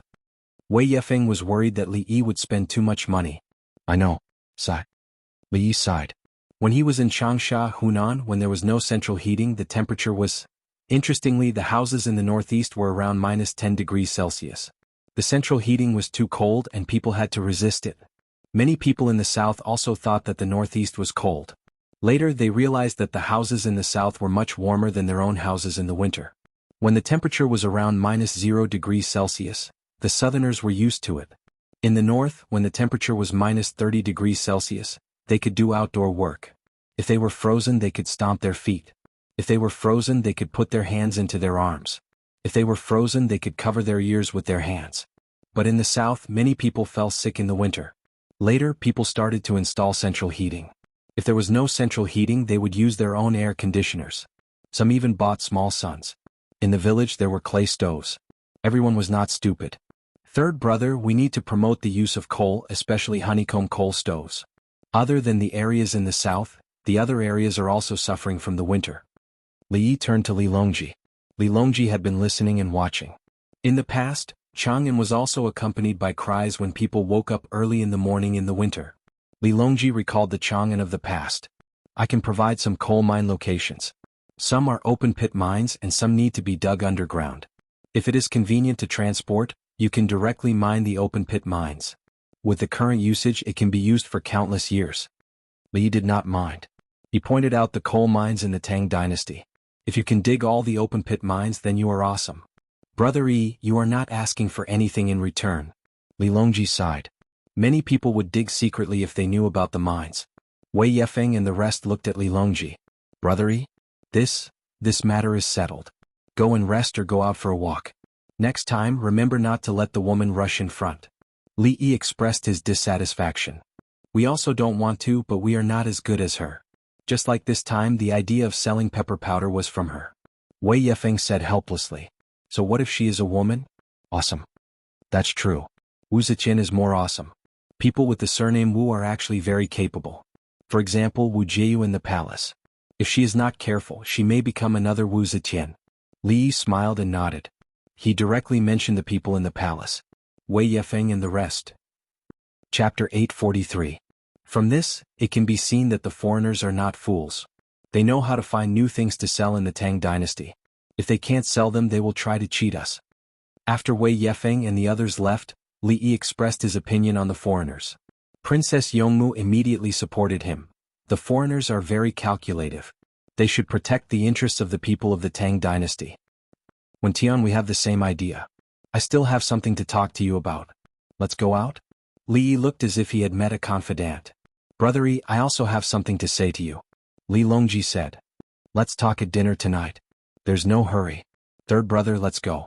When Tian introduced me to Zhuangzi, Li Yi refused Li Longji's request to talk now. He pulled Princess Yongmu and ran out. Li Longji was taking deep breaths. Xiaolan looked at him and served him tea. Why are you looking at me? Go find your mother. Don't run around.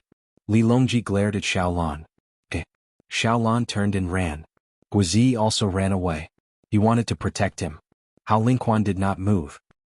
He asked in a low voice, will your majesty return to the palace tonight? No, bring Yurong and Jean are here. Li Longji thought for a moment and waved his hand. He wanted to see the lives of the people around him. After knowing that the Jiang family hired people to build the greenhouses and that the people helped Princess Yongmu run, he had a good impression of the people around him. He had ideas. Many of them could not be realized. Those were his own ideas. He could find Li Yi to realize them. It seemed that as long as he mentioned an idea, Li Yi would give him a solution. Li Yi, who ran away with Princess Yongmu, found wooden boards, paper and charcoal. He and Princess Yongmu were painting the scenery beside the shed, painting together with the shed. The hut was a hut that provided free soup. There were people inside. Li Yi did not go far away. He was afraid of danger. He was sketching. When Tian, look, painting is a combination of freehand brushwork and realism. The two are one. It's not that I don't know how to be realistic. Everything I draw is freehand brushwork. It's also not that I don't know how to do freehand brushwork. I have no requirements in that aspect. Realism is the essence of painting. Li was talking about painting. The great Tang people's meticulousness was very poor, which meant that they could not be realistic. If someone deliberately emphasized a certain aspect, it could only prove that person's ability of the other aspect. Look at the shed. It can be drawn with just a few strokes. It mainly reflects the road and the shed. It's a freehand style. Take a long time to write the practical aspect. Our great Tang's current method of painting doesn't have shadows, but the shed has shadows, so we have to portray it realistically. When the level of realism reached a certain level, and the technique was transformed into art, there was no need to talk about the basics. The pursuit of light was the most important. Abstract painting is a part of freehand brushwork. This is because the Tang dynasty is good at expressing emotions in the painting. At the same time, there are poems in the painting and poems in the painting. Li Yi's combination of Chinese and Western was like 3 parts of autumn water and 7 parts of color. Half of the lake was misty rain and half of the lake was sorrowful. It was a combination of painting and imagery. Brushwork was not realistic for these 2 sentences. Brushwork had to be used. The prerequisite was that the fundamentals of realism were good. Otherwise, look at the paintings of the Tang dynasty. They wanted to be realistic, but what happened to the characters?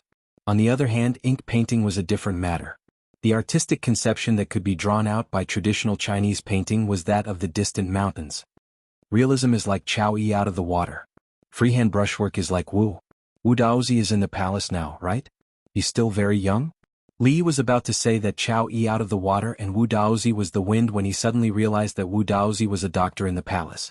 Li Qingqi in history should be changed to King Ning now. Then Wu Daozi was conferred the title of King Ning. But it didn't change. King Song was still King Song. Where did Wu Daozi go? Alright, let's not bother about him for now. I have to have a good chat with him when I meet him. He's a good person. Li stopped thinking about it for now. He continued to teach Princess Yongmu painting techniques and thinking patterns. Princess Yongmu had learned painting before, but she had never sketched before. She had always used a brush to draw. Now that she was holding a charcoal stick and listening to Li Yi's lecture, she felt that it was very interesting to draw a shed on paper. To her, this was happiness. Someone was playing with her, and she had never seen something like this before. She realized that there was a huge difference between being with Li Yi and being with other men and women. Other men and women would cater to one another. Take her aunt for example. It was the man who catered to her aunt. But at other times, it was the woman who catered to the man. When interacting with Li Yi, both parties seemed to be doing the same thing. There was no need to consider so many other things. It was fine as long as it was interesting. Li Longji strolled out. There was no need for him to look at the Hu merchant's residence. He walked along the small path. Once he was out of the Hu merchant's residence, he would meet his real neighbors. His neighbors were all living in their own courtyards. Some of them had dogs in their courtyards while others had chickens. The weather was still cold, so there was no one wandering outside. However, there were people working in the courtyards. They found sand from elsewhere and spread it on the ground. After the snow melted, the ground was muddy. The main path in the courtyard was paved with stones. The 2 sides of the path were muddy, and there was water in the gaps between the stones. When one stepped on the stones, water would splash out. With a shovel of sand, the water would be blocked. At the very least, it wouldn't splash out. There were also some villagers who were tidying up the fence. The fence didn't stop people, and it blocked the chickens from going out. Actually, dogs could jump out from the fence. They could even break the wooden poles. However, under normal circumstances, there wasn't a single dog that would jump over the fence. When it saw a stranger, it would bark. When the owner came out to take a look and reprimand it, the dog would return to its den. Li Longji listened to the barking of dogs and watched the scene of the people working. He felt happy. Life at home looks pretty good. The roof isn't broken, the courtyard is clean, and the firewood is piled with straw curtains. The ground in the courtyard has been turned over with a shovel. The weather is still cold and the soil is hard. It's better to turn it into water. That piece of land is planted with scallions. It looks like it's left for winter. We can harvest seeds this summer and autumn. Li Longji spoke as he looked. In the past, he couldn't say such simple words because he didn't understand. Now he knew everything. If he had something to do, he would go to the Li family Zhuangzi. If he had nothing to do, he would go to the Li family Zhuangzi. Li Yi would explain many things during meals, including agriculture and the lives of the residents. After listening and seeing more, he would naturally learn. Li Longji used to think that scallions were planted in the spring and could be eaten in the summer. In the autumn there would be seeds. Later he discovered that it wasn't like that at all. If he wanted to keep the seeds, he had to plant them in the autumn. Then he would eat the scallions. When it was almost winter, he would harvest some scallions to eat. In the second year, the scallions would come back to life after winter. At this time he would divide the seedlings and choose a piece of land to plant them. If he was willing to eat, he would eat a little. Usually he wouldn't eat it and would plant scallions to eat. After another year, the scallions would start to sprout and produce seeds. This meant that the management method of eating scallions and planting scallions was different. The timing was different and the taste was also different. When the scallions were harvested, they were very spicy. The scallions were not spicy. The first batch of scallions would be sweeter if they were buried in more soil. There were also radishes and carrots. Don't even think about planting them that year. Chapter 844. Li Longji said. Beside him, Hao Lingquan and Guizi were at a loss. They weren't farmers. Brother Yi hasn't taught you about this? As a general, you must be familiar with the growth of crops. It may be useful in battle. Li Longji knew how to do it now. He liked to give pointers to others. He had also taught the prime ministers before and they had learned to be smart. We haven't talked about this yet, but there will probably be later. Guizi was looking forward to it. He was willing to attend classes. Hao Lingquan nodded. His head hurt from attending classes, so he had accompanied them out today. Otherwise he would still have to learn. Before he became a general, he had been a very young general. After he became one, he began to learn. This included formation, troop placement, and attack timing. In fact, there was no fixed routine. When the enemy moved, they would move. When they weren't engaged in hand-to-hand combat, both sides would compete in defense and long-range attacks. When the shield soldiers and other close combat troops advanced, it meant that they had found an opportunity or that their side was at a disadvantage in long-range attacks. In a real melee, the crossbowmen would still be needed to suppress and attack the enemy's rear while providing support to the soldiers at the front. The operation of a formation was very complicated. A single mistake could cause the front to collapse, making it difficult to reorganize. The hot air balloon's function was displayed. From high up in the sky, they could see the ground's movements clearly and report back to the general. The general would then give orders to the messenger on the hot air balloon according to the situation. The order was given to the former general in Hao Lingquan's position. After watching, he would quickly command his own troops. When he was a general, he wasn't responsible for personally killing the enemy. He would wait for orders. How's your learning going? Li Longji seemed to recall Hao Lingquan's position as a general. Fortunately, I wasn't given the position of a general. Otherwise, I would have killed many of my brothers. I'm learning with all my might. Hao Lingquan admitted that he wasn't a general. After he learned well, he would find an opportunity to be promoted. Generals didn't understand the game. They didn't know how to draw maps, measure distance and height, and weren't familiar with the effects of soil on the battlefield. They didn't know about rain clouds. On yellow soil after the formation, it suddenly rained. The enemy seized the opportunity to shoot arrows, and their own movement was reduced. They couldn't shoot as fast as the enemy. He thought he was too weak. Li Longji smiled and continued forward. Li Longji knew that not all generals had to learn from the Li family Zhuangzi. Li Yi wanted to train the winged knights into special forces. They had to be good at everything. Hao Lingquan followed suit. Naturally, what she learned was the same. Li Longji was also aware of Li Yi's thoughts. Li Yi didn't give face to Song Jing and forcefully promoted Hao Lingquan to the position of general. If Hao Lingquan lost the war in the future, where would Li Yi put his face? Should he bear joint and several liability? They walked to the artificial river, which was also the place where the water network was. The river water had melted a little, and there were still places where there was ice. A group of people surrounded a sheep. The sheep seemed to know that its fate was not good, so it struggled and did not want to leave. Everyone simply tied them up and carried them to the side of the canal, where they used long poles to push the ice away. The person holding the big basin prepared to collect the sheep blood and put in warm water and salt. The sheep was slaughtered amidst the bleeding and everyone was in high spirits. "Old man, what's the matter with this sheep?" Li Longji asked an old man. "Xiaolan, didn't that Zhuangzi guy give us a lot of pepper? Let's pool the money to kill a sheep and drink mutton soup." The old man pointed at the place where the sheep was slaughtered. The person next to him said, "In the past we couldn't afford to eat pepper. The villagers took advantage of it to satisfy their cravings. We should give you some. The sheep hasn't recovered yet and it hasn't fattened up well in the winter." Li Longji felt that the mutton soup that Li Yi had people bring back was too little. It wouldn't hurt to give the neighbors some. The old man shook his head. "You can't take more. You can't always count on others to give you things unless it's the Li family Zhuangzi. The Li family Zhuangzi gave us a chance to work. If they gave us a sheep we would want it too. We will remember their kindness. At home we have memorial tablets for Her Majesty and Li Dongzhu. Incense in winter is expensive. Give us 1 stick of grass incense a day. When the mosquitoes come out we can light mosquito coils to drive them away. Put them in front of the memorial tablets for a while and bring them back to the main house." "That's right. Actually, 1 stick of incense for 3 days is fine. I believe they won't say anything." Li Longji didn't know whether to laugh or cry. What a simple and honest person. Just light mosquito coils as a token of appreciation. The winter grass incense was probably taken from temples or monasteries for free. It wasn't easy to be a monk or a Taoist priest. "That won't do. We can't fool them," the old man said with conviction. Li Longji choked. The summer mosquito coils weren't fooling them? "It's best to drink mutton soup with sweet garlic. When we go back, let Xiaolan Zhuangzi send some to everyone." This was the only thing Li Longji could help with. The Li family Zhuangzi had a lot of sweet garlic. He turned around and asked the 2 people beside him, "We can get a lot of blood. Did we kill the sheep well?" Guizi nodded. Hao Lingquan shook her head.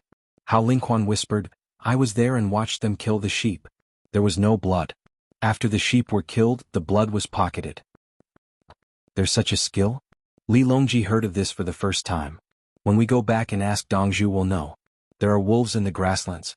If we leave snow behind it will attract wolves. Moreover, there's no water to wash it off. It's very difficult. Therefore we figured out a way to kill the sheep without bleeding." Hao Lingquan knew that her words weren't convincing. She had implicated Li Yi. Li Longji walked around for a while. When he saw that the sky was getting dark, he returned to Zhuangzi. Li Yi and Princess Yongmu had also returned. Princess Yongmu was admiring her painting. Li Longji shook his head and asked Li Yi, "Is there a way to kill the sheep without bleeding?" Li Yi nodded, "There's a way. There's very little bleeding. The blood stays in the abdominal cavity. If the technique is bad the sheep will be in pain. It's better to stab it." "Li Lang, which one is better?" Princess Yongmu frowned when she heard that the sheep was in pain. "There's no difference. Kill the sheep for meat. Do people need to consider the sheep's pain? However, the way to kill the sheep without bleeding will easily contaminate the blood." Li Yi didn't have any pity for the sheep. Raising sheep was for eating unless the sheep were working. "I saw them killing the sheep to drink mutton soup. I said that I'll send them sweet garlic." Li Longji didn't plan to take it from the palace. Send a few sheep to each family. Also, send the coriander in the greenhouse over. With the pepper, everyone can have a good meal. Li Yi immediately thought of what the neighbors were thinking. There was so much pepper they should try the mutton soup. He arranged for people to send the things over. Everyone took a bath in the small bath in Zhuangzi. Dinner began. Empress Wang arrived with her son. "I was teaching them how to work. I was late." Empress Wang told Li Longji why she was late. She taught the palace maids how to use the sewing machine in the harem. The Li family Zhuangzi had just made it. There were a total of 2 machines. One was left in Zhuangzi, and the other was given to Empress Wang. Empress Wang taught others after she familiarized herself with the machine. When the Li family Zhuangzi made more machines, the harem could form a team. In order to save time, everyone had more time to learn. In the future, even if they were old and left the palace, they could live with their skills. Those who didn't want to leave the palace would die of old age in the palace. For example, the eunuchs basically didn't go out. The palace maids who were visited also couldn't go out. However, Li Longji didn't visit the palace maids anymore. He had no time and was busy. Chapter 845. When the little guy arrived, the chef made a plate of fried rice, mixing all kinds of things together and cutting them into small cubes. With a small bowl of soup, that was the little guy's dinner for the night. The little guy didn't crave the adult's food. He felt that the adult's food wasn't as good as his because there were so many colors in his fried rice. In fact, it was the same. Just the meat and vegetables alone took up 2/3 of the total. Rice was only 1/3. "Uncle, are you planning to sell your sewing machine to others?" Empress Wang asked during dinner. "Not yet. It's expensive and others might not be willing to buy it. Wait until we make a few hundred of them, then we'll recruit workers and attack the 3 leagues." Li Yi carefully observed the combination of the various foods in the little guy's fried rice and the size of the cubes. He felt that there was no problem and answered casually. Li Longji also paid attention to his son. "Why attack the E-leagues?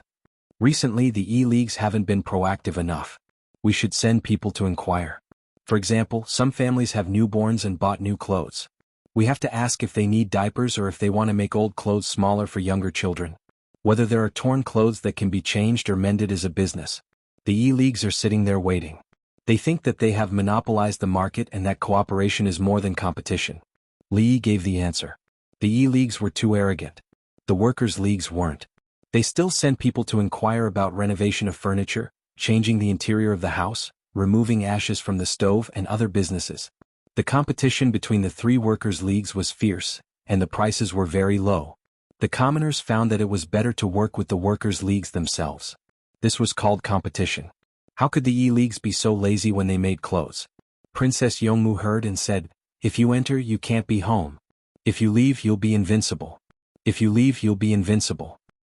"Look, third brother Arwen Tian knows," Li Yi said to Li Longji. Li Longji took a deep breath and endured it. How much faster is 100 sewing machines compared to the previous ones? It's not proportionate. How can handmade clothes compare to a sewing machine? The same stitches are fine and even, but it takes a few days to make one piece. "Sister-in-law, how fast do you make clothes?" Li Yi asked Empress Wang. Empress Wang had a sewing machine. "Do it by yourself? I can only make 3 sets of clothes a day. The ones that are already tailored need to be sewn." Empress Wang was slower, so she spoke according to her own speed. If it was just sewing, of course it would be faster to use a sewing machine. Once the sewing area was found, it would be processed. Li Yi shook his head. With 100 skilled sewing machine operators and 100 skilled manual operators, the speed of sewing machines can reach 100 times faster than manual operators. How long would it take to sew 100 stitches? The sewing machine clicked away. The longer the working time, the greater the advantage of the sewing machine. The sewing machine could also be equipped with an edge-locking device. In 2 breaths, the edge of a pair of trousers would be completely locked. The edges of the lock must be manually threaded. Embroidery is even more different, especially because of the consumer's choice of price. Li Yi was talking about the same style of clothes. With skilled workers and equipment, it was completely handmade. The productivity per unit of time determined the production cost. Without considering the additional value of manual work, the appearance of sewing machines would cause an earthquake in the industry. In the Tang dynasty, people who bought clothes would not consider the quality of the sewing machine as inferior to manual work. They only looked at the price. The fabric of a set of clothes was 100 yuan. The cost of manual work was 10 yuan and 100 yuan. How could they be the same? Li Longji frowned. Can the difference be so big? The same stitch distance, but the difference is so big. Li Yi was certain. Especially the trousers, the edge of the seam was pushed over in one breath. Sewing by hand, sewing slowly. It was more difficult to lock the edge of the trousers and cuffs. However, there was one kind of sewing machine that could not be done now, and that was traceless edge locking. The thread needed to be picked up step by step. The inner layer was picked, and then the edge locking was done diagonally. This way, the position of the thread could not be seen when looking from the outside. Other people's trousers had a bright thread, but there was no bright thread. Can the E-League still survive like this? Li Longji expressed his concern.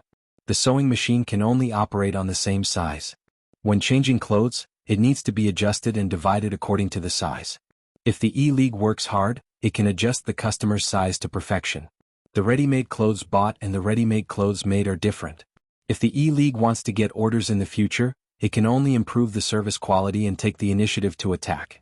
This is called forcing the industry back. Li was very calm.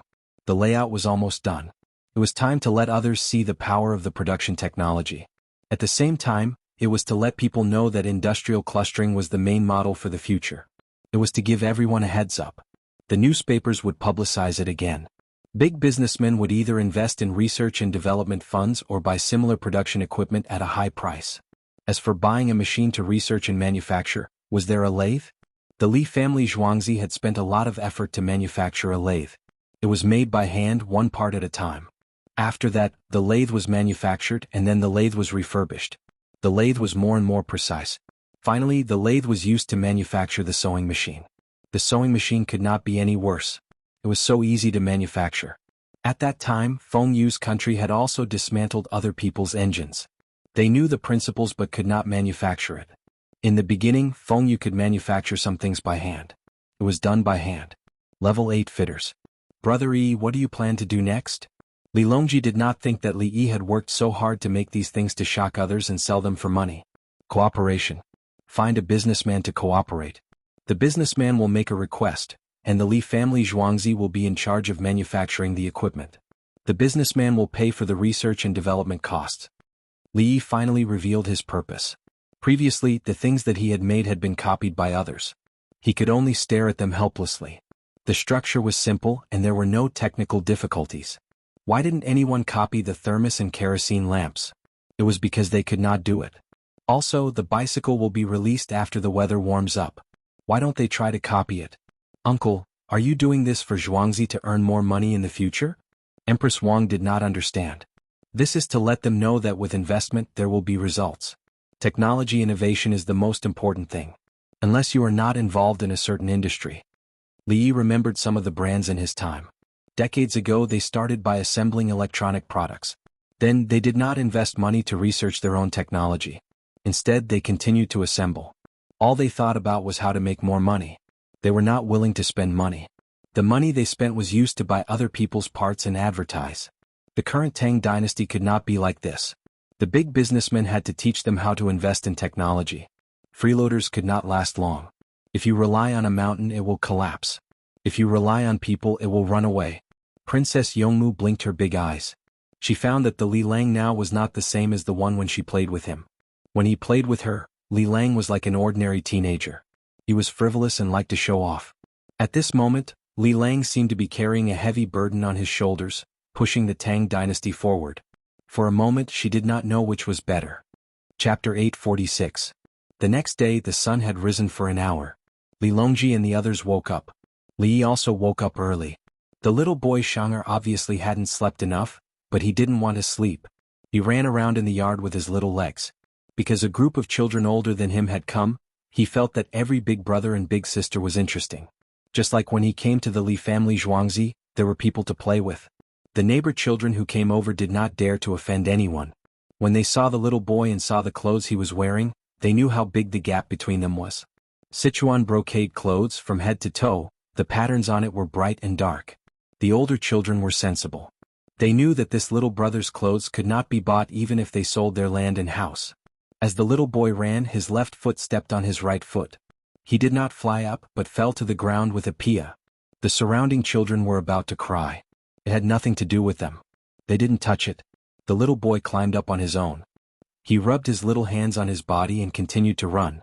How many times have I told you? Run slowly, run slowly. Next time I will wear protective gear for you.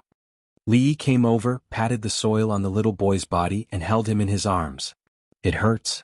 At this time the little boy's eyes were filled with tears. He stretched out his two little hands for Li Yi to see. His hands hurt. Li Yi took a look. It was a little swollen. He patted the ground but it didn't break. Next time wear gloves and pat with all your strength. It won't hurt. When it was time to eat, the little boy washed his hands. He looked at himself and patted his hands together. When he saw Li Longji and Empress Wang he said that his hands hurt. You deserve it. Empress Wang, like the other mothers, said one word. The little boy understood and was unhappy. They wanted to comfort and brag. What did they deserve? When everyone was eating he forgot about this matter. He felt that a large group of children was very happy. He used chopsticks to pick up a small bun and took a small bite. He used a spoon to scoop porridge and drank a small mouthful. He didn't pick up the bun and it fell on the table. He reached out to test the temperature and grabbed it to eat. The other children also ate small buns filled with pork and scallion. There was also a boiled egg. You're not allowed to bring them home. Eat them yourself. Princess Yongmu gently said to the children. She saw that there were children who wanted to put away the eggs. The children hurriedly cracked open the eggs, peeled the skin and took big bites. They didn't need to dip it in any seasoning, and they didn't mind that it was yellow and not tasty. The little guy was eating fried eggs, cut into small pieces and boiled eggs. She was afraid that he would choke when he ate the yellow ones. But he smiled. Indeed, children from poor families were not picky about food. If it was him at that time, he would not eat the yolk of a normal egg. He would eat the yolk of a salted egg but not the clear. When they were 5 or 6 years old, they still needed their parents to feed them. If they didn't feed them, they wouldn't eat. While they were being fed, they still wanted to play. It was all because he had spoiled her. Look at the baby now. She didn't need it. She even took a boiled egg and wanted to take it home for her family to eat. The little fellow had never been spoiled. As long as she could use chopsticks and spoon, she would eat by herself. If she didn't eat, she could starve. At this time, a guard ran in with a bamboo basket in his hand. In the basket was a smoked lamb leg. The neighbor just came. He said that he killed a lamb yesterday and didn't finish it. There's something left. The guard lifted the basket. Brother E, think of a way. Lilongji glanced at the smoked lamb leg. The whole right hind leg smelled of pine. Obviously, it was smoked with pine sawdust. Looking at the color, it was obvious that it was smoked for a night and was smeared with sesame oil. So many people drank the mutton soup, but they couldn't finish a lamb? Only a lamb leg was left? The lamb leg was worthless in Lilongji's eyes. Not to mention one, so what if there were 10,000 of them? What he valued was that when his eldest daughter met with trouble, people would help her. It was a possibility of life and death. When they killed a lamb, people would smoke it and send it to their door. If he didn't reveal his identity wherever he went, Zhuangzi, would the neighbors be like this? The key was that people would help to smoke mosquito coils in the summer. They would smoke the memorial tablet for a while before taking it away. The memorial tablet was full of the smell of mosquito coils. Mosquitoes and flies wouldn't fall on it. Third brother, it's simple. Li was still answering every question. The previous tourism industry, frankly speaking, was to arrange accommodation and catering for the foreigners. Chang'an did a good job. Now we'll expand. Not only do we provide accommodation and catering, but we also need to provide warehouse services in the county, starting from. Li was not in a hurry to eat, so he started to talk about his plan. With the increasing demand for goods in Chang'an and the export of processed products, more warehouses were needed in the 20 counties outside the capital. Li Qingqi had already chosen the location of the warehouses, including the one in the south of the city. However, the price of those warehouses was high. Once a commodity couldn't be sold in Chang'an quickly, or the merchants who came and went from Chang'an and didn't like it, they would have to pay a lot of storage fees. In the 20 counties around Chang'an, they could use the existing accommodation and catering services to build warehouses. The price was lower than that around Chang'an. Others didn't have to put the goods in the warehouses around Chang'an, because it was still a long way to go. For example, the goods from Shu County could be put in the warehouses in the counties in the west and southwest. The merchants from Shu County could enter Chang'an and find someone to negotiate in the trading hall built by the Ministry of Revenue. After the negotiation, they could directly transport the goods from the warehouses to Luoyang, Zhengzhou, Kaifeng, Chaozhou, Songzhou, Shuzhou and other places, saving money and travel time. Of course, the people in the west of the city could do it too. Build a small warehouse here. To be precise, it's a display area. With accommodation and catering, the price will be lower than in the city. You don't have to look for an inn in Chang'an. Li finally said, it's just looking for a job to make money. It's hard to find it elsewhere, but it's not hard to find it in the capital. After that, he lowered his head to eat. If he continued talking, the buns would be cold. Lilongji showed a gratified look and ate without saying anything. He asked his neighbors how to improve their living standards. Brother E gave him the future plan of the 20 counties in the capital. What else did he need to say? There were so many officials in the imperial court.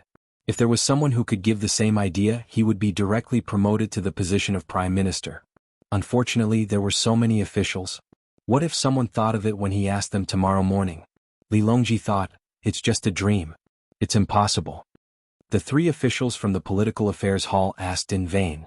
Before the meal was finished, the woman who left yesterday came back with many people. In total, there were 50 people. Pepper, onion seed powder, pepper seeds and onion seeds were all transported over. Pepper seeds can't be planted anymore. Black pepper can only be planted with white pepper. Black pepper and white pepper are the same species, just like soybeans. When soybeans are not ripe, they are called edamame. When they are ripe, they are called soybeans. When pepper is not ripe, it is called black pepper. When it is ripe, it is called white pepper. Edamame will not grow seedlings if it is planted in the ground. The same is true for black pepper. The woman was in good condition even if she was in a hurry. She directly came in and bowed when she saw Li Yi. "Thank you, Li Dongzhu, for your kindness. On the way back yesterday I guessed it and am relieved." Several older children stood up. "Li Dongzhu? There is only one person who can be called Li Dongzhu in the capital. Sit down and eat. Don't worry about the adults." Princess Yongmu smiled and waved her hand. The older children sat down but they couldn't eat. They turned to look at Li Yi. Two clever children looked at Li Longji. They just heard that this person was called Li Dongzhu, brother Yi. Li Dongzhu said that he wanted to help their family make money? Oh my god. Yes, it's not Li Dongzhu. Who would have thought that he was a swindler? Chapter 847. 100 pieces of soap, 500 pieces of soap, a small mirror and 20 porcelain bottles of toilet water. Take them with you when you leave tomorrow morning. At night, Li Yi and the 50 people returned to Zhuangzi. They took out the things before dinner. "Li Dongzhu, we don't have anything to pledge." Wei Yefeng looked troubled. The things were good but he couldn't take them. "Don't pledge. Tell me your name, leave your fingerprint and take the things. You can't change the base price. We'll split the price 50 to 50. Li Yi waved his hand generously. He didn't believe in the other party's character. He believed in his own ability. If the 50 people sold the things and didn't take them back, they could only run to other places to hide. They would never be able to participate in overseas trade. When the time came, Li Yi only needed to issue a reward and say that one of them was willing to report. He would pardon the person's crime and even give them benefits. The 50 people would definitely be in chaos. Wei Yefeng looked at the others. Everyone had an expectant look in their eyes. They were going to make money. Someone was selling soap and toilet water to the barbarians. They were all sold for 1 or 2 pieces. The bottles were replaced with smaller porcelain bottles and sold together. Every item was expensive. They could be exchanged for precious stones, corals, tortoiseshell, pearls and other expensive items. They would then be sold in prosperous places or Chang'an. I have something to say. As long as the seeds don't exist in the Tang dynasty like the green onion seeds you think are this time, you can buy them at a high price and let the barbarians look for them. Li Yi added.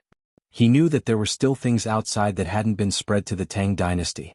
For example, cabbages, cauliflower, apples and bitter gourds. They weren't in America so they could be sent over. I'll draw a picture for you.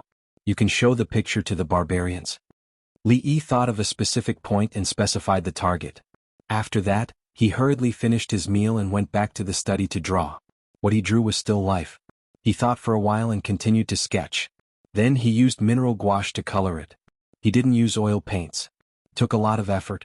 Besides, he didn't like oil paintings. Well, to be honest, his oil painting was just a beginner.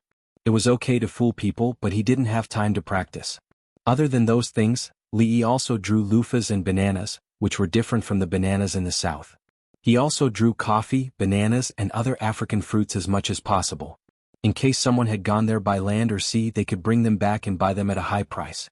Even if they couldn't grow it anywhere else, Cheongzhou wasn't a problem. He painted until it was very late before he went to bed. Not only did he paint, but he also wrote an introduction. Of course, he would not write about the medicinal aspects.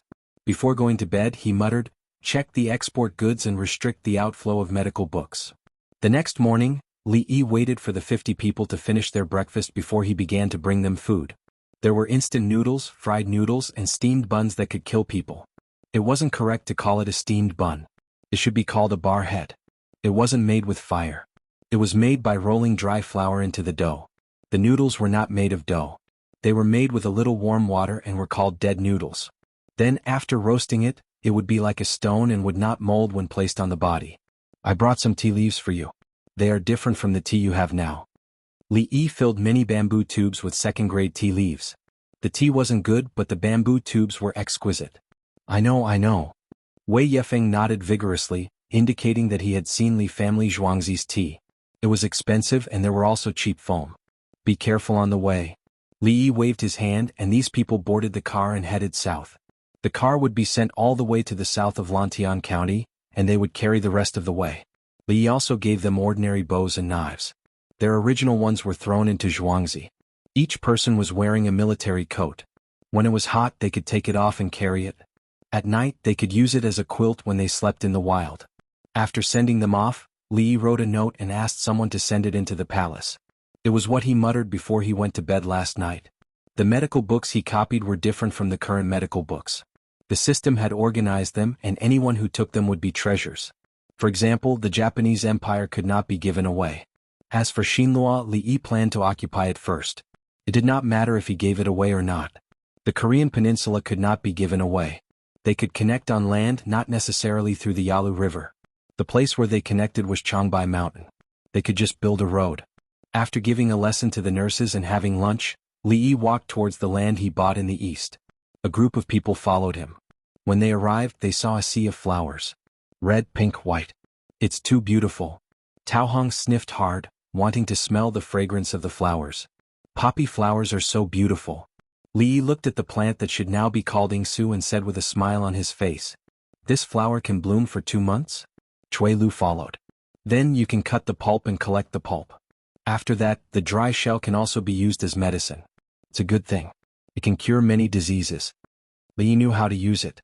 Even when he did not study medicine, he knew that his family had planted it in the courtyard. It was either to look at the flowers or to cut the pulp and collect the seeds. The pulp was cut and boiled in the pot. After boiling, a black piece was boiled. It was as hard as dry asphalt. When eating, he used a kitchen knife to chop it. When a child had diarrhea, it was as big as a match head. It was very effective to drink it with water. When he learned to smoke, he was curious and wanted to know how to get addicted to it. He tried to put some in the cigarette but didn't feel anything when smoking. Later, he brought some with him when swimming and ate a piece as big as a pinky nail. He felt something. His stomach felt warm. He didn't feel cold when swimming and wasn't hungry even when he didn't eat at noon. After that, he didn't eat it anymore. He also stopped planting it at home. After 2 years, he only needed to keep the ointment for emergencies. He didn't need to plant it every year. The donkey meat buns in the 1990s were still used when cooking donkey meat. Including some knife-shaved noodles, the poppy shell rolled in the soup. Sometimes, the poppy would be scooped into the bowl by accident. When people saw it, no one said anything. They just picked it out and put it aside before continuing to eat. They only ate the soup boiled with the shell to improve the taste.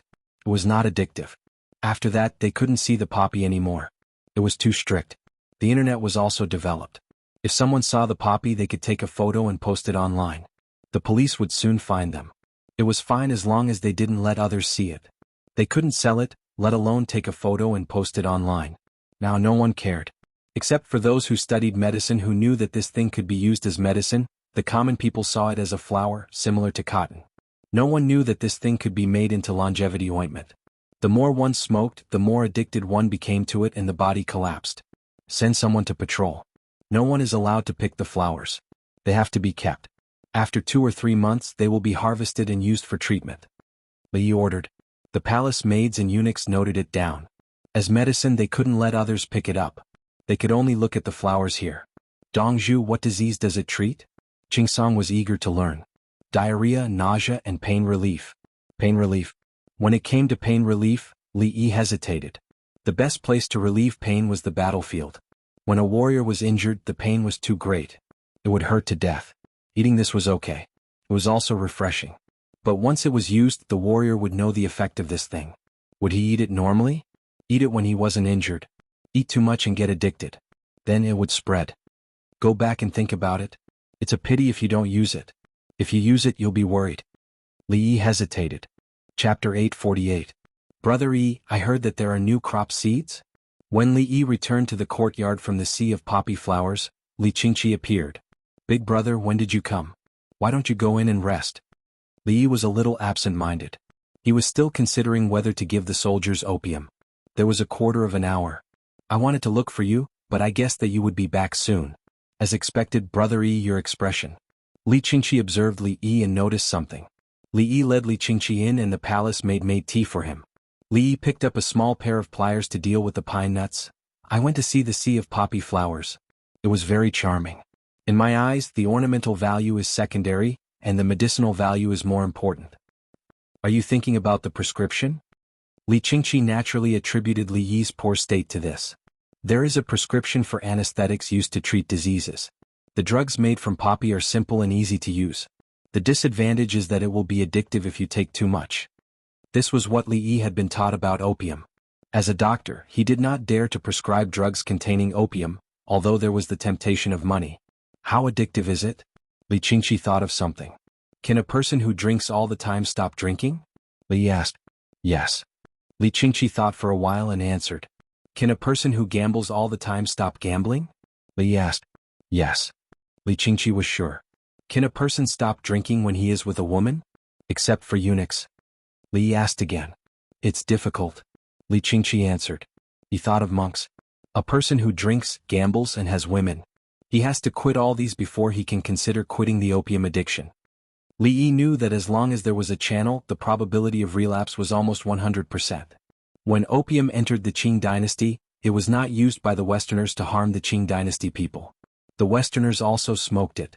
In addition to bloodletting, the Westerners also regarded opium as a miracle drug. They felt that it could cure any disease. There were so many infections during childbirth. In China, it was already known that children had to be sterilized and washed with hot water during childbirth. This showed that Western medicine was really backward at that time. But later, how did so many people quit opium in the Republic of China?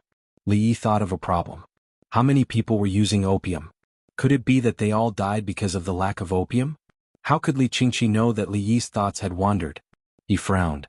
Poppy was such a beautiful flower, but the medicine it made was so addictive? Does Brother Yi want to use it in the army? Li Qingqi asked. Of course. Li Yi still looked worried. Li Qingqi smiled. Don't worry, Brother Yi. There are various prohibitions in the army, such as the prohibition against drinking alcohol. Those who violate these prohibitions will be killed. No one drank the alcohol that was sent to the front line. Li Yi thought that someone would secretly drink the alcohol that was used for disinfection. Who would dare to drink something that can save lives? Even poppy medicine can be used to save lives. Release a little of it and execute it. Li Qingqi made a chopping motion with his hand. That's true. Li Yi felt that his worries were groundless. Who would dare to touch something that could save lives in the army? If they secretly took a sip of the alcohol, there was a possibility that one of their brothers would be injured. It was the same with opium. Is it edible? Li Qingqi asked. It can only be eaten now. If it's smoked, it's too addictive and it won't relieve the pain so quickly. It will be like drinking alcohol and getting slightly smoked. Li didn't know what it was like to smoke opium, but he knew what it was like to smoke for the first time. The first time it was coughing. Then he took a small sip and fainted. The world was spinning as if the brain couldn't supply blood. It was probably the same feeling when smoking opium, and it lasted for a long time. He couldn't make it for injection, so of course he mixed it with alcohol to drink. The big opium cream was alcohol and he would lose his life immediately. There are anesthetics, why do you still need to eat it? Li Qingqi wanted to know more. Anesthetics are used for surgery. After the surgery, the pain will be reduced after taking it. That's why it's addictive. Li Yi explained the difference between opium and anesthetics. One was used during surgery and the other was used after surgery. After the surgery, they couldn't give anesthetics to whoever was in pain. I see. You can't give it to them when the pain is small. You can only give it to them when the pain is too great. It's better than giving alcohol. Li Qingqi understood. If it was too painful, the pain would be reduced after drinking alcohol. Okay, when we harvest it, we'll use it in the pharmacy first. Take out a small part and I'll make it into honey pills. It'll be easier to adjust the dosage. Li Yi prepared to equip the soldiers at the front line. As long as the management was strict, there was nothing they could do if they were addicted.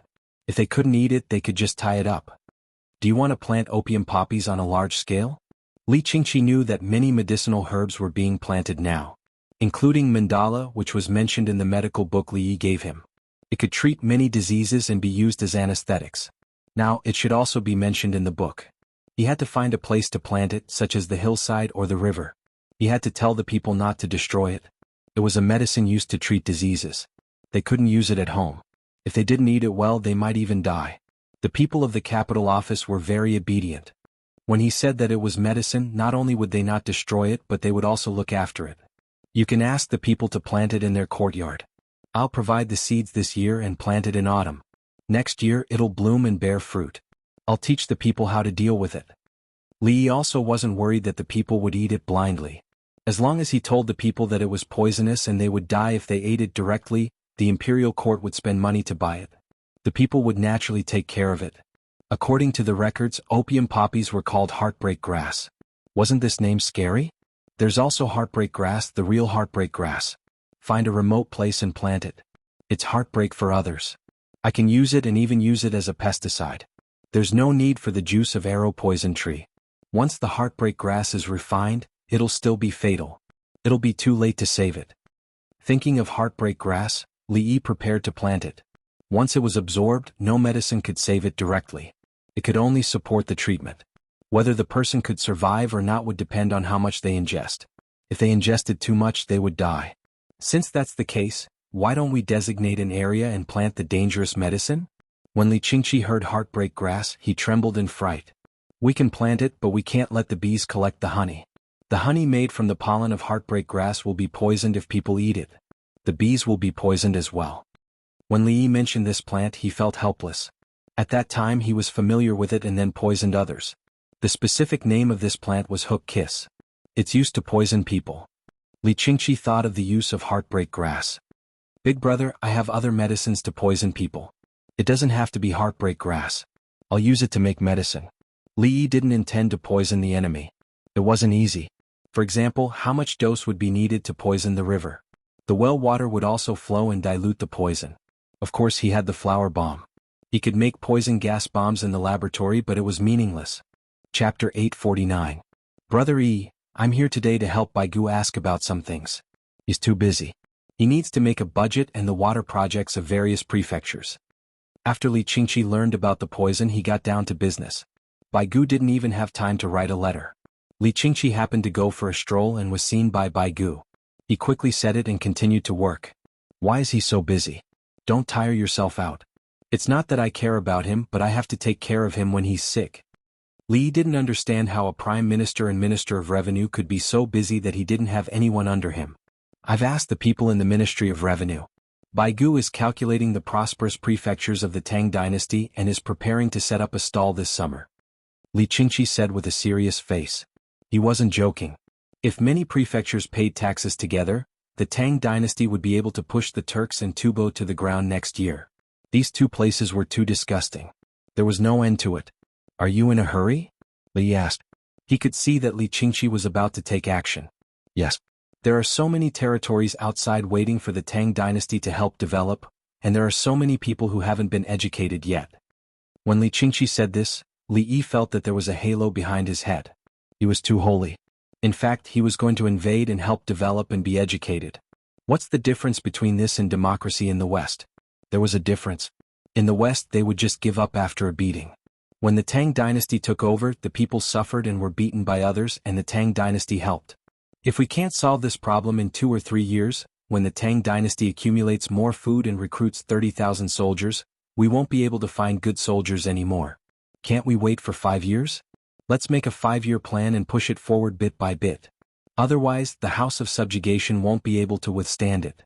The provincial governors and governors have too many private soldiers. Now that they are all beaten up, I'm worried that they will raise the enemy for themselves. Li advised. Just wait a little longer. The other party can't run away. There was no right or wrong in war. Li Yuan rebelled and became the emperor. In the beginning, the Tang dynasty was very chaotic. His son Li Shimin helped to fight. Li Yuan was very manly. He directly declared his allegiance to the Tujue, to avoid the Tujue beating him, and also to ask the Tujue for horses. Tubo, on the other hand, came out before the political system of the Tang dynasty. Why would people think that the Tang dynasty was older than them? The Turks felt that they had all knelt down in the past and now they were beating them up. No, the later Turks were very powerful. Tubo wanted to be on equal footing as a nation and not as a subject. The Tang dynasty did not give them the right to negotiate with each other. The Tang dynasty felt that since they had inherited the orthodoxy of China, the 4 barbarians should come to the Tang dynasty and submit to them. Now the imperial court officials felt that their lives were much better. They had so much money. Hit them and smash them to death with money. Things were that simple. It was just a matter of who was convinced. There were always troublemakers in kindergarten. They fought in primary school and junior high school. After graduating from junior high school, he stopped studying and watched those who were good at their studies go to university. Then, after graduating from junior high school, they would open karaoke halls and hotels after graduating from university and have close relations with the government. The cars they drove were all worth a few million. Whenever they met someone who got into a university, they would say, "I'm so envious. I'm not good at studying." The people in the imperial court of the Tang dynasty felt that they were not graduating from junior high school but building their own universities. Let's not talk about the past. Let's talk about the present. Li knew the situation at the border. He wanted to stabilize the situation. After all, so many people had died, how were they going to continue fighting? If they did not prepare good things, it would be dangerous to fight India, the Abbasid Caliphate, and the other tribes in the north, annexing Bohai and Silla. Li Qingqi sighed. If someone else dared to say this, he would have slapped that person. Li Yi's words made sense. He mumbled softly, no matter what, we have to win a good battle. That's simple. Let Guizhiyun attack Tubo's Juku region in autumn. I will provide him with all the supporting materials including weapons. The more ruthless the battle, the better the results. We have a lot of binoculars and hot air balloons. Tubo's defense will be even more useless. After the battle, Tubo will not have any troops to fight for the next 2 to 3 years. If they continue to gather the surrendered families and migrate, the Turks would not be able to pull in any cannon fodder and would be the ones fighting forward. I'm slowly reforming here. I was the one who nurtured the germinal organization. What should I do now? Li Yi complained. I want to improve the country's strength and economic development. If you insist on fighting, I have to follow your rhythm. The newspapers are not finished, the dictionaries are not sent to the various prefectures, and the medical books are still being printed. I have to earn some money and invest it crazily. I have to fight on 2 fronts. Fine, Zhuangzi is helping you with the logistics. Everything is delayed. Baigu wants to ask if you want to buy land with 130,000 new surrendered households. Cheap. Just a token.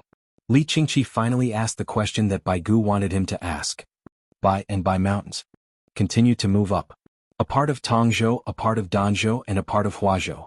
We can't resettle the surrendered households in Huazhou. The location is too important. Li Yi regained his composure. He had to do what he needed to do. He was worried about leaving the surrendered households outside. Come and farm. It's just the beginning of spring. It's too late to plant normal crops. The terraced fields can't be plowed. When the terraced fields are done, it's almost autumn. It's better to plant sorghum or cabbage. Provide some vegetables. It's easy to store in winter. Harvest the cabbage and plant nothing else. Compost it and plow it one last time. We'll see if we can plant new rice next year. The rest of the time, teach them the Tang Dynasty language and weaving. Can be used in winter. Li Yi started to arrange the work for the surrendered households. He still had the ability to do this. What about winter wheat? Li Qingqi wanted food. They don't know how to plant wheat. They have to learn. Cabbage is easy to plant. Continue to transport the vegetables to the north in the winter. They have a short shelf life and must be kept warm. Otherwise they will rot. Send the cabbage over. Dig a vegetable cellar locally. It's more suitable. It's okay to not accumulate pickled vegetables. Li Yi started to talk about the living habits of the new herders. Not everyone knows how to farm. They used to be herders. Okay, plant cabbage. Baigu also asked if the water network needs to be cleaned. There are melted soil and grass sticks floating with broken ice. When Li Qingqi asked this question, he really wanted to send all the people in the imperial court to the village. Then Brother Yi alone would be enough. What's the use of having all of you here and they're asking about everything? Put down the net and dry it immediately. It'll be too late to fill it in when all the rivers are full. There are some fish now. Put down the net and catch them with other things. Sprinkle quicklime to disinfect. When the fish from other rivers come in, they will grow in a certain area. Don't sprinkle too much quicklime. If there's too much quicklime, it will kill the moss and water plants in the water. What will the fish eat? Before the ice freezes this winter, we can catch a large number of fish. In the next autumn, use the big hole net to comb out the big fish. The main thing is to see if there are any black fish. Li calculated and said. The water network can be used to raise fish. When water is drawn from the river, the fish and prawns will also come in. The depth and width of the canal are limited. It's convenient to put down the net and catch a lot of edible things. At the same time, the quicklime will heat up when it comes in contact with the water. It will increase the temperature of the water and melt the small pieces of ice. At the same time, kill some fungi. When the water is boiled, it can be drunk. Chapter 850. Okay, I'll leave first. Li Qingqi stood up after he finished asking. Big brother, why don't you leave after eating? The small root vegetables planted in the greenhouse are packed in boxes today. Li also stood up but asked him to stay. Baigu is waiting over there. You said a lot of things and I'm afraid that I'll forget later. Is there any cat ears soup in the small root vegetable box? Cat ears were like dringers and had a different texture. When it entered the mouth, the tongue would feel furry. It was not the season yet. Li Yi planted them in the greenhouse just for his Zhuangzi. Including the dandelions, the leaves were dipped in the sauce. This was no longer a matter of money but a matter of the level of enjoyment in life. Who planted vegetables in the greenhouse? The Li family. Zhuangzi planted them. Yes, you can send someone to get it. Li did not say that he would send it. Okay. Baigu is so busy. I really can't let him wait. Li Qingqi swallowed his saliva and turned to leave. When he was outside he turned back and shouted, "Fill the box with prawns, small root vegetables, eggs and prawns. Don't fry them with so much oil and don't fry them." After shouting he left with relief. Don't put too much oil and don't fry them. Why don't you say that you don't need chives and eggs for the shrimp and 3 delicacies stuffing? Li muttered and said to the palace maids and eunuchs who were holding back their laughter, "Prepare the pancakes. Wipe them with ginger slices and brush them with oil to fry the box." He had a way. It was just a matter of not being able to fry them with oil. He changed the tools and did not use the pan. The pan was thin and had edges. It was suitable for pancakes and frying things. The pancake was thick and had no edges. It was used to open pancakes and make pancakes. The heat transfer was more uniform. At the same time, due to the lack of edges, oil could not accumulate and could only be brushed with a brush. It was fine to fry the box with the pancake, but not with water and pan-fried buns. Okay. Jinju responded. Oh, and ask them to roll the box thin. Otherwise, the small root vegetables will be watery after they are fried. Li thought of something else. There was a lot of oil in the small root vegetable box. After frying it, the small root vegetable still retained its spicy taste. If the skin was too thick, the temperature would not rise. If the skin was too thick, the root would dehydrate and disappear. It was like stir-frying leeks, slow frying, and the leeks were finally. Jinju ran to make arrangements and told the kitchen staff what the request was and how to deal with it. Not knowing that Li Yi was embarrassed, Li Qingqi hurried to Xingqing Palace. First he found Baigu and told him what Baigu had asked him. She turned around to look for her third brother. When she found him, Li Longji and Empress Wang were playing football with the little fellow. A normal football was very big for the little guy. He was surrounded by peach blossoms, green willows and green pines. The little guy's eyesight was not good enough so he could see things blurry. Only big footballs could be clearer. No matter who the football fell to, this person guaranteed to pass it to the little guy with the most suitable strength and speed. This level of control belonged to Kuju and not offensive football. The Kuju of the Tang dynasty was about skills. When it came to collision it was polo, a game that could kill people. Kuju was the integration of man and ball, so the sense of the ball must be very good. People in ancient times were very skilled in this game. As for why the skills were not good at Li Yi's time, it was probably because he would not lose his head if he lost. When playing with Li Longji and making mistakes in Kuju time after time, others would think that he was playing with his majesty and bullied him to death.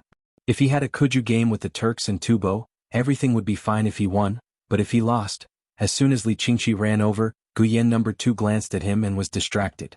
When he kicked the ball, he found that he could not control the strength and adjust the center of gravity. As a result, his body fell backward and the ball rushed to the little fellow.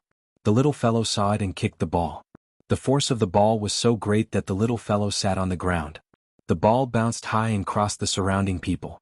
Li Qingqi quickened his pace and ran 5 steps. His body was slanted in the air, and his head gently touched the ball. The ball bounced on the ground and rolled to the front of the little fellow who just got up. Li Qingqi exerted strength on his waist in the air and completed a side somersault. The little fellow swung his leg again and kicked the ball to the side. The palace maid next to him caught it and pushed it back. Brother. Li Longji stepped back and left the circle. Someone else took his place. I went to look for Brother Yi and he said. Li Qingqi told him everything that was related to the 5-year plan and other things. Well, let Guizhiyun fight once in autumn and catch more people and livestock. The Tang dynasty is not in a hurry. Li Longji thought for a while and agreed with Li Yi's plan. The people would have a better life and the Tang dynasty would have more reserves. Third brother, I have an idea. Let's transfer the people of the House of Subjugation from other places to the border and give them extra compensation. This will let the soldiers of the House of Subjugation at the border be relieved. Li Qingqi had his own strategic ideas. He never said it before but now he dared to say it. Li Longji immediately asked, should the soldiers at the border be withdrawn? No, the veterans are familiar with the battle. The newcomers have to learn from the veterans. If they withdraw they will be newbies. Li Qingqi shook his head. Li Longji thought it made sense. I have money now. Count the names of the soldiers who died in the previous battle and give them extra compensation. He planned to make up the money himself. The normal compensation was too little. The Tang dynasty had no money, so they could only give it to those who had made meritorious contributions. Unfortunately, there was no land to give. Just like the Qin dynasty, there was no land to give. Now that there was plenty of money, they had to give it to those who had died. Is it enough to raise soldiers? Li Qingqi was referring to the winged knights and the 30,000 recruited soldiers. There were a total of 60,000 soldiers and a large number of military horses. It's enough. If it's not enough, we can buy a restaurant or something. Ask Brother Yi how to make money. Li Longji was confident because he had Li Yi behind him. The earthly paradise was very profitable. It had been making money since the beginning. There was also the management fee and the bathing pool. He believed that if he asked Li Yi would give him a way to make money quickly. No robbing, no stealing, earn with one's own ability. Why was the position of the other officials inferior to Brother Yi in his heart? It was that simple. You can't do it. Moreover, Brother Yi's medical skills were superb and his morals were flawless. You think you're good because you're honest. Brother Yi doesn't care about honesty. He has so much money that others can't bribe him even if they want to. In the past, those princesses could buy an official position for 30 taels. What about Brother Yi? 30 taels? Add another 10,000. Brother Yi will probably help you get an official position. Brother Yi Zhuangzi has delicious food today. I'll send someone to get it later. Dip it in a small vegetable box and eat it with garlic chili sauce. Li Qingqi looked at the little guy playing tirelessly there and felt hungry again. You're making a box today? Li Longji also knew. He asked, is there cat ear soup? Yes, there's everything. I told Brother Yi that it can't be eaten without oil. I believe Brother Yi has a way to do it. Li Qingqi didn't feel embarrassed. If it was someone else, they would have knelt down. On the other side, Li family Zhuangzi. Li Yi was personally making the stuffing. It was also a small vegetable. He cut it up and used a bamboo fence to scoop it in the water. Then he steamed it in the pot. After steaming, he mixed it with the soaked shrimp and eggs. He took out 2 thin slices of dough, put in the stuffing and folded them. The box was made just like that. His surgical hands were precise. Each of them was the size of a Kaiyuan tongbao. The small folds were pinched like a work of art. That's it. Fry it with less oil. These are for us. Don't steam it with too much water. It's too spicy. You'll have a stomachache at night. Li Yi made 20 small boxes and said with a smile. Chapter 851. The chefs were watching and learning. They were all taught by Li Yi. If he cooked like this for Shang, the same children in Zhuangzi could do the same. Children of different ages in Zhuangzi ate different things. Women who had given birth ate different food from others. The older ones would arrange food and drink according to the specific situation. As for the young ones, they could eat anything. So far, none of the pregnant women in Zhuangzi had any problems, and none of them had a C-section. The children were controlled in size. For unborn children, the pregnant women had a balanced nutrition, but they did not eat so much. The children in the womb did not pursue weight, such as 9 kilograms or 8 kilograms. About 5 kilograms was enough. Moreover, before pregnancy, women would undergo all kinds of exercise. Things like splits were simple. In addition to the midwifery equipment, sanitary conditions, and prenatal Dongzhu's observation, the success rate of natural birth was 100%. Children's gastrointestinal tract has a low tolerance for stimulating food. We don't have to use the same method to help the little ones eat well.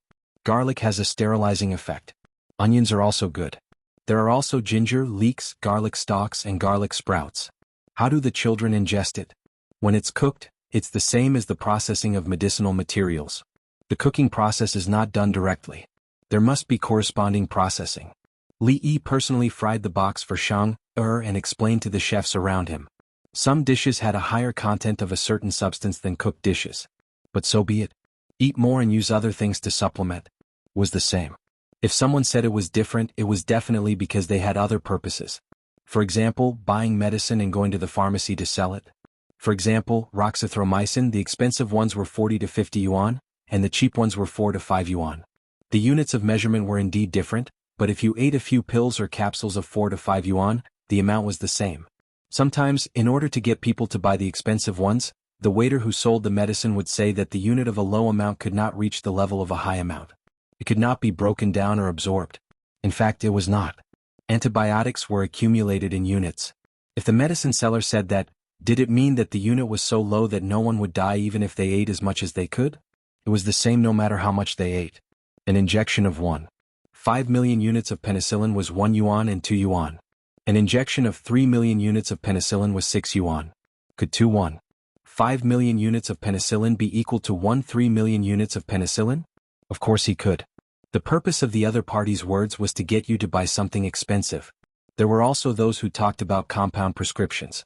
They said that this was better than normal and that it was a new medicine. They were trying to fool people who didn't understand. A new drug was not manufactured according to the normal formula and proportions. If it wanted to be approved by the country, it would have to wait. How many new drugs could the country pass every year if they needed phase 1, phase 2, and phase 3 clinical trials? Why were there so many prescriptions for treating colds? Because it was not a new drug, the prescription was the same. If the prescription was changed slightly, it would be a new drug. Just wait in line for it to pass the review. It would take a long time and they would need 3 phases of clinical data. For example, the ammoniaca huangmine capsules used to treat colds had a fixed composition. 250 mg of acetaminophen, 15 mg of caffeine, 1 mg of chlorpheniramine maleate, 10 mg of artificial bezoar. You can double it and double all the ingredients at the same time. Normally he would eat 1 or 2 pills. If he ate double the amount, he would eat 1 pill. Changing the name of a brand, something like Cold Tong, could cost a few times or even more than 10 times. Pharmacies liked to sell the latter to fool people who did not understand. If you asked them, they would tell you that this drug was much better than the cheaper one. It was much worse. What was worse? Daring to adjust the acetaminophen to 2,000 milligrams? That was too amazing. It involved a crime. Who approved it for you? Was there any clinical data? Who dared to approve it for you? This was a new drug. What was worse? What was worse was the price of the product name to get you to buy the expensive one. If that was the case, wouldn't it be possible to produce one? 8% of the normal saline for injection? It was twice as effective as 0.9% saline? If someone dared to make it, they would definitely be caught. It was twice as expensive. It contained so much salt. Did they want people to die of dehydration? It was the same for food. The intake was directly proportional to the amount of food eaten. The germicidal effect of eating raw garlic was 100%. Eating cooked garlic was 333%. It was fine to eat 3 times as much. The ratio of Chinese medicine herbs was not easy to match because the age of the herbs was different. It had to be calculated according to the content. Strictly speaking, it was a certain medicine that was produced in a few years, including how long it had been stored. It was still good to match. Otherwise, if the content of a certain medicine was too much or too little, the interaction would change. In Li Yi's pharmacy, the year and place of origin were written in each drawer. When filling the prescription, they looked at the ratio. Sometimes, when someone gave a prescription, the pharmacy staff had to look carefully. What if they made a mistake? At the same time, they had to consider the patient's situation and the purpose of the prescriber. If the age of a certain medicine was increased, would it be neutralizing or attacking? Different prescriptions for the same disease and different amounts for the same prescription. This was the real Chinese medicine. When it was time for everyone in the village to eat, especially the women and children who were breastfeeding, the chefs would make dishes for them individually. Li Yi had been instilling and teaching from the theory of Chinese medicine and supplemented it with the theory of Western medicine. Yes, Western medicine had to stand aside in terms of food therapy. From how to make a woman pregnant to the growth of the child in the end, there was a whole set of medicine. There were hundreds of medicines to supplement it. There were even medicines for dystocia. Why did people still die? First, it was because ordinary people could not find such a doctor. Second, it was because the situation of the royal family was beyond this. Did Li Yi not die at that time? The proportion of dystocia deaths in the royal family was much less than that of the common people, which proved that Chinese medicine could indeed reduce the mortality rate. Remember, you are not only the cooks who cook but also the existence of our Huaxia food therapy. There are medical books. Our Zhuangzi is not short of books. Read more, think more, and ask me if you don't understand. The dishes we make are different. Why stewed seaweed for pork ribs? Because of calcium. Why calcium? Is there a problem with the bones? What's the matter with the seaweed? Li was very patient. He added seaweed and shrimp skin to the cat ear soup prepared for the little fellow. He used bone soup, oyster sauce, and aged vinegar. Because he heard that the little fellow was very playful recently. It showed that the amount of exercise increased, the bones grew rapidly, and there was a possibility of calcium deficiency. He would not give calcium tablets, but comprehensive calcium tablets directly added vitamin A D. The diet could be adjusted. Why take medicine? After teaching, Li Yi thought for a while and made a fried egg. Then he took out the egg yolk and ate it himself. He replaced it with the oily egg yolk of a salted duck egg. It was prepared for the little fellow and sprinkled with some cherry sauce. When it was almost dinner time, someone came to pick up the food. Li packed a box alone. This is for the little fellow. Don't make a mistake. I know, Li Dongzhu. I personally brought this food box. The leader of the people who came held the small food box in his arms.